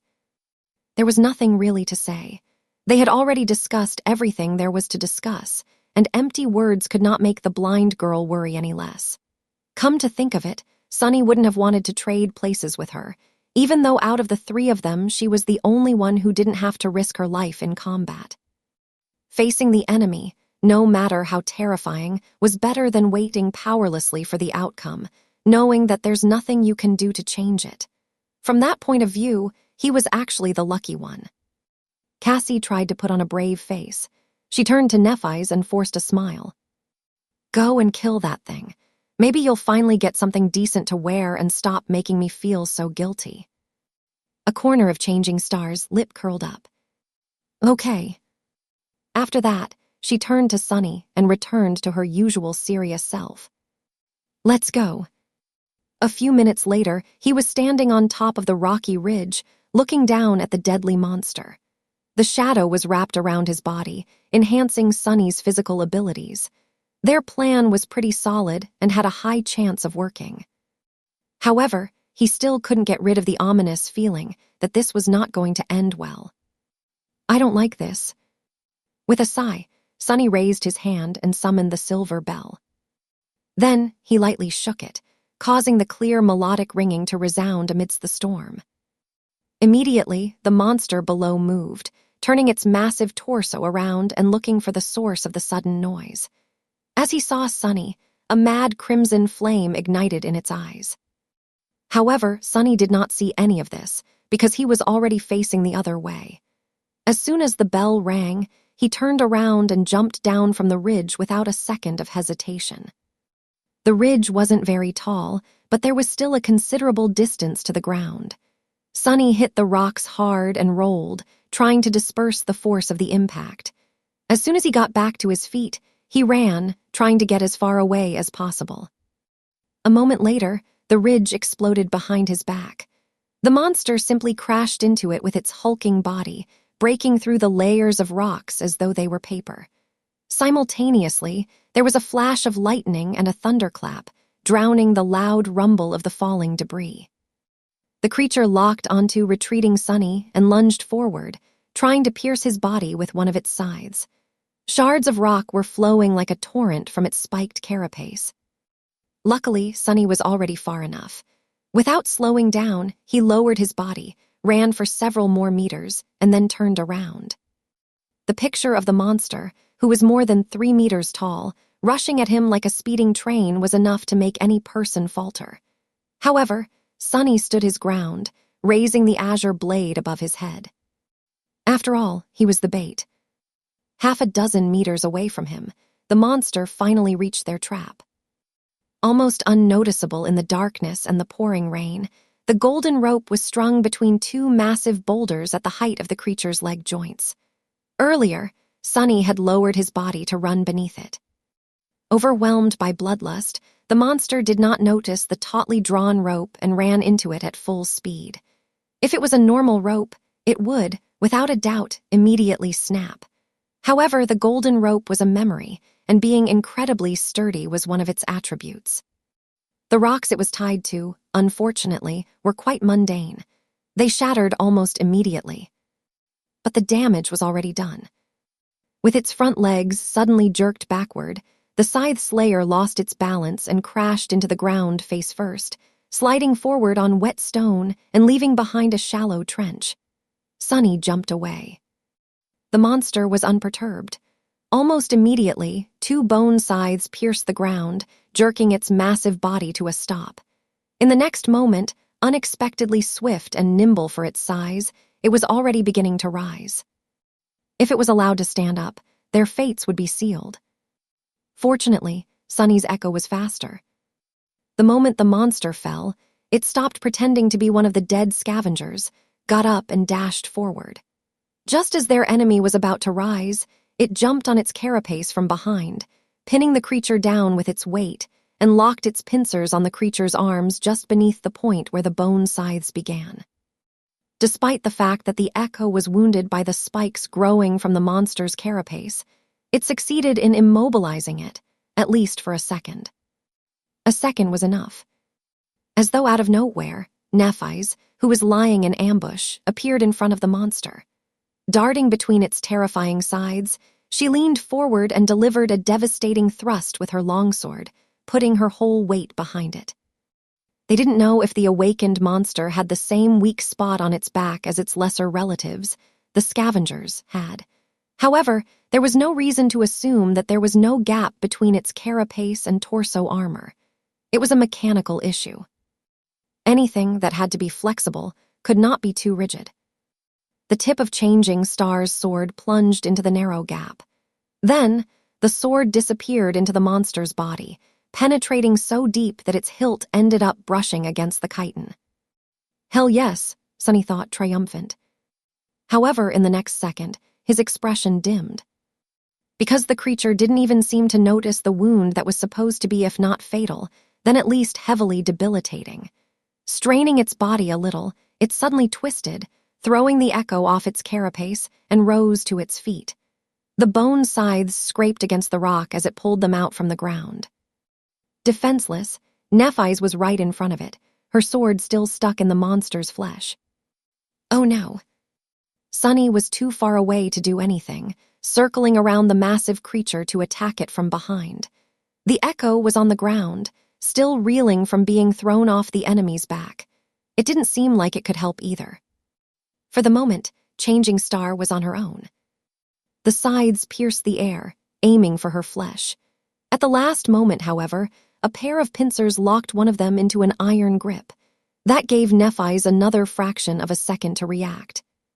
Letting go of the sword, she dove under the creature's body, hiding in the blind spot of the remaining scythe's attack range. As far as hiding places went, this one wasn't optimal, since all the monster had to do to crush her into a bloody pulp was to lie down. However, in that moment, Nephi's had no other choice. This is bad, this bad. By then, Sunny was already behind the creature. Hopping to buy Neph some time, he brandished the azure blade and slashed down.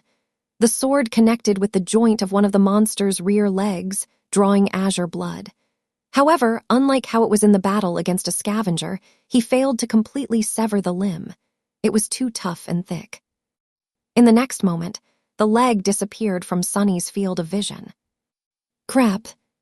As that thought appeared in his mind, Sunny raised his head and looked at the monster. Somehow, it had already turned around and was now facing him, 2 crimson flames burning with bloodlust in its eyes. Before Sunny could properly react, the sharp tip of a bone scythe hit him in the chest with the force of a siege ram. The only thing he managed to do was to transfer the shadow from his body to the puppeteer's shroud.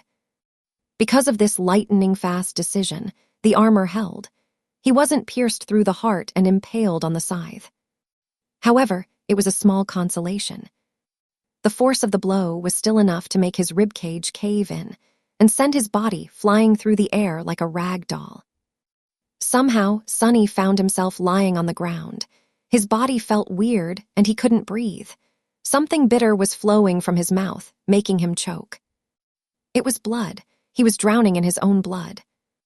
Weakly, Sonny tried to move, but his limbs wouldn't listen to him. Only the shadow listened, enveloping his body and delaying the inevitable a little. "I'm hurt." With his thoughts moving slower and slower, as though submerged in a dense fog, he looked up, hopping to see the stars.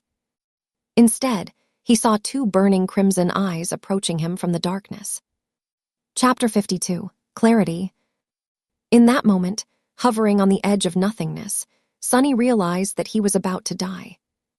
He had to struggle against the fog that permeated his mind, slowing down his thoughts and dampening all emotions. All except for fear.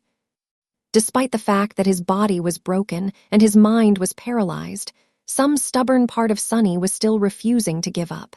He wasn't ready to die, at least not without giving his all to survive.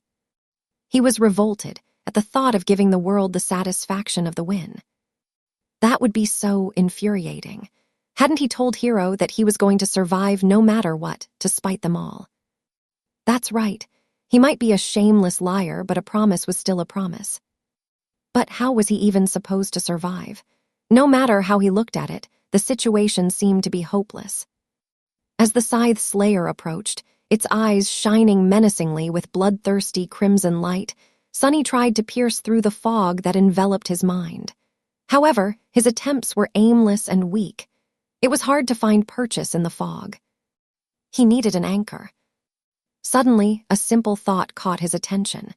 It was something that he had repeated 1,000 times, burning it into his mind. Repetition, experience clarity. Clarity. He remembered what Nephis had taught him. The essence of combat was murder.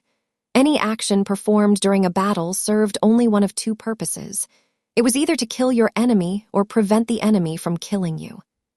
If he could learn that, he would have enough clarity to master the mind. Back then, he didn't really understand the profound meaning behind the simple word clarity that Nephis had used. But now, with his mind in shambles, he was finally able to grasp it.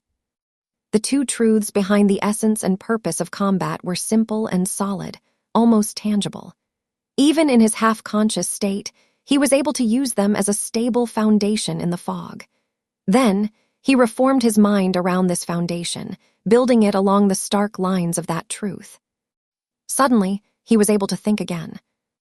What's more, his thoughts were clear and incredibly fast, free of all unnecessary distractions.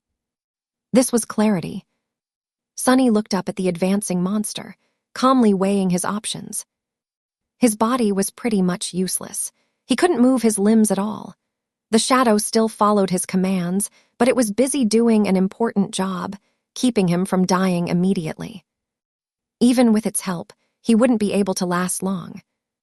But this was a useless thought. He couldn't do anything about it, so there was no sense in wasting time considering it further. With his body immobilized, memories couldn't be used. That left only the echo.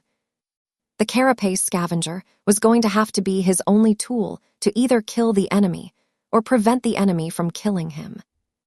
The monster was quickly approaching Sonny. Its mandibles moved, viscous saliva flowing down from them in a torrent of transparent mucus. In a flash of lightning, he was able to see and instantly register every spike, every scratch, every abrasion on the creature's carapace. The handle of Changing Star's sword was still protruding from its body, washed in azure blood. What an ugly bastard. Sonny was being hypocritical. Truth be told, with its black carapace painted with crimson patterns and a mighty body specially designed for mayhem and slaughter, the Scythe Slayer looked striking and incredibly menacing. It was almost majestic, in a terrifying, murderous kind of way. Unable to move, he had to look helplessly as the monster closed the distance between them and loomed over Sonny's broken, bleeding body.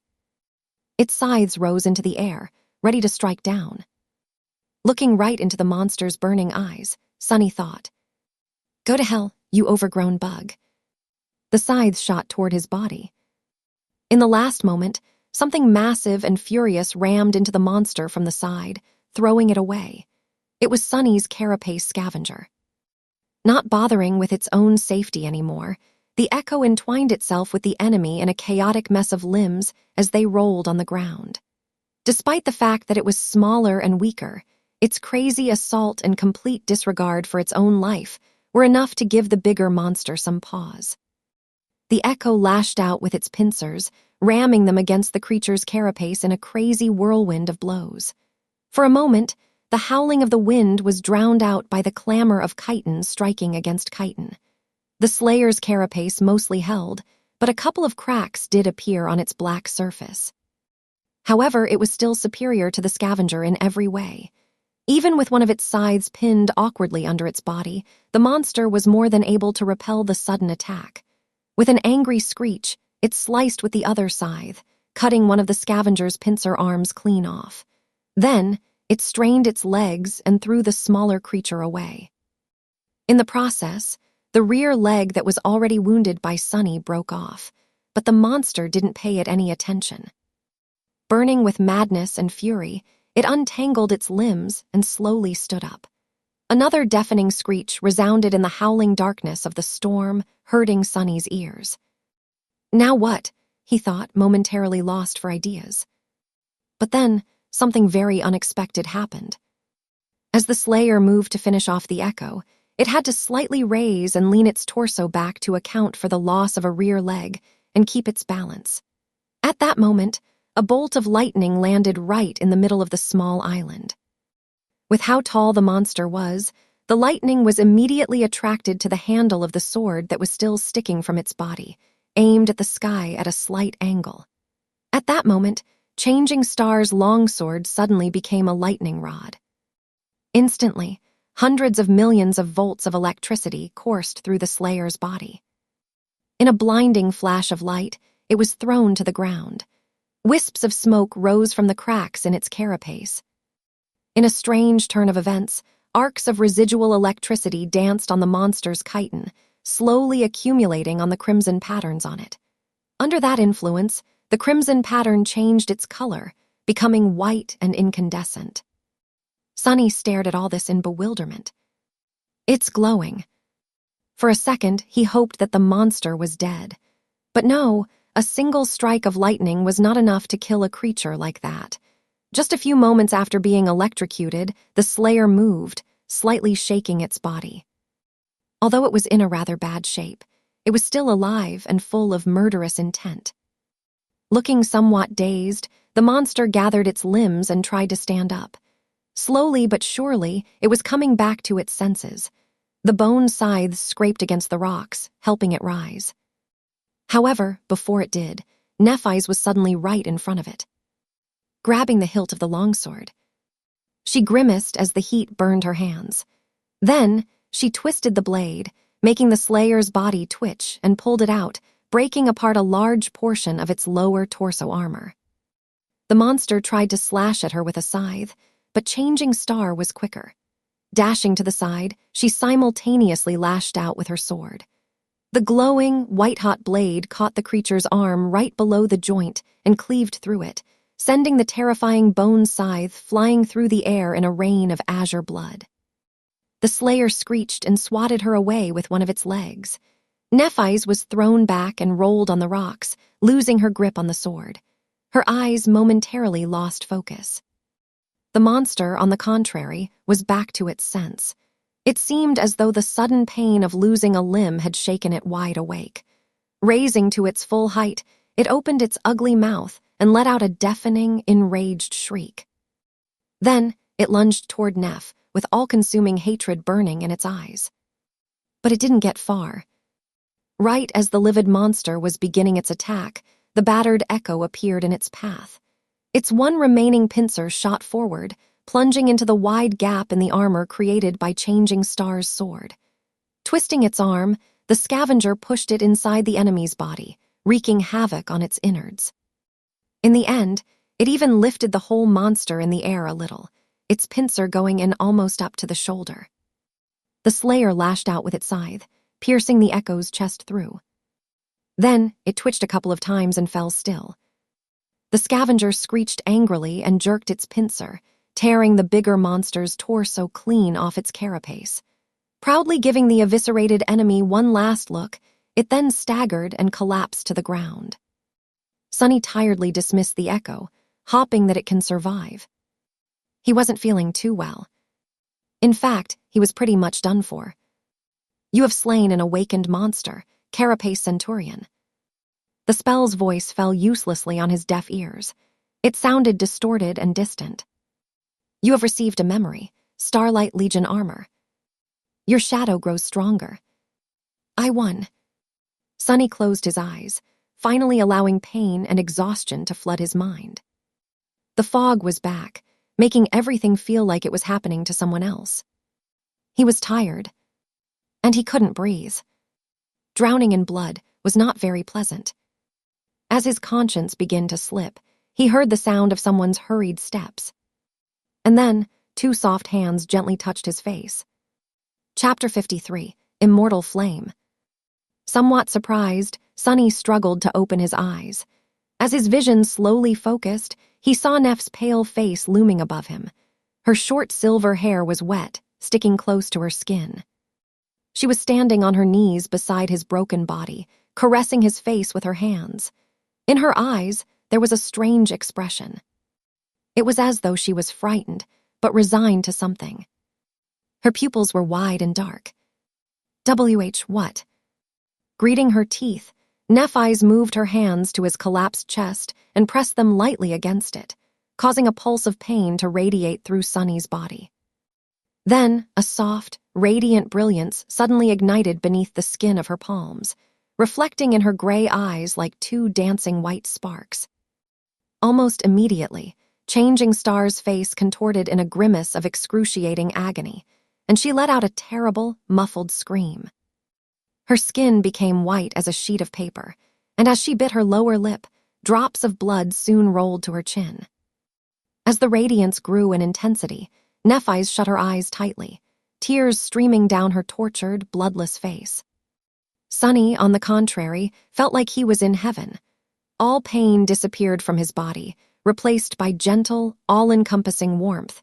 He felt as though he was being cleansed by something pure and sacred. By a white, pristine, purifying flame.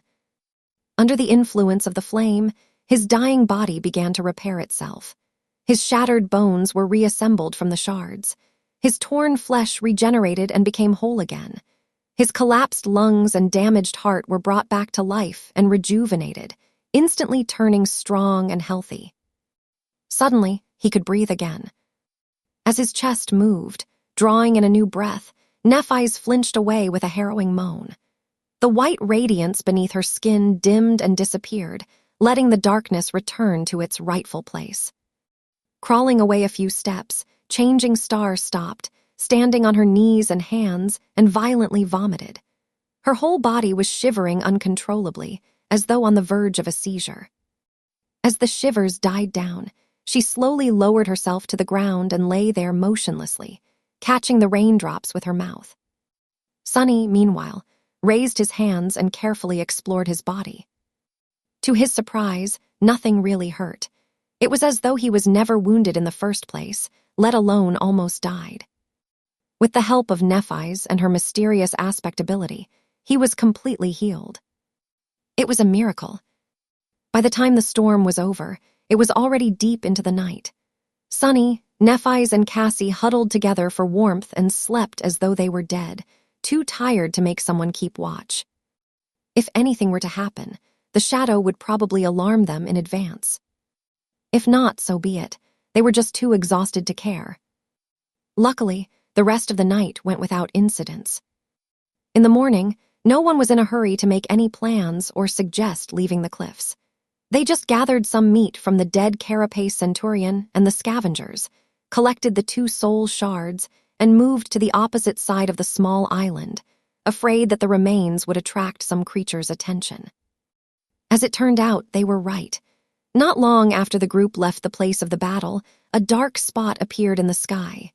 Soon, it became larger and approached the cliffs, landing near the corpse of the Centurion in a whirlwind. Sunny had never seen anything like it. The creature was massive in size, easily weighing twice as much as the Carapace monster. Its body was white as a corpse and muscular, like that of a lion. It had 2 mighty paws in the back and 6 in the front, protruding messily out of its wide chest. Each ended with long, sharp talons. The neck of the flying monstrosity was covered in long black feathers, as well as its enormous wings.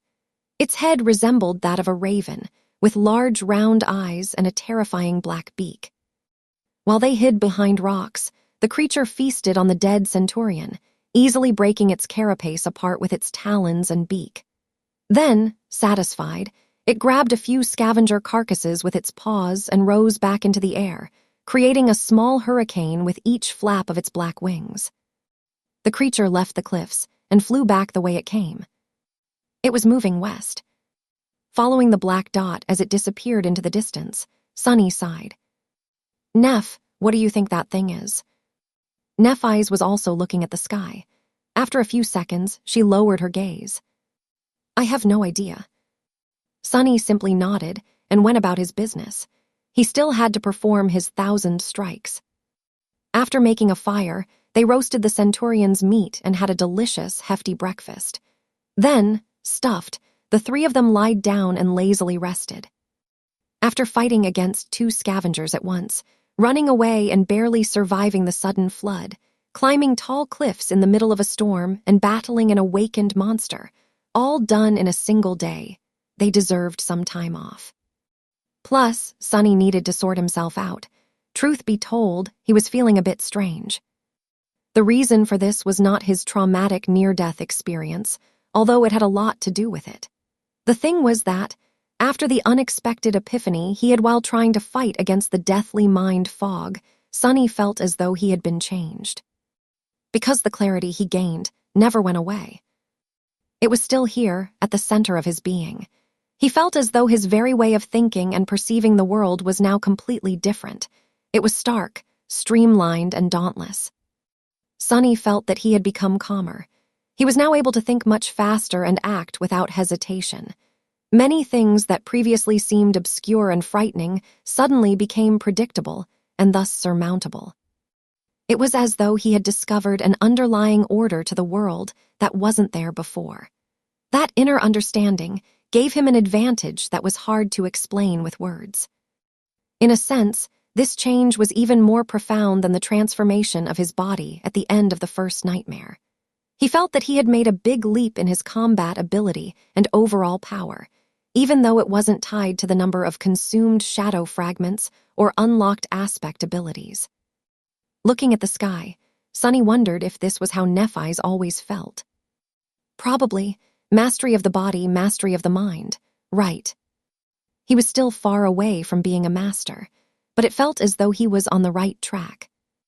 Some time later, Sunny approached the western edge of the cliffs. Nephise was sitting there, her feet dangling over the edge. She was looking west, lost in her thoughts. He sat down beside the silver-haired girl and followed her gaze, trying to guess what she was thinking about. Just like always, he failed. Changing star was hard to understand. Sunny shifted, feeling incredibly embarrassed. Finally, he gathered his courage and said, "You saved my life twice yesterday." Nephise glanced at him and turned away again. "I did."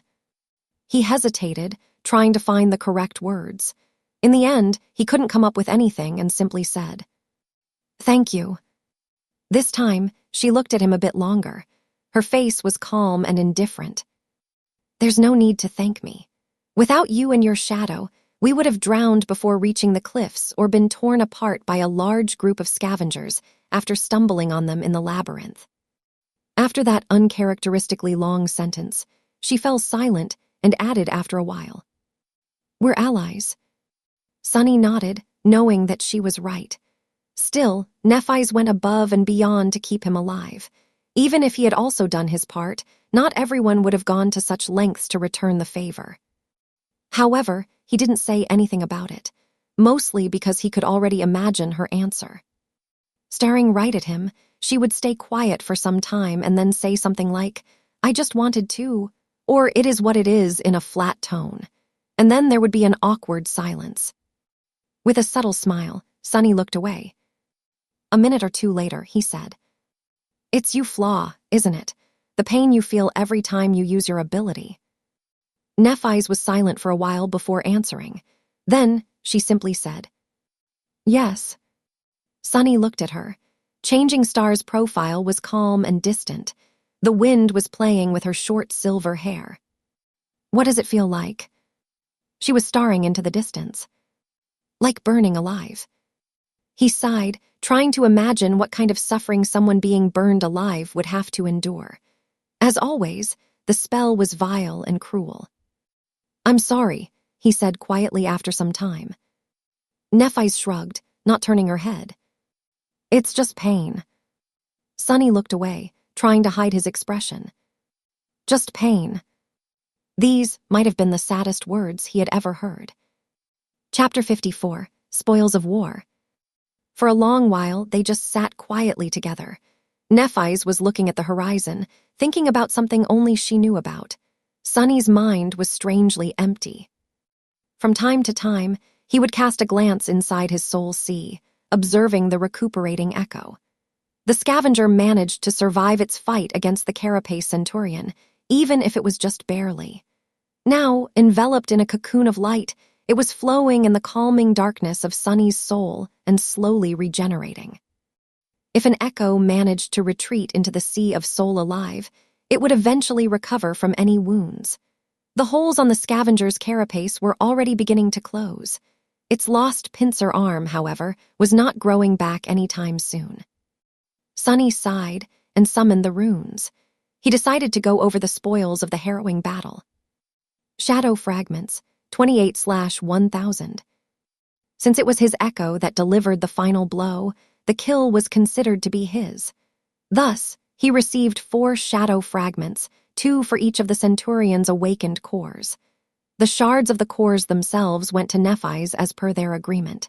She decided to consume one herself and give the other one to Cassie. The reward was sizable, but seemed disproportionate to the amount of trouble they had gone through to get rid of the terrifying monster. Ultimately, dormant humans like them were really not supposed to battle awakened nightmare creatures. No way, really, he thought to himself, full of sarcasm. It was just their bad luck that there was not a single dormant creature in this whole damned region of the dream realm. Sunny remembered his lofty plans of hunting weak monsters while safely protected from all their attacks by his Tier 5 awakened armor, and couldn't help but smile bitterly. Who knew that the puppeteer's shroud would turn out to be merely a minimum requirement for survival, as opposed to a huge, odds-defying advantage? Still, that armor had already saved his life twice, so it was doing its job. Speaking of armor, he lowered his gaze. Memory, Starlight Legion armor. Memory rank, awakened. Memory type, armor. Memory description. Born in the all-consuming darkness, 7 valiant heroes made an oath to return light to the cursed land. Time has erased their names and their faces, but the memory of the defiant oath still remains. Teacher Julius would have been ecstatic to be reading this stuff. The old man used to be an avid explorer and student of the Dream Realm's history before becoming a professor in the Awakened Academy and settling down in one of the most prosperous human citadels. He was still one of the leading researchers in that field, often irritating hunting expeditions with requests to explore this or that ruin. Sadly, Sunny had no idea when they would meet again. He cleared his throat and looked at Nephi's. "Anyway, I have a present for you." She turned her head and looked at him with a bit of confusion. "A present?" Sunny smiled. "Yeah, I forgot to tell you that I received a memory after we finished off the Centurion. Guess what type it is?" He glanced at her expectantly. However, Changing Star did not guess. In fact, her expression did not even show a hint of curiosity. After an awkward pause, Sunny had to look away. It's an armor, so give me your hand." Physical contact was required to transfer a memory. Otherwise, he would have preferred to avoid it for as long as possible. There had already been too much contact between them for his mental composure. In retrospect, being invaded by the healing flame was a strangely intimate experience. not to mention the memory of her soft touch. Not that he had been in any condition to think about such things back then. Staring right at him, Nephi's slowly held out a hand. Sunny hurriedly grasped it in his own, wishing to be done with this part of the process as soon as possible. Her skin was cool and soft. Trying not to get distracted, he willed the Starlight Legion armor to be expelled from his soul sea. One of the spheres of light disappeared from the Shadow Core's orbit. Immediately, he felt something akin to a spark of electricity moving through his body and into changing stars. She blinked and retracted her hand. Then Nephi stood up, walked a few steps away from the edge of the cliff, and summoned the memory. Spinning sparks of light appeared around her. A moment later, they covered her porcelain body and turned into a black, skin-tight bodysuit made out of an unknown, durable material. It looked quite similar to the rubbery seaweed that permeated the area. Then, intricate pieces of pristine white plate armor materialized over the black bodysuit. First the greaves and vambraces, then articulated pauldrons and rerebraces, then cuisses and sabatons. Finally, a breastplate engraved with 7 shining stars appeared to protect Neph's torso, short enough to pose no hindrance to her mobility. It was followed by a helmet with a white plume. The engraving of the 7 stars was identical to those carved into the giant knight statue's cuirass. The armor looked light and elegant. It was simultaneously functional and flattering, both providing high levels of protection and accentuating the graceful lines of changing Star's body. A stark contrast of black and white made for quite a striking sight. Nephi's dismissed the helmet, letting her silver hair move in the wind. Then, she summoned her sword and performed a few tentative pirouettes, testing out the weight and flexibility of the armor. Seemingly satisfied, she then let the sword disappear into the air. Sunny observed all this in silence. When Neph was finally done, he asked, "Well, how is it?" She turned to him. Soon, a wide smile appeared on her face. Beaming with delight, Nephi's hesitated and finally said with a bit of embarrassment, "Much better." Sunny heaved a sigh of relief. At least now all 3 of them were properly closed. That was good. Really good. Not only because changing Star's combat effectiveness would dramatically increase due to the acquisition of a reliable armor, but also because now he wouldn't have to be distracted every time he saw her. Chapter 55, Lucky People. When they returned to the makeshift camp, the first thing that Nephi's did was come up to Cassie. "Hey, Cass, guess what?" The blind girl turned to her and smiled. "You've finally received an armor-type memory." Simultaneously, Nephi said, "I found something decent to wear." Then she fell silent and stared at her smiling friend. Cassie laughed. "The sound of your footsteps changed." Changing Star blinked. "Ah, I see. Well, it's from the Carapace Centurion."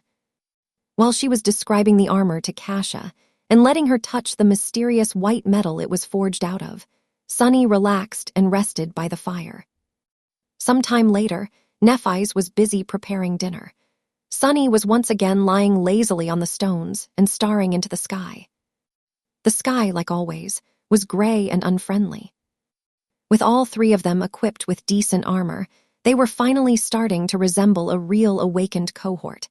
In fact, Sunny thought that their group was rather eye-catching even by awakened standards. In her light tunic and sea wave cloak, beautiful and delicate Cassie looked like a princess. Lithe and poised, Nephi's was like a noble knight tasked with protecting her.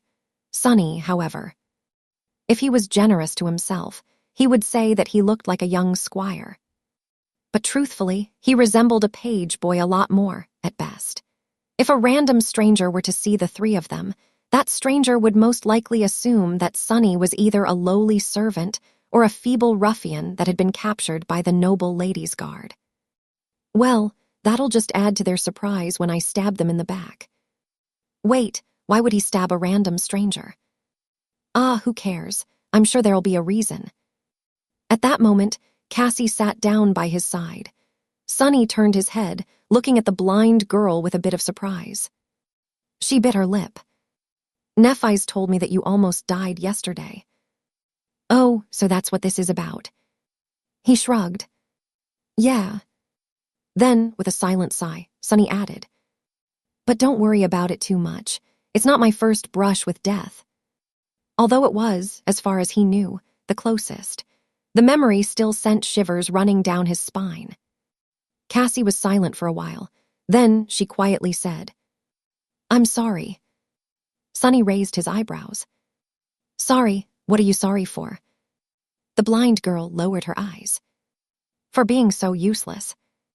Sunny frowned and looked away. A second or two later, he said in his usual careless tone, You're not useless. Cassie softly chuckled. Aren't I? If I want to walk, I need to be leashed to you or Neff. If I want to eat, I need to wait for one of you to feed me. That's my life now. I can't do even the simplest of things without your help, let alone be of use to either of you in return. Slowly, her voice turned raw with emotion. This was the first time Sunny had seen her mask of resolve slip a little, revealing the desperate, angry, frightened face beneath. He was silent for a long time. Then he said, Hey, have I ever told you about my first nightmare? The blind girl shook her head. Sunny half closed his eyes. My first nightmare was as bad as it gets. To tell you the truth, the situation was pretty hopeless. I was a slave destined to die of cold or mistreatment. Chained, bleeding, defenseless. What's worse, my aspect turned out to be completely useless. I mean, literally. If I remember correctly, the phrase the spell chosen to describe it was a useless wretch with no skills or abilities worth a mention. Cassie turned her head slightly, visibly drawn in by his words. Then, how did you survive? Did things change for the better? Sunny smiled. Gods no. In fact, they quickly turned worse. Much, much worse. But what would you know? In a strange twist of fate, my useless aspect turned out to be the only thing that could guide me through that mess alive. In that regard, I was incredibly lucky.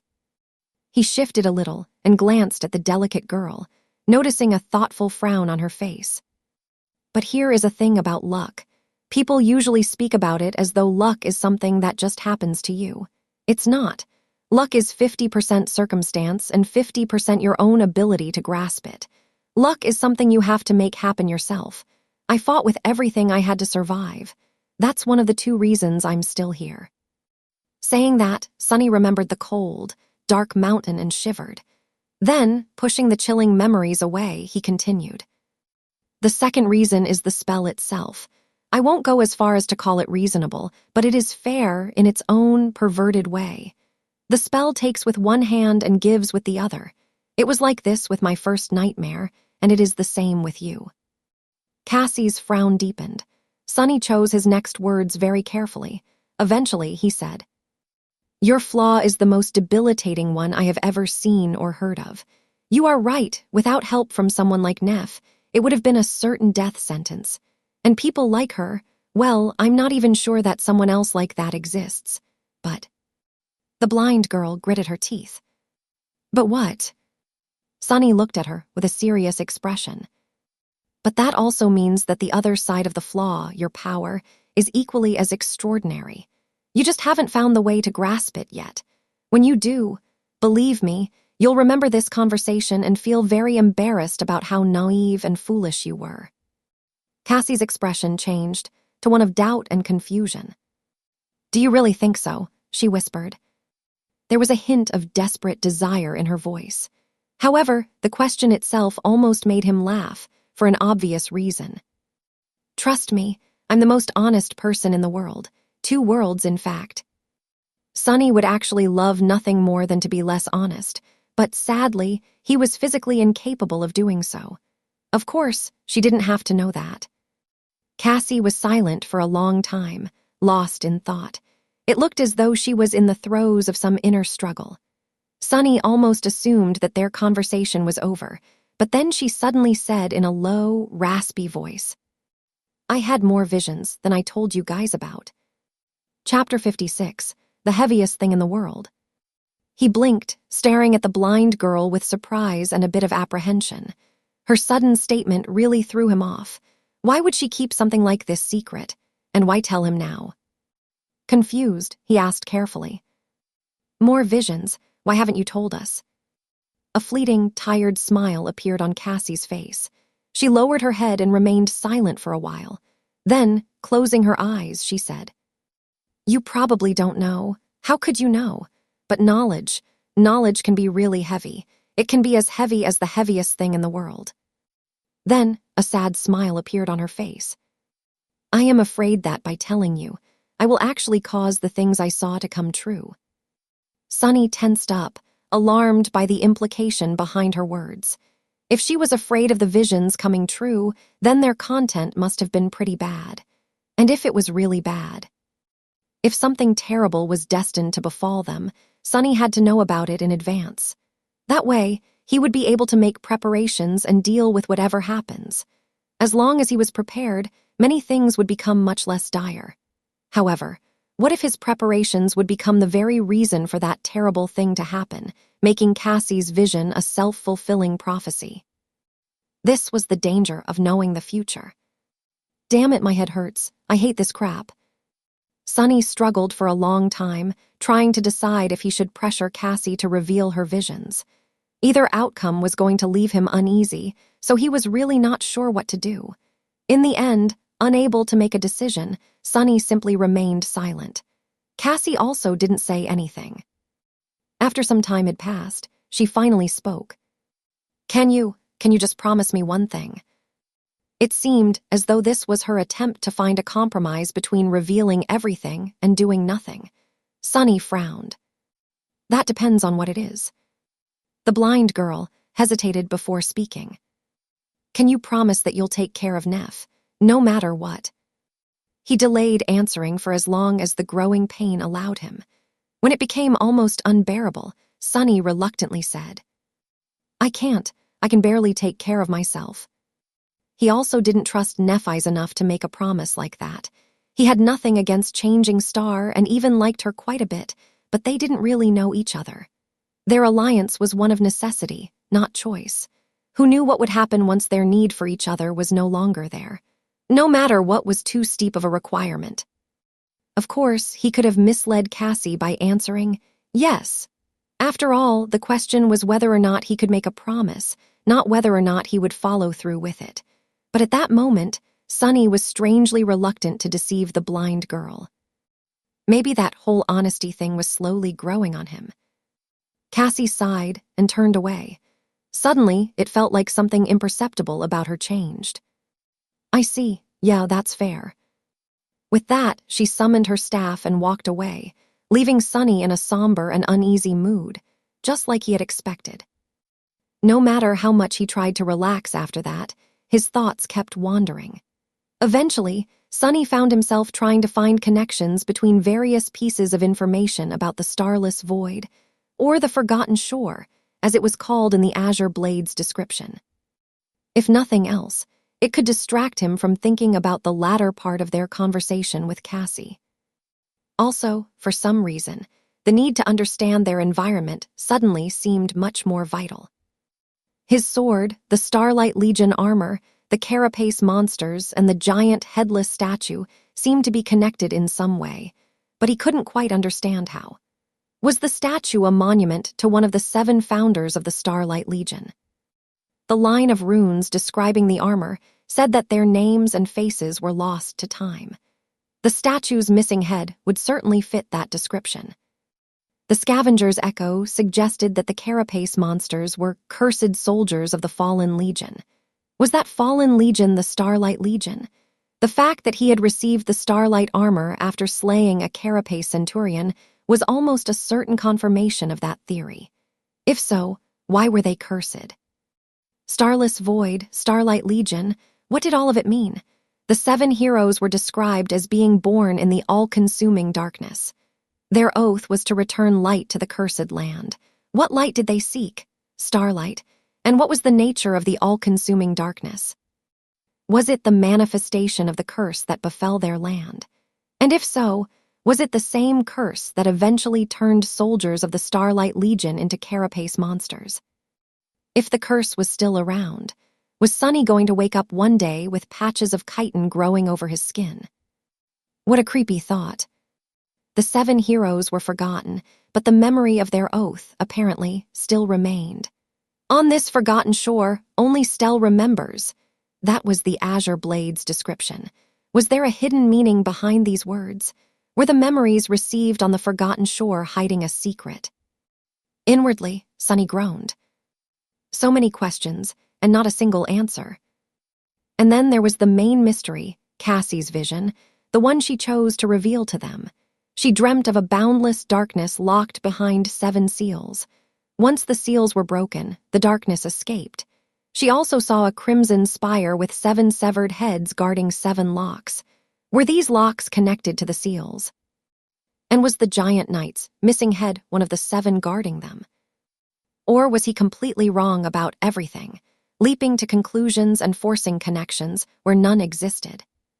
Sunny sighed, knowing that his curiosity would not be quenched anytime soon.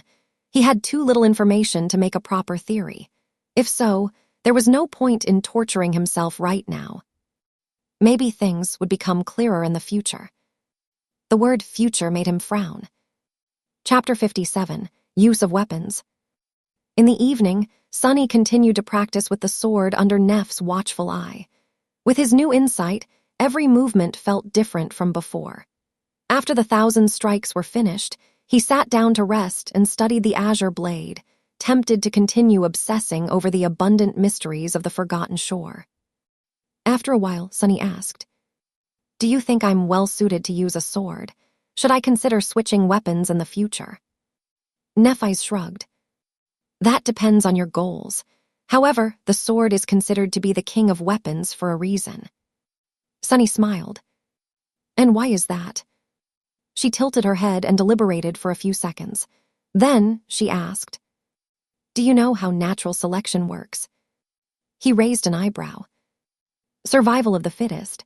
The strongest species survives." Changing Star glanced at him.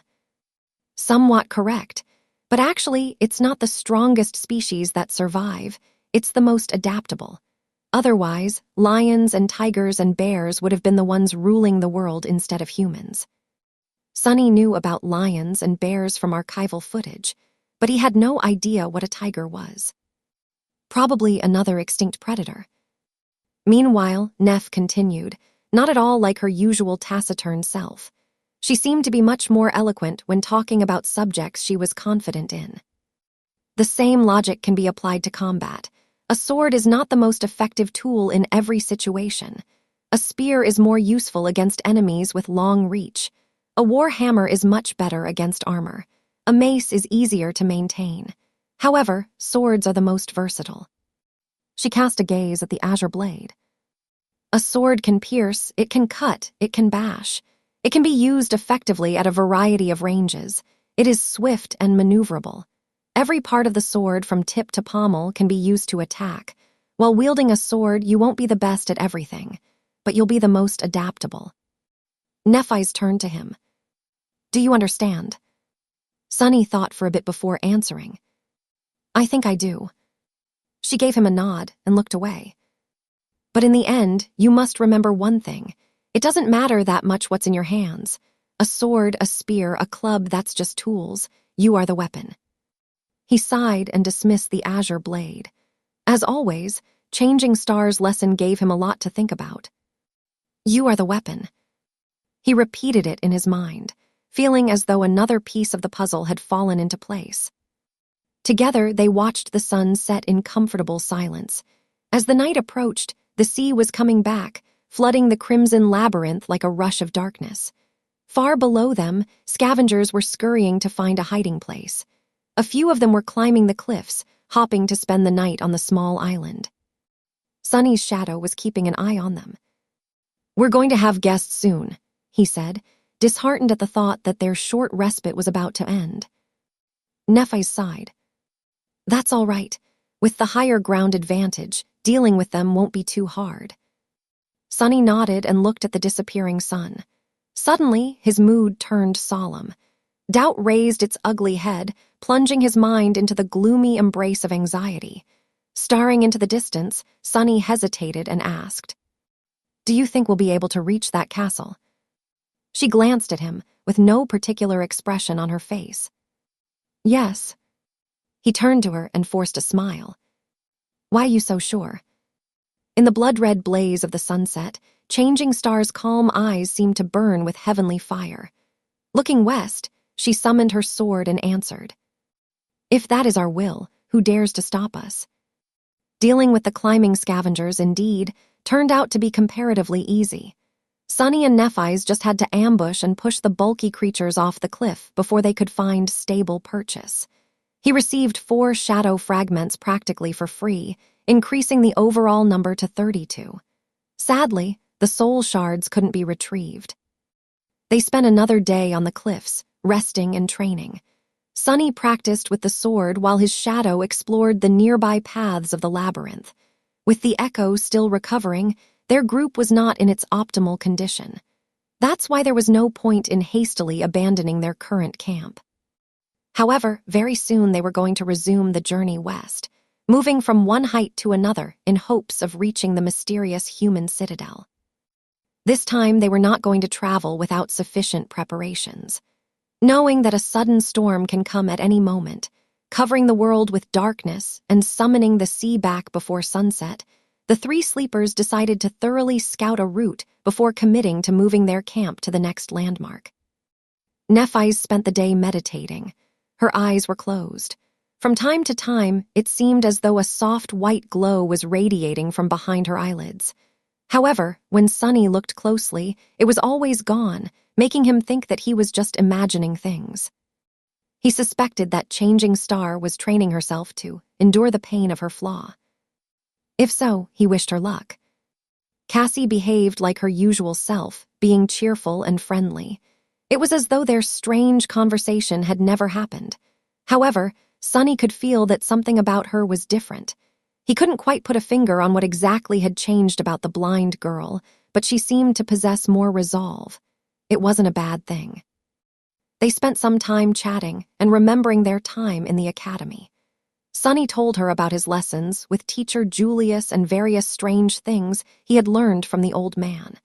Her reaction to the idea of studying dead languages of the dream realm was exactly the same as Sunny's initial protest and bewilderment.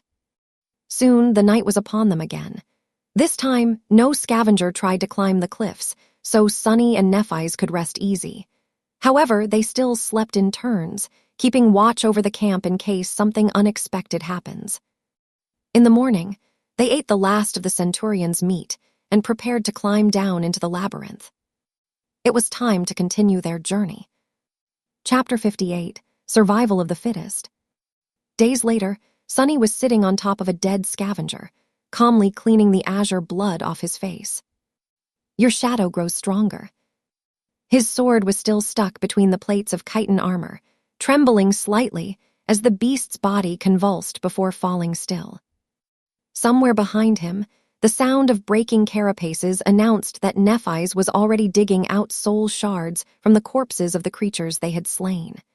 After dozens of such battles, the 2 of them were nothing if not efficient. Glancing back, he evaluated the scene of carnage. The path between 2 crimson walls was littered with corpses. Initially, they were simply planning to lure the Carapace Centurion that had been tracking them for the past few days into this narrow passage to turn its size against the monster. However, things quickly took a turn. Attracted by the noise of the battle, both the scavengers and the weird centipede creatures that were waging war against the Carapace Legion in this part of the labyrinth showed up to join the fight. In the ensuing mayhem, Sunny and Nephi's used the animosity between the 2 tribes of monsters to their advantage and ended up as the only victors. Not far from him, the echo was mutilating the corpse of the Centurion. Its lost arm had long grown back. Now, the scavenger was tearing pieces of monster meat with its new pincer and vindictively devouring them. Technically, an echo wasn't supposed to experience hunger. This one, however, had seemingly acquired a hatred for Carapace Centurions after their encounter with the massive scythe slayer on that fateful stormy night. It had already been 2 weeks since they left the cliffs. In that time, many things had changed, while many remained the same. Moving from one high point to another, they steadily traveled west. With Cassie riding atop the echo, the speed of the group was dramatically enhanced. Still, they took care to explore paths to their next stop before committing to a day-long journey. This way, the risk of being caught in another storm was minimized, as they could always either reach the next landmark in time or return to the previous one. Their approach to traveling through the labyrinth had also changed. In the past, Nephi's and Sunny tried to avoid the scavengers, resorting to fighting them only if there was no other choice. However, the battle with the Centurion opened their eyes to the fact that they desperately needed to become stronger and do it fast. That's why they began to actively hunt the Carapace beasts, taking out any creatures that were either completely isolated or moving in groups of no more than 3. The idea of 2 sleepers consciously seeking out nightmare creatures of the awakened rank was pretty ridiculous, but somehow they made it work. Just as Nephi's had said, both of them were abnormal. Clad in the Starlight Legion armor, Changing Star, who had always been an extremely formidable fighter, was now able to showcase the full extent of her combat ability. Simply put, she was a menace. It seemed as though her silver sword had a mind of its own. Whenever the tall figure in white armor appeared, rivers of azure blood were sure to flow. What's more, Neph's powers grew with each soul shard she consumed. Every increase was barely noticeable, but with dozens of them added up together, the difference was apparent. She was slowly approaching the line between the peak of human physical form and the threshold of superhuman prowess. The same could be said about Sunny, although, in his case, it was predicated on the timely use of the shadow. His own body had become considerably stronger due to the rigors of the dream realm, but it was still far away from reaching its peak potential. While Nephi's was growing more powerful through the consumption of soul shards, he was quickly collecting shadow fragments. Of course, he wasn't able to get every kill, so their amount was less than that of the shards. But he also didn't have to share them with Cassie, which Changing Star was continuously doing. As the result, the rate of their progress was more or less the same. However, the slow accumulation of power was not the only factor that influenced the rapid growth of their combat effectiveness. Sunny's skill level and battle sense were also improving by leaps and bounds.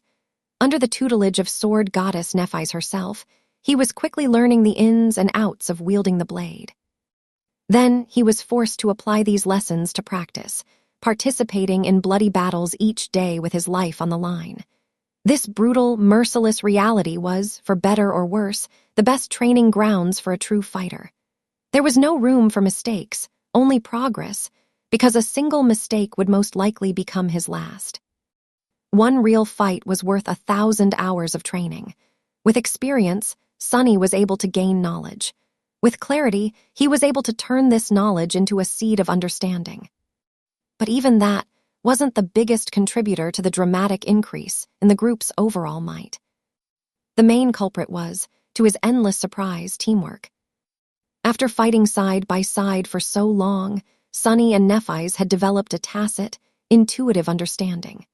Without the need for words and signals, they were able to act in unison with each other, perfectly coordinating their attacks and actions to better control the battlefield and destroy their opponents. The importance of this unity was hard to overestimate. With proper cooperation, it was as though their numbers doubled. The effect was immediate and overwhelming, at least as long as they chose their battles carefully. It was nothing short of jolly. With all this added up together, their group had turned from a trio of lost kids into a cohort of well-equipped, experienced and battle-hardened survivors. Even Cassie was becoming stronger. Apart from the boost she had received from absorbing the soul shards, the blind girl was also slowly learning to live and function with her disability. After all, it was less than 2 months since she lost her sight. Cassie was still adapting to her condition, and she was doing an incredible job, considering the circumstances. She was still unable to help them fight against the monsters, but the burden of taking care of her was becoming less and less heavy. Sunny had also grown accustomed to it, even finding the time spent watching over the blind girl somewhat calming. The goal of reaching the human castle did not seem as impossible as it had before. And now, he felt as though they were getting closer and closer. Chapter 59, Shadow of the Crimson Spire. Jumping off the dead scavenger, Sunny retrieved his sword and whistled, letting Cassie know that it was safe to come out. Soon, she crawled out of a small opening in the coral wall and carefully put her feet on the ground. Leaning on her staff, the blind girl stood up and slightly turned her head, listening to the light sound of his footsteps. Sunny approached Cassie and took her hand, gently placing it on his shoulder. Then, carefully avoiding puddles of blood, he guided the blind girl to the echo. They talked on the way. Did those centipedes show up? During their journey through the labyrinth, they discovered that the scavengers were not the only creatures populating it. Different types of monsters lived in the Crimson Forest, hiding inside the reefs during the night and coming out to hunt once the sun was up. There were sentient colonies of carnivorous worms that attacked from beneath the black mud, flesh-eating flowers that strangled their prey with blood-sucking vines, and weird, transparent tentacles that they had once seen dragging a desperately resisting scavenger into a dark, cavernous crevice. They still didn't know what type of creature had been hiding in the crevice. Sunny hoped that they would never find out. In short, the labyrinth was home to all kinds of horrors, every one of them at least of the awakened rank. They were all carrion eaters, living off the remains left behind by the monsters of the dark sea. Given the opportunity, they were also more than willing to devour each other, not to mention the 3 juicy humans. Luckily, the Carapace Legion turned out to be extremely territorial and seemed to have the upper hand in this region of the Crimson Reef. While their armor, size, and physical strength made the scavengers formidable opponents, dealing mostly with one type of creature was infinitely better than constantly facing unknown danger. The centipede monsters were the latest enemy of the Carapace Legion they had met. Some of these critters were more than 3 meters long, with glistening red chitin and hundreds of tiny, scurrying legs. They were abhorrently fast and agile, being able to move through mud, climb the coral walls, and even drop on the unsuspecting victims from above with incredible speed. What's worse, their bodies were able to secrete a corrosive black oil that melted through the strongest armor in seconds. The only redeeming quality of the centipede monsters was that their chitin shells weren't very tough and could be easily pierced by a sword. Sunny answered without turning back. Yeah, 6 of them, and a few scavengers too. We let them fight each other and then finished off the survivors. Cassie gulped. Were you hurt? Nothing our armor couldn't handle. What about the Centurion? He glanced at the half-devoured carcass and smiled. It's not going to bother us again. This was the second awakened monster they had slain after entering the dream realm. Compared to the first encounter, this battle went much smoother. No one died, no one was seriously injured. The Echo even kept both of its pincers. How many soul shards did we get? Sunny counted. Should be 11. Now it was Cassie's turn to smile. That's our biggest haul so far, by a lot. He nodded. Yeah. However, they had once again failed to receive a memory. Sunny wasn't sure if his bad luck was to blame, but neither he nor Nephi's had been able to acquire a single one for the past 2 weeks. It was almost as though the spell had decided that they had already gotten enough. There can never be enough. He sighed. One of the games he and Cassie liked to play during camp was to discuss what they would buy after coming back to the real world and becoming rich. However, he had to collect a few memories to auction off first. Otherwise, where would the money come from? Consumed by greed and avarice, Sunny approached the Echo and looked up at it with disapproval. Hey you, stop chewing. The scavenger obediently froze, a piece of meat still hanging from its mouth. Spit it out. Shaking his head, Sunny helped Cassie climb to her seat and handed her the reins. This weirdo actually gobbled up almost half of the Centurion. What's up with that? Of all the Echoes in the world, why did I have to get stuck with a defective one? His shadow solemnly nodded, expressing that it completely understood his sentiment. Sunny squinted at it. What a rare show of solidarity. The shadow didn't have any Echoes, though. What defective individual was it stuck with? Cheeky bastard. Cassie laughed. Don't badmouth my steed. He is a great echo. I like him very much. It's a he now, huh? Sonny shook his head again and got to stripping the remaining meat off the Centurion's carcass. Then, he placed the meat into the seaweed saddlebags attached to the Scavenger. He had made these bags himself to increase the group's carrying capacity. After all, the Scavenger was supposed to be extremely strong. Not using it to their advantage would have been an oversight. After that, Sonny sighed and got to the least pleasant task, harvesting the oil sacs from the centipede monster's corpses. Each had 2 of them, connected to a special gland. The whole process was more disgusting than dangerous, since the corrosive effect was only achieved after the liquids from the 2 sacs were mixed. They had not come up with a way to utilize the centipede oil yet, but Nephi's insisted on collecting as much of it as possible. She was sure that it was going to be of use one day. At the very least, the oil was highly flammable. Speaking of Nephi's, by the time Sonny was done collecting the sacks, she had already gathered all the soul shards and was standing in front of the echo. He showed her his trophies and carefully placed them in a separate saddlebag. All done. She nodded. Sonny looked at the sky, trying to determine the time. The sun was right above them, high in the gray sky. There was still plenty of daytime left. What do you think? We're right in between the flat hill and the Bone Ridge. Should we return or try to reach the ridge today? The ground level of the labyrinth was not uniform. Some parts of it were situated higher than the others. Currently, they were in one such area. The dark sea was much more shallow here, which meant that there were more natural features that remained above water during the night. That made for shorter distance between them. Nephi's thought for a bit, then said, "Let's push to the Bone Ridge." They had already scouted most of the way to it yesterday, so there wasn't much danger of getting lost in the labyrinth and not making it on time. With the Carapace Centurion dead, the unpredictable element that had been making their lives harder for these past few days was also gone. Considering this, changing Star's decision seemed proper. Sonny nodded. Okay. With that, he sent his shadow forward. Sometime later, they were approaching the Bone Ridge. The sun was preparing to set, but there was still enough time to get to safety. Sonny, however, felt alarmed and uncomfortable. This feeling began to pursue him soon after they had left the cliffs. It always appeared close to the evening and persisted until the last minutes of the sunset, then disappeared, leaving him puzzled and uneasy. The further west they traveled, the stronger the feeling became. It was as though something was not quite right with the world during that time.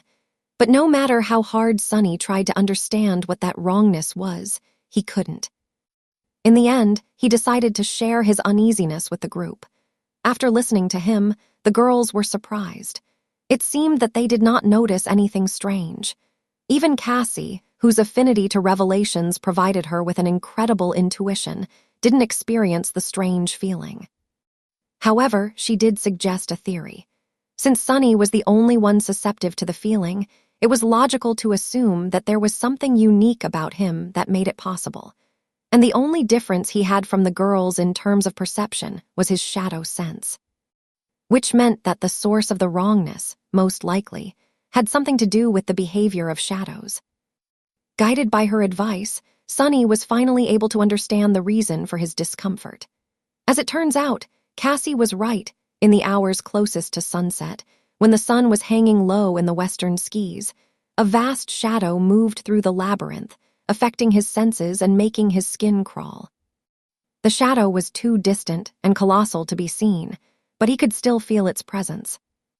When he told Cassie about the immense shadow, she nodded, as though it explained everything. Then she said, "That is the shadow of the Crimson Spire." Chapter 60, Bone Ridge. Back then, it took him a couple of seconds to realize what she was talking about. "The spire from your vision, the one with 7 seals." Cassie nodded. "Yes, in my dream it seemed to be as tall as a mountain. I could even see it from the walls of the human castle, looming in the distance like a crimson spear piercing the skies. When the sun sets, the spire's vast shadow falls over the castle and stretches east, as far as you can see." She was silent for a moment, then added, "The feeling I got when looking at the Crimson Spire was very similar to what you had described, only much more intense." Sunny frowned, trying to remember the exact words Cassie had used to describe her vision. 7 severed heads guarding 7 seals, a dying angel being devoured by hungry shadows, feeling of extreme terror and loss. What was the deal with that spire, exactly?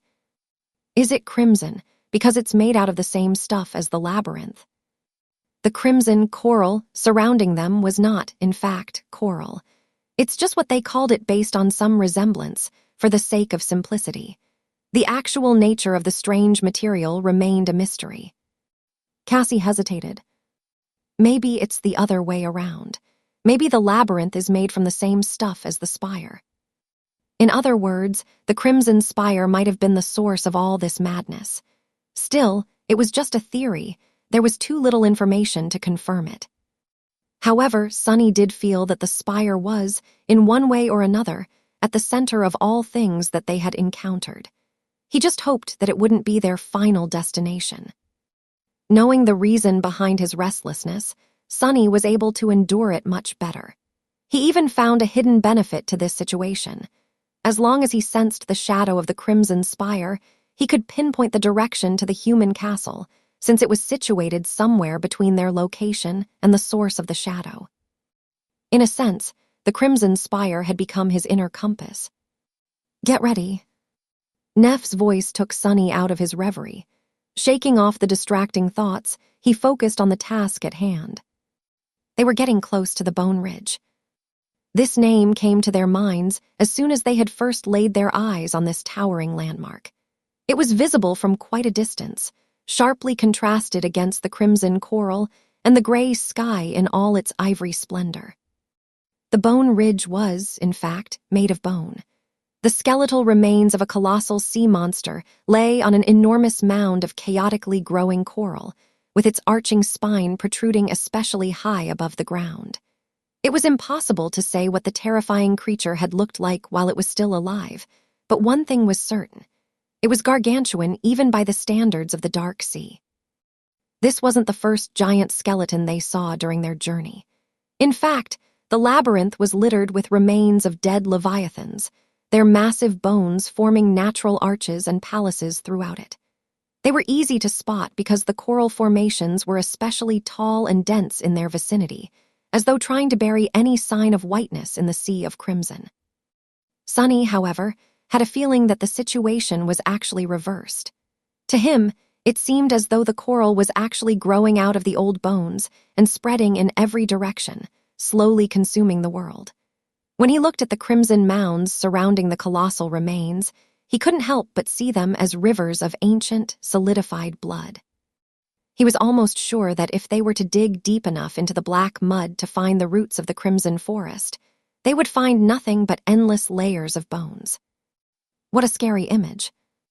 Regardless of what Sunny thought about the nature of the labyrinth, the beast whose remains formed the Bone Ridge was especially large. Thanks to that, a portion of its long spine was tall enough to remain above the water during the night. That's why they had chosen it as the next stop on their journey. With the evening approaching, the next task was crucial.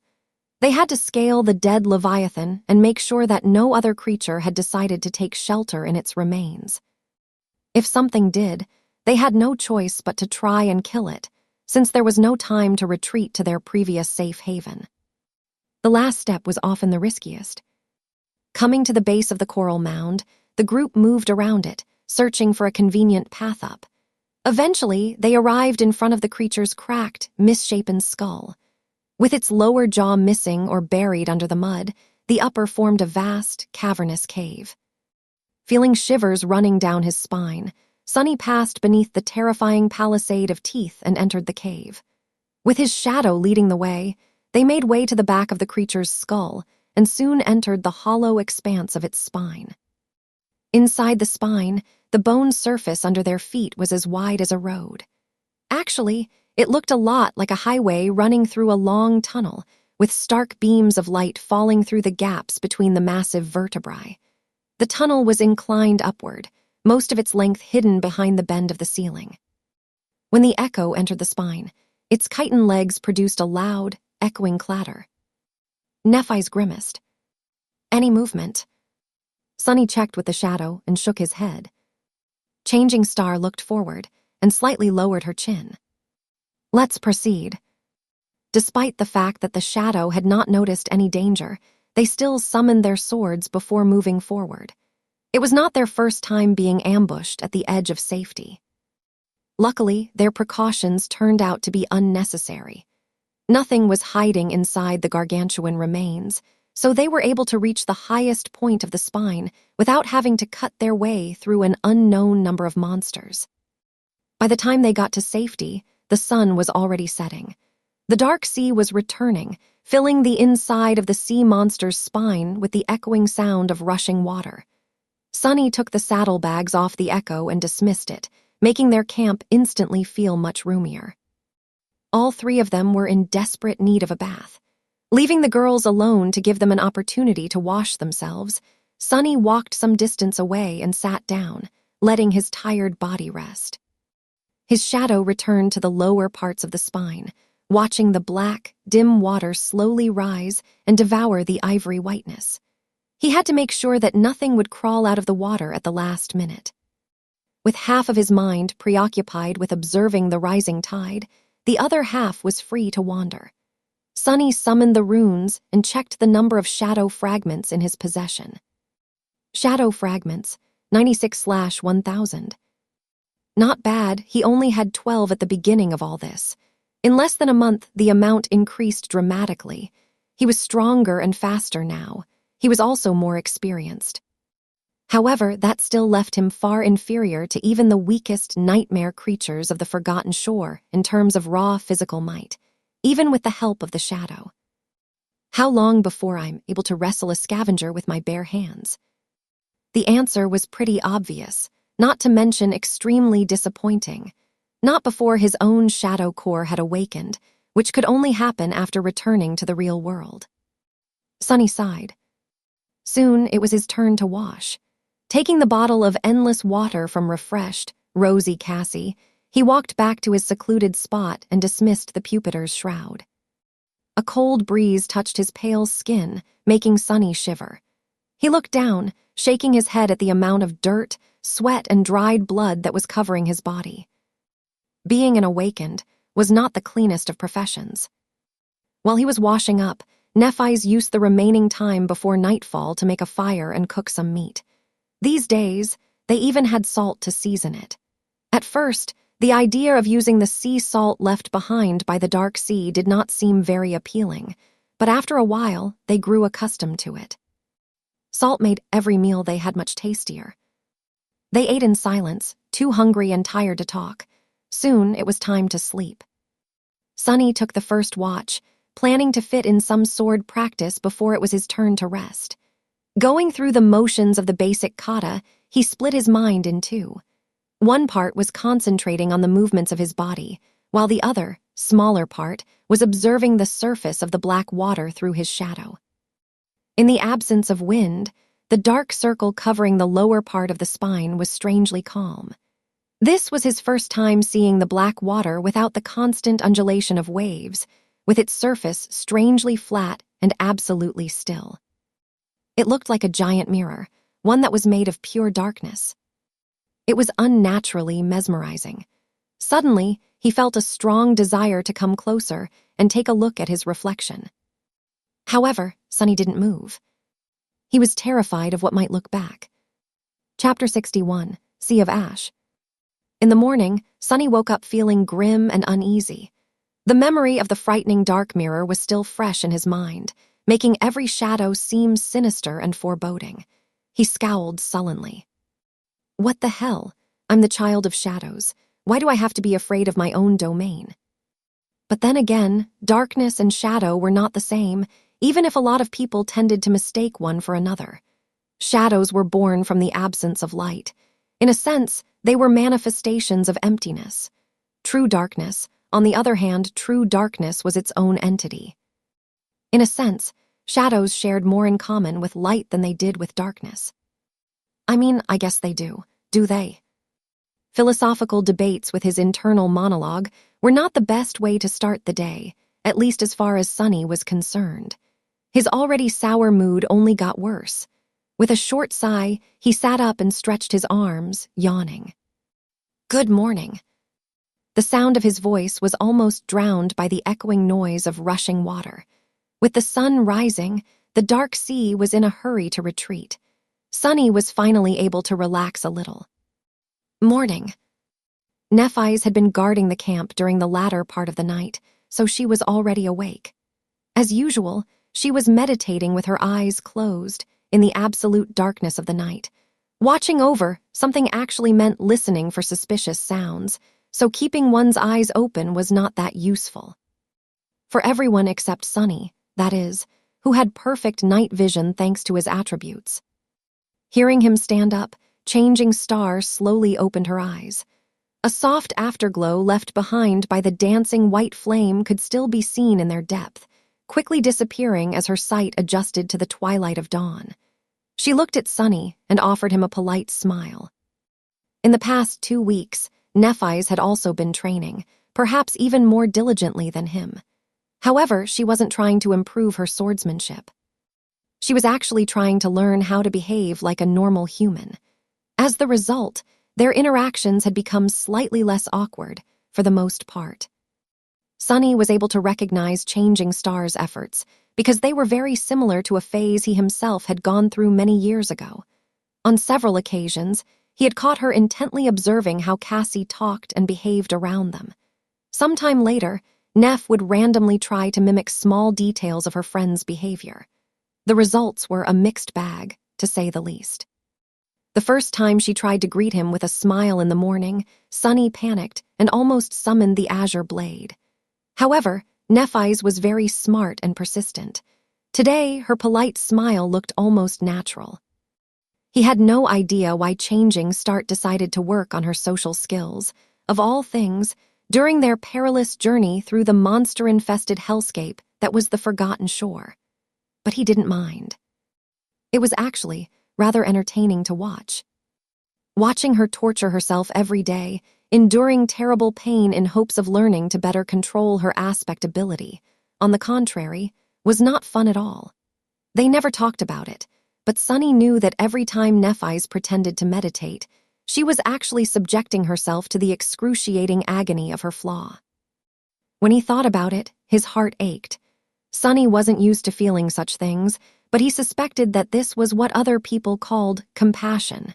At least it was similar to how it was described in books and dramas. Not that he knew a lot about that stuff. After they had breakfast, Nephi's stood up and looked at the beam of light falling through the nearest gap between giant vertebrae. Turning to Sonny, she said, "Let's study the surroundings." They needed to get the lay of the land and decide on their next step. Usually, that implied looking for the nearest natural features that were high enough to stay above the surface of the sea and deciding on which one they would try to reach next. Then came a day or two of scouting and hunting, followed by moving the camp to that feature. Sonny gave her a nod. "All right." He summoned the Echo to guard Cassie while they were away and left the Shadow behind to keep an eye out, just in case something happens. Then Sonny followed Nephi's to the gap. Boosting her, he watched as Changing Star flew through the air and then seemingly ran up the wall, kicking herself off at the last moment and propelling her body even higher before grabbing onto a bone protrusion. Relying only on her upper body strength, she then climbed up and disappeared into the cascading light. Soon, the golden rope fell down, allowing him to follow. Nephi's helped him climb atop the gargantuan's spine and then straightened, turning to take a look west. Sonny shook his hands and did the same, expecting to see the usual picture, an endless expanse of the crimson labyrinth, dotted here and there with rare high points. However, what they saw left them both speechless. Some distance away, the labyrinth seemed to lose color. The crimson blades of coral stood gray and misshapen, as though struck by some unknown disease and drained of all life. The stone-like material looked brittle and fragile, ready to crumble to dust at any moment. The patch of dead coral spread for as far as the eye could see. Further away, the walls of the labyrinth seemed to have collapsed into a sea of ash-gray sand. This ashen wasteland looked so alien and strange after weeks of seeing only the endless crimson pathways that Sunny felt a shiver run down his spine. The fact that they didn't notice even a single monster moving through the mud beneath made him feel even more disturbed. There was only one visible high point to the west of them.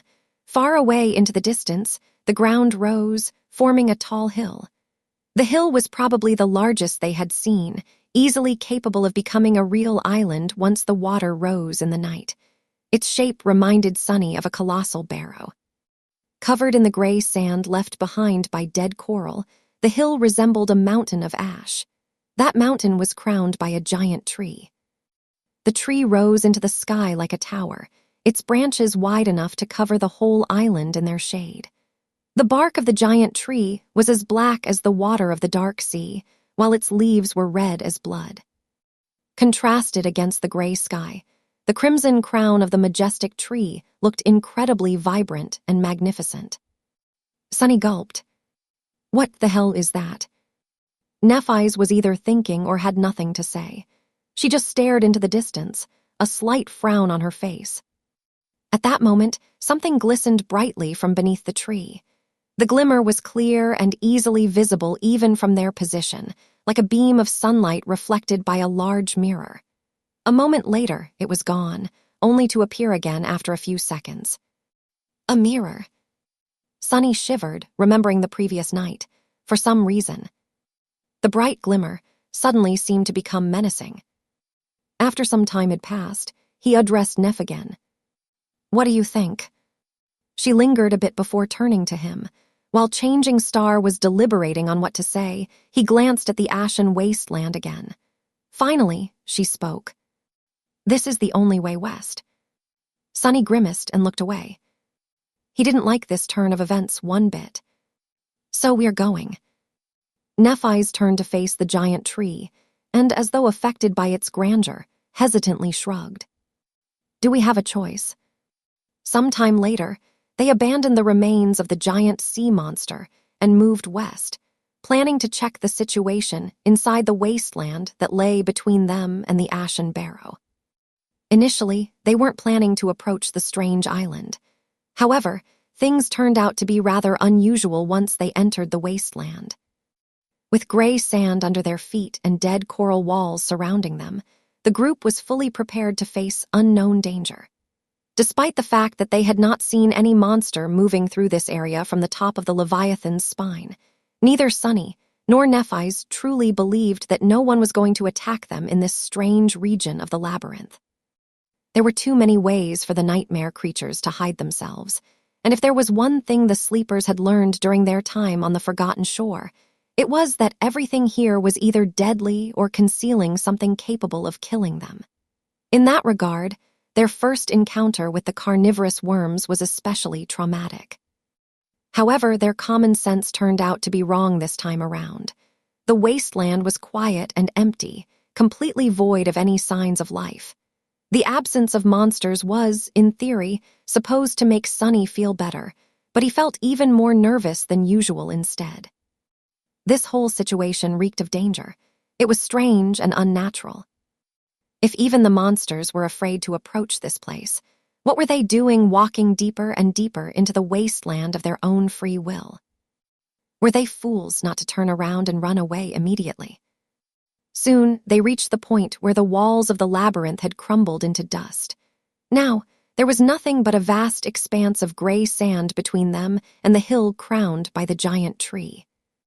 Nothing could hide on that ashen flat. However, they would also be unable to conceal themselves from anyone's gaze. Sunny glanced at Nephise. Are you sure you want to do this? Changing Star scowled and lowered her chin. Then, looking forward, she scowled and said, Let's go. Chapter 62, Hide and Seek. As soon as they left the familiar confines of the labyrinth and stepped into the vast expanse of the ashen wasteland, Sunny felt strangely uncomfortable. It was as though he had unknowingly turned slightly agoraphobic while traveling through the complicated madness of the Crimson Maze.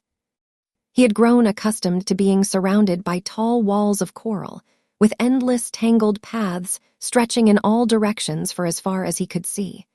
Despite the fact that the labyrinth was hiding numerous dangers, it also offered a strange sort of safety. At least in the case of Sunny, who had the advantage of being able to see beyond its twists and turns, thanks to his stealthy shadow scout. Now, with gray sand beneath and nothing to break the line of sight, he had lost that advantage. The idea of not being able to hide from the enemy made him feel naked. Keep cool, there's no one here. That thought, which was supposed to calm him down, had the opposite effect instead. Indeed, there were no nightmare creatures anywhere in the desolate wasteland, but why was that? What made them so eager to avoid this place? Nephi's was walking in the front of the group, with Sunny right behind her. The Echo was in the rear, moving at a slow pace. He looked around and, after a bit of hesitation, said in a low voice, "I don't like this." Nephi's glanced at him with her usual indifferent expression. Turning away, she simply said, "Stay alert." They continued forward in silence, sand squeaking under their feet. A dozen or so minutes later, Changing Star raised her hand, gesturing them to stop. Turning to Sunny, she asked, "Has your shadow noticed anything?" He shook his head. "No, there are some irregularities here and there, like small knolls or shallow pits, but nothing is moving. Mostly, it just seems flat and lifeless." He turned to Cassie and asked hesitantly, "Do you hear anything?" In some cases, her keen hearing was more effective than his shadow sense. When they were caught by the Strom, Cassie had been able to sense that something was wrong long before her seeing companions noticed anything. However, this time it was of no use. She simply shook her head, indicating that there were no unusual sounds around them. Nephi sighed and lowered her head, thinking. Then she cast a gaze at the distant ashen barrow. "Let's continue." However, she did change the direction of the group slightly, aiming to approach one of the knolls that Sunny had noticed. By the time they approached it, it was already noon. The sun was right above their heads, making their shadows small and shapeless. Sunny's own shadow had returned and was now hiding beneath his feet, looking like a formless blob of darkness. This time of day was its least favorite. Nephi summoned her sword and slowly approached the knoll, trying to determine its nature. There was nothing remarkable about it except for the fact that everything around was flat, and it was not. The knoll was about as tall as Sunny, somewhat oblong and covered in the same gray sand as the rest of the wasteland. It didn't seem dangerous, but there was no harm in checking, well, most likely. Maybe it could provide them with some useful information. Just as Changing Star was about to stretch her hand and touch the surface of the knoll, Sunny's shadow suddenly noticed something moving in the distance, back at the edges of the labyrinth where they had come from. Acting on instinct, Sunny jumped toward the Echo and hissed to Neph, "Hide." At the same time, he dismissed the hulking Scavenger. Suddenly losing her mount, Cassie flung her hands up and fell. Catching her in the princess carry, Sunny darted toward the knoll and lowered himself to the ground, placing the blind girl between himself and crouching Nephi's. Changing Star put one hand on Cassie's shoulder and looked at him with a silent question in her eyes. "Danger." Sunny raised one hand with his palm open, telling her to wait. His shadow was already peeking from behind the knoll, carefully observing the source of the movement. Already some distance away, the dead walls of the labyrinth rose from the gray sand. Suddenly, one of them collapsed, knocked over by a massive figure. Surrounded by the cloud of ashen sand, the figure moved forward, stepping onto the flat surface of the wasteland.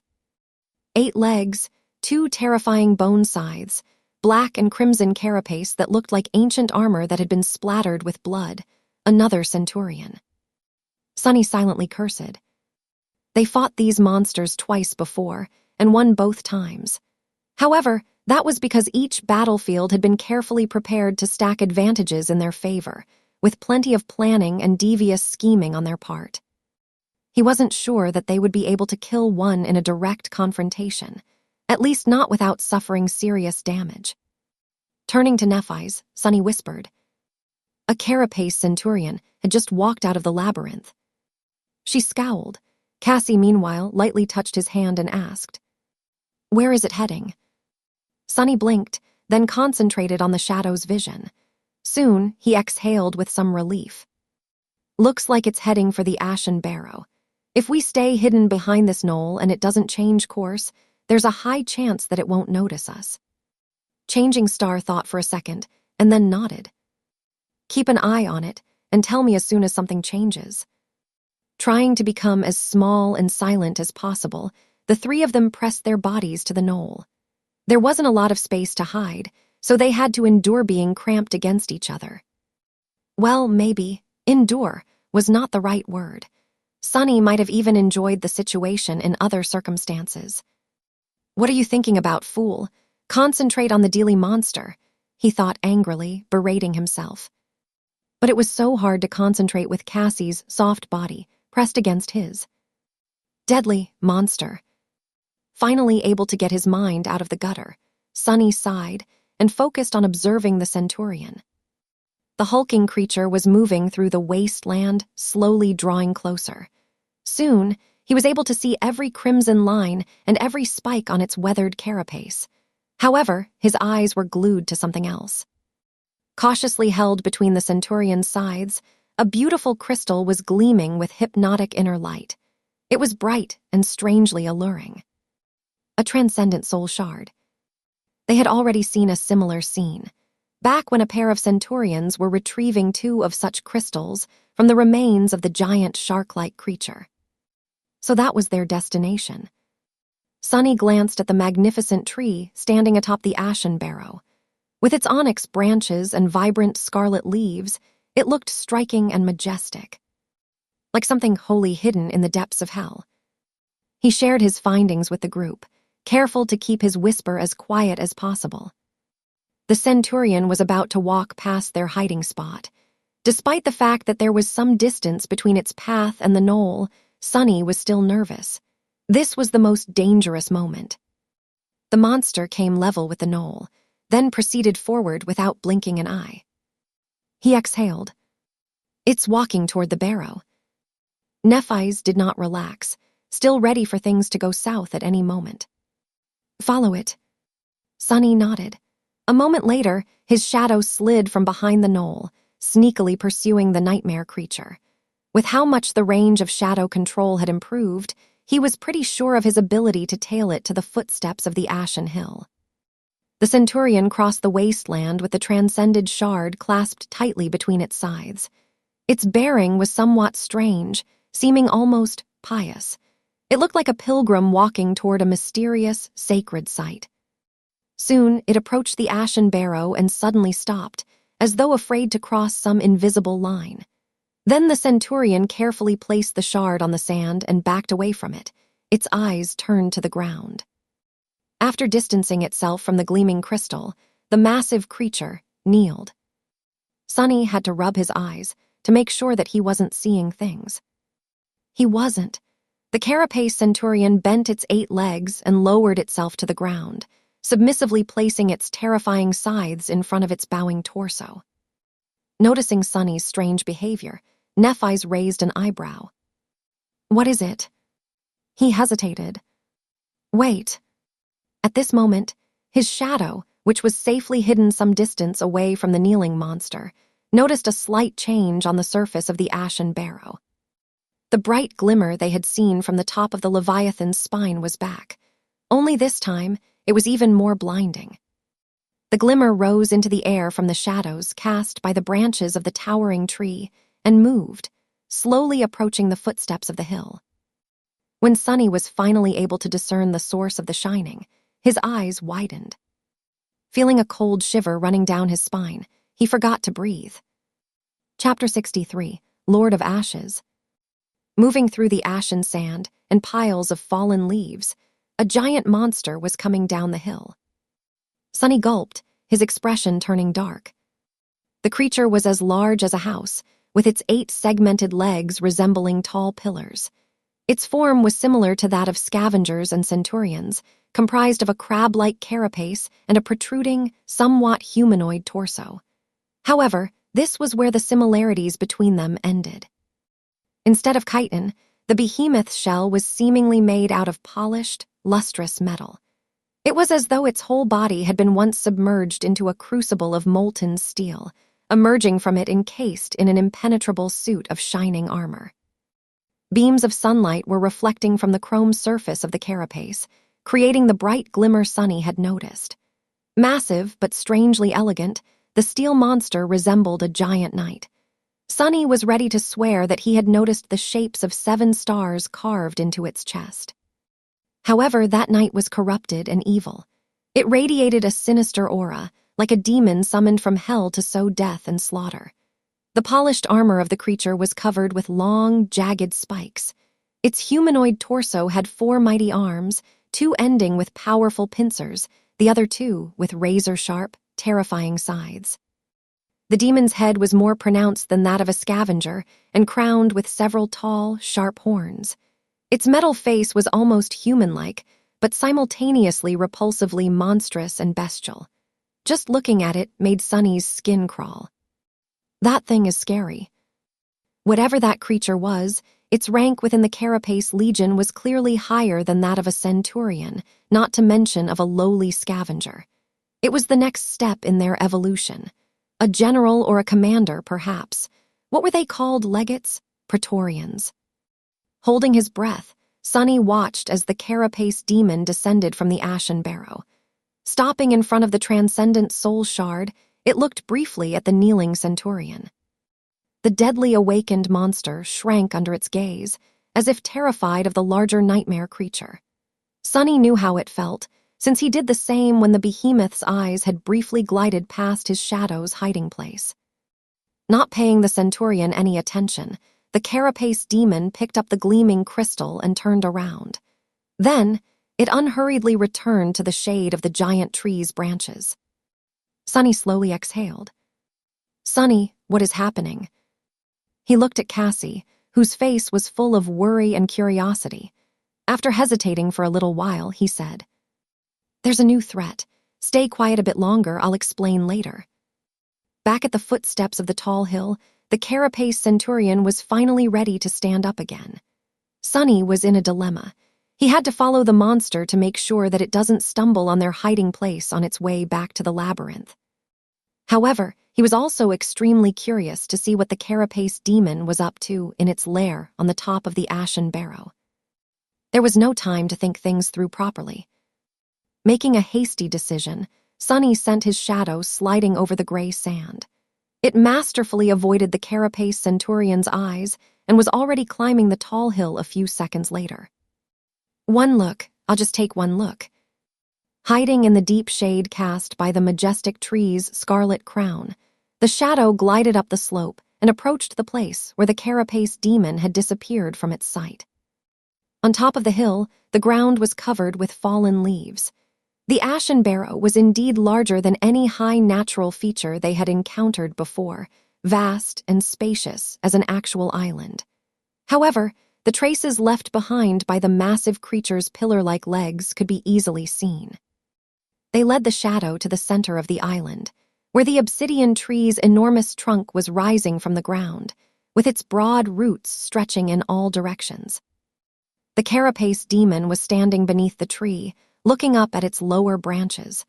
The transcendent shard was still clenched in its pincer. "What is it looking at?" Sunny made the shadow trace the creature's gaze and noticed several round, appetizing fruits hanging between the scarlet leaves. One of them looked especially ripe. Suddenly, the demon dropped the soul shard into the sand and, completely forgetting about it, raised its body. It stretched a pincer up and gently grasped the fruit, then pulled on it. Without any resistance, the fruit tore off the branch. Holding it as something fragile and extremely precious, the massive creature slowly lowered itself to the ground. Then, it carefully brought the fruit to its mouth and took a small bite. "It's eating fruits. This abomination is vegetarian." Bewildered and not quite sure of what he had just seen, Sunny had no choice but to command his shadow to leave and hurry to the base of the hill. The time was up, and if he wanted to catch up with the Carapace Centurion, he had to act with haste. Gliding over the fallen leaves, the shadow descended from the ashen barrow and flew back in the direction of the labyrinth, soon catching up with the retreating monster. Phew. Feeling a lot of relief, Sunny made sure that the Centurion's route would not put him on the collision course with the knoll they had been hiding behind, and finally allowed himself to relax. Slightly. He waited until the scythe-wielding monster was completely gone, before slowly rising back to his feet. It's safe to come out now. Nephi's and Cassie stood up, stretching and massaging their limbs, suddenly remembering how tightly they were pressed against each other while hiding behind the knoll. Sunny just barely avoided turning red with embarrassment. That was a necessary measure. He was almost glad that the Carapace demon had appeared at the perfect moment to take his thought away from that situation. What happened? Nephi's looked at him and raised an eyebrow. For once, her expression of indifference did not look very convincing. Sunny glanced at the not-so-distant ashen barrow and shivered. There's danger ahead. We need to return to the Bone Ridge. I'll explain everything once we're safe and sound back at the camp. She opened her mouth to say something, but then thought better of it and remained silent, simply giving him a nod. The trust they had built was enough for that much, at least. Sunny summoned the echo, tied the golden rope around its torso, placed Cassie's makeshift saddle back on its carapace, and helped the blind girl climb to her seat. Picking up the saddlebags, he fixed them back onto the Scavenger and took a step away. They were ready to go. Before that, however, Sunny had one more thing to do. Coming close to the knoll, he used his hands to brush the sand off its surface.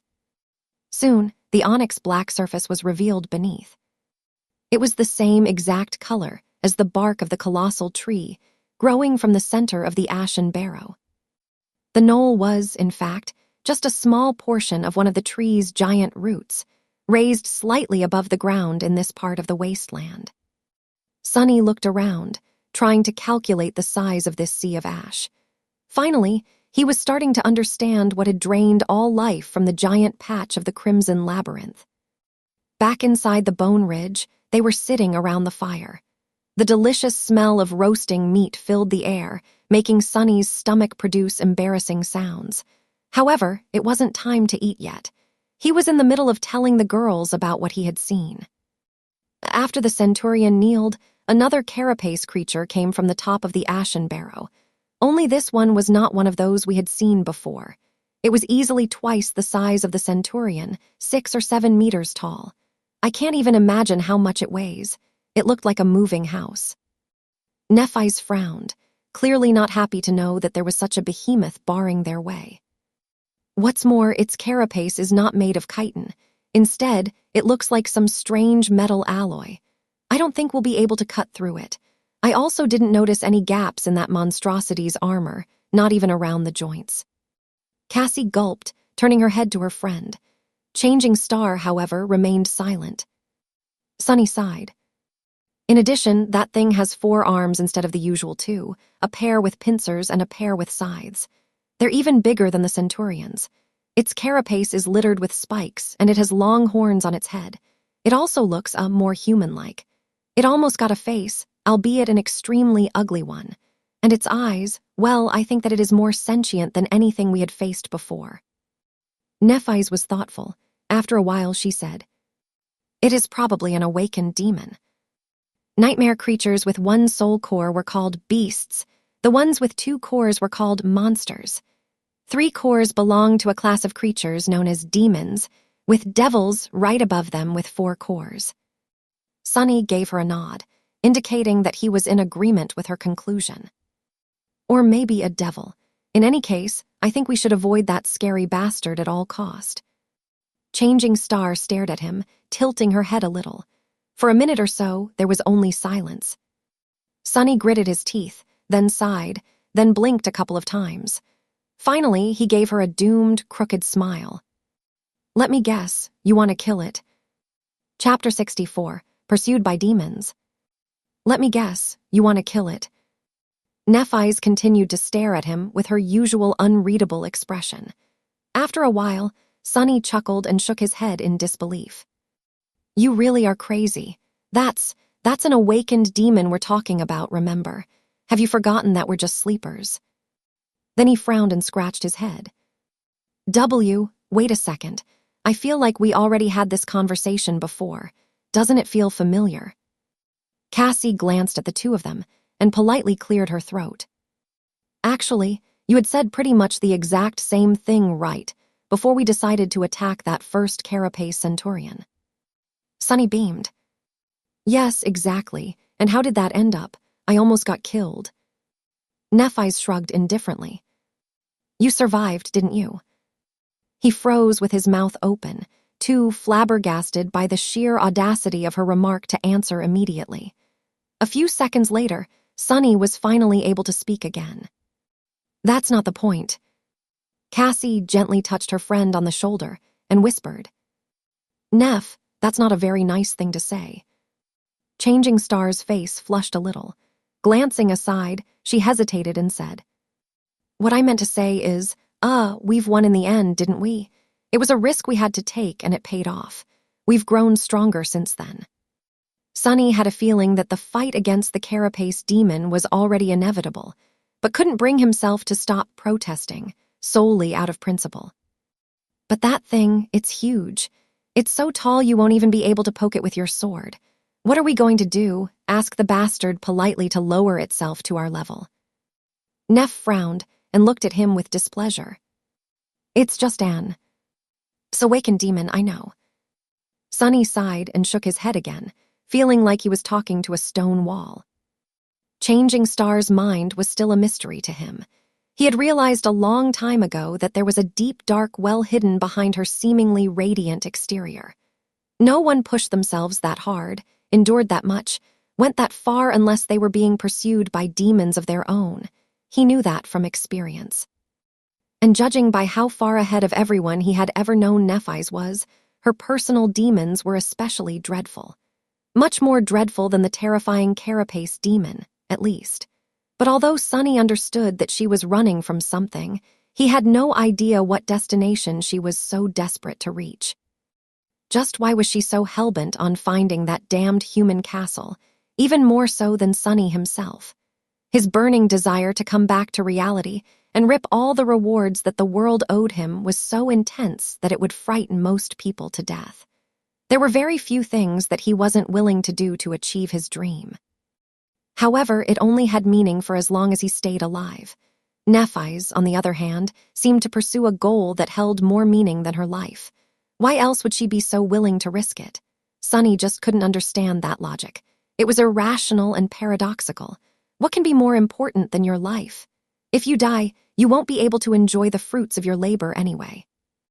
He looked Nephi's in the eyes and said, Back when we agreed to fight the Carapace Centurion, we did so because there was no other choice. We were literally stuck on a rock with it. What about now? Don't we have a choice to avoid the Ashen Barrow? She stared at him for a while, and then simply said, That's the only way west.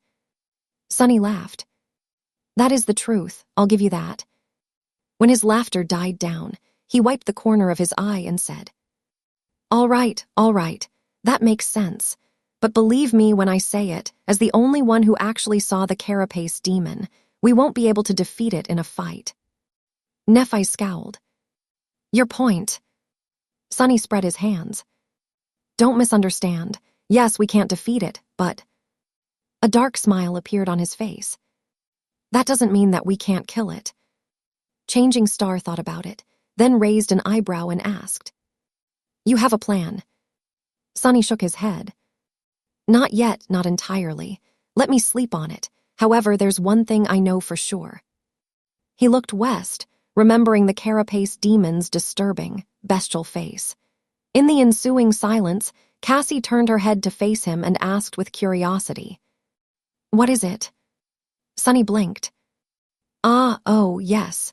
It's pretty simple, really.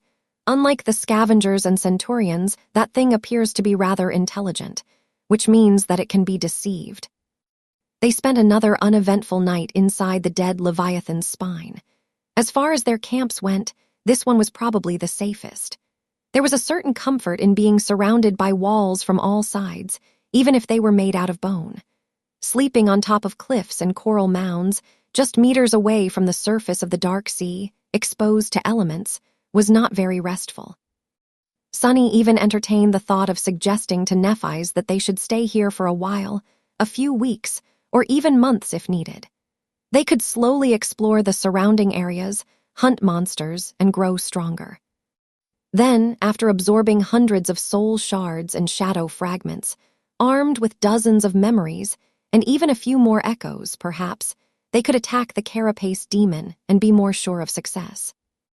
However, he quickly realized that it was a bad idea. The Forgotten Shore was perilous and unpredictable. They were rather successful in conquering its dangers so far, but it was too easy for the situation to change. One moment of bad luck was enough to doom them. One wrong turn, one unfortunate encounter, one more enemy than they were able to handle, and their lives would be over.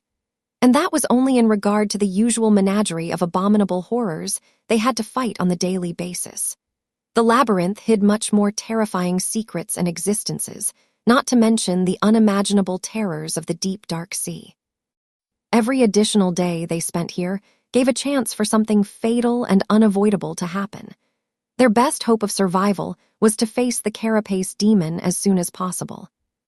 Maybe after defeating it, they would finally be able to see the tall walls of the promised castle. Sunny tossed and turned the whole night, thinking about the giant creature and trying to give shape to the nascent seed of the idea of how to kill it.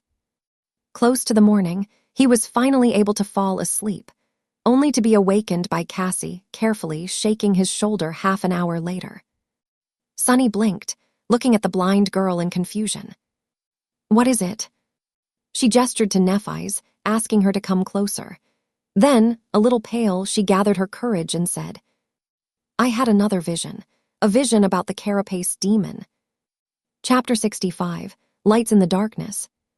Sunny was instantly wide awake. Sitting up, he hurriedly rubbed his eyes and then glanced at the blind girl, ready to listen. Nephi's approached them and sat down, her face barely visible in the dim light of the early dawn. "Past or future?" Sunny blinked. "Right, I should have asked myself." Cassie thought for a bit, and then hesitantly answered. "Past, I think." After a short pause, her expression changed to that of certainty. "No, I'm sure of it." Changing Star slightly tilted her head. "That's good, so what did you see?" Cassie deeply inhaled and fell silent for several seconds, remembering. Her face paled a little, but this time she was ready to face her fear. "I saw the ashen barrow deep at night, enveloped in a raging storm. The winds were bending the branches of the great tree, as if desperate to break them. The island was illuminated by the constant barrage of thundering lightning bolts, with rain falling from the skies like a flood." She paused, catching her breath, and continued. "The Carapace demon was there, standing in the middle of the storm like an unshakable fortress made of polished steel. Arcs of electricity were dancing between the spikes on his armor, but the demon did not pay it any attention. He was just as Sunny described, prideful, sinister, and terrifying." Cassie closed her eyes. "When I looked into his eyes, I felt a sense of emptiness and corruption. He observed the storm until it began to dissipate. The winds weakened, the rain stopped. The great tree stood unbroken, just as magnificent as it was before. But then, the last bolt of lightning fell from the sky and struck the ground beside it." Sunny was listening to her tale with great attention, hopeful to hear a piece of useful information. "So that monstrosity is not afraid of lightning. Shame. With its metal carapace, I was almost tempted to try and lure it from under the tree during a storm. Apparently, that wouldn't work." Meanwhile, Cassie was ready to carry on. "That bolt of lightning could never hurt the Carapace demon, let alone the miraculous tree. However, when it hit the ground, it ignited the fallen leaves that cover the ashen barrow's surface. Soon, a large part of the island was engulfed in fire. In the absolute darkness of the night, it shone like a beacon." Sunny perked up, remembering something. Back when the three of them first met at the beginning of their deadly adventure through the dream realm, the girls mentioned that the light he had seen from the giant knight's statue a few nights prior was indeed made by them. However, making that fire had turned out to be a big mistake. At night, any source of light was like a lure for the monsters of the Forgotten Shore, including the terrifying creatures that lurked in the depths of the dark sea.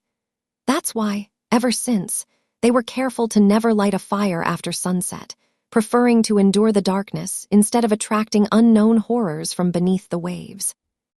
Having a guess of what had happened next in Cassie's vision, he waited for the blind girl to continue. Her voice trembled a little. Before the flames died down, the dark sea surged, and a thing crawled out of it, covering almost the entire slope of the ashen barrow with its body.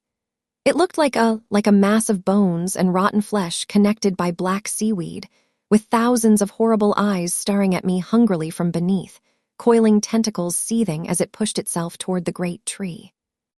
Her face turned slightly green. Just remembering the abomination made Cassie feel nauseated, but she gritted her teeth and did not stop speaking. That was the most repulsive creature I've ever seen. However, it seemed slow and clumsy, as though being ashore, outside of the black water, was weakening it. The Carapace demon did not hesitate to lunge at the creature, completely ignoring the fact that it was at least 10 times his size. It was like he completely lost his mind, enraged by the intrusion on the island. Nephi suddenly spoke. How did the demon survive? The blind girl hesitated. I don't know. I didn't see the battle itself, only its beginning and its end. At the break of dawn, the Carapace demon crawled back into the shade of the great T. He was severely wounded, with several of his legs missing and his sides covered by a spiderweb of cracks. The fire was gone, and there was no sign of the sea creature anywhere in sight. She paused for a moment, and then said in a quiet voice, "The most terrible wound was on his chest. The steel armor of the demon was fractured and split apart, revealing the beating heart inside. Rivers of azure blood were flowing from the wound, mixing with the ashen sand. The demon crawled to the base of the tree and laid his broken body between its roots." Cassie sighed. "The last thing I saw was the passage of time. I don't know how long it took, but eventually the Carapace demon was able to recover from his wounds. His scythes restored themselves, his legs grew back. The fracture on his chest was the last to heal. However, it wasn't healed completely. Hidden from sight, there's still a weakness in his armor." Both Sunny and Nephi's were silent for a long time, thinking. Changing Star was the first to break the silence. So it's not impenetrable after all. Then she looked at Sunny and asked, "How's your plan coming along?" He blinked, extricating himself from the swarm of thoughts. Glancing at his companions, Sunny smiled. "Pretty well. I already had an inkling of how we should proceed, but Cassie's vision gave me additional inspiration." Nephi's raised an eyebrow. "Is that so?" He gave her a confident nod. "Yeah, it's a wild idea, but it might just work. Well, maybe. In any case, it's going to be risky, and we'll have to make some preparations." Both Cassie and Nephi's looked at him expectantly. The blind girl cautiously asked, "So, what's your plan? How are we going to deceive the demon?" Sunny crossed his arms. "It's not very complicated. Actually, I got the idea from that ancient fellow Neph likes to talk about. We're going to build." He took a dramatic pause, and then said with a mysterious smile, "A Trojan ass." However, their reaction was not what he had expected. Both girls blinked, then stared at him with complicated expressions.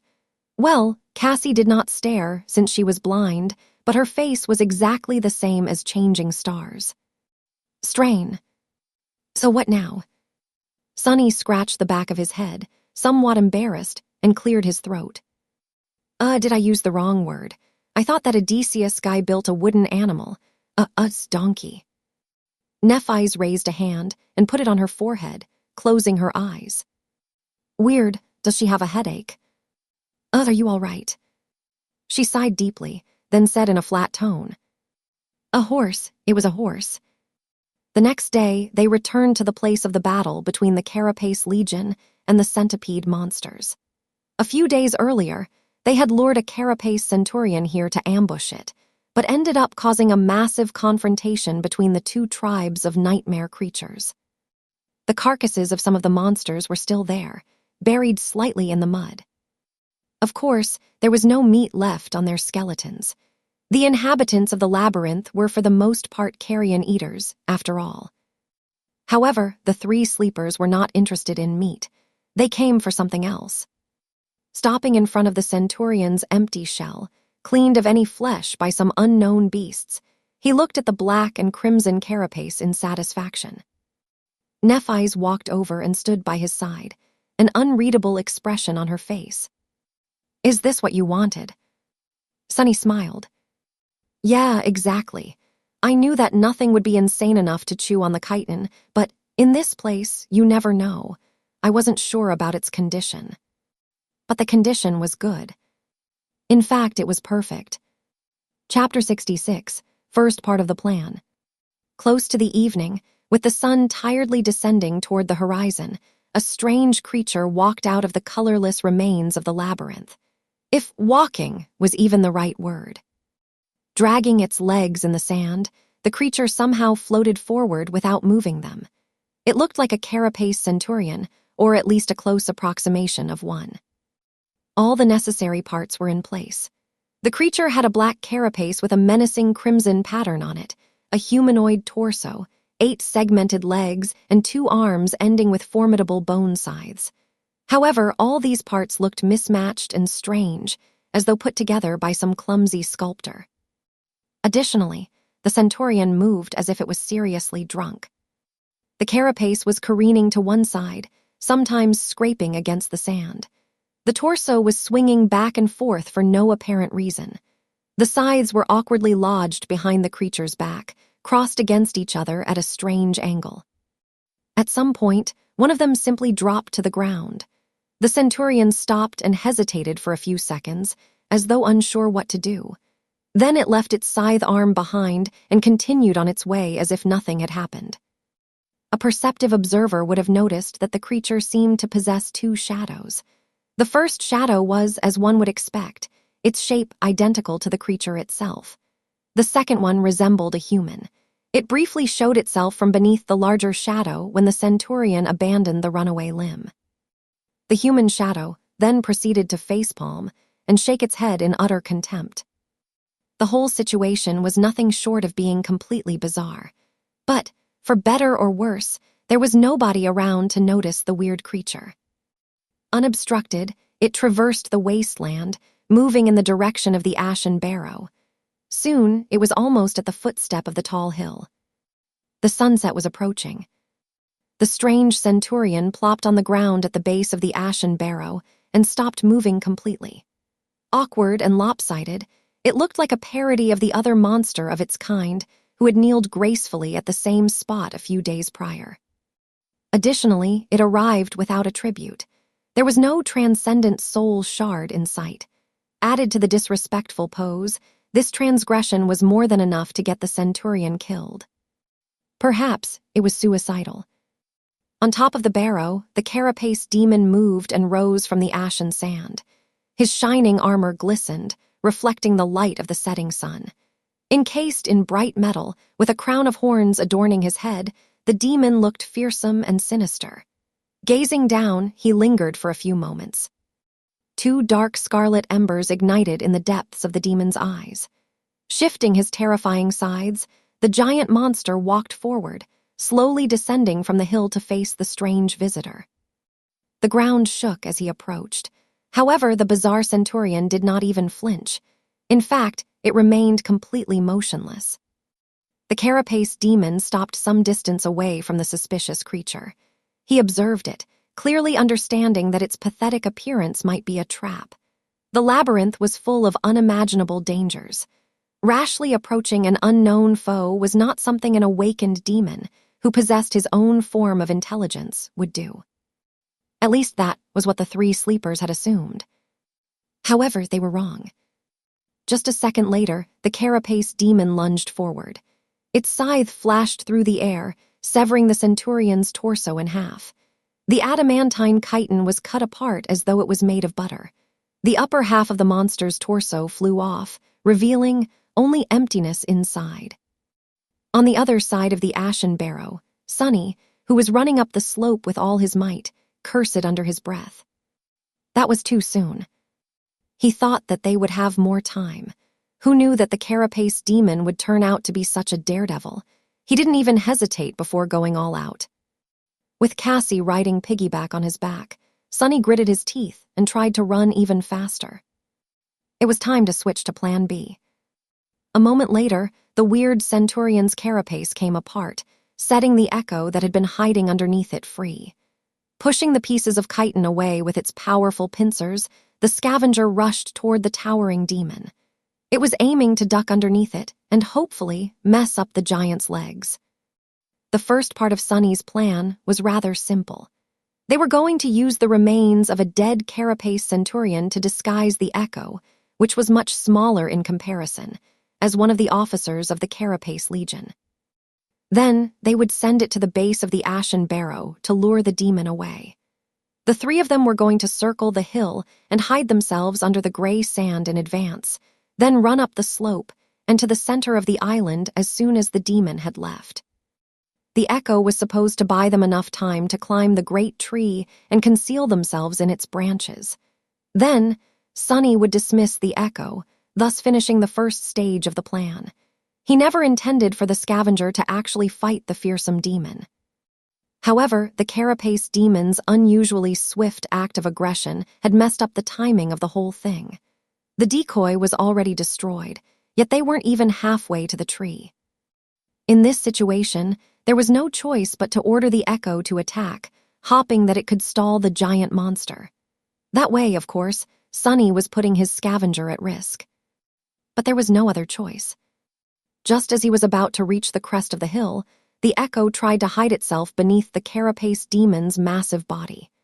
It was doing the same thing that Nephis had done when fighting the first Carapace Centurion, intending to use the size of the enemy against it. The difference was that this time, the smaller participant of the fight was clad in a sturdy carapace, as opposed to a squishy human girl who had no protection. Even if the demon tried to crush the Scavenger with its weight, it wouldn't be able to kill it. However, the demon understood it too. Moving with incredible speed, he shifted his torso and struck out with a pincer. The Scavenger was swatted away like an irritating insect, flying through the air and heavily crashing onto the ground. Its carapace had almost cracked. Running toward the great tree, Sonny grimaced. He wanted to dismiss the echo, but knew that it was too soon. They needed more time. Ahead of him, Nephis was already approaching the enormous black trunk. Not wasting any time, she removed the seaweed rucksack from her back, gently laid it on the ground, and began climbing, grabbing onto the cracks of the onyx bark. Meanwhile, the echo was shakily rising to its legs. A stubborn light was burning in its eyes. Producing a loud screech, it clacked its pincers in the air and once again rushed toward the demon. "Go get him, buddy," Sonny screamed inwardly, wishing his Scavenger luck with all his heart. The smaller creature bravely ran toward the steel behemoth, raising its pincers to attack. It was followed by two shadows, one bestial, the other one human. Sonny was quickly shortening the distance to the great tree. Below the hill, the Carapace demon calmly stepped toward the rushing enemy. Its four arms moved in unison. Suddenly, the Scavenger's arms were sliced off. Its body was gripped in two giant pincers and raised into the air. Sonny didn't even have time to react. A fraction of a second later, the demon slightly strained its arms and tore the echo in two, separating its torso from the carapace and crushing both halves into a bloody pulp. On top of the hill, Sonny stumbled. The familiar voice resounded like a tolling bell in his ears. "Your echo has been destroyed." Chapter 67, Racing Against Time. "Your echo has been destroyed." Sonny stumbled and almost fell. Cassie gripped his shoulders tightly and leaned back a little, trying to help him keep balance. With fallen leaves flying from under his feet, Sonny somehow managed to catch himself in time. No. Anger and regret clouded his mind, but it was too late to do anything. His trusty Scavenger was dead, sliced and torn apart by the giant creature. The ease and brutality with which the Carapace demon had decimated the poor, brave beast would have been insulting, if it wasn't so terrifying. It only took him a split second. The echo was gone. Not only had Sonny seen its tragic end through the eyes of his shadow, he also felt the subtle connection between them disappear. In his soul's sea, one of the spheres of light shimmered and vanished, leaving the silent surface of the water a little bit darker. He had lost his most valuable possession. But the bitterness Sonny felt was not only because of how useful the echo had been, or how much money it could have brought him in the real world. He had actually grown to like the mindless scavenger quite a bit. It was big, loyal, and reliable. It even seemed to possess a strange sort of stubborn, off-putting personality. And now it was dead. Gritting his teeth, Sonny ran like a madman. There would be time to mourn the loss of the loyal echo later. Right now, they had bigger problems. "Sonny, what happened?" Cassie's whisper sounded worried and tense. She must have felt the change in his mood through his posture and body language. To be completely honest, Sonny was in no shape to talk. Running up the hill at top speed, with the blind girl on his back, no matter how delicate and light she was, had been a tall task for him without the support of the shadow. He was struggling to breathe, and there was still a considerable distance to the great tree. However, Sonny had to answer, his voice hoarse and rugged. "He killed the echo." Then, there was no time for words anymore. Because things were turning from bad to worse. Down at the bottom of the hill, the Carapace demon was standing above the mutilated remains of the scavenger, looking at them with contempt. Heavy drops of azure blood were falling from each of his 4 upper limbs. Suddenly, the corpse of the echo began to shine with soft light. Then, it shimmered and dissolved into a river of tiny sparks, which then fell to the ground and disappeared, leaving no trace of the hulking scavenger behind. Even its blood on the demon's scythes and pincers was gone. After all, the echo was just a manifestation of a slain nightmare creature, and not the real thing. It came from nothing, and was now returned to the state of nothingness. However, the Carapace demon was not looking at the unexpected light show. Instead, he was staring at one particular spot on the ground. There, a lonely human shadow was frozen in confusion, uncertain what to do. With the body of the echo, and consequently, its spacious shadow gone, it was instantly revealed and had nowhere else to hide. "Crap." The demon tilted his head, then moved with the speed of lightning and pierced the shadow with a scythe. Sonny flinched, ready to experience blinding pain. But nothing happened. The shadow, which had raised its hands in fright, looked down at the massive blade protruding from its chest and scratched its head. It was completely fine. Well, of course, it was just a shadow, after all. One had to have a body to be susceptible to such attacks. Right, what else did I think would happen? Meanwhile, the demon was staring at the nonchalant shadow. The menacing scarlet light in his eyes blazed brighter. Sonny was getting closer to the trunk of the tree, temporarily fueled by adrenaline. Otherwise, he might have fainted from the strain already. Just a little more. They had every chance of making it. The shadow just had to distract the giant monster for a bit. But it seemed as though luck was not on his side today. Down below, the Carapace demon retrieved his scythe. However, instead of attacking the human shadow again, it suddenly turned around and cast a dark look at the top of the ashen barrow, where the giant tree stood in all its magnificent beauty. The bastard was smart after all. Curse it all. Forgetting about the shadow, the behemoth lunged forward, rushing back up the tall hill's slope. It moved with frightening speed, covering a dozen meters with each second. "Get back here," Sonny screamed to his shadow as he approached the trunk of the tree.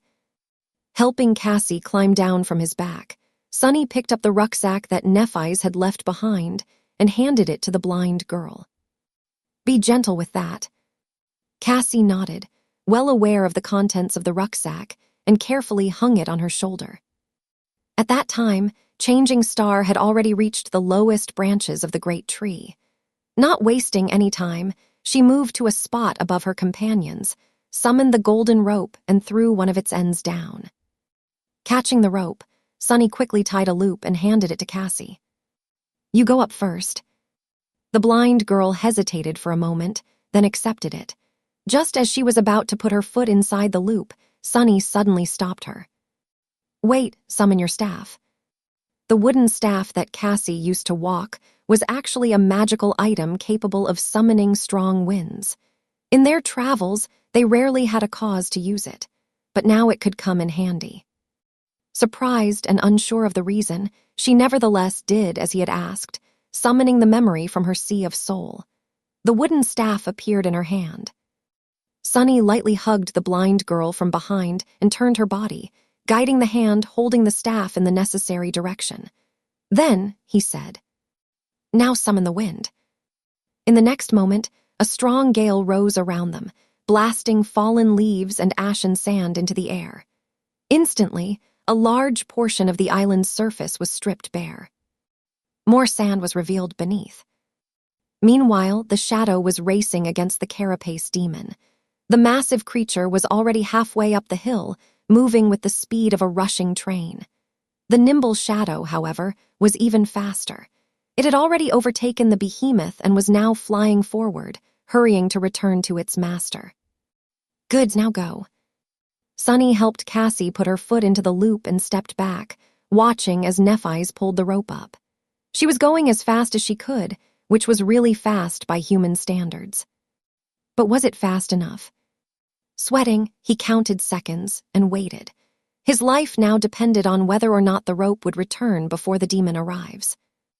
Every moment felt like an eternity. He could already hear the distant, but quickly approaching sound of the Carapace demon's 8 towering legs stomping furiously through the sand. Finally, Cassie was at the level of the giant tree's lower branches. Nephi's helped her step out of the loop and settle on the wide surface of the branch, then threw the rope down again. The demon was approaching the tree, still hidden from sight by its massive trunk. The shadow slipped beneath Sunny's feet and wrapped itself around his body. Catching the rope, Sunny practically flew up, climbing with incredible adrenaline-fueled speed. Landing on the branch beside the girls, he quickly turned around and tried to pull the rope up. The monster could not notice the golden shine of it, otherwise, it all would have been for nothing. But there was less than a second left. "Oh no," Sunny thought, his heart skipping a beat. But then Nephi's simply dismissed the memory, making the golden rope disappear into thin air. The 3 of them crouched, hiding from sight, and held their breaths. A moment later, the furious mass of spikes and polished metal appeared beneath them. The Carapace demon abruptly stopped, gazing around with his burning scarlet eyes. His pincers clicked, as if thirsty to tear flesh apart. The terrifying scythes were raised into the air, ready to slash and sever. But there was nothing to kill underneath the great tree. The demon lingered, looking right and left. Then he raised his head and looked up. Thankfully, the branch the 3 sleepers were hiding on was very wide, more than enough to hide them from his sight. They remained motionless and silent, afraid to produce even the smallest of sounds. After a while, the behemoth finally lowered his gaze and carefully observed the ground, looking for the traces of possible intruders. However, the ground was clean and bare, all signs of their passage erased by Sunny with the help of Cassie's staff in advance. Not finding anything, the Carapace demon had no choice but to walk away, moving on to explore other parts of the island. Sunny was finally able to exhale. Some distance away, the demon reached the edges of the area affected by the magical gale. There, he finally found 2 sets of footprints, one left behind by Nephi's, the other one by Sunny. With an angry roar that sounded like the clamor of tearing metal, the giant creature rushed down the slope of the ashen barrow, following the footprints to the wasteland beneath. However, the gray desert was desolate and empty, with no living creature in sight. It was colored crimson by the setting sun. At that moment, the ground shook slightly, and a thunderous rumble resounded throughout the labyrinth, bringing with it chilling wind and the smell of salt. The dark sea was returning. Throwing one last hateful gaze toward the wasteland, the Carapace demon turned around and slowly headed back to the top of his barrow. Chapter 68, Beacon of Death. Sunny, Nephi's, and Cassie sat on a branch of the great tree, waiting for the sun to set. The branch was wide enough to accommodate twice as many people, so they weren't worried about being spotted from the ground. Still, they remained silent and motionless, wary of the giant monster that sometimes appeared beneath their hiding place.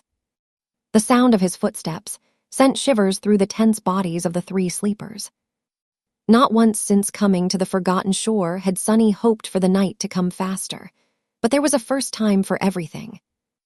They could only proceed with the next step of the plan after darkness had fallen, so there was nothing to do now but wait.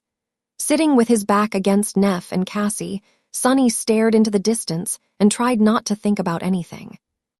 Obsessing over past mistakes and future risks was only going to dampen his resolve, and it was already in short supply. Meeting a setback so early into the plan really threw Sunny off his game. He still couldn't recover from the sudden loss of the precious echo. Of course, he knew beforehand that many things could go wrong. In fact, he had even warned the girls that there were too many unpredictable elements, and thus it was impossible to reliably predict their chances of success. Nevertheless, he had not expected to lose the strongest member of their group at the very beginning. The first stage of the plan was supposed to be the safest. Things to come were going to be much more dangerous. Sunny looked at the darkening skies, barely visible through the thick canopy of the great tree's crown, and listened to the noise of the rising sea. In the dim twilight, Cassie shifted a little and then gently squeezed his hand. Her warm touch made Sunny tense up, but then, realizing that the blind girl was just trying to console him, he allowed himself to relax. Stupid, what am I, a kid? Holding hands will not solve anything. But despite these grumbling thoughts, Sunny reluctantly realized that he did feel a bit reassured, with no logical reason at all. Maybe they were going to pull this off after all. If this was their will, who dared to stop them? Soon, the night descended, drowning the world in absolute darkness. The Ashen Barrow had become an island in the black, undulating void of the dark sea. The breaks of the great tree swayed gently in the darkness, their vibrant scarlet leaves now indistinguishable from the obsidian surface of the wood. The leaves whispered and rustled, creating a calming melody in the threatening murmur of the surging waves. Sunny sighed, knowing that the moment of truth was approaching. He was sure of his plan as far as it was possible to be sure of anything in this cursed place, but he also knew all the risks and all the things that could go wrong. At the end of it all, they were still tossing a coin, hoping that its fall was not going to spell their doom. He felt Neph's position shift.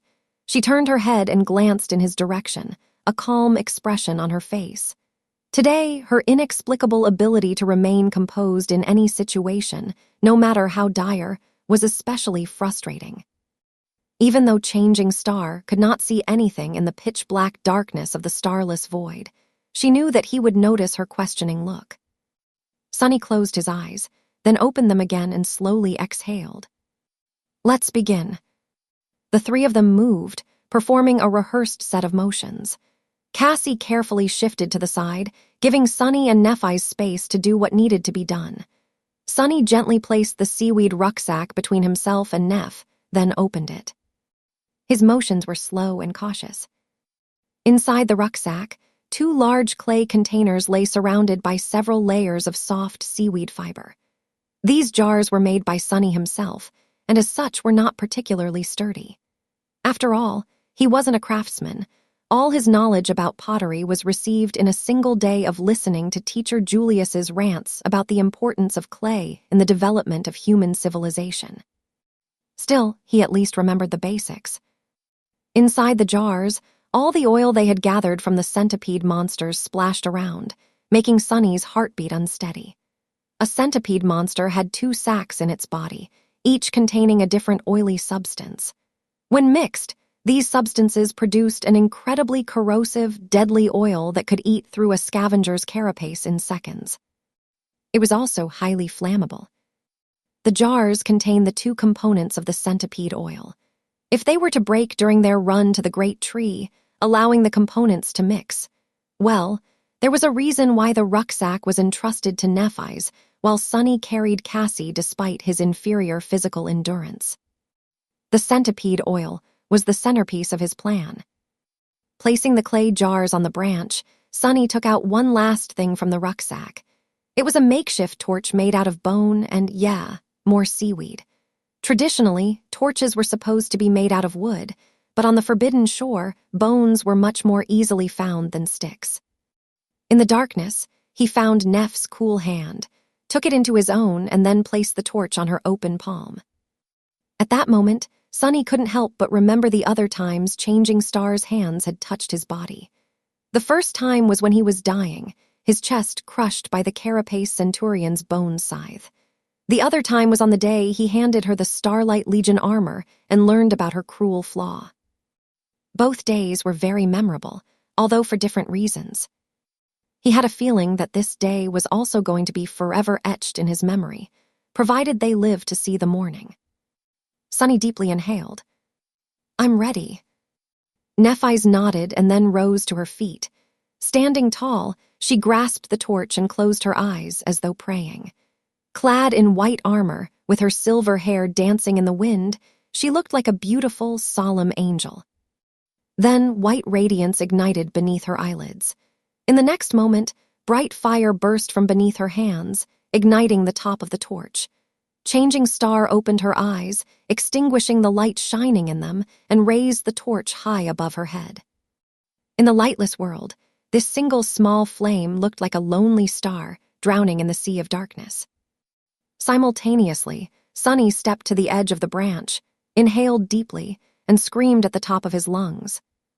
"Hey, asshole, come get me if you dare." Then all hell broke loose. Attracted by the sudden burst of light and Sunny's belligerent cries, the Carapace demon appeared out of nowhere in a storm of fury. Its towering legs tore through the ashen sand, throwing clouds of it into the air. Two scarlet eyes immediately focused on the shouting human, sending a nervous shiver through Sunny's legs. "Yeah, right here, you pile of scrap. Come and get it, fat lobster. This is my island now." He shouted, pretending to not be scared out of his wits. The demon dashed toward him. This behemoth was as tall as a house, but still not tall enough to reach the branches of the great tree with his scythes. So, for the moment, Sunny was still safe. He was pretty sure that this won't be the case for long, but it was enough time to bring the plan to fruition. If he doesn't miss. Just as the Carapace demon was about to appear right beneath the branch Sunny was standing on, he took a deep breath, aimed, and tossed both of the jars down. The creature reacted with lightning speed, slicing both jars into pieces with his horrible scythes. However, it was of no use. The oily liquids contained inside still rained on its carapace in a torrent, followed by a scattering of clay shards. If anything, it only made the surface of the impact larger, covering most of the demon's metal carapace in a layer of liquid. The two components mixed, producing the deadly corrosive oil, which then burned into the lustrous armor. Sunny held his breath.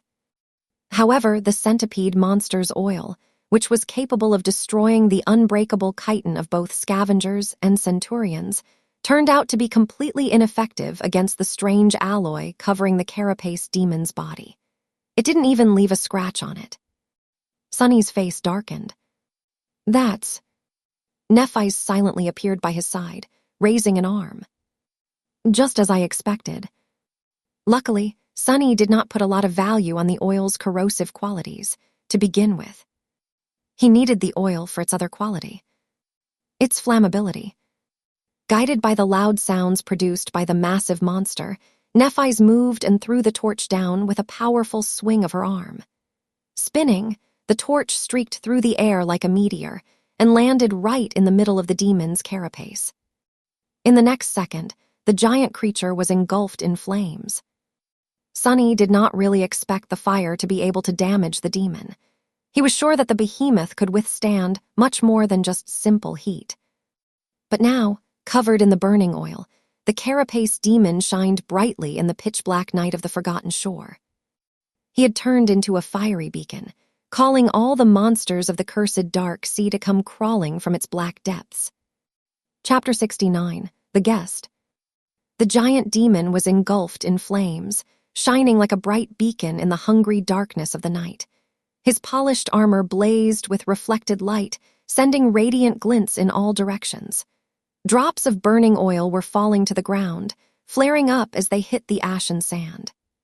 For a second, it seemed as though time had stopped. Sunny was staring at the incandescent glow of the fire, his eyes wide, almost failing to believe that they had actually pulled this insanity off. Nephise was frozen by his side, her hand still outstretched after the throw. But they really did. They pulled it off. Sunny never seriously considered facing the Carapace demon in an honest battle. If a battle between a giant death machine and 3 powerless humans could even be called honest. However, their lacking strength did not mean that they could not murder the evil creature. They just had to be smart about how to do it. For example, they could find something stronger to do the dirty work for them. That's why he had concocted a plan to sneak onto the ashen barrow, wait for the night to come, lit the behemoth aflame, and watch it be torn apart by the terrifying monsters of the dark sea. And now they were halfway to making that plan a reality. Of course, the most dangerous part was yet to come. They still had to survive the attack of the creatures of the black water themselves. And before that, the Carapace demon roared with fury, making Sunny feel like his ears were going to bleed. The roar sounded like a deafening cacophony of rusted metal being torn apart by giant claws. 2 scarlet eyes shone through the conflagration of flames, piercing the young man with a concentrated beam of murderous hatred. Before that, they had to last until the sea monsters arrive. The infuriated demon was out for their blood, and no one knew how much time it would take for the dark sea creatures to appear on the ashen barrow. Sunny was scared that the demon was capable of performing ranged attacks. If not, he might be able to climb the tree to get to them, or try to kill them in a way that they had not even considered. In the worst-case scenario, they would have to endure his rage for quite a while. Looking into the giant's hateful eyes, he sensed that the creature was thinking in the same direction. When the demon glanced in the direction of the great tree's obsidian trunk, Sunny's heart suddenly skipped a bit. However, in the end, cold rationality won over seething rage in the Carapace demon's mind. Instead of wasting time trying to get to the 3 tiny humans, he suddenly rolled on the ground, hopping to use the sand to douse the flames dancing on his Carapace. The whole island shook, almost throwing Sunny off the branch. Crap! Why did the bastard have to be so smart? For a moment, Sunny entertained the idea that the demon was actually going to succeed in extinguishing the fire before the dwellers of the depths had noticed it. But he didn't have to worry. Suddenly, Nephise turned to face the dark surface of the sea. Her face paled slightly. Sunny was a second late to react, but almost instantly, he too felt a strange change in the world around them. It was hard to describe with words. The rustle of the scarlet leaves suddenly felt quieter, the sound of the waves crashing against the shores of the ashen island louder. It was as though some invisible pressure descended on the world, making everything feel slightly different. Then, the air became colder, and a wall of thick fog appeared above the dark waters. The Carapace demon had also noticed this change. He stopped trying to douse the flames and rose from the sand, the oil still burning on his Carapace. Not paying it any attention anymore, the demon turned to the sea, a sense of grim resignation radiating from his posture. Then, it was replaced by dark resolve and frenzied bloodlust. The fog slowly moved, crawling onto the island. Sunny felt shivers run down his spine, realizing that it was flowing against the wind. The sound of waves was now muffled and changed, almost imperceptibly so. And there, in the fog, something was moving. He could almost make out a figure. It was. Suddenly, Cassie's small palm covered his eyes. With her voice trembling with tension, she whispered, "Don't look. No matter what happens, don't open your eyes." Sunny froze, obediently shutting his eyes. A cold sense of fright wrapped itself around his heart. He had never heard the blind girl's voice sound like this before, not even when she was recalling her terrifying visions. Cassie slowly removed her hand. Blinded, he could only rely on his hearing. At least that was what he thought until the cold fog touched his skin. Then, in the muffled silence, he heard Cassie's voice again. Only this time, it was distorted and coming from the wrong direction. "Don't look, don't look, don't look." Sonny gulped, feeling his hair stand on end. The sound of the blind girl's distorted voice echoed in the fog, surrounding him from all sides. Instead of growing quieter, it was becoming louder, overlapping over itself. "Don't look, don't look, don't look, don't look." Then it grew even louder still and turned into a cacophony of screams, crashing into Sonny like a wave, sounding nothing like what human vocal cords could ever produce. "Don't look, don't look, don't look, don't." Sonny stood paralyzed, stunned by the onslaught of inhuman shrieks. All he could do was try not to fall to his knees. And then, when his resilience was almost broken, everything suddenly stopped. The abrupt silence enveloped the world, making him exhale with relief. It was over. A few seconds later, Cassie whispered into his ear, "Open your eyes." After hearing the clear sound of her voice, Sonny was about to do as she told. Then he stopped. Her voice did not sound terrifying and distorted. It was just as usual, sweet and melodic. It even came from the right direction. But something about it was wrong. What? He lingered, keeping his eyes closed. Why was it so calm? Why didn't he feel the warmth of her breath as she leaned close to whisper into his ear? And how could she lean if he was taller? Sonny froze, afraid to even breathe. Cassie's clear, familiar voice repeated, "Open your eyes, open."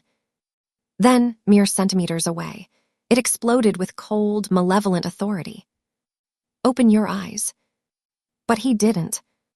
A second passed, then another, then one more. Each of them felt like an eternity. Sonny trembled, practically feeling his body aging. Finally, the voice returned.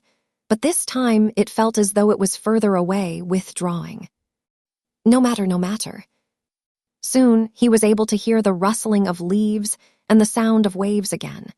He could also hear Cassie and Neff breathing ruggedly beside him. It seemed that they were also assaulted by the terrifying mimic. And also, somewhere beneath them, the Carapace demon roared and hit his sides against each other. The loud clamor of steel resounded beneath the great tree, sending an almost palpable wave in all directions. This wave seemed to expel the unnatural fog, creating an enormous sphere of clean air. Sonny still kept his eyes shut. In the next moment, the whole island trembled as the demon clashed with the unknown horror that had been hiding in the fog. Something shattered with a deafening thunder, and the ground shook again, causing the branches of the great tree to sway. With his hands trembling, Sonny outstretched them and grabbed onto his companions, drawing them close. Holding each other, they listened to the sounds of the furious battle and waited. An eternity later, the fight between the Carapace demon and the guest from the depths was over. Silence had returned to the Ashen Barrow once again. Sonny had long ago lost the track of time and grew desensitized to the tremors running through the great tree each time the two monsters clashed. Sudden stillness gave him a start.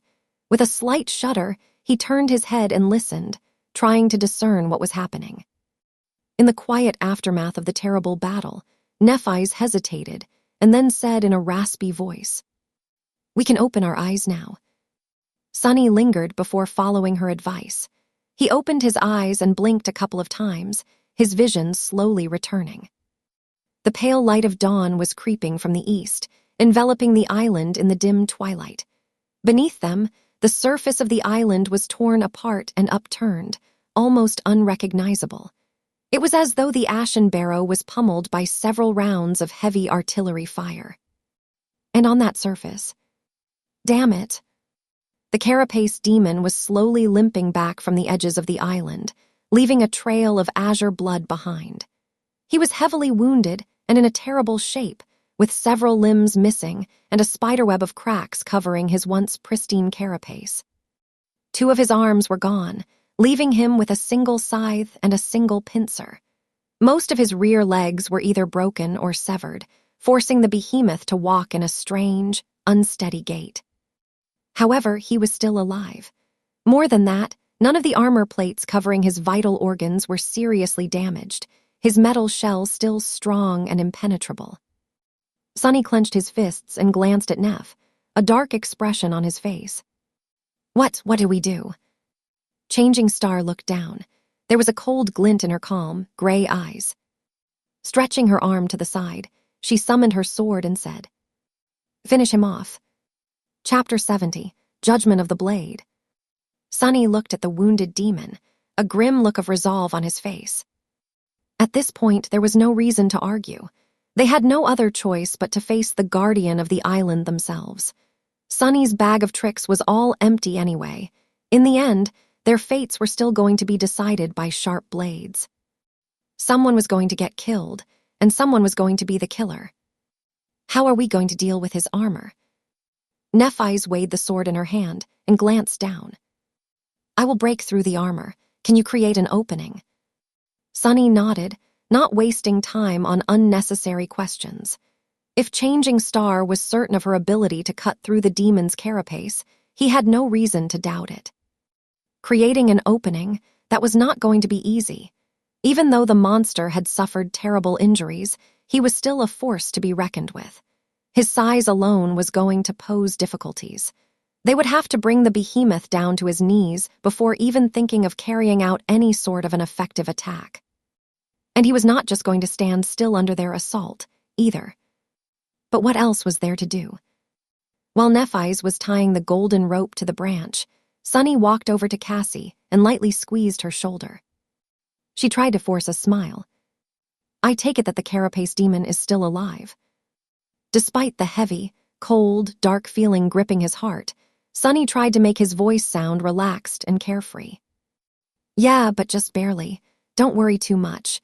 This whole thing will be over in no time."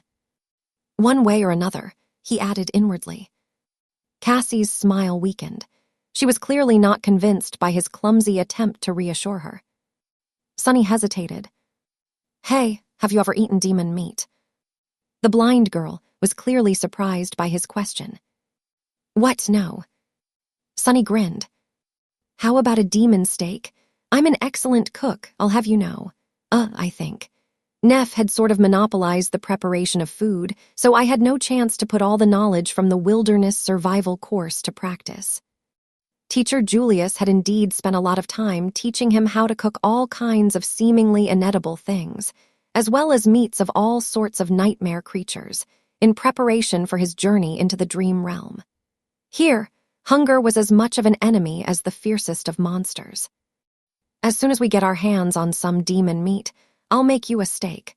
It'll be the most delicious demon steak you had ever eaten, I promise."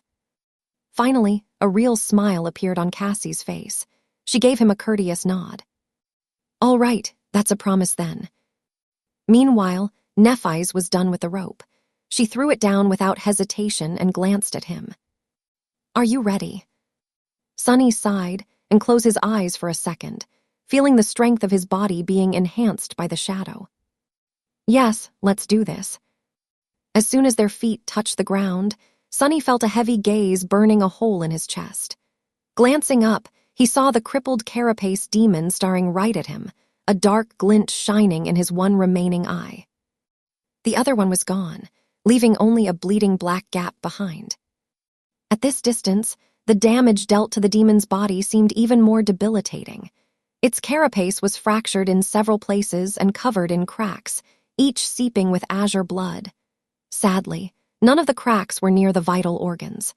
His horns were shattered, as was one of his front legs, in addition to several rear ones that were either broken or torn off completely. The stumps of his two severed arms were pressed tight against his torso to stem the heavy bleeding. The other two were hanging to the ground, almost brushing against the ashen sand. The giant monster looked broken and tired. However, it was still terrifying, perhaps even more so than before. Because, despite the horrible wounds, his gaze was still firm and full of evil intelligence. It was still radiating madness and bloodlust, which was now concentrated on Sonny and Nephise. the architects of his sorry state. The first beams of the rising sun shone on the spikes covering the demon's once lustrous carapace, painting them in shades of burning crimson. Sunny summoned the azure blade and glanced at Nephi's. "Be careful, he's lightning fast." He was the only one who had seen the terrible creature in action.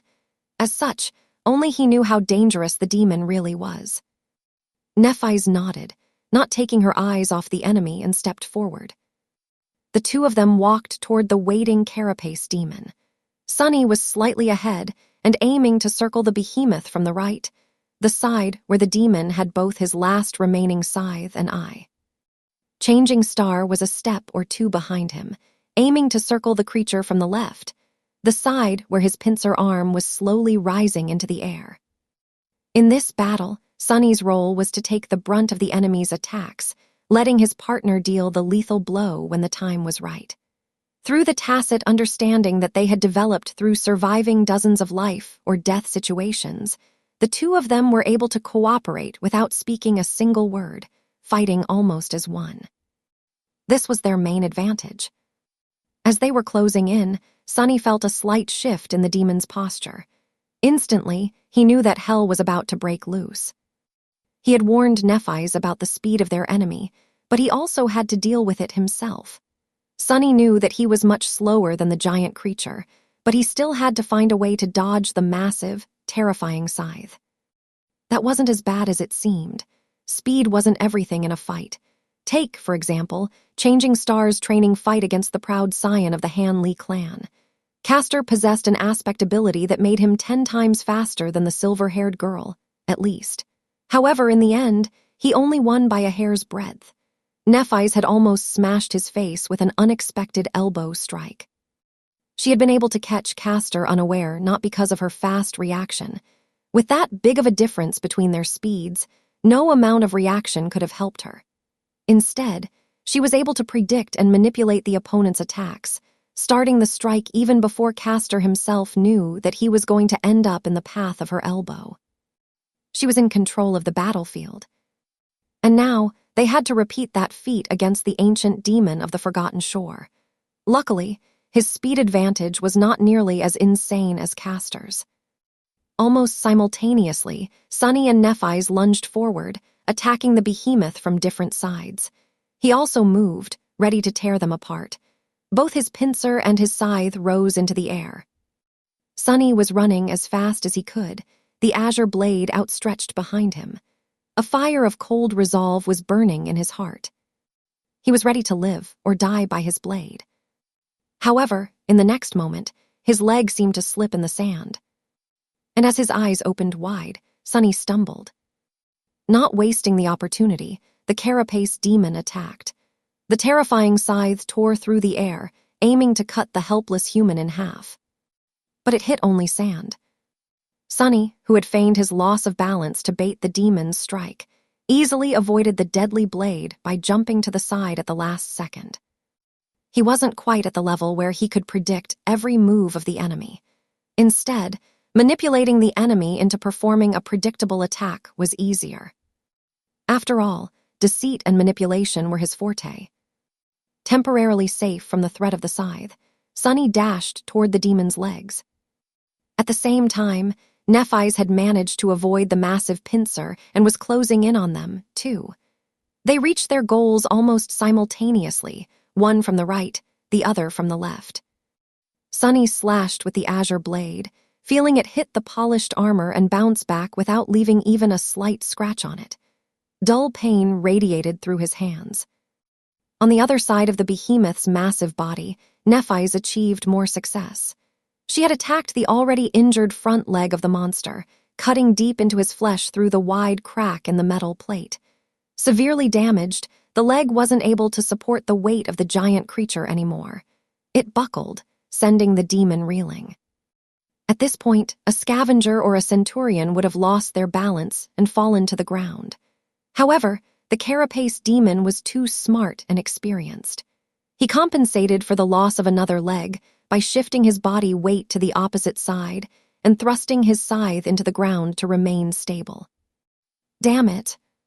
Sunny had really hoped that the bastard would fall down. Because then, he wouldn't have had to do what he was about to do next. But now there was no other choice. Cursing inwardly, Sunny briefly looked up at the massive body of the giant demon. Heavens only knew how much that thing weighed. Then, he held his breath and ducked right beneath the Carapace demon's steel abdomen. Chapter 71, One Small Mistake. With the Carapace demon using his deadly scythe to support the weight of his body, Sunny was temporarily safe from its sharp blade. Of course, the monster had other means of attack. Each one of his towering legs was like a siege ram, dangerous and capable of devastating destruction. But at the moment, his position was too precarious to lash out with them. Sunny had at least a second to do whatever he wished to, with no risk involved. The only thing he had to avoid was going directly under the behemoth, thus putting himself in danger of being crushed to death by the demon's giant body. Coincidentally, that was exactly what he had to do.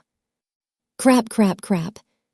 Glancing up at the massive armored creature, Sunny cursed and dashed forward. A moment later, he dove underneath the Carapace demon, feeling the thick shadows swallow him whole. Instantly, Sunny was covered in cold sweat. There was nothing but polished metal and murderous intent above him now. All the monster had to do to turn the tiny human into a puddle of blood was to rest his body on the sand. Under the crushing weight, Sunny's organs would burst and his bones would turn to dust. There wouldn't be anything solid left of him at all, only a thin layer of bloody goo smeared across the ground. Not the best situation to find yourself in. With his nerves on the verge of melting, Sunny brandished his sword and rushed forward. His eyes were glued to the joints of Carapace demon's legs. He was utterly focused, looking for the slightest movement, waiting for it. With no room for error, Sunny pushed every unnecessary thought and emotion into the farthest corner of his mind, not allowing dread, doubt, and his tendency to overthink things to slow him down even by a fraction of a second. Time moved excruciatingly slowly. It felt as though hours had passed, but in reality, it was only a couple of moments. Sunny was only at the second pair of the giant monster's legs. It was then that he finally noticed the almost imperceptible change in the demon's posture. The tension in his joint changed slightly, indicating that the behemoth was about to move. This was the sign that Sunny was both hopping for and terrified of. Now, his survival was wholly dependent on whether or not he was fast enough. As soon as his eyes had registered the change in the creature's posture, Sunny pivoted on one leg and dashed to the side, trying to get away from underneath the armored giant. A small cloud of sand was sent flying by his sudden turn. But the demon was incredibly fast. He threw his body down, determined to squash the odious invader like a bug. With inertia and the limits of his human body slowing Sunny down, he felt the metal surface of the Carapace begin to fall down on his head long before reaching the safe zone. Death was approaching with abhorrent speed. One step, too, was he going to make it in time? The Carapace demon fell to the ground with a thunderous crash, sending large clouds of sand into the air. The impact was so strong that the whole island trembled. The furious mass of falling metal and spikes missed Sunny by just a few centimeters. He flew from underneath the demon's body at the last possible moment by performing a desperate dive. Crushing into the sand, Sunny rolled away and jumped back to his feet, slightly disoriented by the shockwave of the giant's fall. I actually managed to survive. Sometimes, life was full of surprises. But all jokes aside, he was not really astonished. His actions, while potentially fatal, had been deliberate and calculated. He was not in the habit of putting his life at risk without being sure that there would be at least a moderate chance of making it out alive. His actions were also always purposeful and pursued a specific goal. In this case, it was to bring the Carapace demon down. Only by forcing the giant creature down to the ground, in reach of their blades, could they hope to kill it. In that sense, this dangerous gamble ended in resounding success.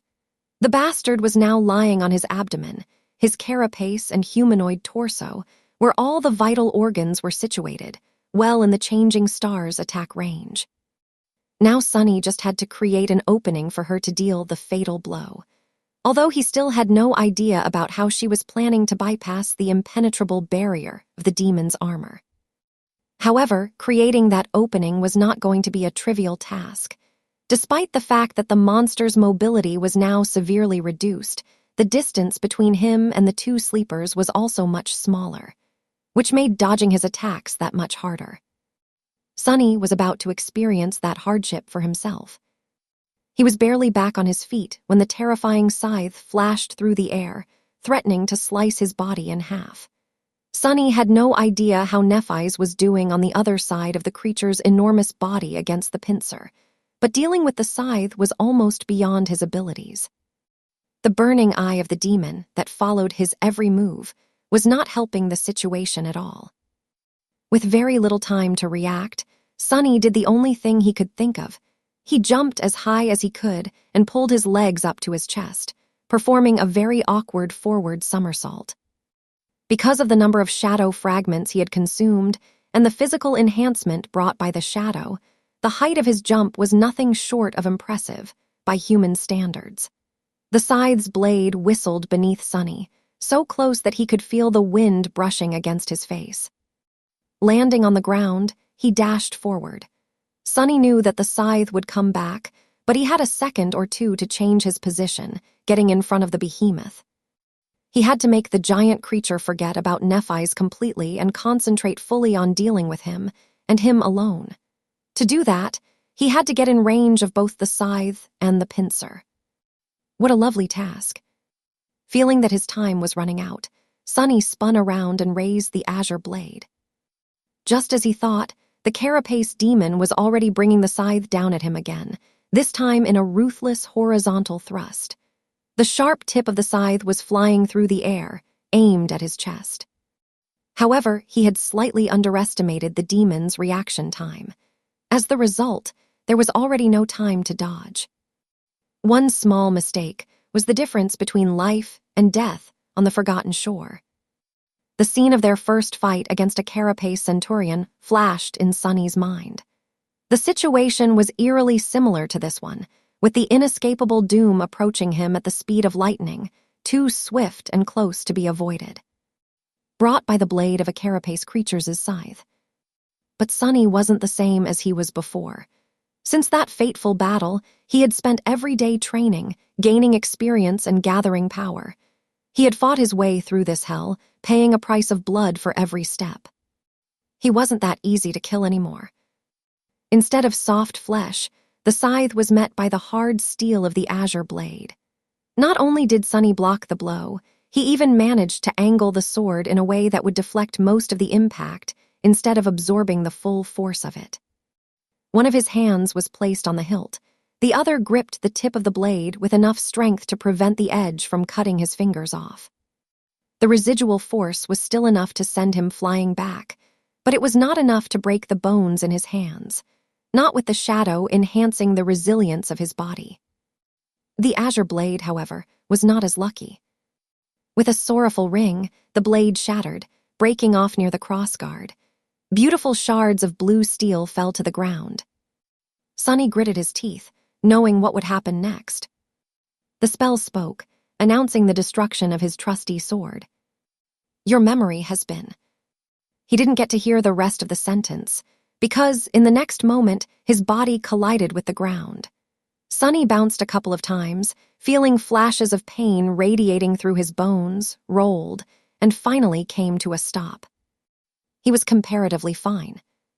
Standing up, Sunny stumbled and barely managed to remain on his feet.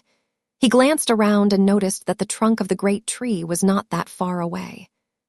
24 meters away, the Carapace demon was slowly turning his head, planning to concentrate his murderous rage on Nephi's. This was the exact opposite of what Sunny had to achieve. He had to attract the monster's attention somehow. But what could he do? As the remains of the azure blade began to shine with soft light in his hand, ready to disintegrate into a rain of sparks, Sunny raised his hand and threw the broken sword with as much force as he could gather. However, he didn't throw it at the demon. Instead, he threw it at the miraculous tree, as though trying to harm it. Not far away, the demon suddenly froze, even if only for a second. His scarlet eye followed the shining memory as it flew through the air, approaching the trunk of the great tree. Then the broken sword fell apart, turning into a shower of white sparks, which then disappeared without a trace. None of them even touched the obsidian bark.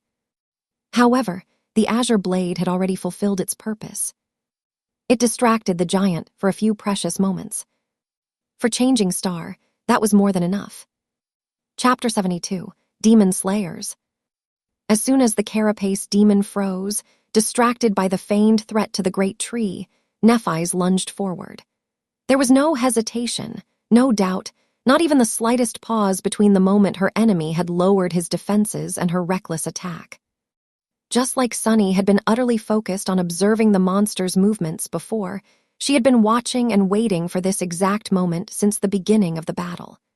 Changing Star knew that, when the opportunity presents itself, it will only last for a second. Even that single second almost cost Sunny his life. Nephise wasn't going to waste it. Her graceful figure flew through the air like an arrow released from a powerful bow, almost leaving afterimages behind. The silver blade of her longsword glimmered, reflecting the light of dawn. The black and white armor seemed to turn into a blur. She was going all in, rushing at the enemy without leaving herself even the slightest chance to retreat. WH. Things were happening too fast for Sunny to form a coherent thought. He could only watch, time slowing down to a crawl, a storm of emotions raging in his mind. The demon reacted almost immediately, recognizing the threat, but almost didn't count on a battlefield. A moment of distraction was all it took to lose everything. That one mistake, no matter how small, had been enough to seal his fate. If Nephise was really capable of breaking through the creature's indestructible carapace, that is. Otherwise, it was all for nothing, and they would be the ones dying instead. The fearsome giant moved his scythe, trying to slice her apart. The pincer flashed from the other side, threatening to crush her body into pulp, but he was a fraction of a second too late.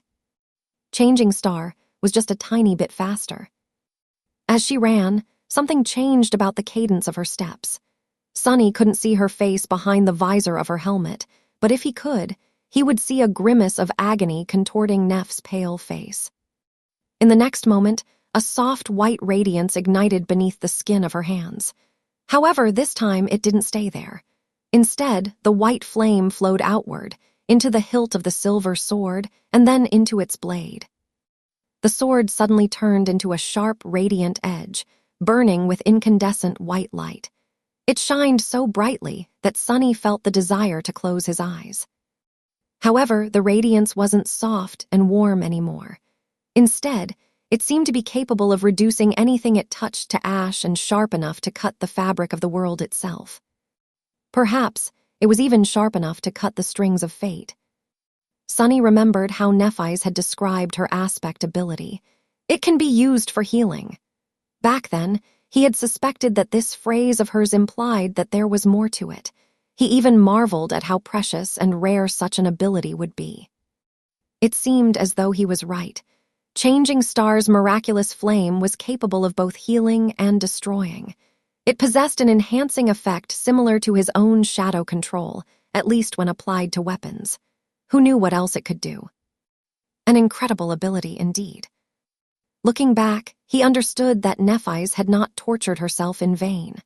All the times she pretended to meditate while enduring the excruciating agony of her flaw in secret were meant to make this moment possible. To give her enough fortitude to use this ability in battle without passing out from the pain. She succeeded. The question was, would that be enough? Was her sword strong enough to break the mighty carapace of the awakened demon?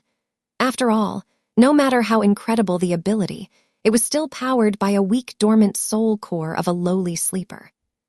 They were about to find out. A few steps away from the Carapace demon's towering torso, Nephise bent her legs and jumped, soaring high into the air. Her sword flashed forward in a vicious thrust, so fast that, for a moment, it looked like a beam of pure white sunlight. Then it collided with the strange alloy of the giant's lustrous armor, right at the spot where his heart was supposed to be. Of course. Back when they were hiding in the dead Leviathan's empty spine, Cassie had told them about her vision. In that vision, she saw the Carapace demon being attacked by a terrible creature of the deep, dark sea. In the aftermath of the battle, the demon was severely wounded and on the verge of dying. The most horrible wound was on his chest, where the armor was torn apart and shattered, revealing the monster's beating heart. With time, all his injuries had healed. Except for this one. While the carapace of the demon seemed to have recovered, in truth, it was never fully restored. In this one spot, the armor was secretly weakened, and it was exactly to that spot that Nephi's had delivered her blow. It didn't matter whether her radiant sword was really capable of breaking through the impregnable armor of the awakened creature, because she attacked the only weak spot on his body, the place where his armor had already been broken. With a flash of white light, the incandescent sword pierced through the metal of the demon's carapace and plunged into his body, unleashing a fury of fire inside the adamantine shell. It seemed as though the giant was suddenly illuminated from within, with beams of light shining through the cracks in his armor. For a moment, the surreal sight was burned into Sunny's mind. Then, Changing Star's sword had reached the carapace demon's heart and sliced it apart, incinerating everything around it and making the azure blood of the fearsome creature boil and evaporate. Sunny's legs buckled, and he gracelessly fell on his ass. Wow, we did it. The demon staggered. His arms slowly rose as though trying to pull Nephi's into a final embrace. But then, as his body twitched, they fell to the ground. Neph landed in the sand and jumped back, ready to defend herself. But there was no need. The proud guardian of the Ashen Barrow was dying. The scarlet light in his one remaining eye was dimming, any semblance of intelligence quickly disappearing from his gaze. The demon heavily slumped, all remnants of strength abandoning his mighty body. Turning his head with incredible effort, he cast one last look on the great tree. Then, his gaze stopped on Sunny. There was no fury or madness in that gaze anymore, only some strange, calm, inexplicable emotion. It almost felt like relief. Before Sunny could discern the meaning of that emotion, the last glimmer of light was gone from the eye of the carapace demon. His head rolled back and fell. They won. In front of the giant body, Nephi's had dismissed her helmet. Behind it, her face was pale and tired, her hair sticking to it in a sweaty mess. The afterglow of the white radiance was already extinguished, leaving her eyes gray once again. Changing Star kneeled, then lay down on her back, too exhausted to move. The whole fight lasted less than a minute, but it took everything out of both of them. Sunny followed Neph's example and lay on the ground, trying to catch his breath. They actually won. He couldn't quite believe it. I want to sleep for a week. Remembering that Cassie was still waiting in the branches of the great tree, not knowing who lived and who died, Sunny sighed. A few moments later, he deeply inhaled. Then, straining his vocal cords, he screamed at the top of his lungs. In the silence of the morning, in the center of the tall hill covered with ashen sand, under the branches of a beautiful, giant tree, a strange shout could be heard. One demon stake coming right up. Chapter 73, The Circle of Death. A few minutes later, Sunny heard a noise coming from somewhere above. Looking in that direction, he noticed that Cassie was standing at the edge of the wide branch, gripping the golden rope in her hands. Before he could react, the blind girl was already climbing down. She was very cautious, but also quite nimble for someone without sight. He blinked. Is she crazy? That's dangerous. But he was worried for nothing. Cassie quickly reached the ground and let go of the rope, safe and sound. She then summoned her staff and took a hesitant step, trying to remember where his shout had come from. Sunny made his presence known and guided her by saying, I'm here. The blind girl turned her head in his direction and walked forward, carefully feeling the ground in front of her with the staff. Because of how uneven the surface of the island had become, it took her longer than usual to reach him. Just as she was about to walk past, Sunny spoke again. "Hey, Cass." Cassie stopped and lowered her head with a surprised expression. Then she asked, "Why are you lying on the ground?" He smiled weakly. It's very comfortable." Suddenly, the blind girl frowned and asked in a worried tone, "Are you hurt?" Sunny shook his head with a sigh. His sense of humor was not always appreciated. In fact, it had often landed him in hot water in the past. "Just bruised all over, nothing serious. I'm just really tired. That one was really intense." Since Cassie was still frowning, he thought for a moment and added, "Neff is also fine. She's resting a bit further away." Finally, the delicate girl relaxed. Her face cleared, and she offered him a hesitant smile. "You really killed that demon." Sunny cast a gaze at the giant corpse and closed his eyes. "Yeah, he's very dead." Both of them were silent for some time. Sunny was on the verge of falling asleep when Cassie carefully asked, "So, you're just going to continue lying here?" He opened his eyes and blinked, trying to remember what was going on. "Oh, right, it's morning.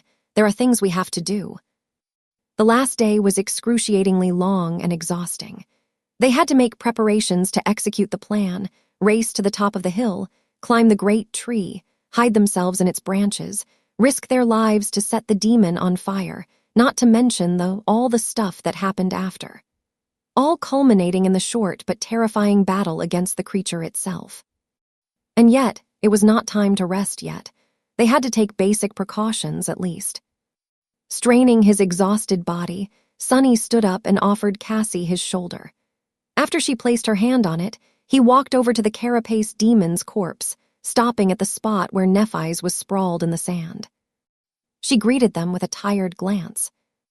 "Good morning." Out of habit, Changing Star tried to force a polite smile. However, today it did not look very convincing. I give it 3.6 out of 10. Not great, not terrible." Soon, the three of them were sitting in a circle, passing around the glass bottle full of cold, refreshing water. Sunny was in the middle of describing their fight with the Carapace demon. So he got distracted for a few moments. That's when Neff attacked.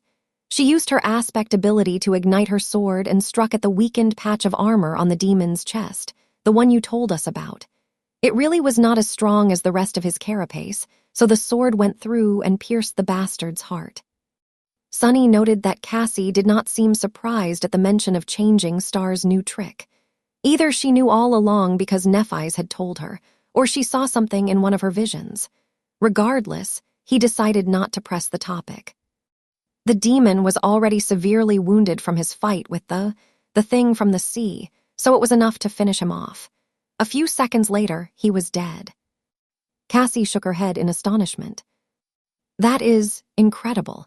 2 sleepers killing an awakened demon. I thought that stuff like that only happens in webtoons." Nephi's corrected her.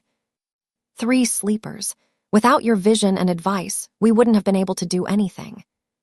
The blind girl lowered her face, a little embarrassed. "Still, 2 or 3, it doesn't really change a lot, does it?" Sunny looked from one girl to another, then finally turned to Cassie. "You're right, it's not something one would expect to happen. But anyway, I promised to cook demon meat for you after this is over, didn't I? Are you ready to witness my incredible culinary talent?" He smiled, already tasting the juicy, tender meat in his mouth. However, Cassie suddenly frowned, a hesitant expression appearing on her face. I don't know about that." He raised his eyebrows. Why?" She lingered before answering. "Well, it just seems weird to eat the meat of an intelligent creature, even if it was evil. I didn't think about it before, but now, it just doesn't seem right, I guess." Sunny blinked. Actually, he did not think about it either.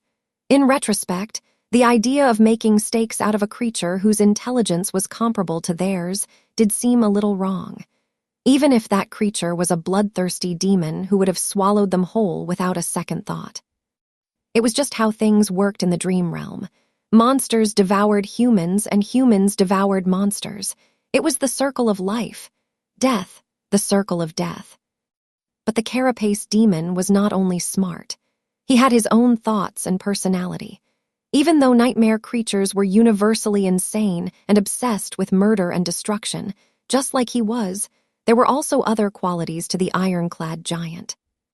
He was proud and fearless, even valiant. When fighting against the terrifying monsters of the Dark Sea, he did not hesitate to stand his ground, refusing to surrender. Cooking the meat of someone like that could indeed be considered strange. How come Teacher Julius did not educate me on the ethics of eating your enemies? What an oversight. Misunderstanding Sunny's silence, Cassie blushed and said, "Sorry, I know it seems ridiculous, but that's just how I feel. You and Neff don't have to do the same." Sunny shook his head. "No, you might be right. I understand, sort of.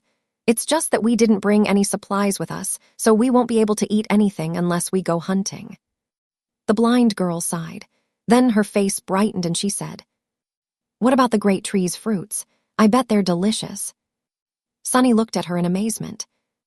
"Are you serious?" Cassie was visibly confused by his question. Yes, why?" He blinked a couple of times before answering.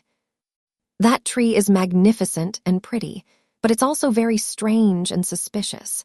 Why is it able to grow here when nothing else can? I'm pretty sure that it's the reason why all the coral around the Ashen Barrow is dead. Have you seen anything else capable of damaging the labyrinth itself?" Sunny looked at Cassie, then at Nephi's, trying to show how serious he was about this. "In any case, it's too creepy. I don't think that we should eat these fruits. Who knows what they'll do to us?" The blind girl smiled. "You're being a little paranoid, don't you think? A tree is a tree. Actually, I think it's a wonderful example of how life can prevail against all odds, even in this terrible place. I'm willing to bet that its fruits are perfectly fine." He stared at her, not knowing what to say. How could Cassie be so dismissive of his completely valid concern? That wasn't like her at all. Unpleasantly surprised, Sunny turned to Neff, hoping that she would support him. Changing Star thought things through before speaking. Then, she said in a measured voice, "Sunny is right.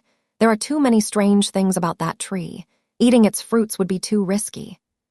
Finally, a voice of reason. He exhaled, relieved. However, his heart was still inexplicably gripped with worry. As Cassie sighed with disappointment, Changing Star turned to him and asked.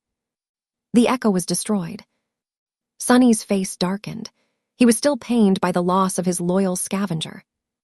"Yeah, the demon acted faster than I had expected. He killed it before I could do anything." Nephi's frowned. "Too bad. Our speed will be severely reduced." "Have you no heart, woman? At least pretend to be sad. My poor echo is gone." His shadow shook its head, amazed at the childishness of its master. Sunny was also surprised by his reaction, considering that his own first thought after the echo had died was about how much money he wouldn't be able to make by selling it. "Yeah, it's a pity." Changing Star gave him a nod and then asked, "You also lost your sword?" Sunny sighed and gritted his teeth. "Yes, it shattered when I blocked the demon's scythe," which hurt even more than the death of his scavenger. Azure Blade was his first sword. He fought and trained with it for a long time. It was already like a part of him. And now it was gone. Nephi's raised a hand. "Well, you're in luck. I received a memory after killing the Carapace demon. It's a weapon." Chapter 74, Midnight Shard. Sunny's heart skipped a bit. Instantly, he forgot all about the Azure Blade. Yes, that sword held a certain sentimental value, but who the hell cares about sentimentality? It came from a Carapace scavenger, which wasn't bad at all for his current rank. Few sleepers got to wield awakened weapons. But this new memory came from an actual awakened demon. A demon. That made it an awakened memory of the third tier, 2 whole tiers above the Azure Blade. There were 7 tiers in total, corresponding to the 7 classes of nightmare creatures, from beasts to titans. Strictly speaking, a higher tier did not always mean that a memory will be more powerful, but generally, the more advanced a creature was, the more unique and formidable memories it left behind. That's why the puppeteer's shroud, which came from an awakened Tyrant and was thus considered to be a Tier 5 awakened armor, was so precious. Please be awesome. Sunny tried very hard to not let his excitement show on his face. Pretending to be nonchalant, he kept his voice even and said, "Really, that's good." Nephi's took his hand, ruining all Sunny's attempts to appear calm, and closed her eyes. Hiding the startled expression on his face, Sunny felt a spark of energy travel from her body to his. It was just like that time he transferred the Starlight Legion armor to her, only in reverse. "You have received a memory, Midnight Shard." Huh, cool name. He summoned the runes and impatiently searched for the description of his new weapon. Memory, Midnight Shard. Memory rank, awakened. Memory type, weapon. Memory description. Forged from the shard of a fallen star, this stalwart blade is firm and unyielding. It favors those who are willing to fight to the last drop of blood and knows no surrender. Interesting. Not wasting any time, Sunny summoned the Midnight Shard. Immediately, an elegant sword appeared in his hand. The sword looked a bit like the Azure Blade, but only in the sense that it was single-edged and had a long hilt suitable for two hands. However, this was where the similarities ended. For starters, its blade was much longer, somewhere between 70 and 80 centimeters, and slightly curved. It was forged out of the same bright, lustrous metal as the Carapace demon's armor. It was incredibly sharp. The hilt was made out of polished black wood, quite similar in appearance to the onyx branches of the great tree. The crossguard was round in shape and more pronounced than that of the Azure Blade, offering better support and protection to the wielder's hand. The sword had no decorations, no ornaments, no embellishments. It was simple and austere, like a true weapon designed for battle and battle alone. It seemed to radiate a cold, fearsome aura. As soon as his hand touched the Midnight Shard, Sunny felt that this sword possessed an unbreakable will. Its blade was strong enough to withstand devastating blows without suffering any damage. With this sword in his hand, nothing would be able to leave Sunny unarmed again. More than that, there was a strange new sensation somewhere deep in his heart. When Sunny held the Midnight Shard, he could feel a subtle presence, as though there was a deep well of power hiding inside of him, just beyond reach. He couldn't quite understand how to access that power yet, but it was certainly real. "I guess I'll have to win its favor first, but how do I do it? I'll have to experiment later." Admiring his new weapon, Sunny looked at Nephi's and said, "Even I know what type of sword this is. It's a katana, right?" She studied the Midnight Shard and then answered, "Technically, it's a takai. It's longer than a traditional katana and has a slightly different blade shape, but they're quite similar." A takai, well, it sounded nice anyway. And most of the principles he had learned with the Azure Blade could be applied to a sword of this type as well, since they shared the same foundation. The new acquisition wasn't quite enough to make Sunny forget about the loss of the Echo, but his mood did improve significantly. He liked the Midnight Shard a lot. There was beauty in its simple, resolute design. It was understated and deadly, kind of like Sunny himself. It was a significant upgrade. Suddenly, a dark thought appeared in Sunny's mind. Glancing at Nephi's, he cleared his throat and said after a bit of hesitation, "It's a very nice weapon. Tier 3, no less. Are you sure that you don't want to keep it for yourself?" Changing Star was the one to deal the final blow to the Carapace demon, after all. By right, the memory belonged to her. But Sunny really hoped that she would refuse. Nephi's shook her head. "I already have a sword. It suits me." Inwardly, Sunny sighed with relief. Good, he thought. Makes you wonder, though, if she's unwilling to exchange her longsword for a Tier 3 weapon, then what is the tier of that silver sword of hers? He didn't buy the idea that it simply suited Changing Star better even for a second. She had told him herself that the principle of using these types of swords was basically the same. Upgrading to the Midnight Shard and giving the old weapon to Sunny would not have caused her any problem. The only reason she would refuse it was that it would have been a downgrade instead. Once again, he became curious about the exact circumstances of how Neff had gotten her true name. To receive his own, Sunny had to kill an awakened tyrant. Could it be possible that she had done the same, or even something more incredible? But he was too tired to try and fish for information. They all were. Afraid that the strange winged creature they had seen devouring a dead Centurion would appear again, this time to claim the remains of the Carapace demon. The three sleepers relocated to a far side of the island and hid behind the trunk of the great tree. Only when they were sure that nothing would be able to notice them from above did they finally allow the exhaustion to prevail and went to sleep. Sunny fell into dreamless darkness almost instantly, happy to finally be able to rest. However, this time something strange happened. He actually saw a dream. Strange, Sunny thought. This isn't supposed to happen in the dream realm, right? Then, there was no more time to think. Chapter 75, Broken Dreams. Sunny woke up from the insistent sense of alarm coming from his shadow. Groggy and disoriented, he opened his eyes and sat up. What's wrong? He looked down at the shadow and saw it repeatedly pointing up with a tense expression on its well. It didn't have a face. He could just tell that it was nervous. Trouble. Sunny looked up and saw nothing but the scarlet leaves of the great tree. The sky was hidden, but he could easily tell that the sun was still up. It seemed that he was asleep for just a few hours. There was no threat anywhere in sight. He frowned. What got you so spooked? The shadow just pointed up again, seemingly irritated by his stupidity. Sunny blinked a couple of times and addressed it again. High in the tree, higher, in the sky. Finally satisfied, the shadow crossed its arms. Something dangerous is above the island, that creepy raven thing again. He had to check, but why did he feel as though he was forgetting something? Sunny scowled, trying to understand where this feeling of missing something important had come from. What was there to miss?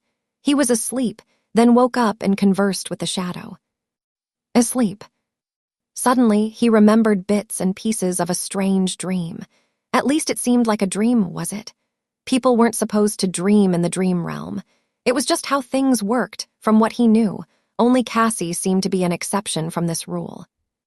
He didn't remember much about this supposed dream of his, with even the remaining fragments already fading from his memory.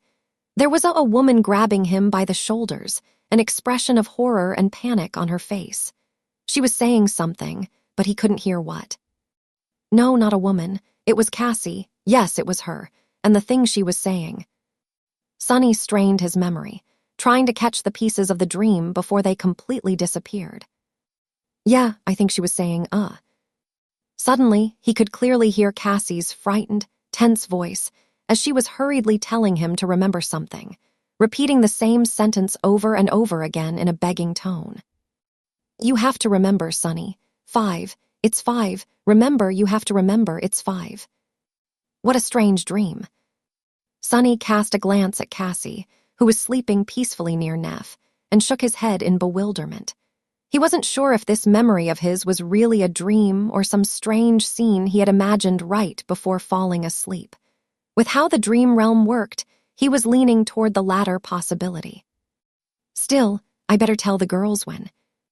He was distracted from this thought by the shadow, which waved its hands impatiently. Oh, right, there's a threat in the sky. Instantly, Sunny had forgotten all about his intention to share the contents of this strange memory of his with Nephi's and Cassie. In fact, he had forgotten that it was strange and possibly important altogether. This lapse in his judgment was sudden and unnatural, but since Sunny couldn't remember things that he had forgotten, he didn't notice anything amiss and went about his business as if nothing had happened. If he did, he could have realized that this might not have been the first time he had forgotten something important since they arrived at the Ashen Barrow. Standing up, Sunny summoned the Midnight Shard and glanced darkly at the blood-red leaves of the great tree. Feeling the coolness of the black polished hilt in his hand, he felt a little calmer. Woken up by his quiet movements, Nephi's opened her eyes and looked at him, her body tensing up. There was a silent question in her eyes. Sunny shook his head. I don't know yet. Stay with Cassie while I check things out. Leaving the girls behind, Sunny walked forward. He was planning to reach the edge of the island, where the branches of the colossal tree were not as thick, and the sky could be seen through the openings in its crown. Technically, he could have sent his shadow to do this instead of going himself. But in situations like this, where the danger was unknown, Sunny usually preferred to keep the shadow close by in case he needed to use it. Reaching the eastern slope of the ashen barrow, he carefully looked up, still hidden in the shadow of the great tree. Up above in the vast gray sky, a small black dot was circling around the island. Sunny's chest became heavy with wariness. Back when the terrible winged beast had first appeared, it looked exactly like this from the distance. Leaving the shadow behind to keep watch on the black dot, he returned and briefly told Nephise and Cassie about his discovery. Right now, it's just flying above the island. I don't know if it's the same creature or not, and when it is going to land. Changing Star frowned. Last time, it wasn't very interested in searching for live prey. Perhaps it's mostly a carrion eater, and thus is only interested in the Carapace demon's carcass. Cassie offered her own opinion. Maybe we're too weak and little to satiate it. After all, it never came for the corpses of the scavengers we had slain, as if eating mere beasts is beneath it. Sunny shook his head.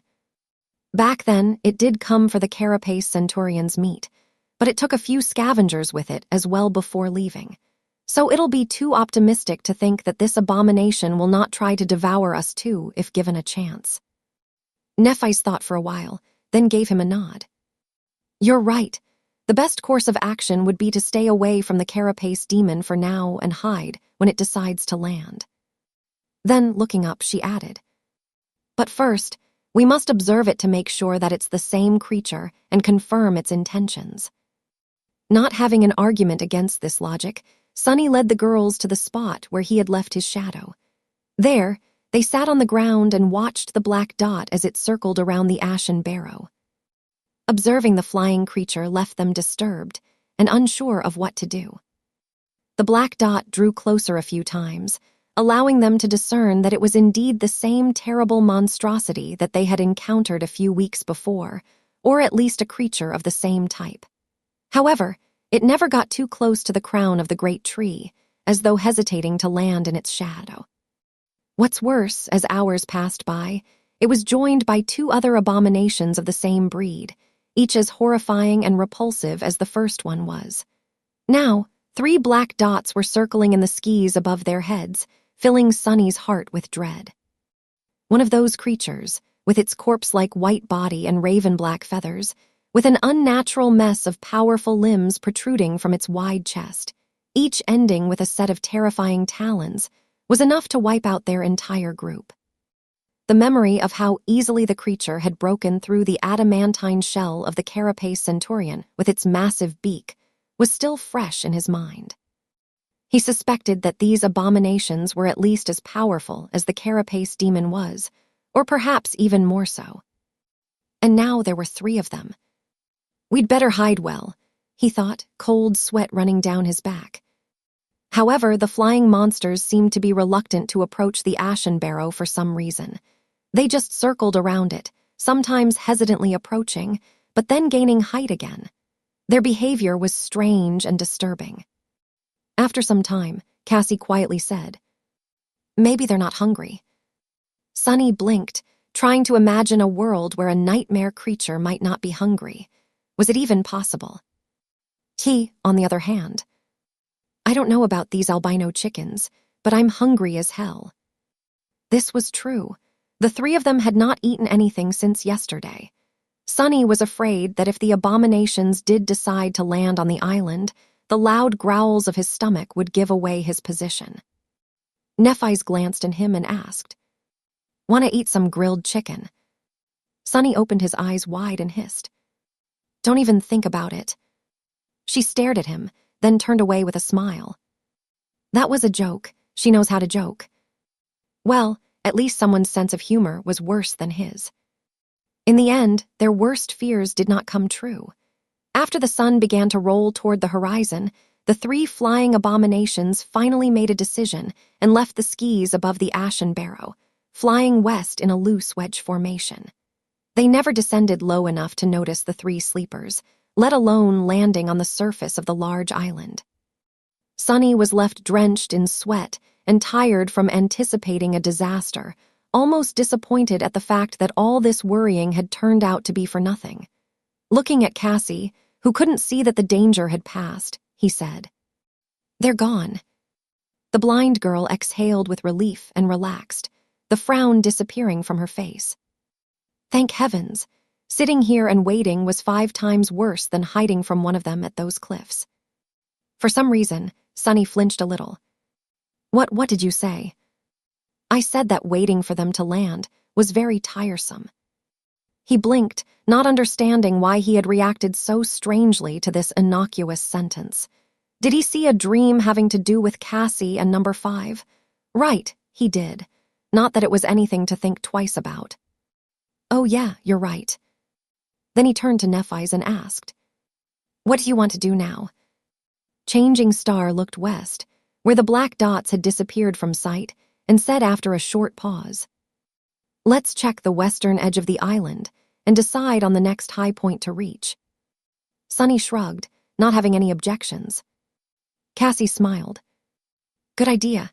Who knows, maybe we'll finally see the walls of the castle." Soon they had crossed the island and approached its western slope.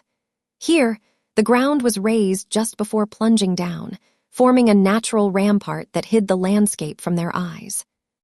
Nephise was the first to climb up and reach the top. Sunny was just behind her when he felt that something was wrong.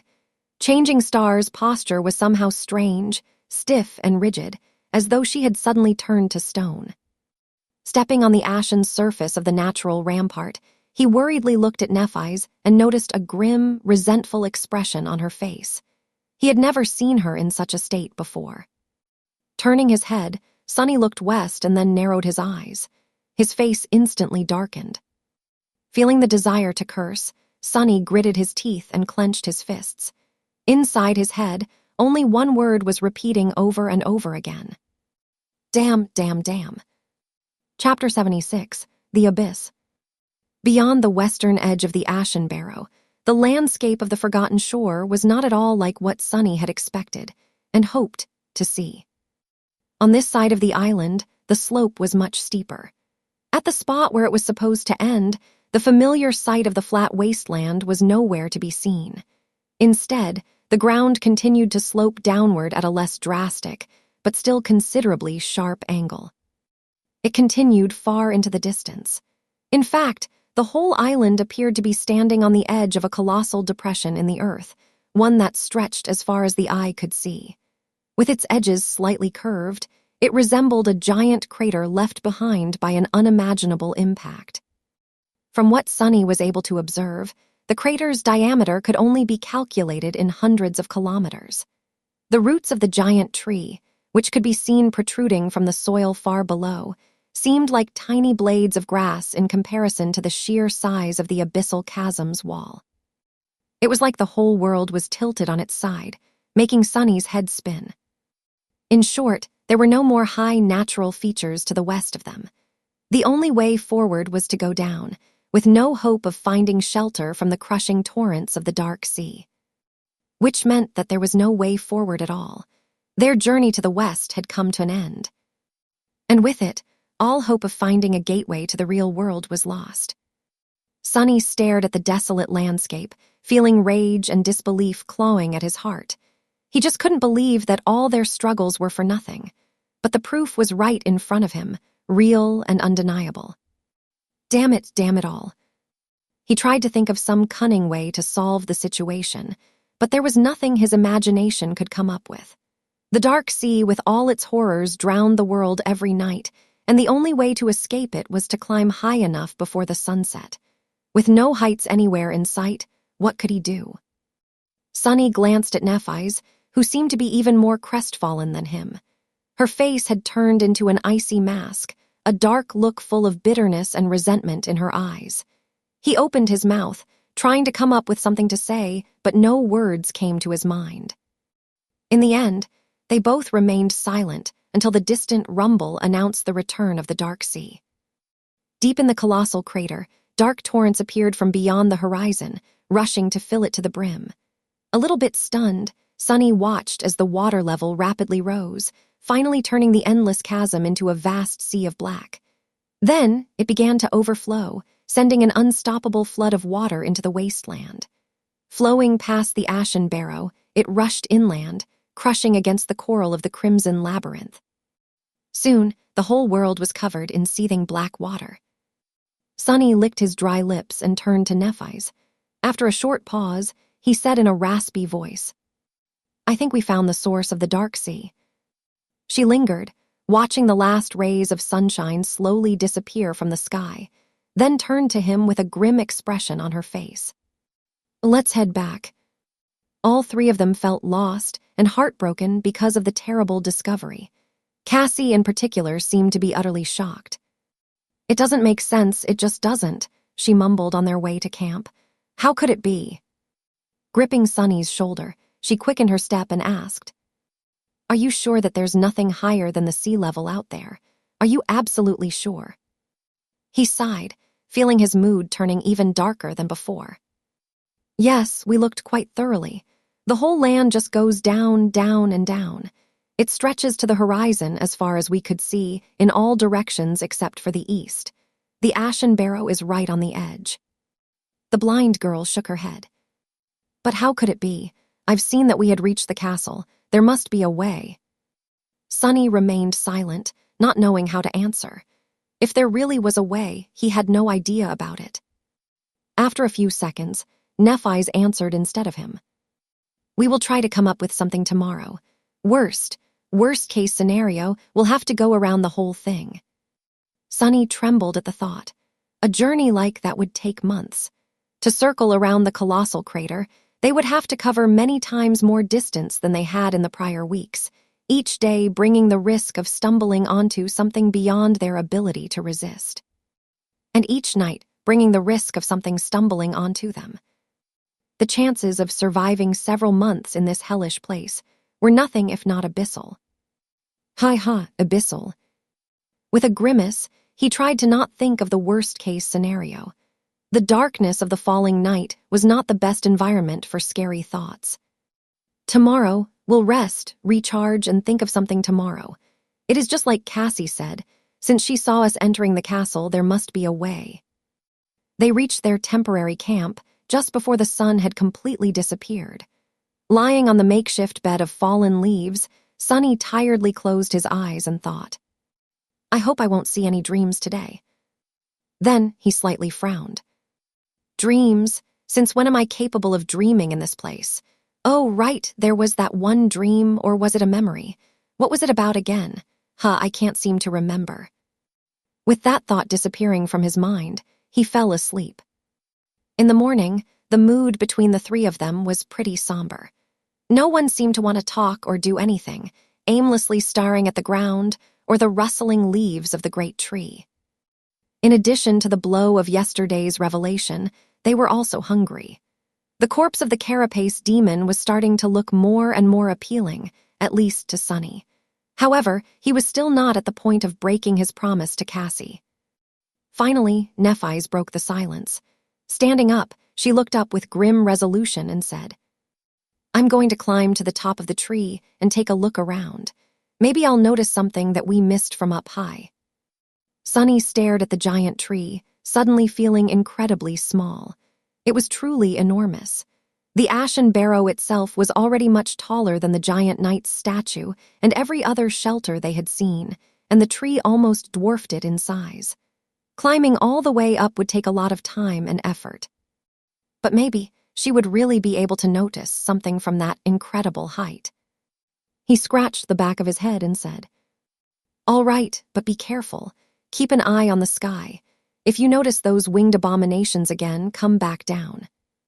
Changing Star gave him a nod and headed for the tree. Without turning her head, she calmly said as a farewell, "Take care of Cassie while I'm gone. It shouldn't be more than a few hours." Sunny waved a hand and watched her walk away. Then, he tried to think of something to do. On a usual day, He would have already started his morning training, but today he was too hungry. Come on, hunger is not an excuse. Do you think you'll always have a full stomach before a battle? No, so get up and train. Don't you want to try how the midnight shard feels in your hand? With a sigh, Sunny got up. He trained for an hour, enjoying the swift and reliable feeling of his new sword. The long takai was truly incredible. It was light, maneuverable, and unrelenting. Its edge sang as it cut the air. Sunny already felt as though it was a part of him. His movements were fluid and measured, almost elegant. After the training session was over, he decided to do something useful. Walking over to the Carapace demon's corpse, Sunny spent some time prying the soul shard out of it. In the end, he gathered all 3 of the crystals with some effort and stashed them into the seaweed rucksack. What to do now? After a bit of pondering, he suddenly got an idea and tried to find the place from his memory. The one where the Carapace demon had dropped the transcendent soul shard into the sand.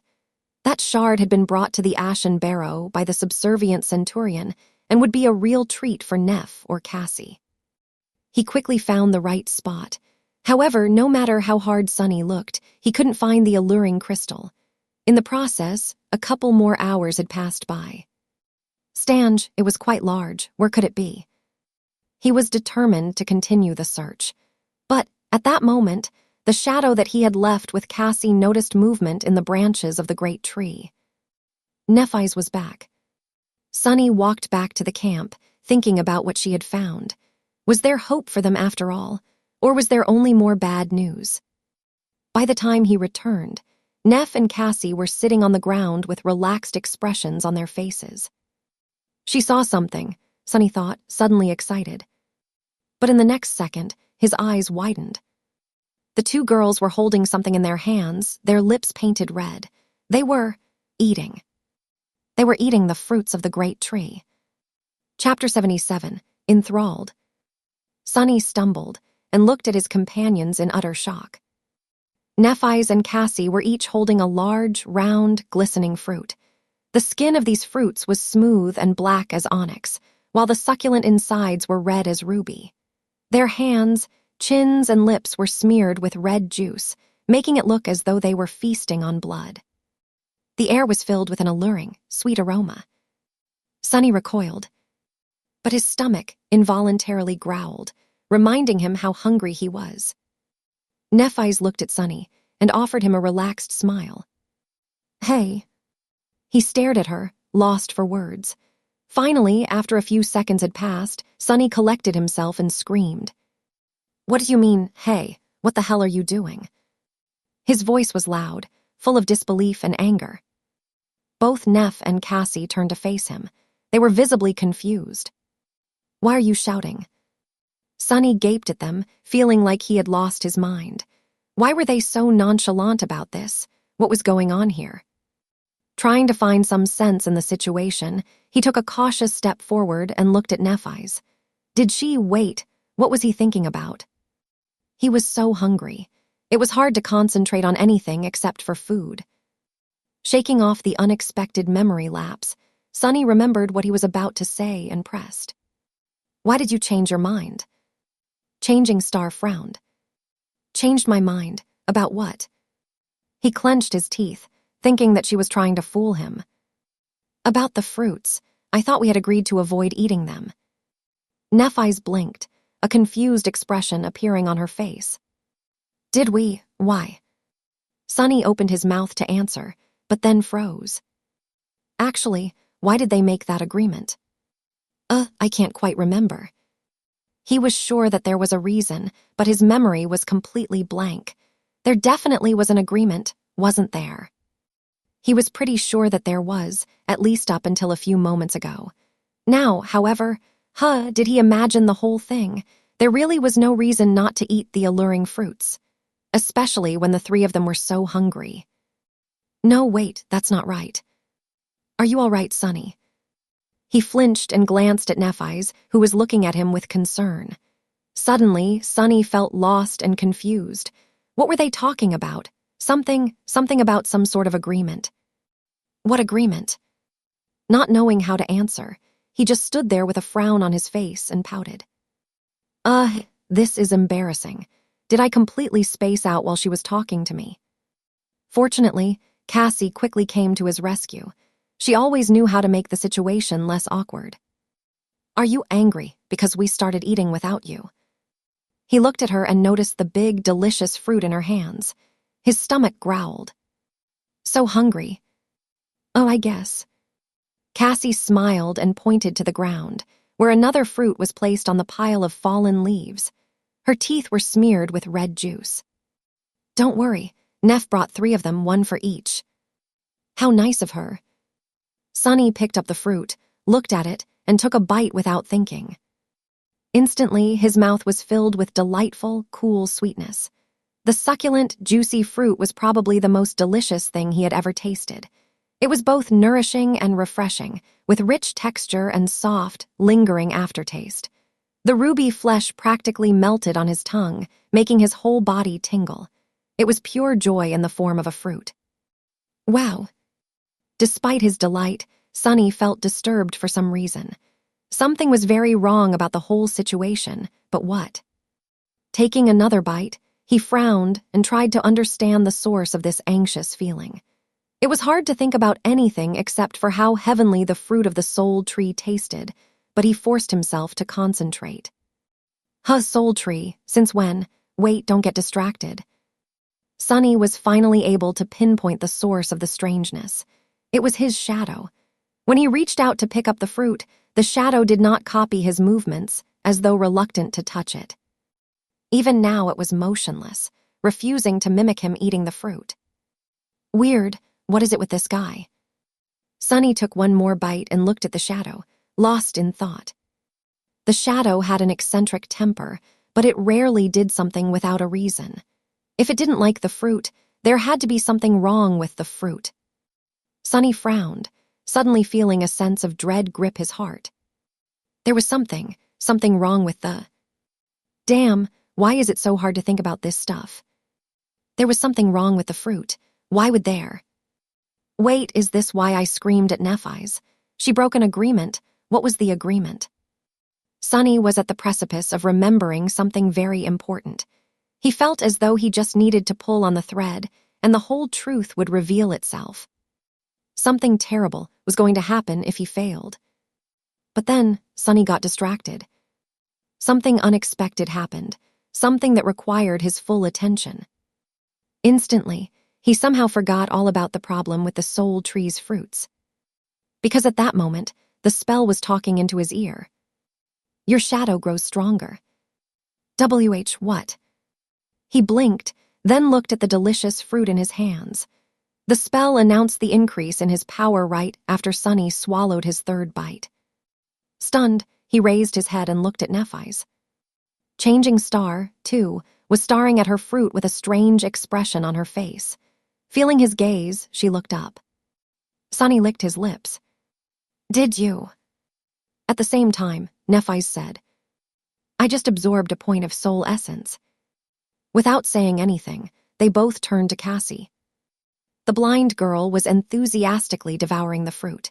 Red juice was flowing down her chin and dripping to the ground. Stopping for a moment, she smiled. Actually, I received mine a few bites ago.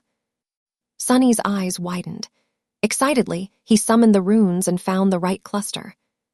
Shadow fragments, 97/1000. He really received a fragment. He received a shadow fragment without risking his life in a battle against deadly monsters. Finally, Sonny was able to realize why the Carapace demon had been so fixated on the soul tree and its fruits. These fruits were pure magic. Forgetting all about the uneasy feeling, he raised his hand and greedily bit into the succulent, delicious, nourishing flesh. Late in the evening, when the sun was already hidden behind the horizon, and the dark sea had once again turned the Ashen Barrow into a lonely island, the 3 of them were preparing for the night. They had moved their camp to rest between the roots of the great tree. With newfound energy received from consuming miraculous fruits, all their worries seemed to fade. With no way to move further west, Nephi's, Sunny and Cassie had decided to rest for a few days before making any decisions. They deserved a short vacation. The Ashen Barrows was a perfect place to recuperate. There were no monsters in the surrounding wasteland.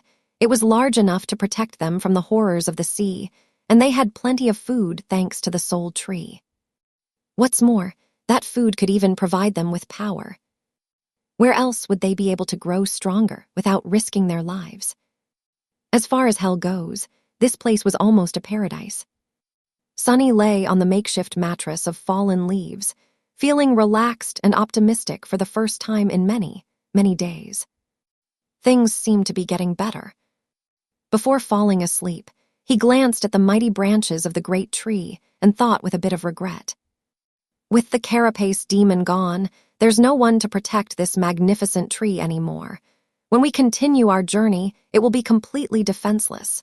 What a shame. His consciousness was already half asleep. However, one last thought entered Sunny's mind right before he completely slipped into the embrace of darkness. What a shame that no one will be here to serve it, and feed it, and help it spread its seeds. Chapter 78, Bliss. In the morning, Sunny was woken up by the gentle rustling of leaves. Opening his eyes, he saw rays of sunshine falling through the scarlet crown of the Soul Tree, painting the world in soft shades of pink. The sight was beautiful and tranquil. It felt as though none of the dangers and terrors of the dream realm could reach him here. A soft breeze touched his skin, bringing with it coolness and the smell of fallen leaves. For the first time in a long while, Sunny felt at peace. Is this what a vacation feels like? If so, their decision to have one was the best decision ever. He sat up with a yawn and lazily looked around. Cassie and Nephi's were already awake. Seeing them put a smile on Sunny's face. Why the hell am I grinning? Shaking his head, Sunny put on a serious expression and said, "Good morning." The girls greeted him. Then Nephi slightly tilted her head and asked, "Hey, do you remember why we didn't leave anyone to keep watch last night?" Sunny blinked. Indeed, why hadn't anyone guarded the camp? No, I guess we were too tired. Plus, it's so safe here. Why deprive ourselves of sleep?" She frowned. Sunny expected Changing Star to berate them, but unexpectedly she just shrugged. "I guess." That's not like her. Am I not the only one in a great mood? To make Neff feel better, he pointed down and said, "Don't worry. My shadow would have warned us if anything had happened." She seemed to have forgotten about her question already, returning to whatever she had been doing before. All three of them were easily distracted these days. Sunny sighed. "So, what are you guys going to do today?" Cassie turned to him with a smile and answered in a teasing tone. "Nothing. We're on vacation, remember, so we're just going to rest and relax." Sounds like a plan. Speaking about plans. At that moment, Cassie scowled and said with a comically strict expression, "You too, Sunny. You are not allowed to plan, plot, and scheme. Just sit back and enjoy the day. All right." Sunny scratched the back of his head. All right. He felt as though he was forgetting something. But what? Looking at Nephi's, Sunny hesitated and asked, "Remind me, why did you climb the Soul Tree yesterday?" She glanced at him in confusion. I don't really remember. To get the fruits." Sunny smiled at the mention of the miraculous fruits and nodded. "Yeah, that makes sense." A few days passed by. Sunny, Nephi's, and Cassie spent them idling away, not concerned with anything in the world. Their tired bodies and minds needed time to rest. They slept until noon, ate the delightful fruits, and sat around the fire, talking or simply soaking in the warmth. Sometimes, they would play games or engage in other forms of entertainment. Other times, they would keep to themselves, enjoying the almost forgotten feeling of privacy.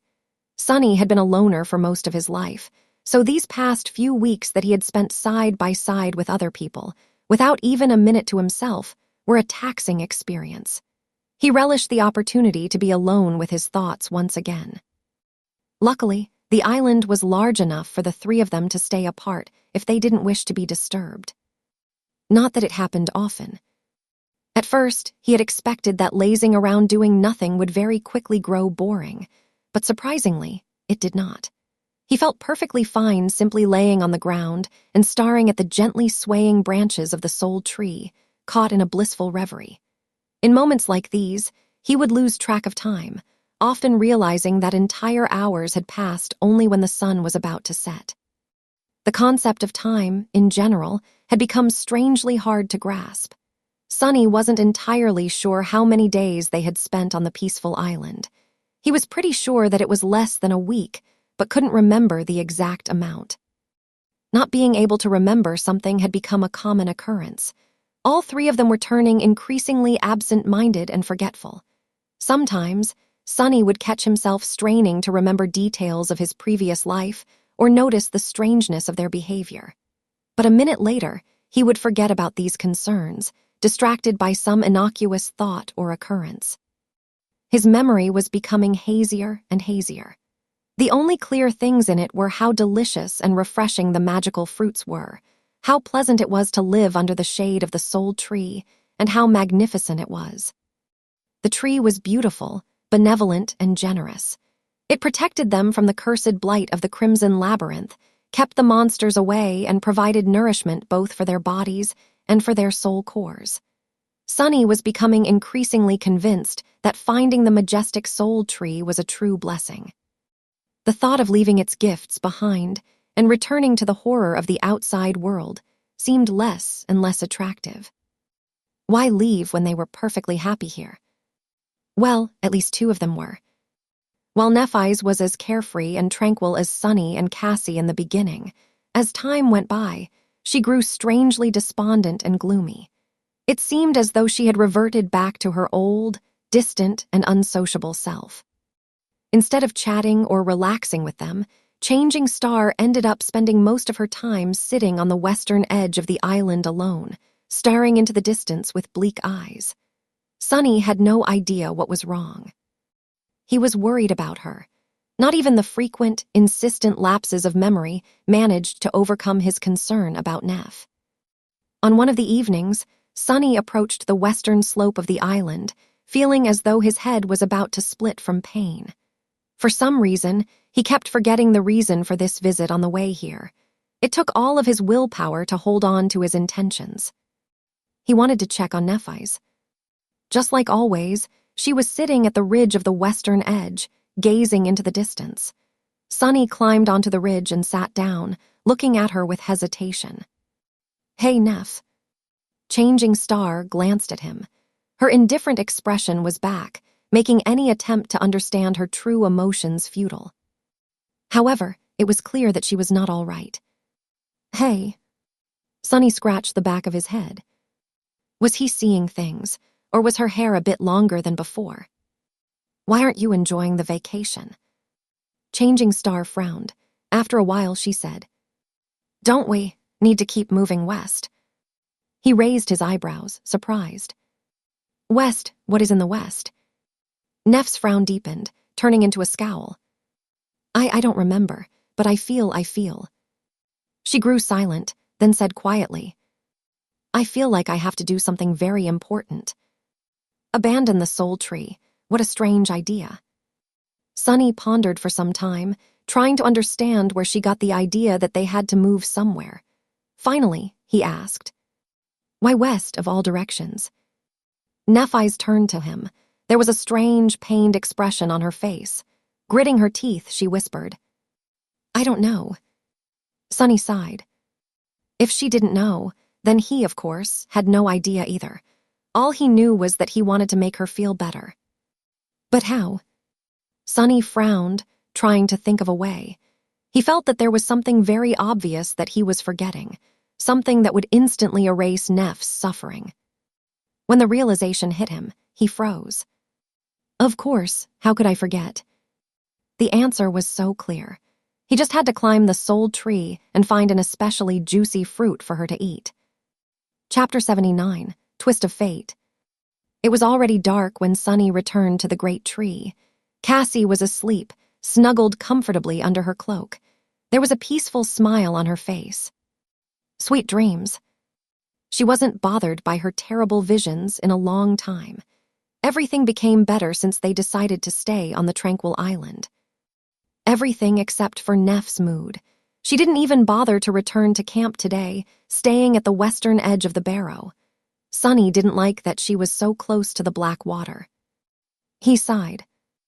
I need to get some tasty fruits for her as soon as possible. She definitely would not be able to stay sad after eating the magical fruits. They were so sweet and delicious. Sunny began salivating just from thinking about them. Maybe I'll find one for myself, too.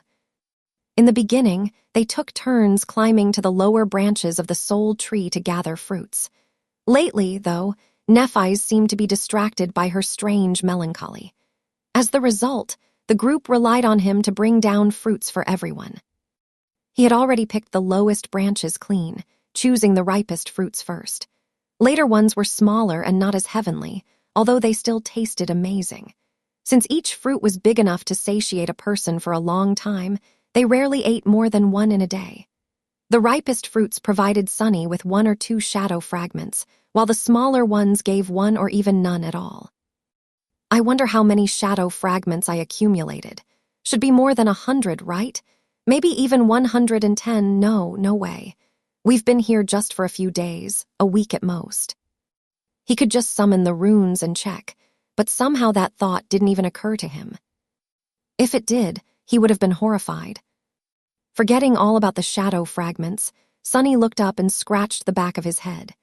Initially, he was planning to climb the tree in the morning and explore higher than he had previously gone, looking for the best, most delicious fruit possible to give to Neff. But after thinking about it, he decided to not wait until the night was over. He could see perfectly in the dark, after all, and this way, he would be able to give Changing Star a delightful present much sooner. Stepping close to the trunk of the miraculous tree, Sunny began climbing. The first stretch was the most difficult since he had nothing to grab except for small cracks and bumps on the smooth, obsidian bark. Reaching the branches required a lot of effort. However, he was already accustomed to it. Moving his hands and feet almost on instinct, Sunny got higher and higher. Soon, he was already pulling himself on top of an enormous, wide branch. These first branches were as wide as roads. He sat down and rested for some time, enjoying the coolness of the night air. Sunny had never climbed the soul tree in the dark before. Without the bright sunbeams falling through the leaves, it looked strangely different. The vibrant magnificence was gone, replaced with eerie stillness. The rustling of scarlet leaves did not seem calming and tranquil anymore. In fact, it made Sunny shudder. It sounded like thousands and thousands of trapped souls, all screaming in agony. What's up with me today? How can I even think of such things?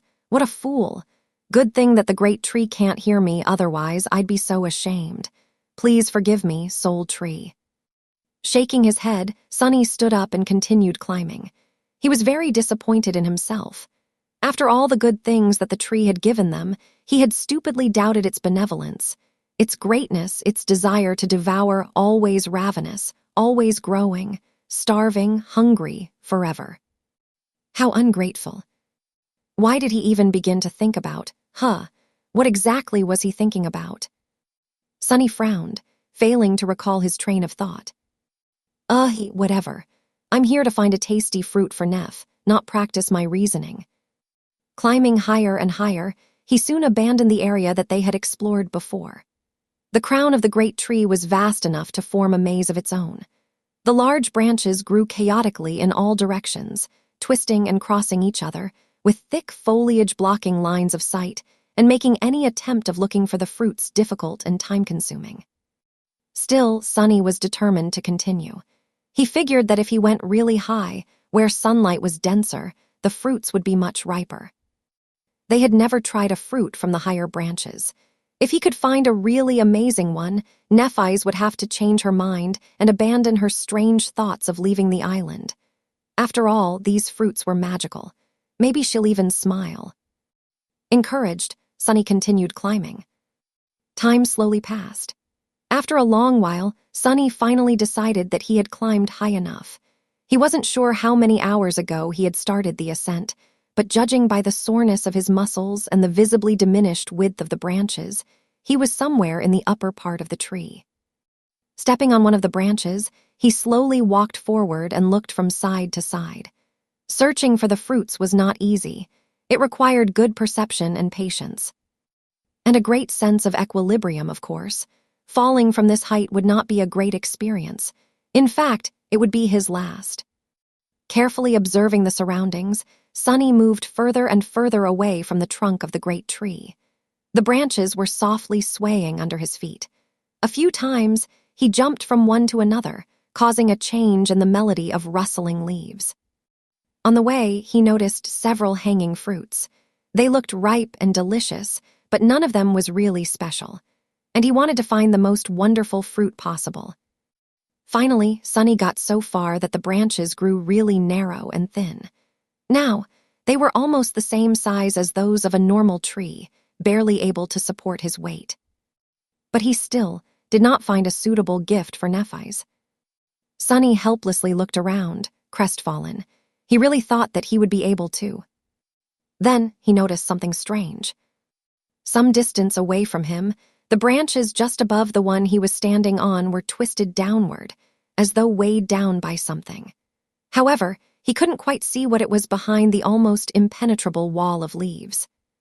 In fact, he only noticed the anomaly because it was dark. In the light of day, the bright color of the soul tree's foliage would make the shape of the branches indiscernible. But in Sunny's night vision, all colors were muted, almost turning into various shades of gray. Interesting. Jumping, he grabbed onto a higher branch and pulled himself up. Then, careful not to fall, Sunny approached the leaf barrier and forced his way through. In the process, he had to enhance his strength and agility with the help of the shadow. Otherwise, he would either have had to turn back or tumbled down to his death. Finally, he freed himself from the last layer of leaves and took a step forward. Then Sunny froze, his eyes opening wide with wonder. Right in front of him, hidden from the world in the secretive pocket of twisted branches, a giant, elaborate bird nest rested between the scarlet leaves. Chapter 80, Spirit of Exploration. The nest was spherical in shape, with a round hole at the center of it. Usually, such a nest would be made out of grass and twigs, but this one was constructed from the branches of the great tree, each at least as thick as a man's arm. These branches were twisted and interwoven together in a chaotic pattern, creating gapless, onyx-black walls. Sunny had never seen anything like it. Birds were a rare sight in the real world, let alone giant ones. The size of the entrance into the nest was large enough for a small truck to pass through. The nest itself was several times bigger. Wow. For a second, he felt a sense of fear, afraid that the giant bird was somewhere near. But then his fears disappeared. The nest looked abandoned. It was ancient and empty, some of its parts already on the verge of collapse. It was as though thousands of years had passed since anyone had been in this hidden, secretive place. The air was filled with the feeling of lonesomeness and desolation. Makes sense. If I barely managed to pass through the leaves, how would a giant monster do it without leaving a giant hole in the barrier? Sunny hesitated, caution and curiosity wrestling against each other inside his heart. On one hand, exploring ancient nests was not the best of ideas anywhere, let alone inside the dream realm. It posed great risks. On the other hand, it also could lead to a great reward. Plus, wasn't it just too damn interesting? In the end, Sunny decided to climb inside the nest to satiate his curiosity. He had convinced himself that it was safe following an unexpected train of thought. In his warped state of mind, Sunny was convinced that the soul tree was a great and benevolent being, one that protected them from the terrible threats hiding in the outside world. If so, how could anything having to do with the great tree be unsafe? Moving closer to the entrance of the nest, he balanced on the edge of the branch and tried to look inside. However, he wasn't tall enough to see anything except for the inner side of the nest's roof. Since his position was pretty precarious, Sunny decided not to delay the inevitable and jumped, throwing himself up and over the lip of the entrance. A moment later, he landed on a soft surface. The lower part of the nest was covered in a thick cushion of white, silky spiderwebs. Time had made them brittle and pliable like sand. There was so much spiderweb around that, for a moment, Sunny thought that he had fallen into a giant white cocoon. But no, it was just a nest. And there, in the center of it, was a... Sunny blinked. At the center of the nest, there was an egg. A giant, ancient egg that was as tall as he was, gray and seemingly lifeless, as though turned to stone by the passage of time.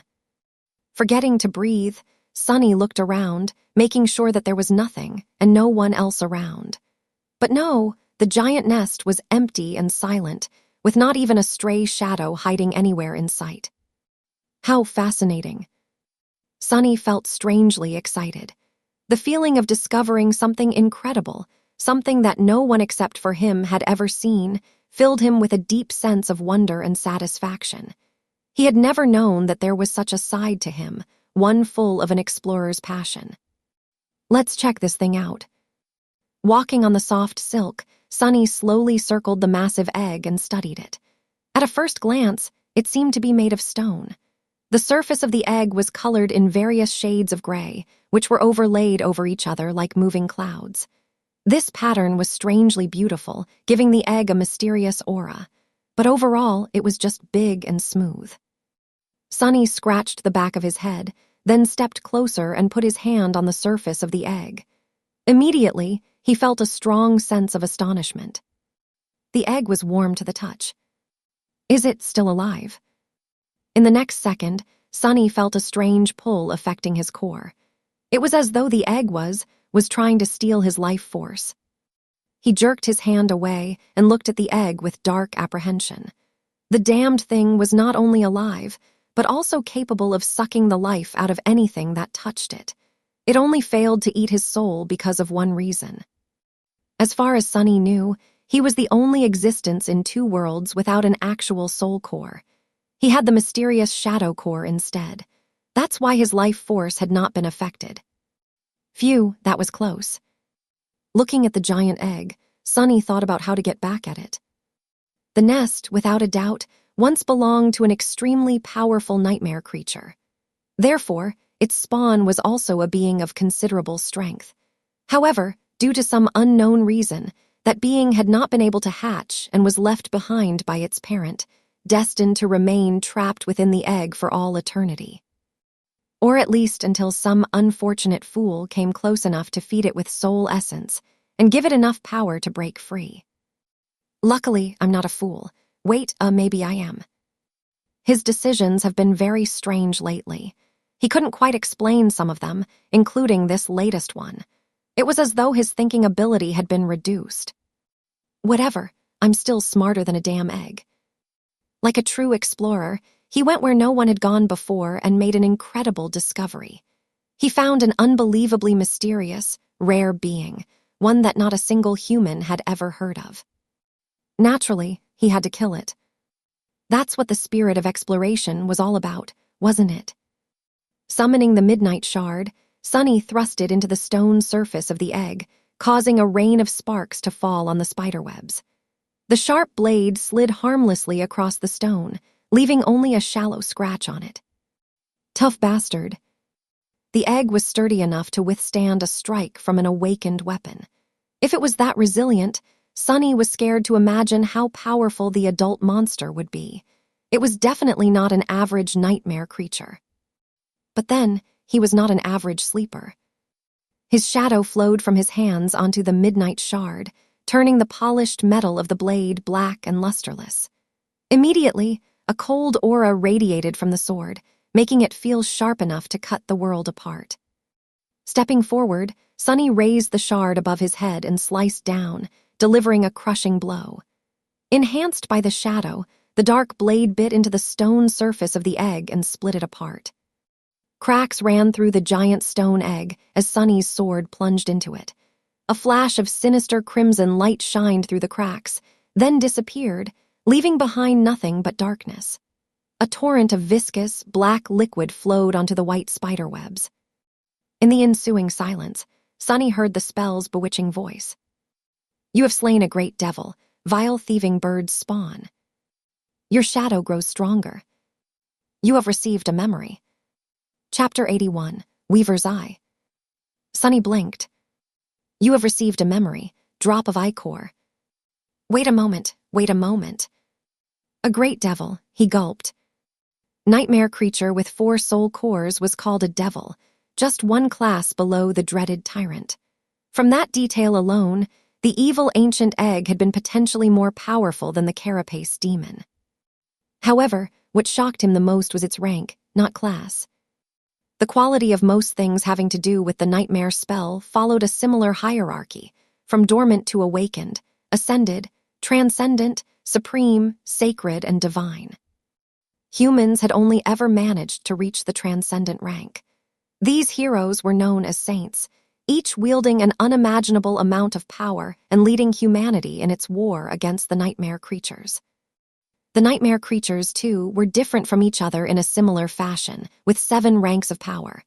They were in order of growing strength: dormant, awakened, fallen, corrupted, great, cursed, and unholy. A great devil, therefore, was a nightmare creature with 4 soul cores, each one of the great rank, which were the same in terms of power as a supreme soul core would have been if a human ever managed to pass the 4th nightmare and rise one step above the saints. Sunny had just killed one of the most powerful nightmare creatures to ever fall by a human hand, at least as far as he knew. Victories against the great devils were rare enough to be of historic importance. What a stroke of luck to find one absolutely defenseless, yet to be fully born and weakened by thousands of years of neglect. Not to mention the fact that he was probably the only human alive to be partially immune to the egg's terrifying life-sucking powers. Wait, how many shadow fragments did I get? Sunny felt stronger, a lot stronger. He was used to receiving 2 fragments for each awakened beast he killed. Thus, it was fair to assume that a fallen beast would give him 4, a corrupted beast would give him 8, and a great beast would give him 16, forgetting the ridiculousness of the notion that a sleeper would ever be able to slay a great beast. However, the vile thieving bird's spawn was not a beast, it was a devil. It had 4 cores, so 64 fragments. Dumbstruck, Sunny summoned the runes. In his excited state, he even disregarded the insistent forgetfulness that prevented him from doing so earlier. Shadow fragments, 196/1000. After seeing the number, he was giddy with joy at first, but then Sunny frowned. Wait, that doesn't make any sense. I had 96 fragments before coming to the Ashen Barrow. I received 64 just now, that makes it 160. Where did the additional 36 fragments come from? From the fruits. No way, we've been eating them for less than a week, 1 fruit a day. To get that much, a whole month would have to pass. But how could so much time pass without him noticing? Yes, his memory was strange lately, but... Sunny tried to concentrate on the discrepancy, but it was very hard for some reason. The more he thought about it, the less clear he became on what exactly he was thinking about. Oh, what was I trying to remember? Something about the shadow fragments. Yeah. A few minutes later, he massaged his temples and sighed in frustration. I guess I was trying to calculate how many fragments I got from killing that vile egg. It's 64. What is there to think about? That is great. He would spend more time celebrating the insane amount of shadow fragments he had received. But there was another amazing thing waiting for his attention. A memory. He had actually received a memory from a great devil. A real, actual supreme memory of the 4th tier. That was. Fantastic. Sunny summoned the runes once more and looked at his memories. Memories: Silver Bell, Puppeteer's Shroud, Midnight Shard, Drop of Ichor. Hurriedly, he concentrated on the new one. Memory, Drop of Ichor. Memory rank, unknown. Memory type, unknown. Memory description: the loathsome thieving bird was hated both by the gods and, however, it only cared about shiny things. Enamored by Weaver's beautiful eyes, it stole one of them on a dark, starless night. Impatient, the vile creature looked at its bounty while still in flight.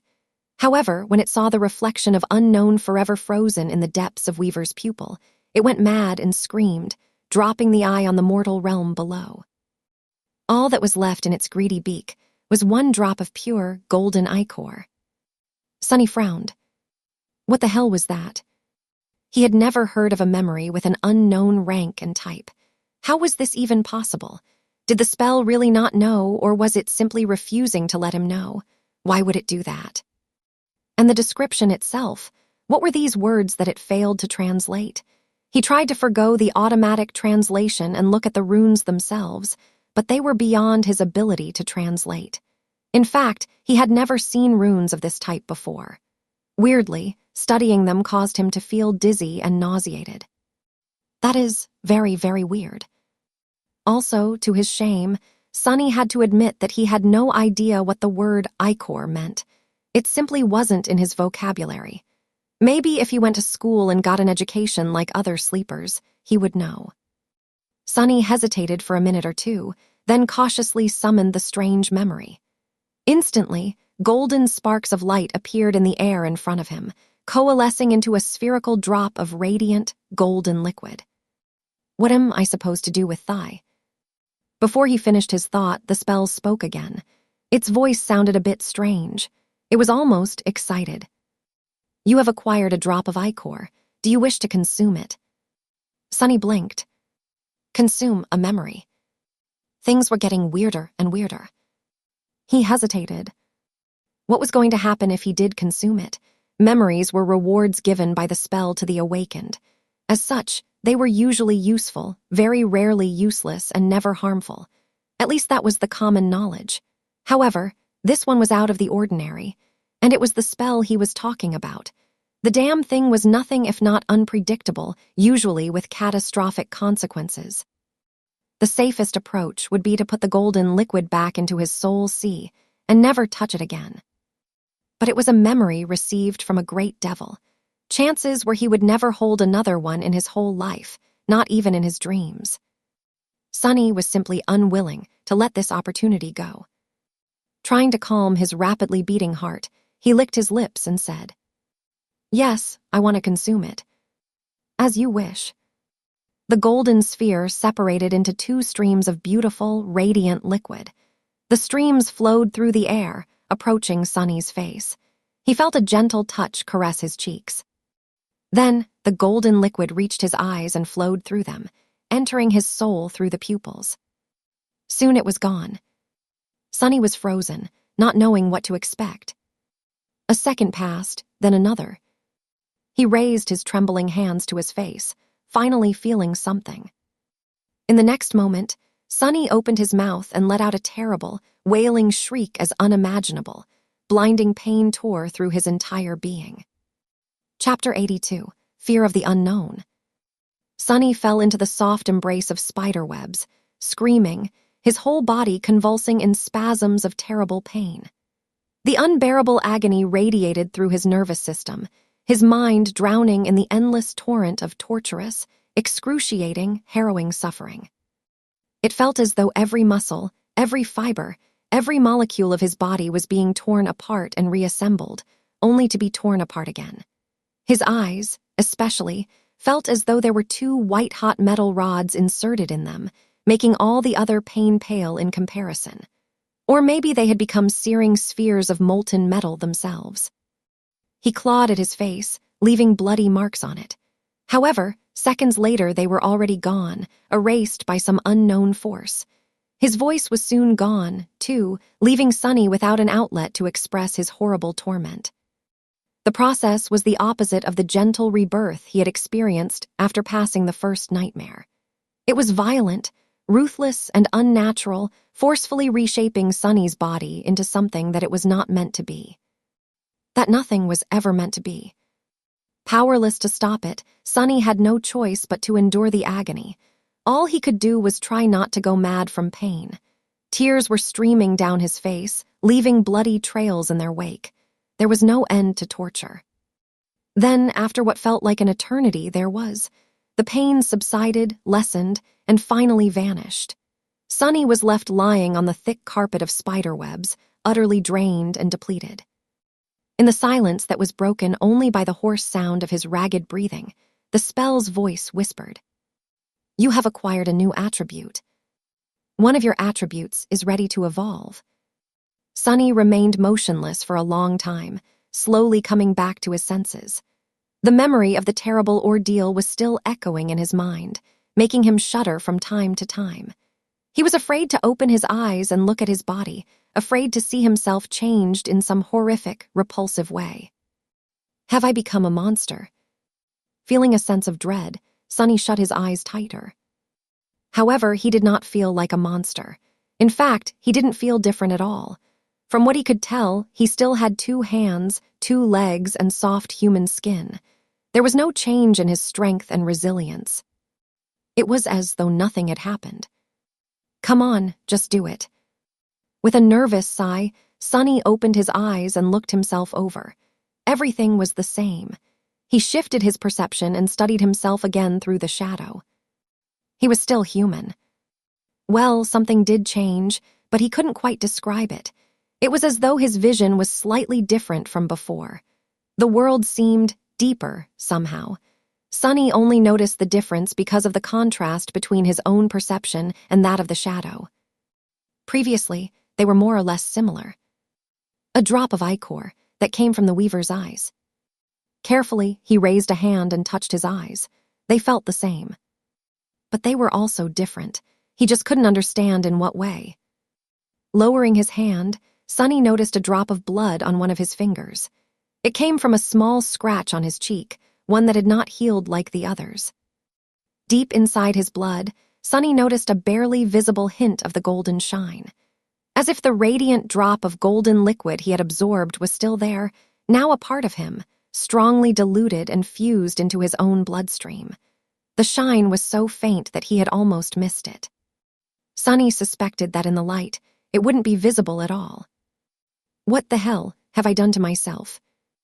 That was the moment when he accidentally glanced at the Pupitor's shroud, simultaneously thinking about the golden shine. Something switched in Sunny's head, and suddenly he saw the memory differently. His eyes widened. Under the surface of the gray fabric, 5 glowing embers were shining with ethereal light. Each of them represented a nexus and anchor of countless diamond strings that stretched to different parts of the armor, weaving an intricate, elaborate, unpredictable pattern. It looked a lot like the inner void of the spell, only at an infinitely smaller scale. However, Sunny was surprised to find out that he sort of understood the pattern.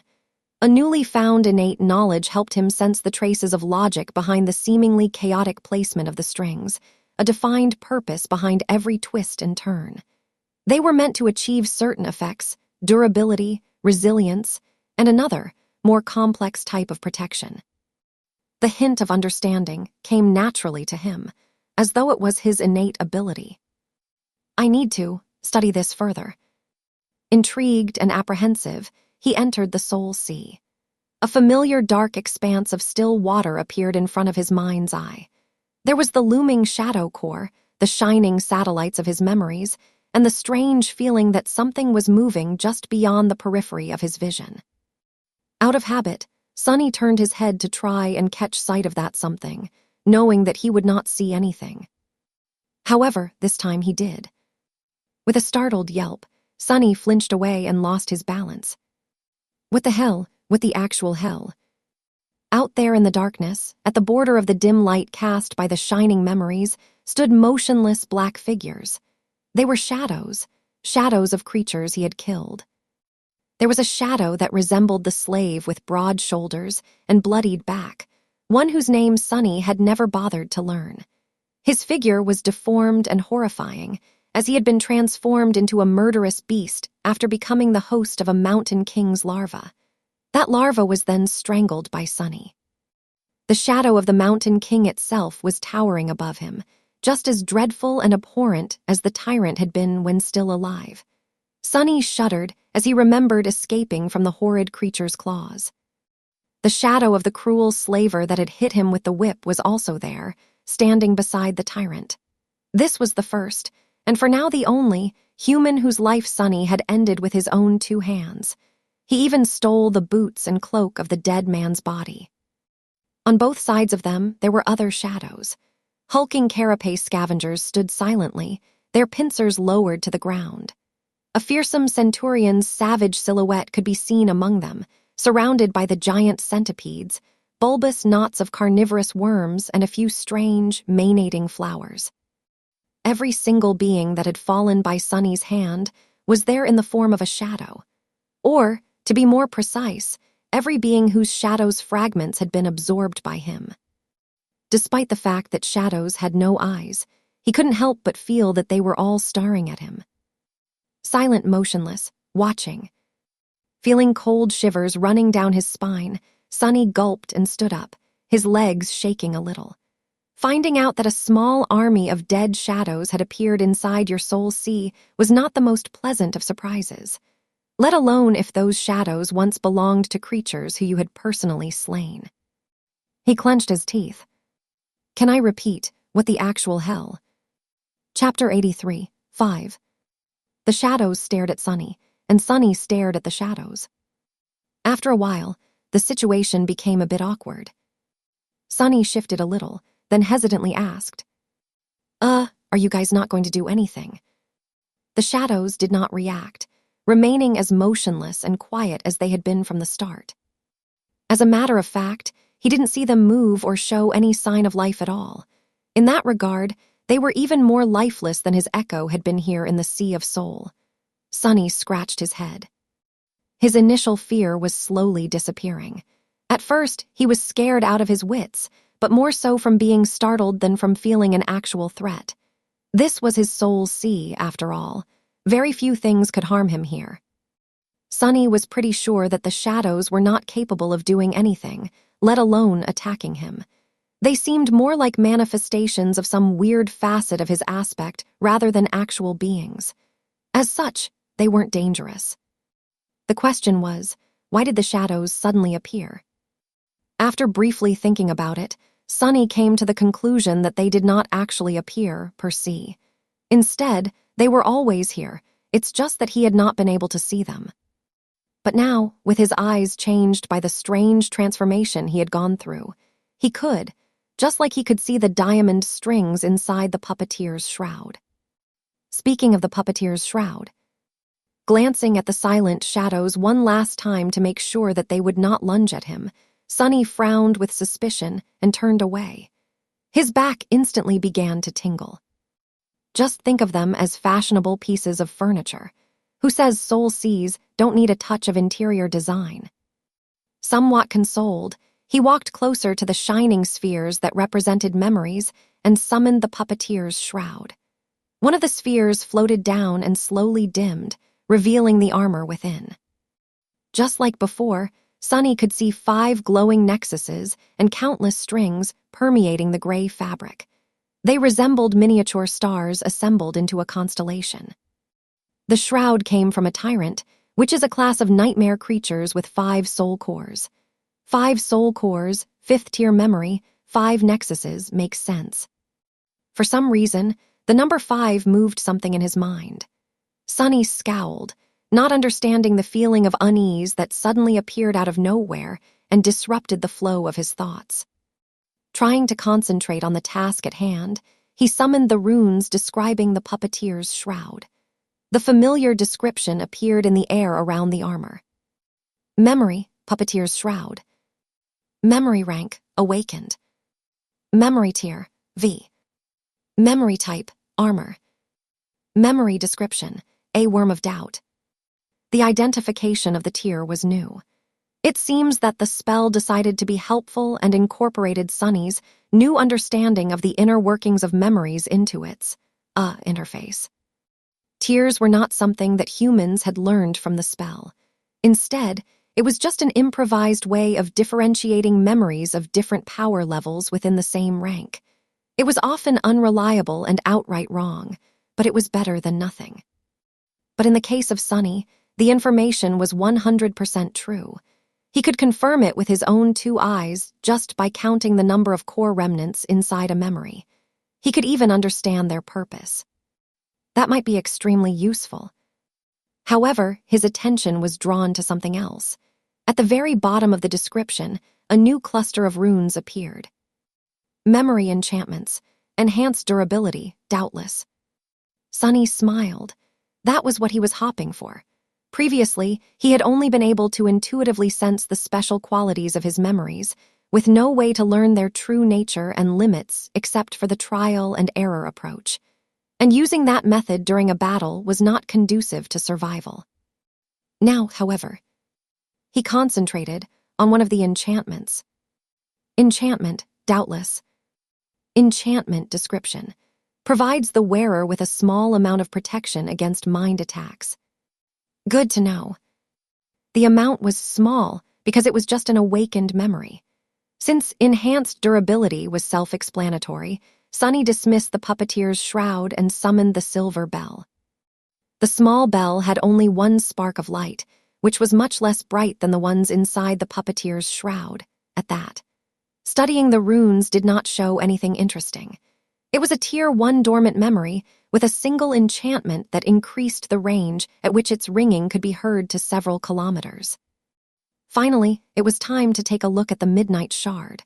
The graceful blade appeared in front of Sonny in all its austere beauty. Memory, Midnight Shard. Memory rank, awakened. Memory tier, III. Memory description. Forged from the shard of a fallen star, this stalwart blade is firm and unyielding. It favors those who are willing to fight to the last drop of blood and knows no surrender. Memory enchantments, unbroken. Enchantment description. This blade refuses to be broken, and thus is durable beyond reason. It will greatly enhance the power of its wielder when they are close to death, however only if the wielder is unwilling to surrender. Sonny sighed, simultaneously satisfied and disappointed. Now he knew how to access the well of power that hid in the deepest parts of his heart when the Midnight Shard was in his hand. However, it could only be done when he was at the death's door, wounded and minutes away from perishing. It could either save him from a dire situation or create an opportunity for a very heroic last stand. Sonny did not care for heroics, so the second option did not seem appealing at all. The first one was much more useful, but only in the case of him screwing up terribly and getting himself in a lethal amount of trouble. In other words, it could only be used if he failed. In normal battles, the special qualities of the Midnight Shard were of no use at all. A pity, but an ace in your sleeve in case things really go south is not bad either. Done with his memories, Sonny was ready to learn of the new attribute he had received. Considering how much pain he had to go through to acquire the damn thing, he had pretty high expectations. Looking for the cluster of runes representing his attributes, Sonny focused his attention and carefully read their names. There were 5 attributes: Faded, Mark of Divinity, Child of Shadows, and the new one, Blood Weave. Sonny was about to summon the description of the Blood Weave, but then stopped. Something was not right. Something did not add up. The feeling of unease from before had returned, now much stronger. When did he first feel it? For some reason, his thoughts were slow and murky. He felt a strong inclination to forget all about the strange feeling and concentrate on something else. But this time, he did not. It was when I was studying the puppeteer's shroud, and it was connected to the number 5. 5, what meaning was there to the number 5? With his attention beginning to wane, Sonny bit his lip, causing drops of blood to roll down. A burst of pain cleared his mind for a moment. There were 5 attributes: Faded, Mark of Divinity, Child of Shadows, and Blood Weave. What? There were 5 attributes. But he only counted 4. Bewildered, Sonny stared at the runes. He was sure that there was a 5th attribute, but no matter how hard he tried, he couldn't read its name and description. Every time his gaze fell on the runes corresponding to the 5th attribute, he would find himself distracted, his memory wiped clean of any mention of it. Just remembering that there were 5 attributes was incredibly hard. Clenching his teeth, Sonny tried to keep his concentration, not allowing himself to be distracted. He was not going to forget. 5, it's 5. There's 5 of them, damn it. Immediately after he said those words out loud, something changed. It was as though an invisible veil had fallen from his eyes, or rather from his mind. Sunny froze, shock and fear permeating his heart. He was remembering. Didn't I see a dream? Yes, of course. He saw Cassie standing over him with panic in her eyes, begging him to remember the number 5. No, wait. Was that a dream? At the time he believed so. But then he forgot. Just as he had forgotten what actually happened on that day. On the day when Cassie woke him up to tell him something important. Chapter 84, Black Seed. It happened on the day they killed the Carapace demon. Back then, all 3 of them were utterly exhausted. After moving away from the corpse of the giant creature and finding a good hiding spot, they fell to the ground and immediately fell asleep. But they didn't stay asleep for long. An hour or 2 later, Sunny was shaken awake by Cassie, who was holding him by the shoulders. There was an expression of terror written clearly on her face. Sunny, wake up." Instantly coming back to his senses, he jumped to his feet and summoned the Midnight Shard, afraid that they were under attack. However, there was no one around except for panicked Cassie and wary Nephise, who was in a similar pose, her sword raised and ready to strike. Confused, Sunny looked at the blind girl. "Cassie, what's the matter?" Grabbing him by the shoulders again, she brought her face close and whispered in a begging tone. "Sunny, you have to stop it, please. You are the only one who can." He frowned, failing to understand what exactly he was supposed to stop. Did she see another vision? Trying to calm her, he said in a measured tone. "It's all right, Cassie. Slow down, breathe. Tell us what happened. Start from the beginning." She desperately shook her head. "There's no time. I will forget soon. We all will. But you have to remember." "We will all forget soon. What does she mean?" Not able to see Sunny's dazed expression, Cassie yelled. "You have to remember, Sunny. 5. It's 5. Remember, you have to remember it's 5. Remember 5. The blind girl was not making any sense. Sunny carefully put his arm around her, feeling how scared she was from her shaking body. "All right, Cass, I promise I'll remember. 5, right? See, it's pretty hard to forget." Nephise was looking at them with a frown, not neglecting to scan the surroundings for any signs of danger from time to time. For some reason, Cassie was only talking to Sunny, not paying her any attention. What was it that she thought Sunny could do, but Changing Star could not? Hearing his answer, the blind girl calmed down a little. However, she was still terrified. Good, remember it's 5, you promised." Her voice sounded quieter and quieter, as though she was not sure of what she was saying. Sunny was barely able to discern her mumbling. The more complex a thought, the harder it will be to hold on to it. That's why I can only tell you this one word, the simplest thing to impart. When the right time comes, it might change things. Carefully choosing his words, Sunny hesitantly asked, "Cassie, can you tell us what happened exactly?" Hearing his voice, the blind girl flinched and raised her head to face him. There were still traces of fear in her eyes, but mostly it had been replaced by confusion. Did something happen?" Sunny blinked. Wasn't she the one who woke them up in a panic? Wait, why did she wake us up to begin with? For some reason, he had trouble remembering the details of the past few minutes. The conversation they just had was already hazy in his memory. "I guess I'm still groggy from waking up so abruptly. Lack of sleep affects concentration." "You wanted to tell us something. It had to do with the, number 5. Cassie raised her eyebrows. 5, why 5? Sunny didn't know what to say. He was going to ask the same question. "I have no clue." Perplexed, he looked at Nephise, hoping that she will be able to clear the situation. Changing Star was standing a few steps away with a distracted expression on her face. Sensing his gaze, she stared at him and asked, "Why do you have your sword out?" Sunny glanced at the Midnight Shard and tried to remember what had caused him to summon the memory. I'm not sure. Why did you summon yours?"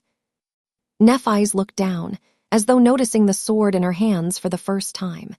An expression of doubt appeared on her face. "What's wrong with our heads today?" Understanding that it was pointless to expect help from Nephise, Sunny sighed and turned back to Cassie. Did you see another vision? The blind girl trembled. Her eyes opened wide, once again filled with fear. A vision. Yes, I saw a vision. An awful, awful vision. What did you see?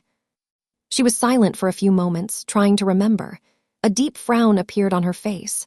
Finally, Cassie quietly said, I saw a mountain of corpses. Countless bodies piled on each other until they formed a blood-soaked hill, and at the top of it, a tiny black seed was floating in a pool of blood. She grew silent, then continued. That was the past, I think, but then I saw the future a future. It was us. Oh, gods, we were. Her voice trembled. As though not daring to say something aloud, Cassie stopped. Sunny waited for a while, then carefully asked, We were what? The blind girl turned to him in confusion. What? He scratched the back of his head. What were they just talking about? You were us telling us about your vision, I think. Cassie frowned. What vision? To his embarrassment, Sunny wasn't sure either. He just remembered something about the number 5 and a seed. For some reason, he felt as though that number was very important. But why? He had no idea. I forgot. Suddenly, Nephi's, who was standing nearby, lowered her hands and dismissed the sword that she had been holding for some reason. Looking at them with a bit of confusion, she hesitantly asked, Why are you guys awake? We need to rest. Something might get attracted by the demon's corpse, so we'd better return to peak condition as soon as possible.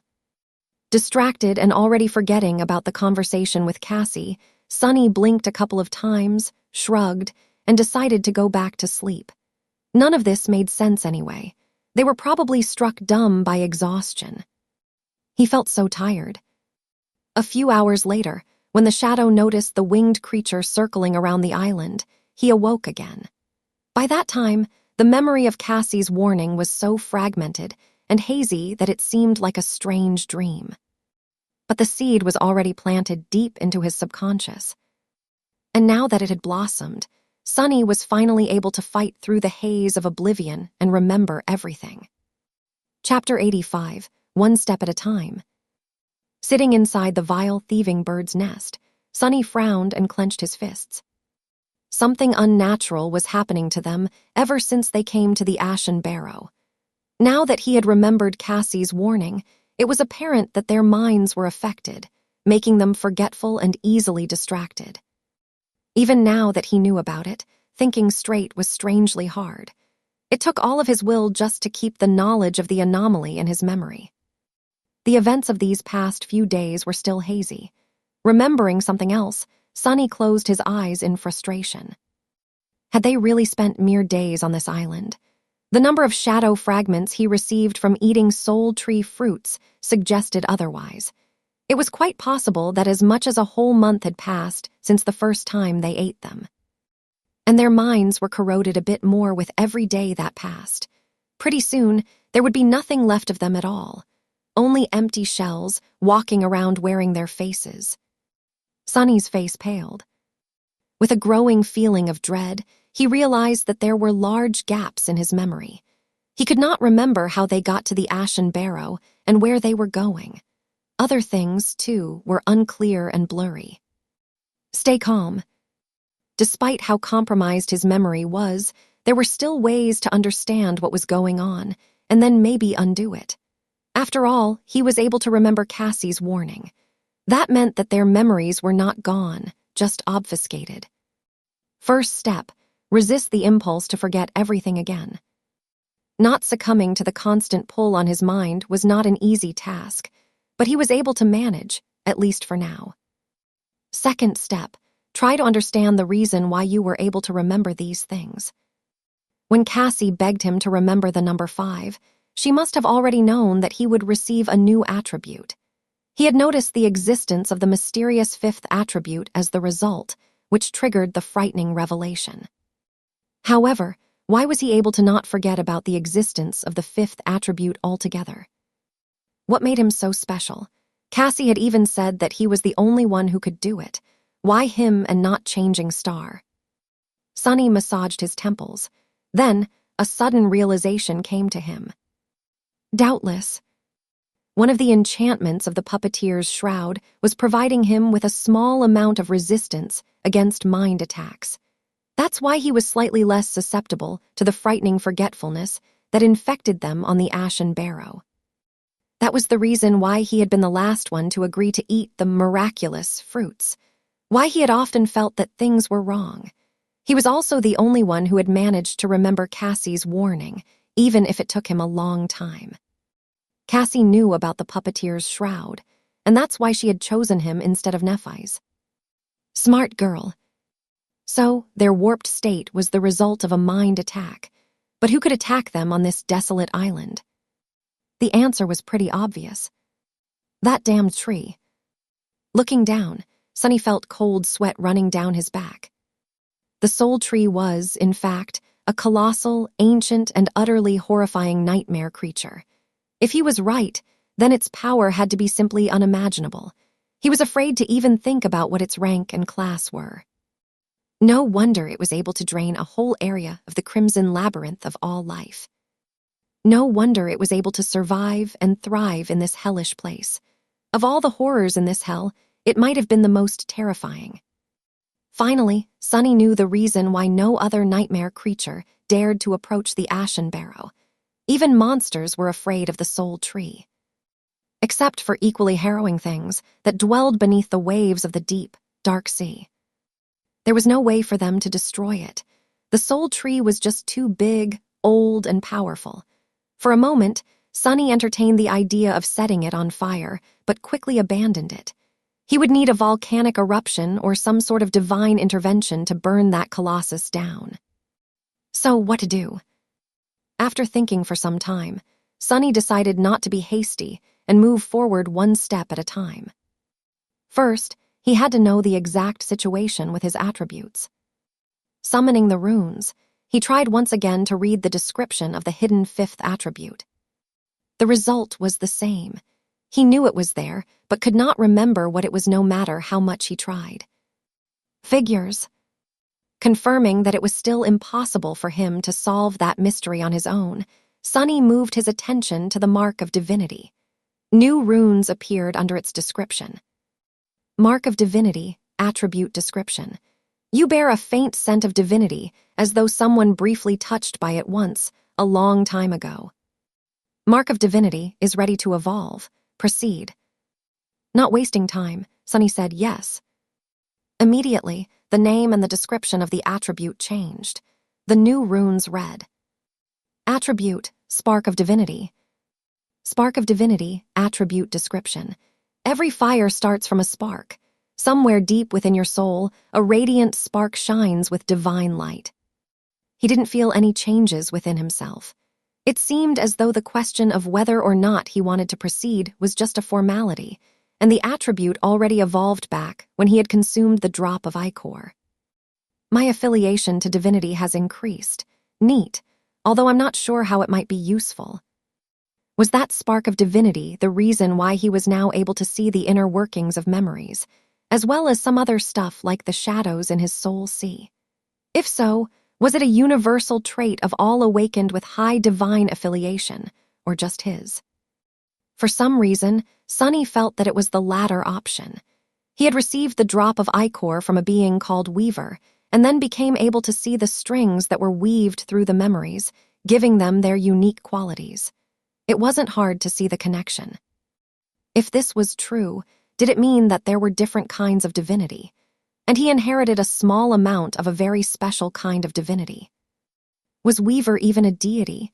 Every god he had heard about was named in a similar fashion. There was Shadow God, War God. Well, that's it. He had never heard the names of any other god. However, Weaver's name was different. Maybe Weaver was not a deity at all. Maybe she or it was actually one of the unknown. Sonny shook his head, feeling that he had almost allowed himself to get distracted and release the hold on his memory. He could not allow himself to go on tangents now. Concentrating, he looked at his new attribute, Blood Weave. Blood Weave, attribute description. You have inherited a part of Weaver's forbidden lineage. Your blood has been altered and imbued with odd tenacity. So, he would be less likely to bleed out in the future. That was a very nice enhancement. However, it did not help Sunny with his current situation. It was time for the next step. It was early morning when Sunny descended from the soul tree. However, he didn't bring any fruit with him. Walking over to sleeping Cassie, he took her by the shoulders and gently shook her awake. The irony of how this situation mirrored the one where Cassie had told Sunny to remember the number 5 was not lost on him.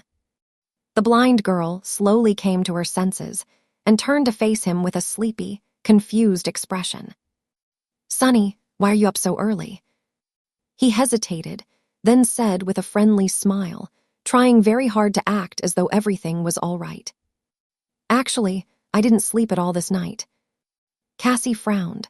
Luckily, she could not see the sorry state he was in, nor the dried blood on his face. "Really? Why?" He shrugged. "I decided to climb the soul tree and search for some fruits, but that's not very important. Hey, your aspect ability allows you to see other people's attributes, right?" She nodded, still confused. "Yes, you know this. Why?" Sunny lingered, then said in a carefree tone, "Can you take a look at mine?" Chapter 86, Final Clue. Sunny's thought process was very simple. Honestly, in the state he was in, complex ideas that went against Soul Tree's indoctrination were almost impossible to hold on to. He was already at his limits just trying to remember what had happened in the giant nest. On his way down, Sunny had to bite himself several times, leaving bloody marks on his hands. Sharp pain cleared his mind for a few moments and gave him temporary relief from the constant pull of forgetfulness. Coincidentally, he was already noticing the effect blood weave was exerting on him.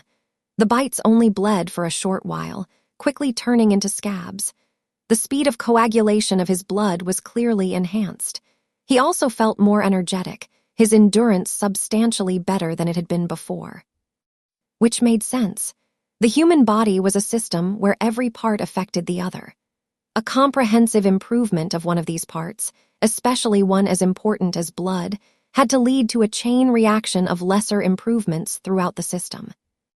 It seemed that he had severely underestimated the importance of his new attribute. Focus, idiot, no tangents. Gritting his teeth, Sunny concentrated on the task. He wanted to use Cassie's aspect ability to learn the truth of the hidden attribute. Her sight was different from his. Sunny could only see the information provided by the runes because it was a default function of the spell. He simply accessed that information with his mind. Cassie's sight, however, came from her aspect. Thus, even if their minds were compromised, it should not have affected her ability to see other people's attributes. She also had a high affinity to revelations and fate. So, there was a high chance that Cassie would be able to succeed where he had failed. Finally reaching the ground, Sunny woke the blind girl up and after a short conversation, mentioned the attributes. Then, he carefully asked, "Can you take a look at mine?" Cassie was visibly confused by this question. "Can't you do it yourself?" Sunny smiled. "I can, but I think you'll be surprised when you see them." The blind girl hesitated, then shrugged. "All right, but if it turns out that you woke me up for nothing, I'll be pretty upset. That was not very nice of you." She turned to face him and froze for a moment, as though staring into his eyes. Faded, child of shadows, spark of divinity, wait, wasn't it mark of divinity? I must have remembered wrong. Stopping for a second, Cassie shyly covered her mouth with her small hand and yawned. My memory has not been too good lately. Too much rest, I guess. Where was I? Oh, yes, blood weave, where did this come from?" Sunny forced a chuckle. "This thing, from an egg. Anyway, is there something else?" Cassie blinked a couple of times. "An egg, well, if you say so." Usually, an appearance of a new attribute was not something one would gloss over. But in the state she was in, Cassie's attention span was severely reduced, and her mental capacity was clouded. She just frowned for a second, then forgot all about the discrepancy. Sunny's heart, meanwhile, was beating like it was going to explode. With a fake smile frozen on his face, he waited for the blind girl's next words. They were going to decide whether or not he would be able to get to the bottom of things. And therefore, find a way to rise from that bottom. With an absent-minded smile, Cassie said, "My mom makes the best eggs. What were we talking about? Right, your attributes. The last one is Enthralled. Wait, where did this?" Knowing that there was very little time, Sunny hurriedly asked, "The description, what does the description say?" A bit of tension sipped into his voice. Startled by this intensity, Cassie didn't ask the same question again and simply said, "You've been mesmerized by the ancient fiend, soul-devouring tree, and are being turned into its thrall. Once the process is complete, there will be no escape." As soon as Sunny heard these words, it was as though heavy chains fell from his mind. Suddenly, his memories returned in an avalanche, making him stagger. His eyes opened wide. Only now that he had fully recovered his memory, did Sunny realize the extent to which his mental state was warped. How much of his true self was gone. How close he came to being completely obliterated, without even knowing that a terrible monster was slowly devouring his mind. An extreme feeling of terror filled his heart. For a few moments, Sunny lost the ability to speak, covered in cold sweat and shaking. "See, calm down. Calm down. It didn't happen, you stopped it. You're back, it didn't eat you." Slowly, he was able to get a grip on his feelings and achieve some semblance of composure. He came very close to the edge, but did not take the last step. He was still himself. It wasn't over yet. They still had a chance. Looking at Cassie, Sunny slowly exhaled and said, "Thank you." The blind girl smiled and raised her eyebrows.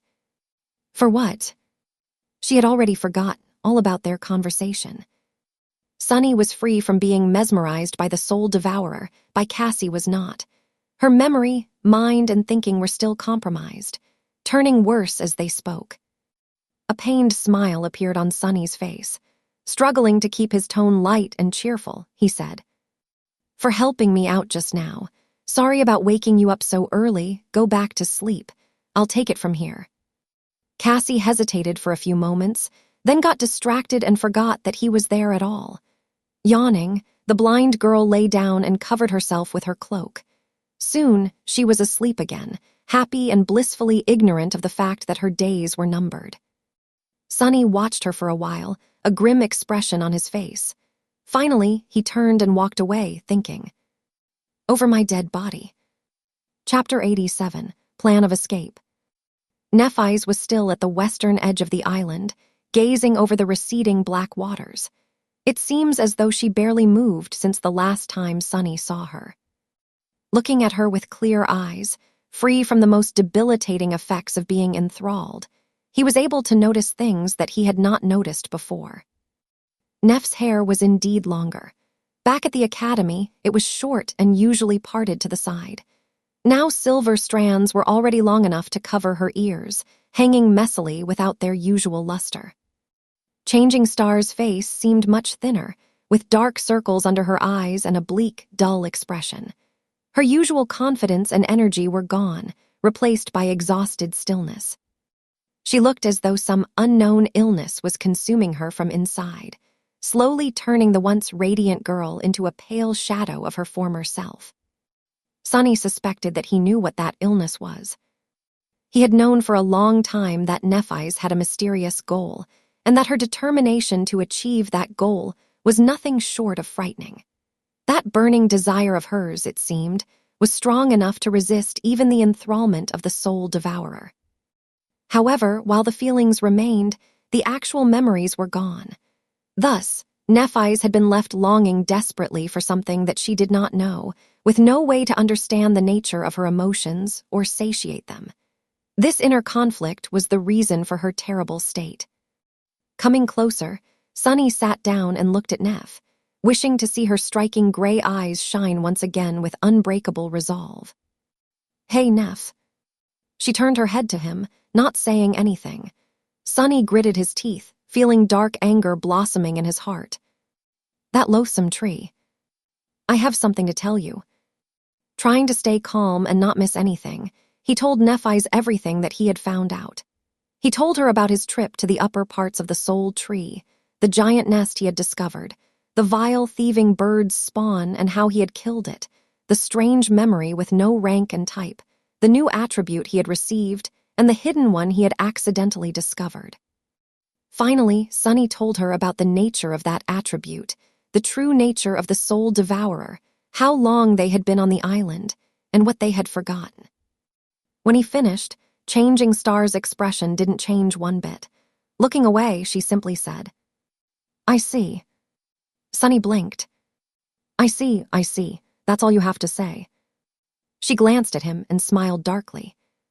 "What do you want me to say?" He gaped at her and clenched his fists. "Wow, how horrible. Good job, Sunny, say something at least. Is it so hard to behave like a human?" She turned away, not answering. Sunny stared at her for several seconds, then said in a tired, defeated voice, "I don't know what to do. Tell me what to do, Neff. How do I get us out of this?" She was silent for a while. Sunny almost assumed that Changing Star had already forgotten everything that he had told her, but then he noticed sparks of white radiance dancing in the depths of her eyes. Nephi's had activated her aspect ability, using pain to stay lucid for as long as possible. Finally, she looked at the retreating dark sea and said, "We need to build a boat." Sunny blinked. "What?" Changing Star sighed and turned her face to look at him. "We've been here, on this island, for many weeks. Our minds are slowly being erased by the soul tree, turning us into its slaves. Forever. However, the process is not complete." He nodded, listening. "What thoughts did the soul tree put in our heads? That it is benevolent and great, that its fruits are desirable, and that we shouldn't leave the island, staying as close to it as possible. The first two commands make perfect sense. The third, however, is not so simple." Nephi's gestured at the vast expanse of black water. "From that third command, we can deduce that the effect of the soul tree's enthrallment weakens with range, and that if we put enough distance between ourselves and the tree, it will be broken." Sunny's face brightened when he understood Neff's logic. So there was a way. They just had to leave the ashen barrow and flee, not looking back until the soul devourer's brand was gone from their souls. However, but why a boat? Why not just run away on foot? Changing Star lowered her head and said quietly, "We'll never make it to the castle on foot. We'll just die. I was too arrogant before to think, well, it doesn't matter now. It will take many months to go around the crater through the labyrinth, especially now that we don't have the echo. And every day we spend there is another day we risk encountering something that will kill us without even breaking a sweat." She sighed. "We were already lucky to survive for as long as we did. But in the end, no matter how much we fought and persevered, we still encountered the soul tree. This should have been our end. Do you know how improbable it is that we even got a chance to have this conversation?" Sunny hesitantly shook his head. "First, we had to have an oracle in our group to see the future. Then, Cassie had to formulate and execute an ingenious plan in the short amount of time her memory remained intact. That plan was based on the fact that there was someone with an awakened armor of 5th tier in our group, one enchanted with the extremely rare mind protection trait, no less. Awakened with the revelation affinity were few and far between. Sleepers with a memory equal to the puppeteer's shroud were even rarer. That person then had to find and kill a great devil. More incredibly, he had to receive an actual lineage memory from it. Do I need to explain how implausible this combination of events is?" Sunny slowly shook his head. Nephi's closed her eyes. "My point is, if we go into the labyrinth, we will inevitably meet the next soul tree, and even if we miraculously manage to survive that encounter, there will be the next, and then the next. Sooner or later, we will die." She looked west, where the last remnants of the dark sea were disappearing beyond the horizon. "But if we build a boat and use Cassie's staff to fill the sail with wind, maybe we'll be eaten by the dwellers of the depths, or maybe they won't pay us any attention at all. It's a gamble either way. Either we die, which is the same as returning to the labyrinth, or not. If we survive, we'll be able to travel 100, maybe even 200 kilometers in one night, more distance than we had covered so far. Sunny froze, stunned by that number. In all the weeks preceding their battle with the Carapace demon, they had traveled for no more than 100, maybe 150 kilometers from the giant knight's statue. It was a considerable amount, especially because of how hard each step through the Crimson Labyrinth had been. To travel as much, perhaps even more in a single day, that would have been incredible. But sail on the dark sea. Suddenly, he felt very cold and small. Chapter 88, Boat Builders. Trying to gather his courage, Sunny looked into the distance and said in a raspy voice, "You've seen the creatures that dwell under these waves. Do you really want to swim across them?" Changing Star was silent for a few seconds, then sighed. "We are damned either way, Sunny. What do we have to lose?" She fell silent for a moment and grimaced, pale flames dancing in her eyes. Then, in a quiet voice, she added, "We will not light any fires, relying on your eyes to guide us west. We will hope that Cassie's armor will protect us. Maybe it will be enough."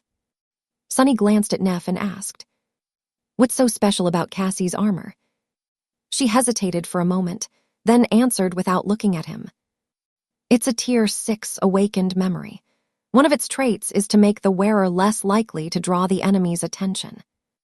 While Sunny was digesting this information, Neph's eyes suddenly trembled. Closing her eyes, she said through gritted teeth, "I am at my limit. My mind is fadding. If you have any questions left, better ask them fast." He blinked, startled. Then, knowing that there was not much time left, Sunny asked the first thing that came to his mind. "Do you even know how to build a boat?" Changing Star simply nodded, letting him know that she did. Her expression was slowly turning lost and dull again.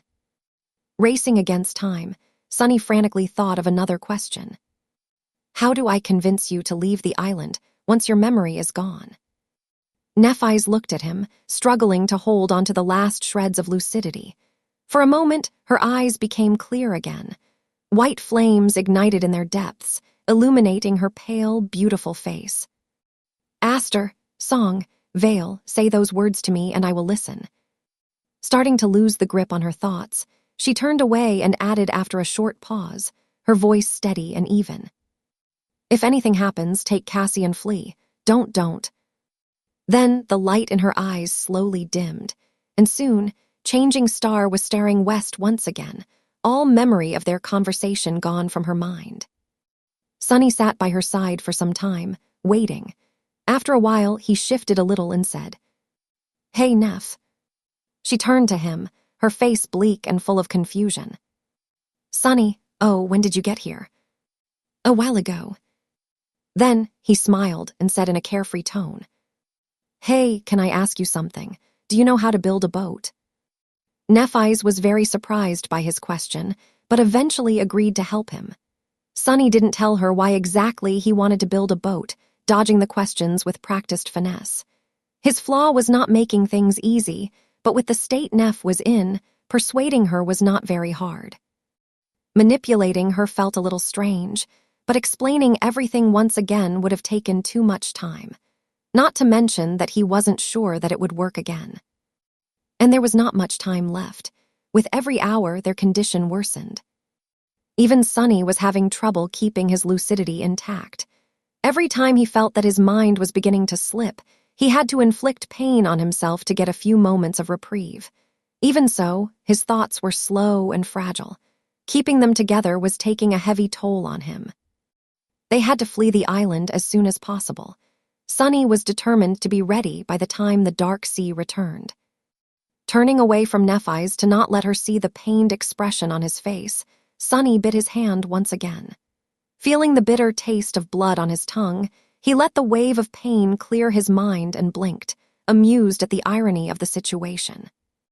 He was gnawing on himself to prevent himself from being eaten. What a funny contradiction. Hiding his bleeding hand behind his back, Sunny turned to Neph and asked, "So, how are we going to make the boat?" She thought about it for some time, then said indifferently, "We will have to use the materials at hand. For the hull, we will have to use the dead demon's carapace. We can strip several armor plates of suitable shape and tie them together with the golden rope. Sunny raised his eyebrows. The Carapace demon's armor. It's made out of some strange steel. Can steel even float? Nephi's glanced at him with reproach. Anything can float, Sunny. You just have to make sure that you're displacing more water than the weight of the floating object. That's how boats work. He blinked. Okay. About the sail, I think we can ask Cassie to lend us her cloak. What do you think? Changing Star gave him a strange look. I mean, yes. I still don't understand what got you so excited about boat building, but I'm sure she'll be willing to help you out with this, passion project. Sunny smiled. Great, let's go butcher the demon then. A strange sentence to say with a smile, but not the strangest one he had to say to convince Neph to help him. A few minutes later, they reached the giant carcass of the Carapace demon. It was towering above them like a small hill of polished metal. After that first day, when the strange winged abominations had circled around the island for several hours, never daring to approach, nothing else had shown up to lay claim to the fearsome creature's meat. As the result, the carcass was largely intact. Strangely, the demon's corpse had not begun to rot. Only the metal of its carapace slowly deteriorated, losing its luster and shine, then turning less and less durable. By now, its surface was marred by large patches of rust. Nephi's climbed up on top of the carcass and walked from side to side, looking under her feet. Then, she gestured at several spots. These curved plates will be perfect if we can fit them together tight enough. Each one is long enough to form the entirety of the hull, leaving enough space for the three of us to sit side by side. Sunny had no knowledge of shipbuilding, so he decided to trust her judgment. Looking up from the ground, he asked, "What about the mast?"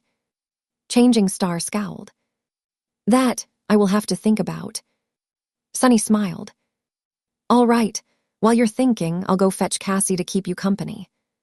Chapter 89, Demon's Bones. Sunny had a lot to do before the sunset. The parts of the plan spun in his head, making it ache. He had to constantly remain focused, straining his will to its limits, just to keep himself from forgetting everything.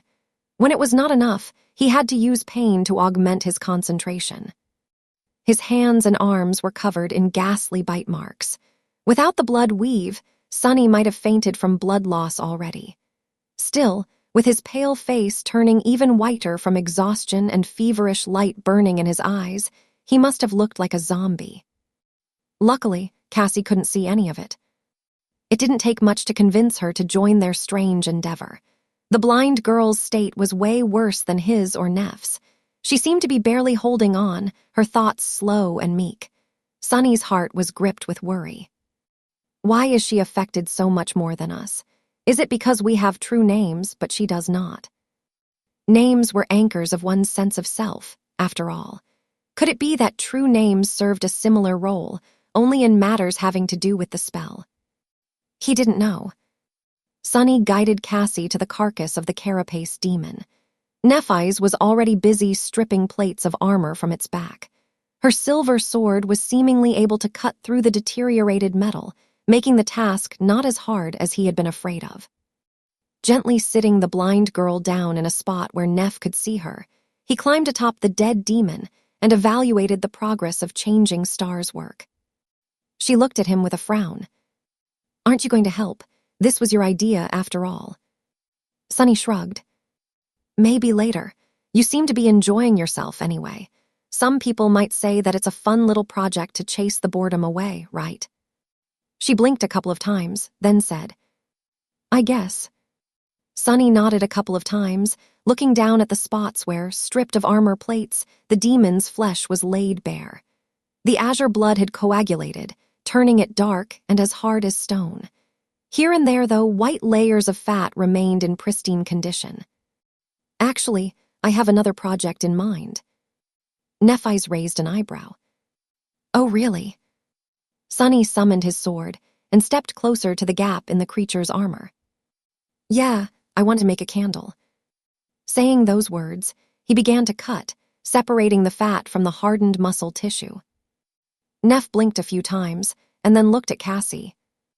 "Hey, Cass, has Sonny lost his mind?" The blind girl perked up at the sound of her name. "Huh, oh, I'm not sure. I think he's just bored." Sonny concentrated on his task, not paying them any attention. For a moment, he entertained the idea of cutting himself with the Midnight Shard's razor-sharp blade, but then dismissed it. Cutting through the puppeteer's shroud would have been really hard, and he couldn't dismiss the armor in front of the girls. Well, to be more precise, he didn't want to. With a sizable chunk of the demon's fat in his hands, Sonny jumped down from the carcass and landed on a pile of fallen leaves. Making a candle out of animal fat was not very hard. He just needed fire, water, and time. The wick could be made out of seaweed fibers. It was not going to be pretty, but he didn't care about aesthetics. Leaving Nephi's and Cassie behind, Sonny rushed back to their camp.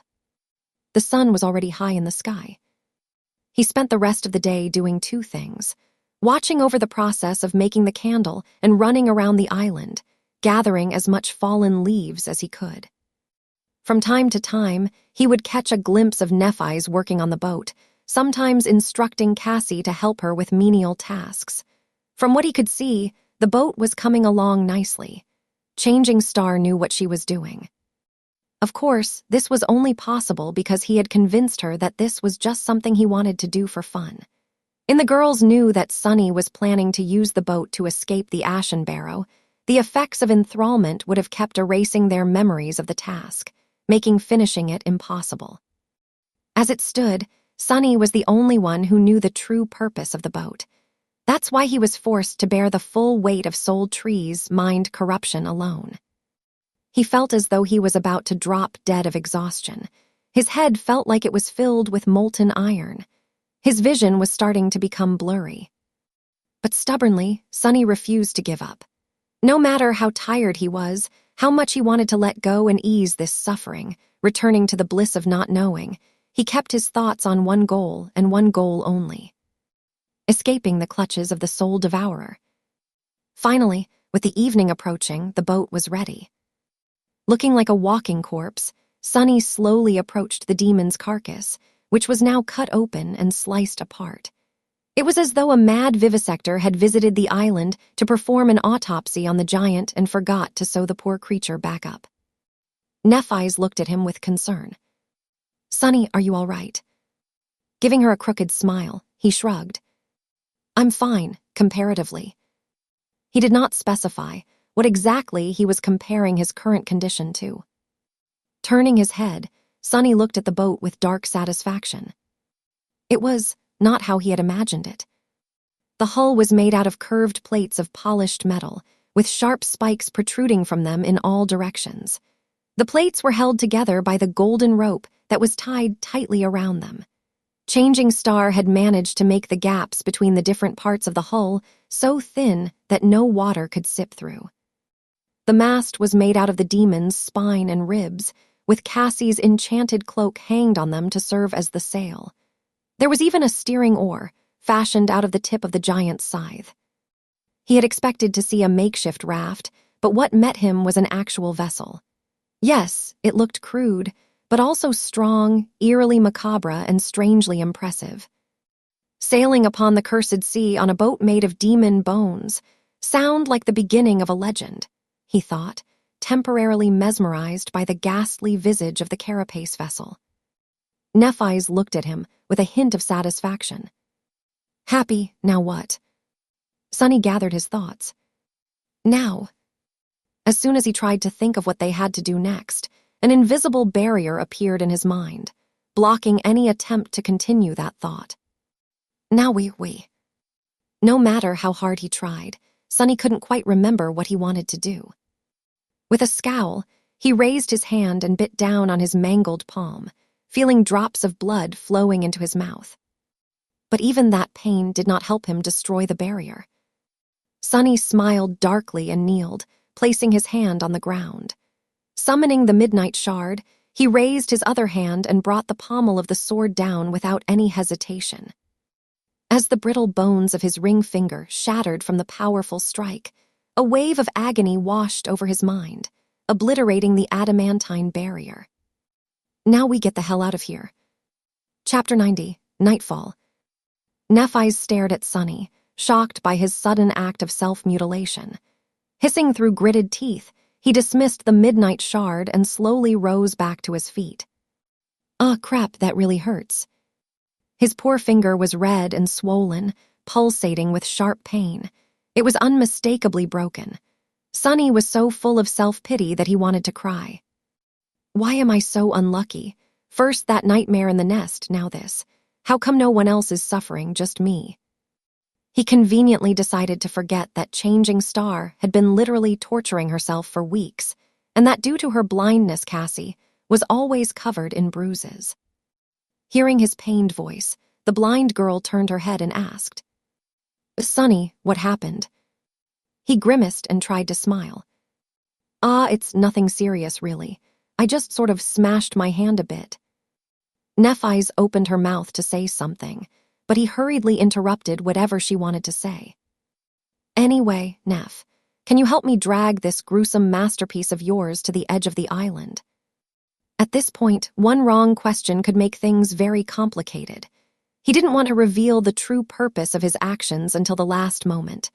That way, he would have more leeway in how to deal with problems, should any arise. Changing Star hesitated. A few seconds later, she shrugged, looking at him with a concerned frown.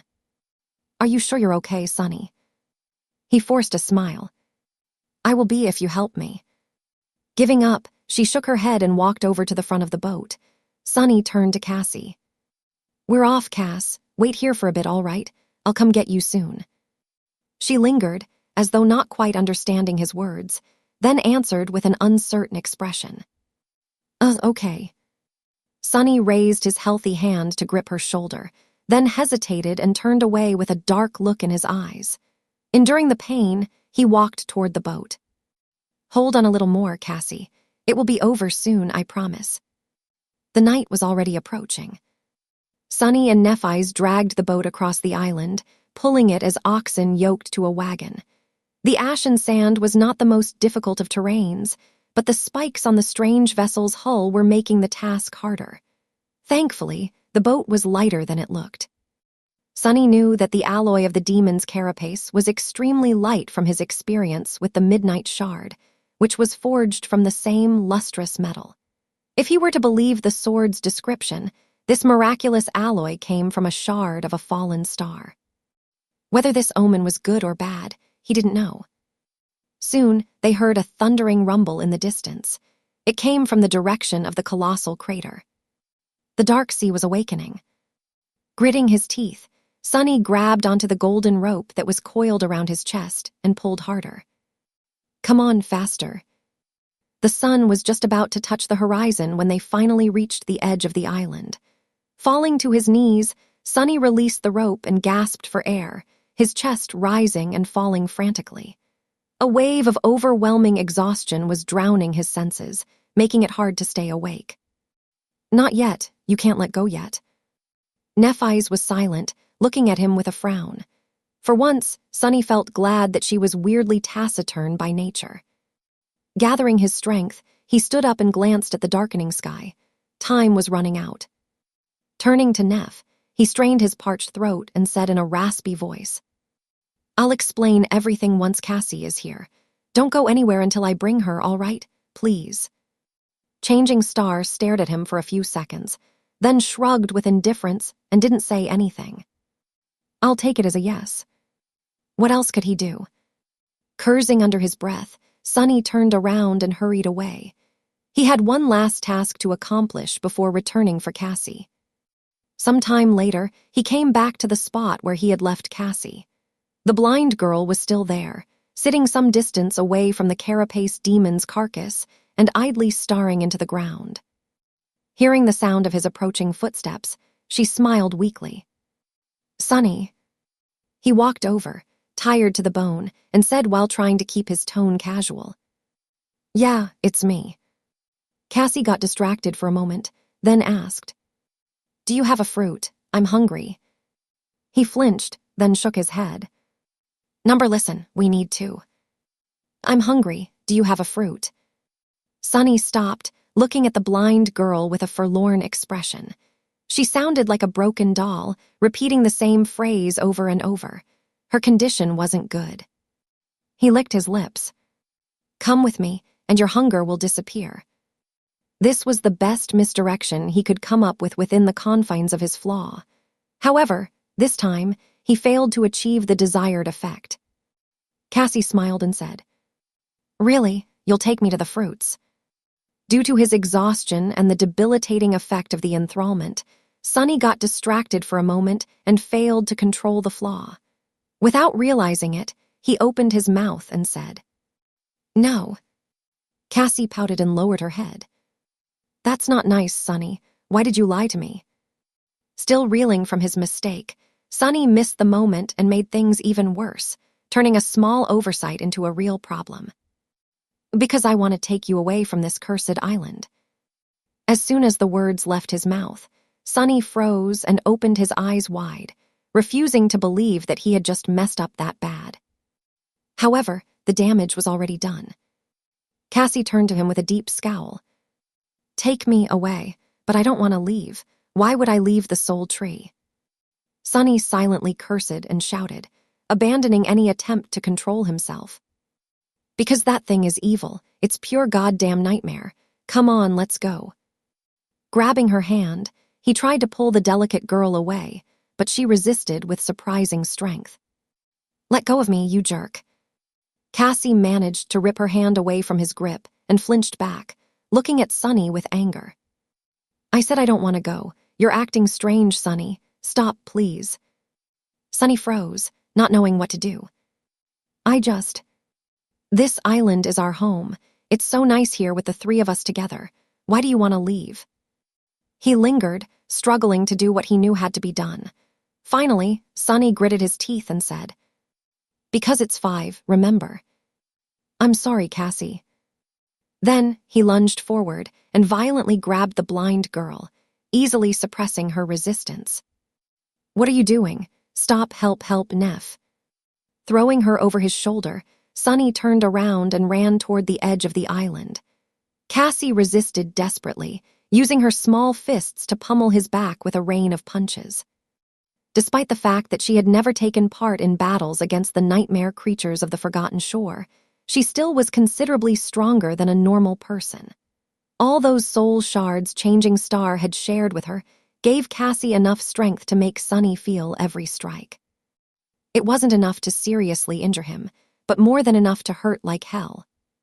"I'm sorry. I'm really sorry, Cassie." Deeply disturbed, Sonny tried to block out Cassie's desperate screams and rushed to the boat.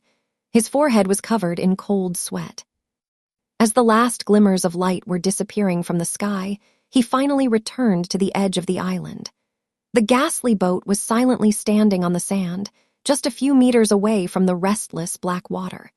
Changing Star was resting just in front of it, raising her head to look at the source of the commotion.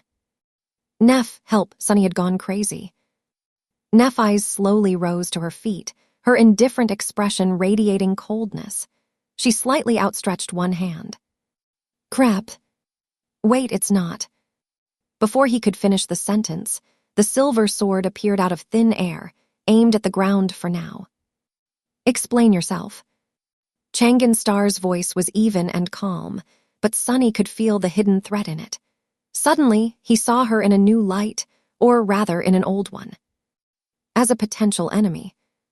The idea of facing off against Nephi's sent chills running down his spine. He had almost forgotten the feeling he got back in the academy, watching her wipe the floor with most of the sleepers in their batch. He had forgotten that she, too, was a monster. Chapter 91. Escape. Licking his lips, Sonny cautiously said, "It's not as you think, Neff. We've been caught in a trap by the soul tree. It's not benevolent, it's not protecting us. In fact, it's doing the opposite. If we don't leave this island, we'll become its slaves forever. Or until it finds someone stronger and devours us." She tilted her head and looked at him with an unreadable expression. "Come on, Nephi's. Remember, we've talked about this already. This whole thing was your idea to begin with." For a moment, he thought that his words had awoken the stolen memories in her mind. But her response shattered those hopes into pieces. "Leave the great tree. You have really lost your mind." "Curses." Changing Star raised her sword and said in a tone that made Sunny tremble. "Let Cassie go, now."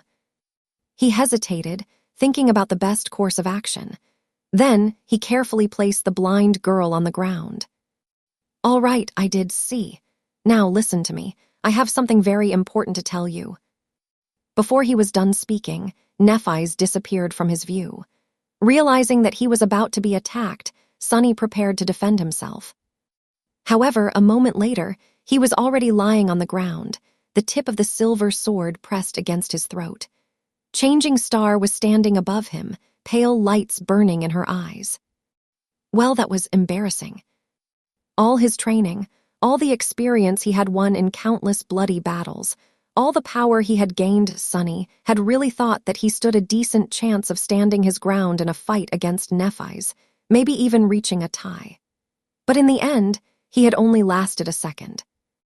One would be tempted to call this shameful display a premature capitulation. "Nice one, idiot. Now stop fooling around and focus." Feeling the cold steel touching his skin, Sunny tried to move as little as possible. He was pretty sure that Changing Star wouldn't just kill him in cold blood, but it was still better to not give her any reasons to do something drastic. After all, Neff's mind was not all there. Looking up at her cold, indifferent face, Sunny strained his vocal cords and shouted in exasperation. "Aster Song Vale." Nephi's hand trembled, making a drop of blood roll down his neck. Her eyes opened wide, full of surprise and shock. Then a dark expression appeared on her face. Pressing slightly on the sword, she took a step forward and pierced him with a burning gaze. When she spoke, her voice was trembling with suppressed emotions. How do you know these names? Who are you?" Sunny blinked, equally as surprised by her reaction. He had thought that these weird words were just a part of some code to jog her memory awake, but as it turned out, they were not. Aster Song Vale, what the hell does it mean? What can make Nephi's lose her cool? It has to be something important. Trying to stay as still as possible, he cautiously glanced at the blade of the sword and honestly answered. "I didn't even know that these were names. It's just what you told me to tell you in case you forget what had to be done. You said if I tell you this, you'll listen to me." Nephi stared at him, a shadow of doubt appearing on her face for a split second. It was gone almost instantly, replaced by grim determination. Gritting her teeth, she snarled. "Which domain do you belong to?" Sunny had no clue what she wanted him to say, so he just asked. "What's a domain?" She grinned, a maniacal glimmer appearing in her eyes. This was very unlike calm, composed Nephi's. If Sunny didn't know better, he would think that a completely different person was standing in front of him. A person that was much more unpredictable and dangerous. Meanwhile, Neff said, "Don't pretend to." Suddenly, she stumbled, then frowned. It seemed as though Sunny's question touched something in Changing Star's mind, causing a chain reaction. A few seconds passed, each turning her frown deeper. Slowly, the familiar poised calmness returned to her eyes. It didn't seem as though she had remembered everything, but just as Nephi's had promised, it seemed enough to make her listen to what Sunny had to say. He understood it from the fact that she had finally removed the tip of the sword from this throat. She even helped him stand up. Looking at Sunny with a strange expression, she then said, "I really told you those words." Rubbing his slightly cut neck, he simply nodded. Blood Weave was already busy repairing the damage to his skin. Nephi's looked down, then closed her eyes for a few moments. When she opened them again, they were full of resolve. "What do I need to do?" Sunny really wanted to ask her about the meaning of the 3 mysterious names, but decided against it. They had to hurry. Ask Cassie to summon her staff, then get her into the boat. Dismissing her sword, Changing Star glanced at him for the last time and walked toward her friend. Somehow, Nephi's had managed to talk Cassie into following her and boarding the ghastly vessel. She probably had to lie about a lot of things, but Sunny didn't want to ask, afraid that his flaw would ruin everything. Once the girls were inside the boat, he wrapped his tired body into the shadow and put his hands on the metal hull. Every part of his body seemed to hurt in its own unique way. His mind was utterly exhausted. "Come on, Sonny, one last push." With a crooked smile, he strained his muscles and pushed the boat toward black water. As the last light of dusk disappeared, submerging the world into absolute darkness, the boat built from the bones of a demon slipped from the ashen sand into the cold embrace of the dark sea. Following Sonny's instructions, Cassie aimed her staff and activated its enchantment, causing a strong gale to fill their modest sail. At first, the boat moved slowly, the mast creaking under pressure. But Changing Star's craftsmanship was meticulous and reliable. The demon's spine held, and little by little, the small vessel began to gain speed. Sonny sat at the stern, controlling the steering oar. In front of them, an endless expanse of black water stretched to the horizon, hiding indescribable horrors in its depths. Behind them, the terrifying soul-devouring tree was slowly growing smaller. Sonny stared at it, feeling a deep sense of regret grip his heart. He wished that he was powerful enough to destroy it. Leaving just like that, without exacting revenge on the ancient monster, filled him with anger. Well, at least he left it a present. Back at the ashen barrow, a candle was burning in a small alcove of stones that protected its flame from wind. Near the candle, a tall pile of dry, fallen leaves was towering over the alcove. It had taken Sonny a long time to gather that pile.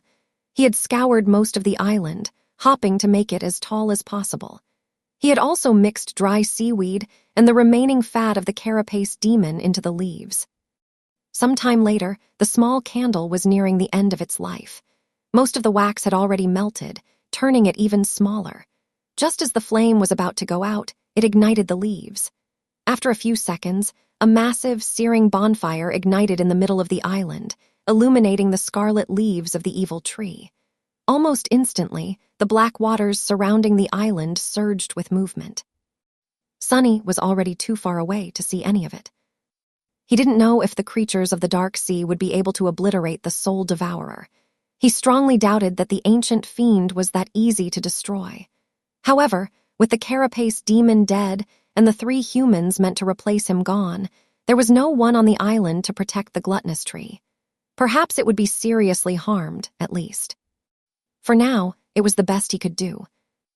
Looking back in the direction of the ashen barrow, Sonny gritted his teeth and thought, "One day I will become powerful enough to destroy that tree, these monsters, and anyone else who would dare to stand in my way.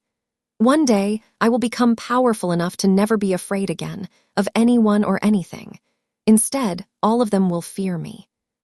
He didn't notice that, just as he was thinking these words, Cassie suddenly raised her head and turned in his direction.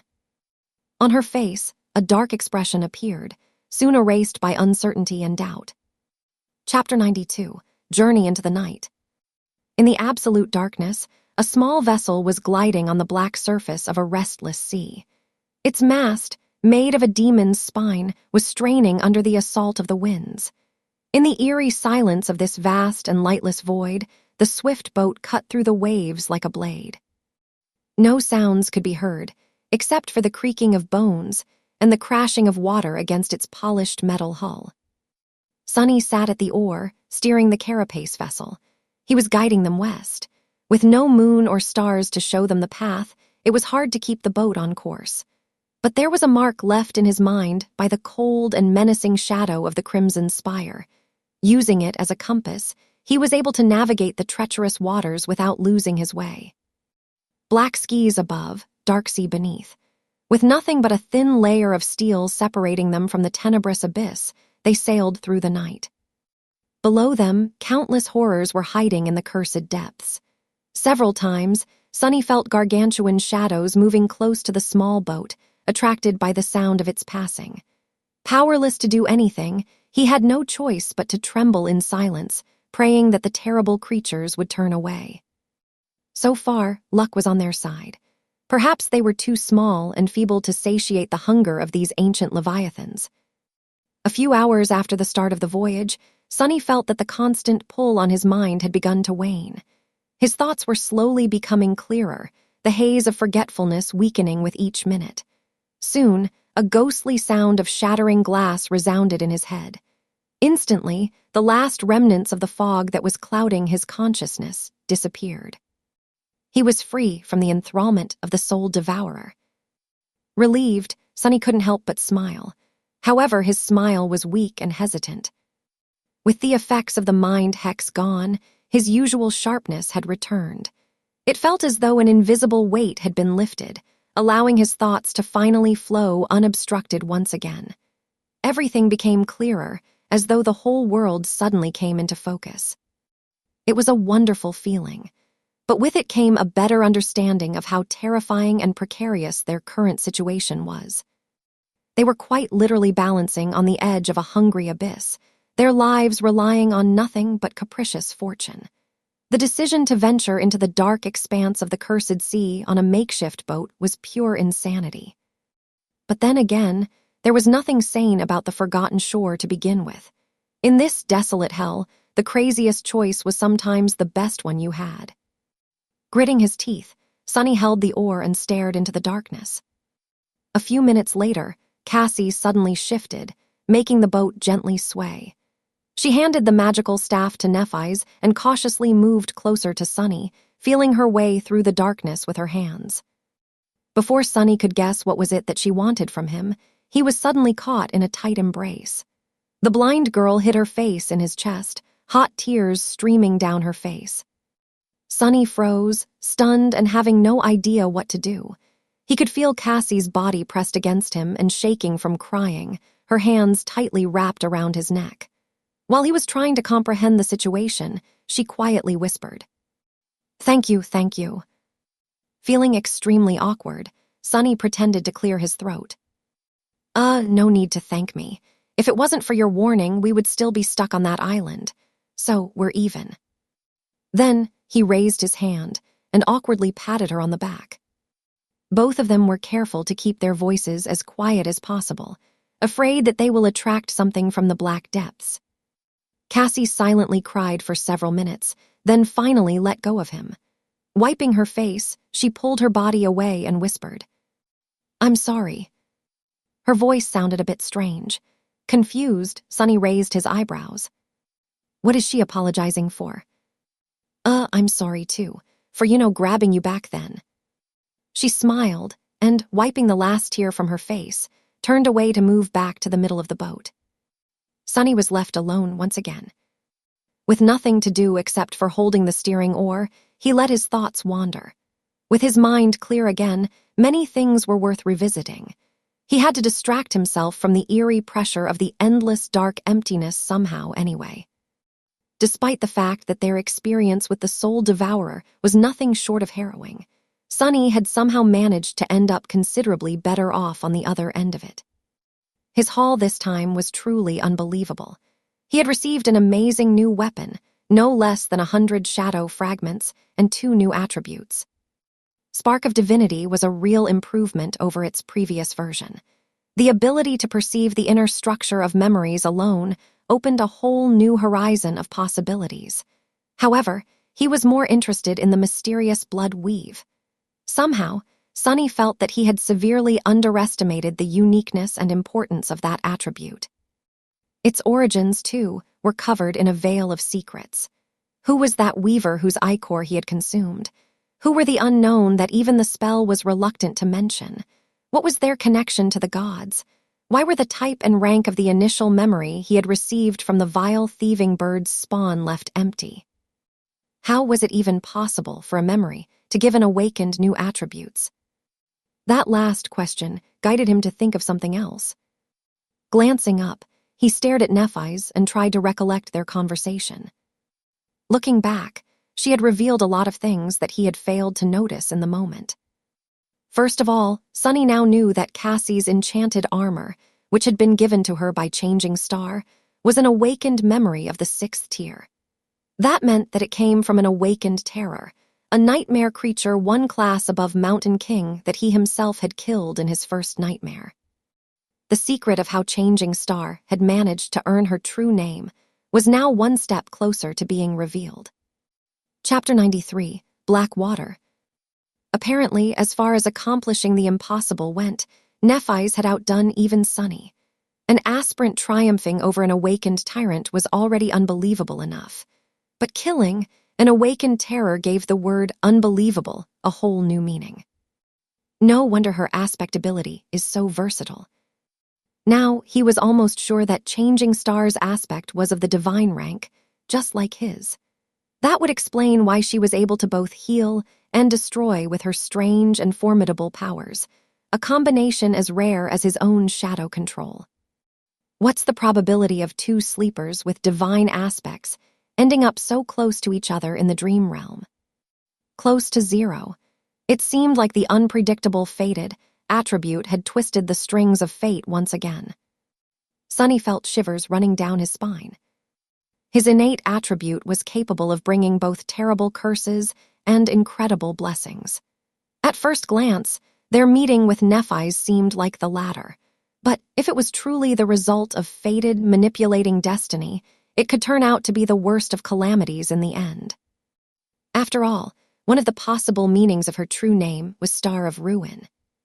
The fear he had felt in that short moment before crossing swords with Nephi's was still fresh in Sunny's mind. And there were other things that she had revealed, too. She apparently knew something about the drop of ichor, being that she had called it a lineage memory without batting an eye. That suggested that Nephi's knew much more about the spell than Sunny and the rest of the public did. It seemed as though there were secrets in the upper echelons of Awakened that they didn't want anyone else to know. The three mysterious names she had told him might have been another of these secrets. And that last word she used, asking which domain he belonged to. What were these domains? So many questions. Sunny spent many hours pondering them, as well as going over all the information about the forgotten shore he had gathered. The Carapace boat flew over the dark water, drawing closer and closer to the western horizon. Soon, he felt that the night was already drawing its last breaths. The light of hope ignited in Sunny's heart. However, this was when their luck had finally run out. The disaster came unexpected, violently throwing them into a void of confusion. This time, Sunny had not felt anything approaching the boat. The danger simply appeared out of nowhere, leaving him no time to react. 1 second, the black waters were calm and clear. The next, they were boiling with movement, grotesque tentacles rising from them and wrapping themselves around the hull of the boat. Sunny tried to jump to his feet, but at that moment, the whole vessel was violently jerked to the side. Falling, he heard the moans of metal being bent and torn apart. Then, salty water filled his mouth. Rising, he caught a glimpse of Nephi's standing at the bow of the boat, her silver sword lashing out at the approaching tentacle. However, blinded by darkness, she failed to notice a different threat. Another tentacle twisted and coiled around her body. Then, without even a scream, she was gone, dragged into the dark depths, with no hope to return. All that remained was a long blade stuck helplessly in the bulbous flesh of the massive tentacle. Sunny's eyes widened in disbelief. No, this can't be happening. The hull of the Carapace vessel was then crushed and torn into pieces, throwing him into the cold, black water. For a moment, Sunny was stunned by the coldness. Then, wrapping the shadow around his body, he swam up, trying to reach the surface. Soon, he succeeded and spun, trying to see something, anything, to give him hope. But there was nothing around, only undulating waves and twisting tentacles. Except for... Far in the distance, Sunny noticed an unclear shape rising above the water. He strained his eyes, trying to discern its nature. Then, his heart skipped a beat. A few hundred meters away, a giant stone hand towered above the surface of the sea, its palm opened as though trying to embrace the sky. It was slender and delicate, carved by the unknown sculptor with almost inhuman skill. If Sunny didn't know better, he would have thought that the hand belonged to a living, breathing being. But all of this didn't matter right now. All that mattered was that he had a chance to survive. Straining every muscle in his body, Sunny dodged a twisting tentacle and swam toward the hand, moving as fast as he could. But then he suddenly stopped and looked back, Misshapen pieces of metal and bone, all that remained of their boat, were floating on the surface of the dark sea. He had seen Neff being pulled under the water by the tentacles of the unknown creature, but Cassie, clad in her enchanted attention-repelling tunic, had a chance to escape. He couldn't just leave without at least trying to find her. Or can I? A dark thought appeared in Sunny's mind. After all, his own survival was the only thing that really mattered. Everything else was just a distraction. Why don't you think about yourself for a second? Are you really going to risk your precious life on the off chance that this helpless girl is still alive? He hesitated. Admit it, she is nothing but a burden. You always knew that one day she was going to drag you down. Yes, he did, but what? You're going to die, fool. Turn around and flee now. Why was he even hesitating? This was his chance to escape. His only chance, perhaps. He had to survive. Feeling an almost unbearable feeling of regret filling his chest, Sunny slowly inhaled. Then he gritted his teeth and dove down, heading back to the spot where their boat had been destroyed. What are you doing? Have you lost your mind? He couldn't see in the black water, but his shadow sense was still somewhat effective. He had a chance to feel Cassie's presence, at least if she wasn't already dead and dragged to the bottom of this cursed abyss. You fool, how is she worth it? Why are you doing this? Grimacing, he forced his annoying inner voice to shut up. In his mind, the answer was clear. Because I want to. Chapter 94, Battle in the Depths. Because he wanted to. For once, Sunny's heart wasn't full of fear and despair. Instead, it was filled with defiant indignation. He was tired of bending under the pressure of the world, furtively clutching to the tiniest glimmers of hope, always afraid, always willing to do anything, abandon anything, just to survive for another day. It wasn't enough anymore. He wanted to make the world bend to his wishes instead. He wanted to live like a human being instead of an animal.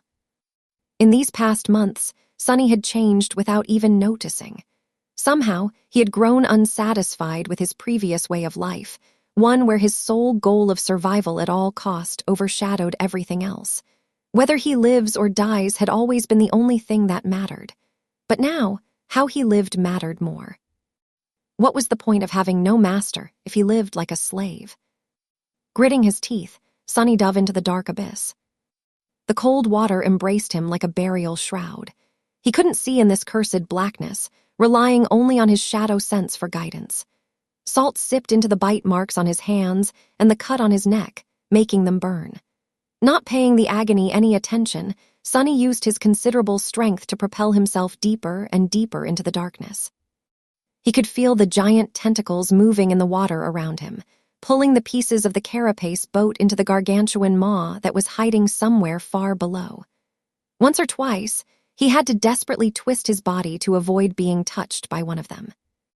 But still, no sign of Cassie. His lungs were starting to burn. Sunny dove deeper. At this depth, the water pressure was starting to affect his movements, making each stroke feel heavier. Even with his body enhanced by the shadow, there was a limit to how much it could withstand. Sunny suspected that without the blood weave, he would have suffocated a long time ago. What's worse, he felt as though he was getting closer and closer to the actual body of the unknown horror that had destroyed their vessel.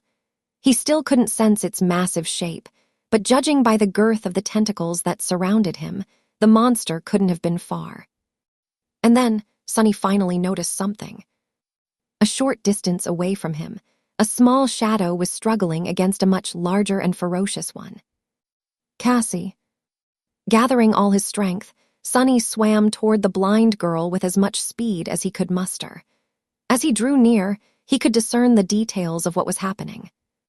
Cassie was being pulled down, a smaller tentacle coiled around her body. She was still struggling, trying to get free, but her movements were growing weaker with each second. She was suffocating.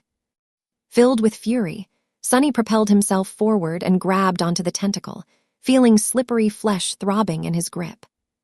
If he had any choice, he would have avoided touching that thing at all costs. But fighting underwater was tricky.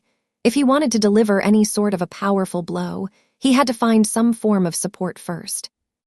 Summoning the midnight shard, Sunny strained every muscle in his body and slashed across the tentacle, right below the point where it was coiled around Cassie's lower torso.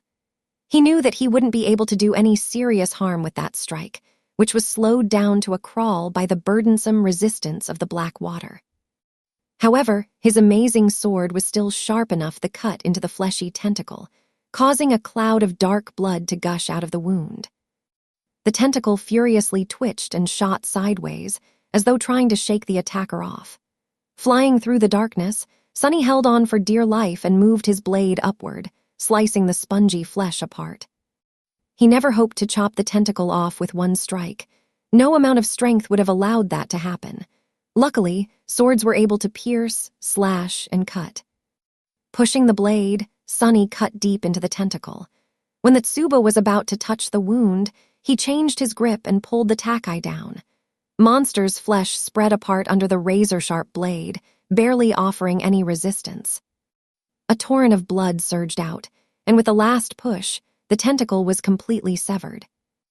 Sunny was finally able to turn his attention to Cassie to see how she was doing. What he sensed made him scowl. The blind girl was barely conscious. He needed to get her to the surface as fast as possible. Pushing away the twitching remains of the tentacle, Sunny dismissed his sword and grabbed Cassie across the torso, feeling how cold her skin was through the thin fabric of her tunic. Weakly, she tried to resist, not realizing that it was him and not the monster. Pressing the blind girl to his chest, Sunny turned his head up and felt a wave of desperation crashing against the walls of his mind. His lungs were in agony, no air whatsoever left in them. His body was slowly losing its strength, full of terrible pain and thirsting for a breath of fresh air with maddening intensity. Even if he could see anything at this point, his vision would have begun to darken. And they were so far away from the surface. What's worse, the horror of the depths was now alerted to his location. Countless tentacles were already moving, surrounding them in an impenetrable barrier of flesh. A second or two later, they would be crushed to death in the devastating embrace of the sea monster. Sunny didn't know how to save them. But he wasn't going to give up, no matter what. Making an arduous stroke with his one free hand, he held tightly onto Cassie and swam up. The tentacles were approaching, blocking all paths of escape. Sunny gritted his teeth and... In the next moment, the water around them suddenly turned pure white. An incandescent radiance filled a vast expanse of the cursed sea, obliterating any sign of darkness. The explosion of light was so intense that it pierced through Sunny's eyelids and hurt his eyes. It was as though a miniature sun had ignited somewhere far below them, turning the endless black abyss into a pristine white void. Tidal currents of radiant water surged tumultuously, throwing the world into disarray. The gargantuan tentacles convulsed and writhed madly, as though in the throes of unbearable pain. The unbreakable barrier of flesh fell apart. Sunny wasn't about to let this chance go. Straining his suffocating body, he swam to the surface, dodging the writhing tentacles. With the furious white sun burning in the depths below, he could see their shapes clearly. Moving faster and faster, he propelled himself up with everything he had left. Sunny knew that surfacing that fast was dangerous, but there was no other choice. Both Cassie and himself did not have a lot of life left in them. They needed air. Although it seemed like an eternity, the white radiance began to dim just a few moments later. But it didn't matter. Sunny was already past the barrier of tentacles, swimming up with desperate speed. He was afraid that they wouldn't make it. His consciousness was already beginning to wane, slowly slipping into the cold clutches of empty nothingness. Even knowing that there was nothing but water around, he was still overwhelmed by the suicidal desire to open his mouth and inhale as deeply as he could.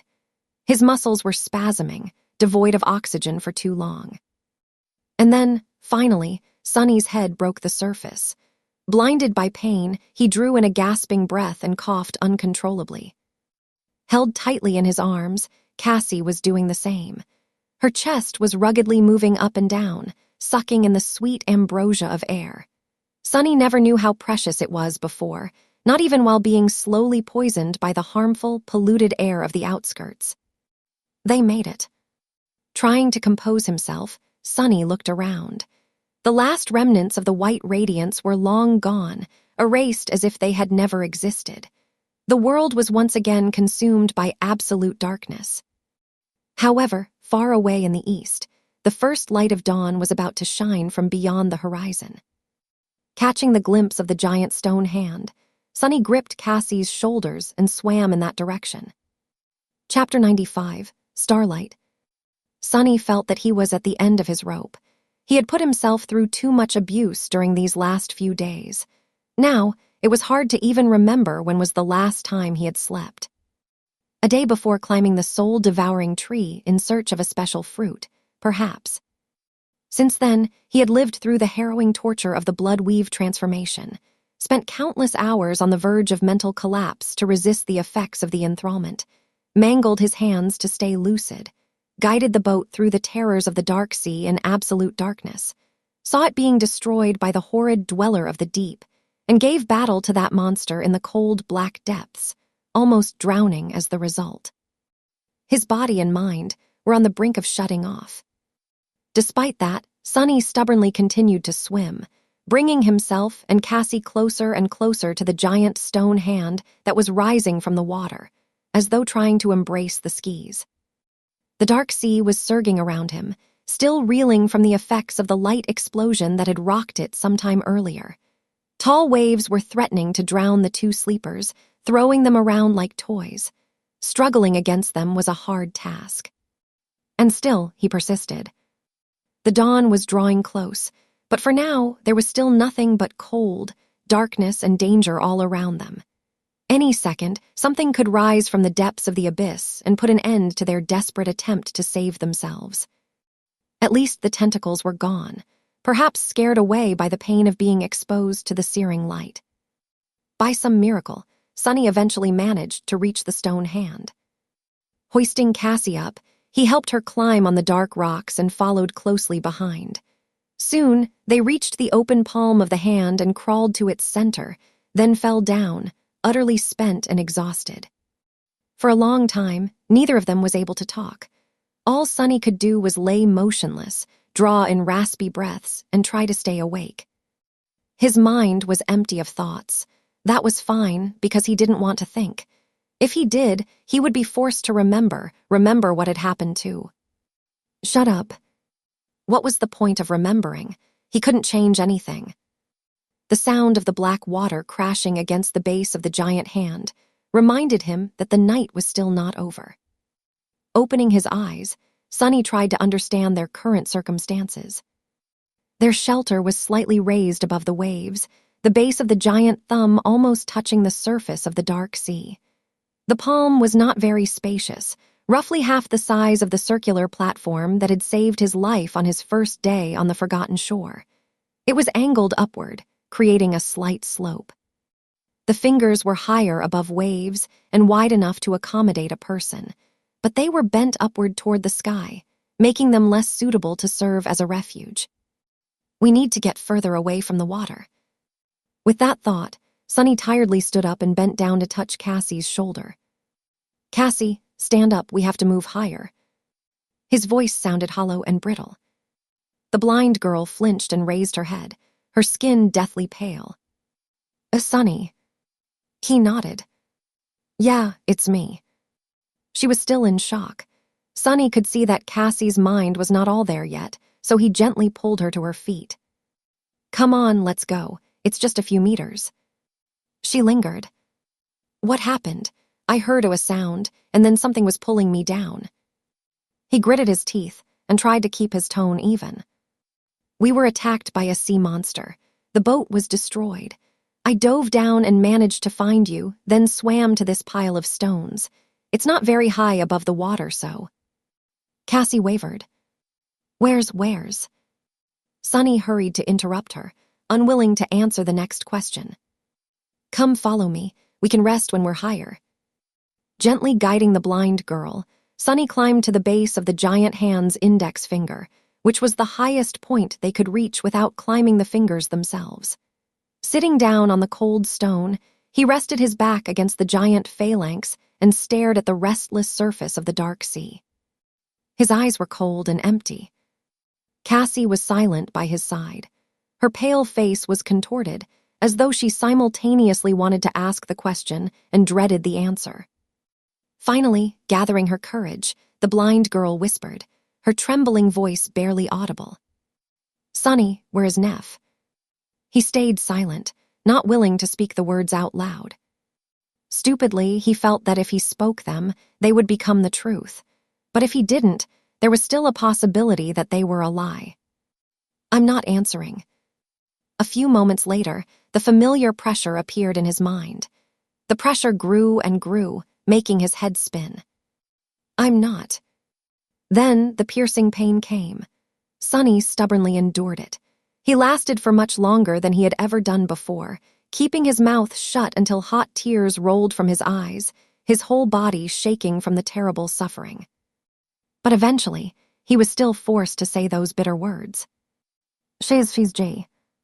Before he could finish, a subtle sound attracted his attention. It came from below, from the edges of the restless, dark waves. Sonny's heart skipped a beat. Out there at the base of the giant thumb, where the cursed sea was almost touching its stone surface, a pale white hand appeared from the black water and grabbed onto the rocks. Then, a tall figure slowly pulled itself onto the opened palm of the stone giantess. His eyes widened.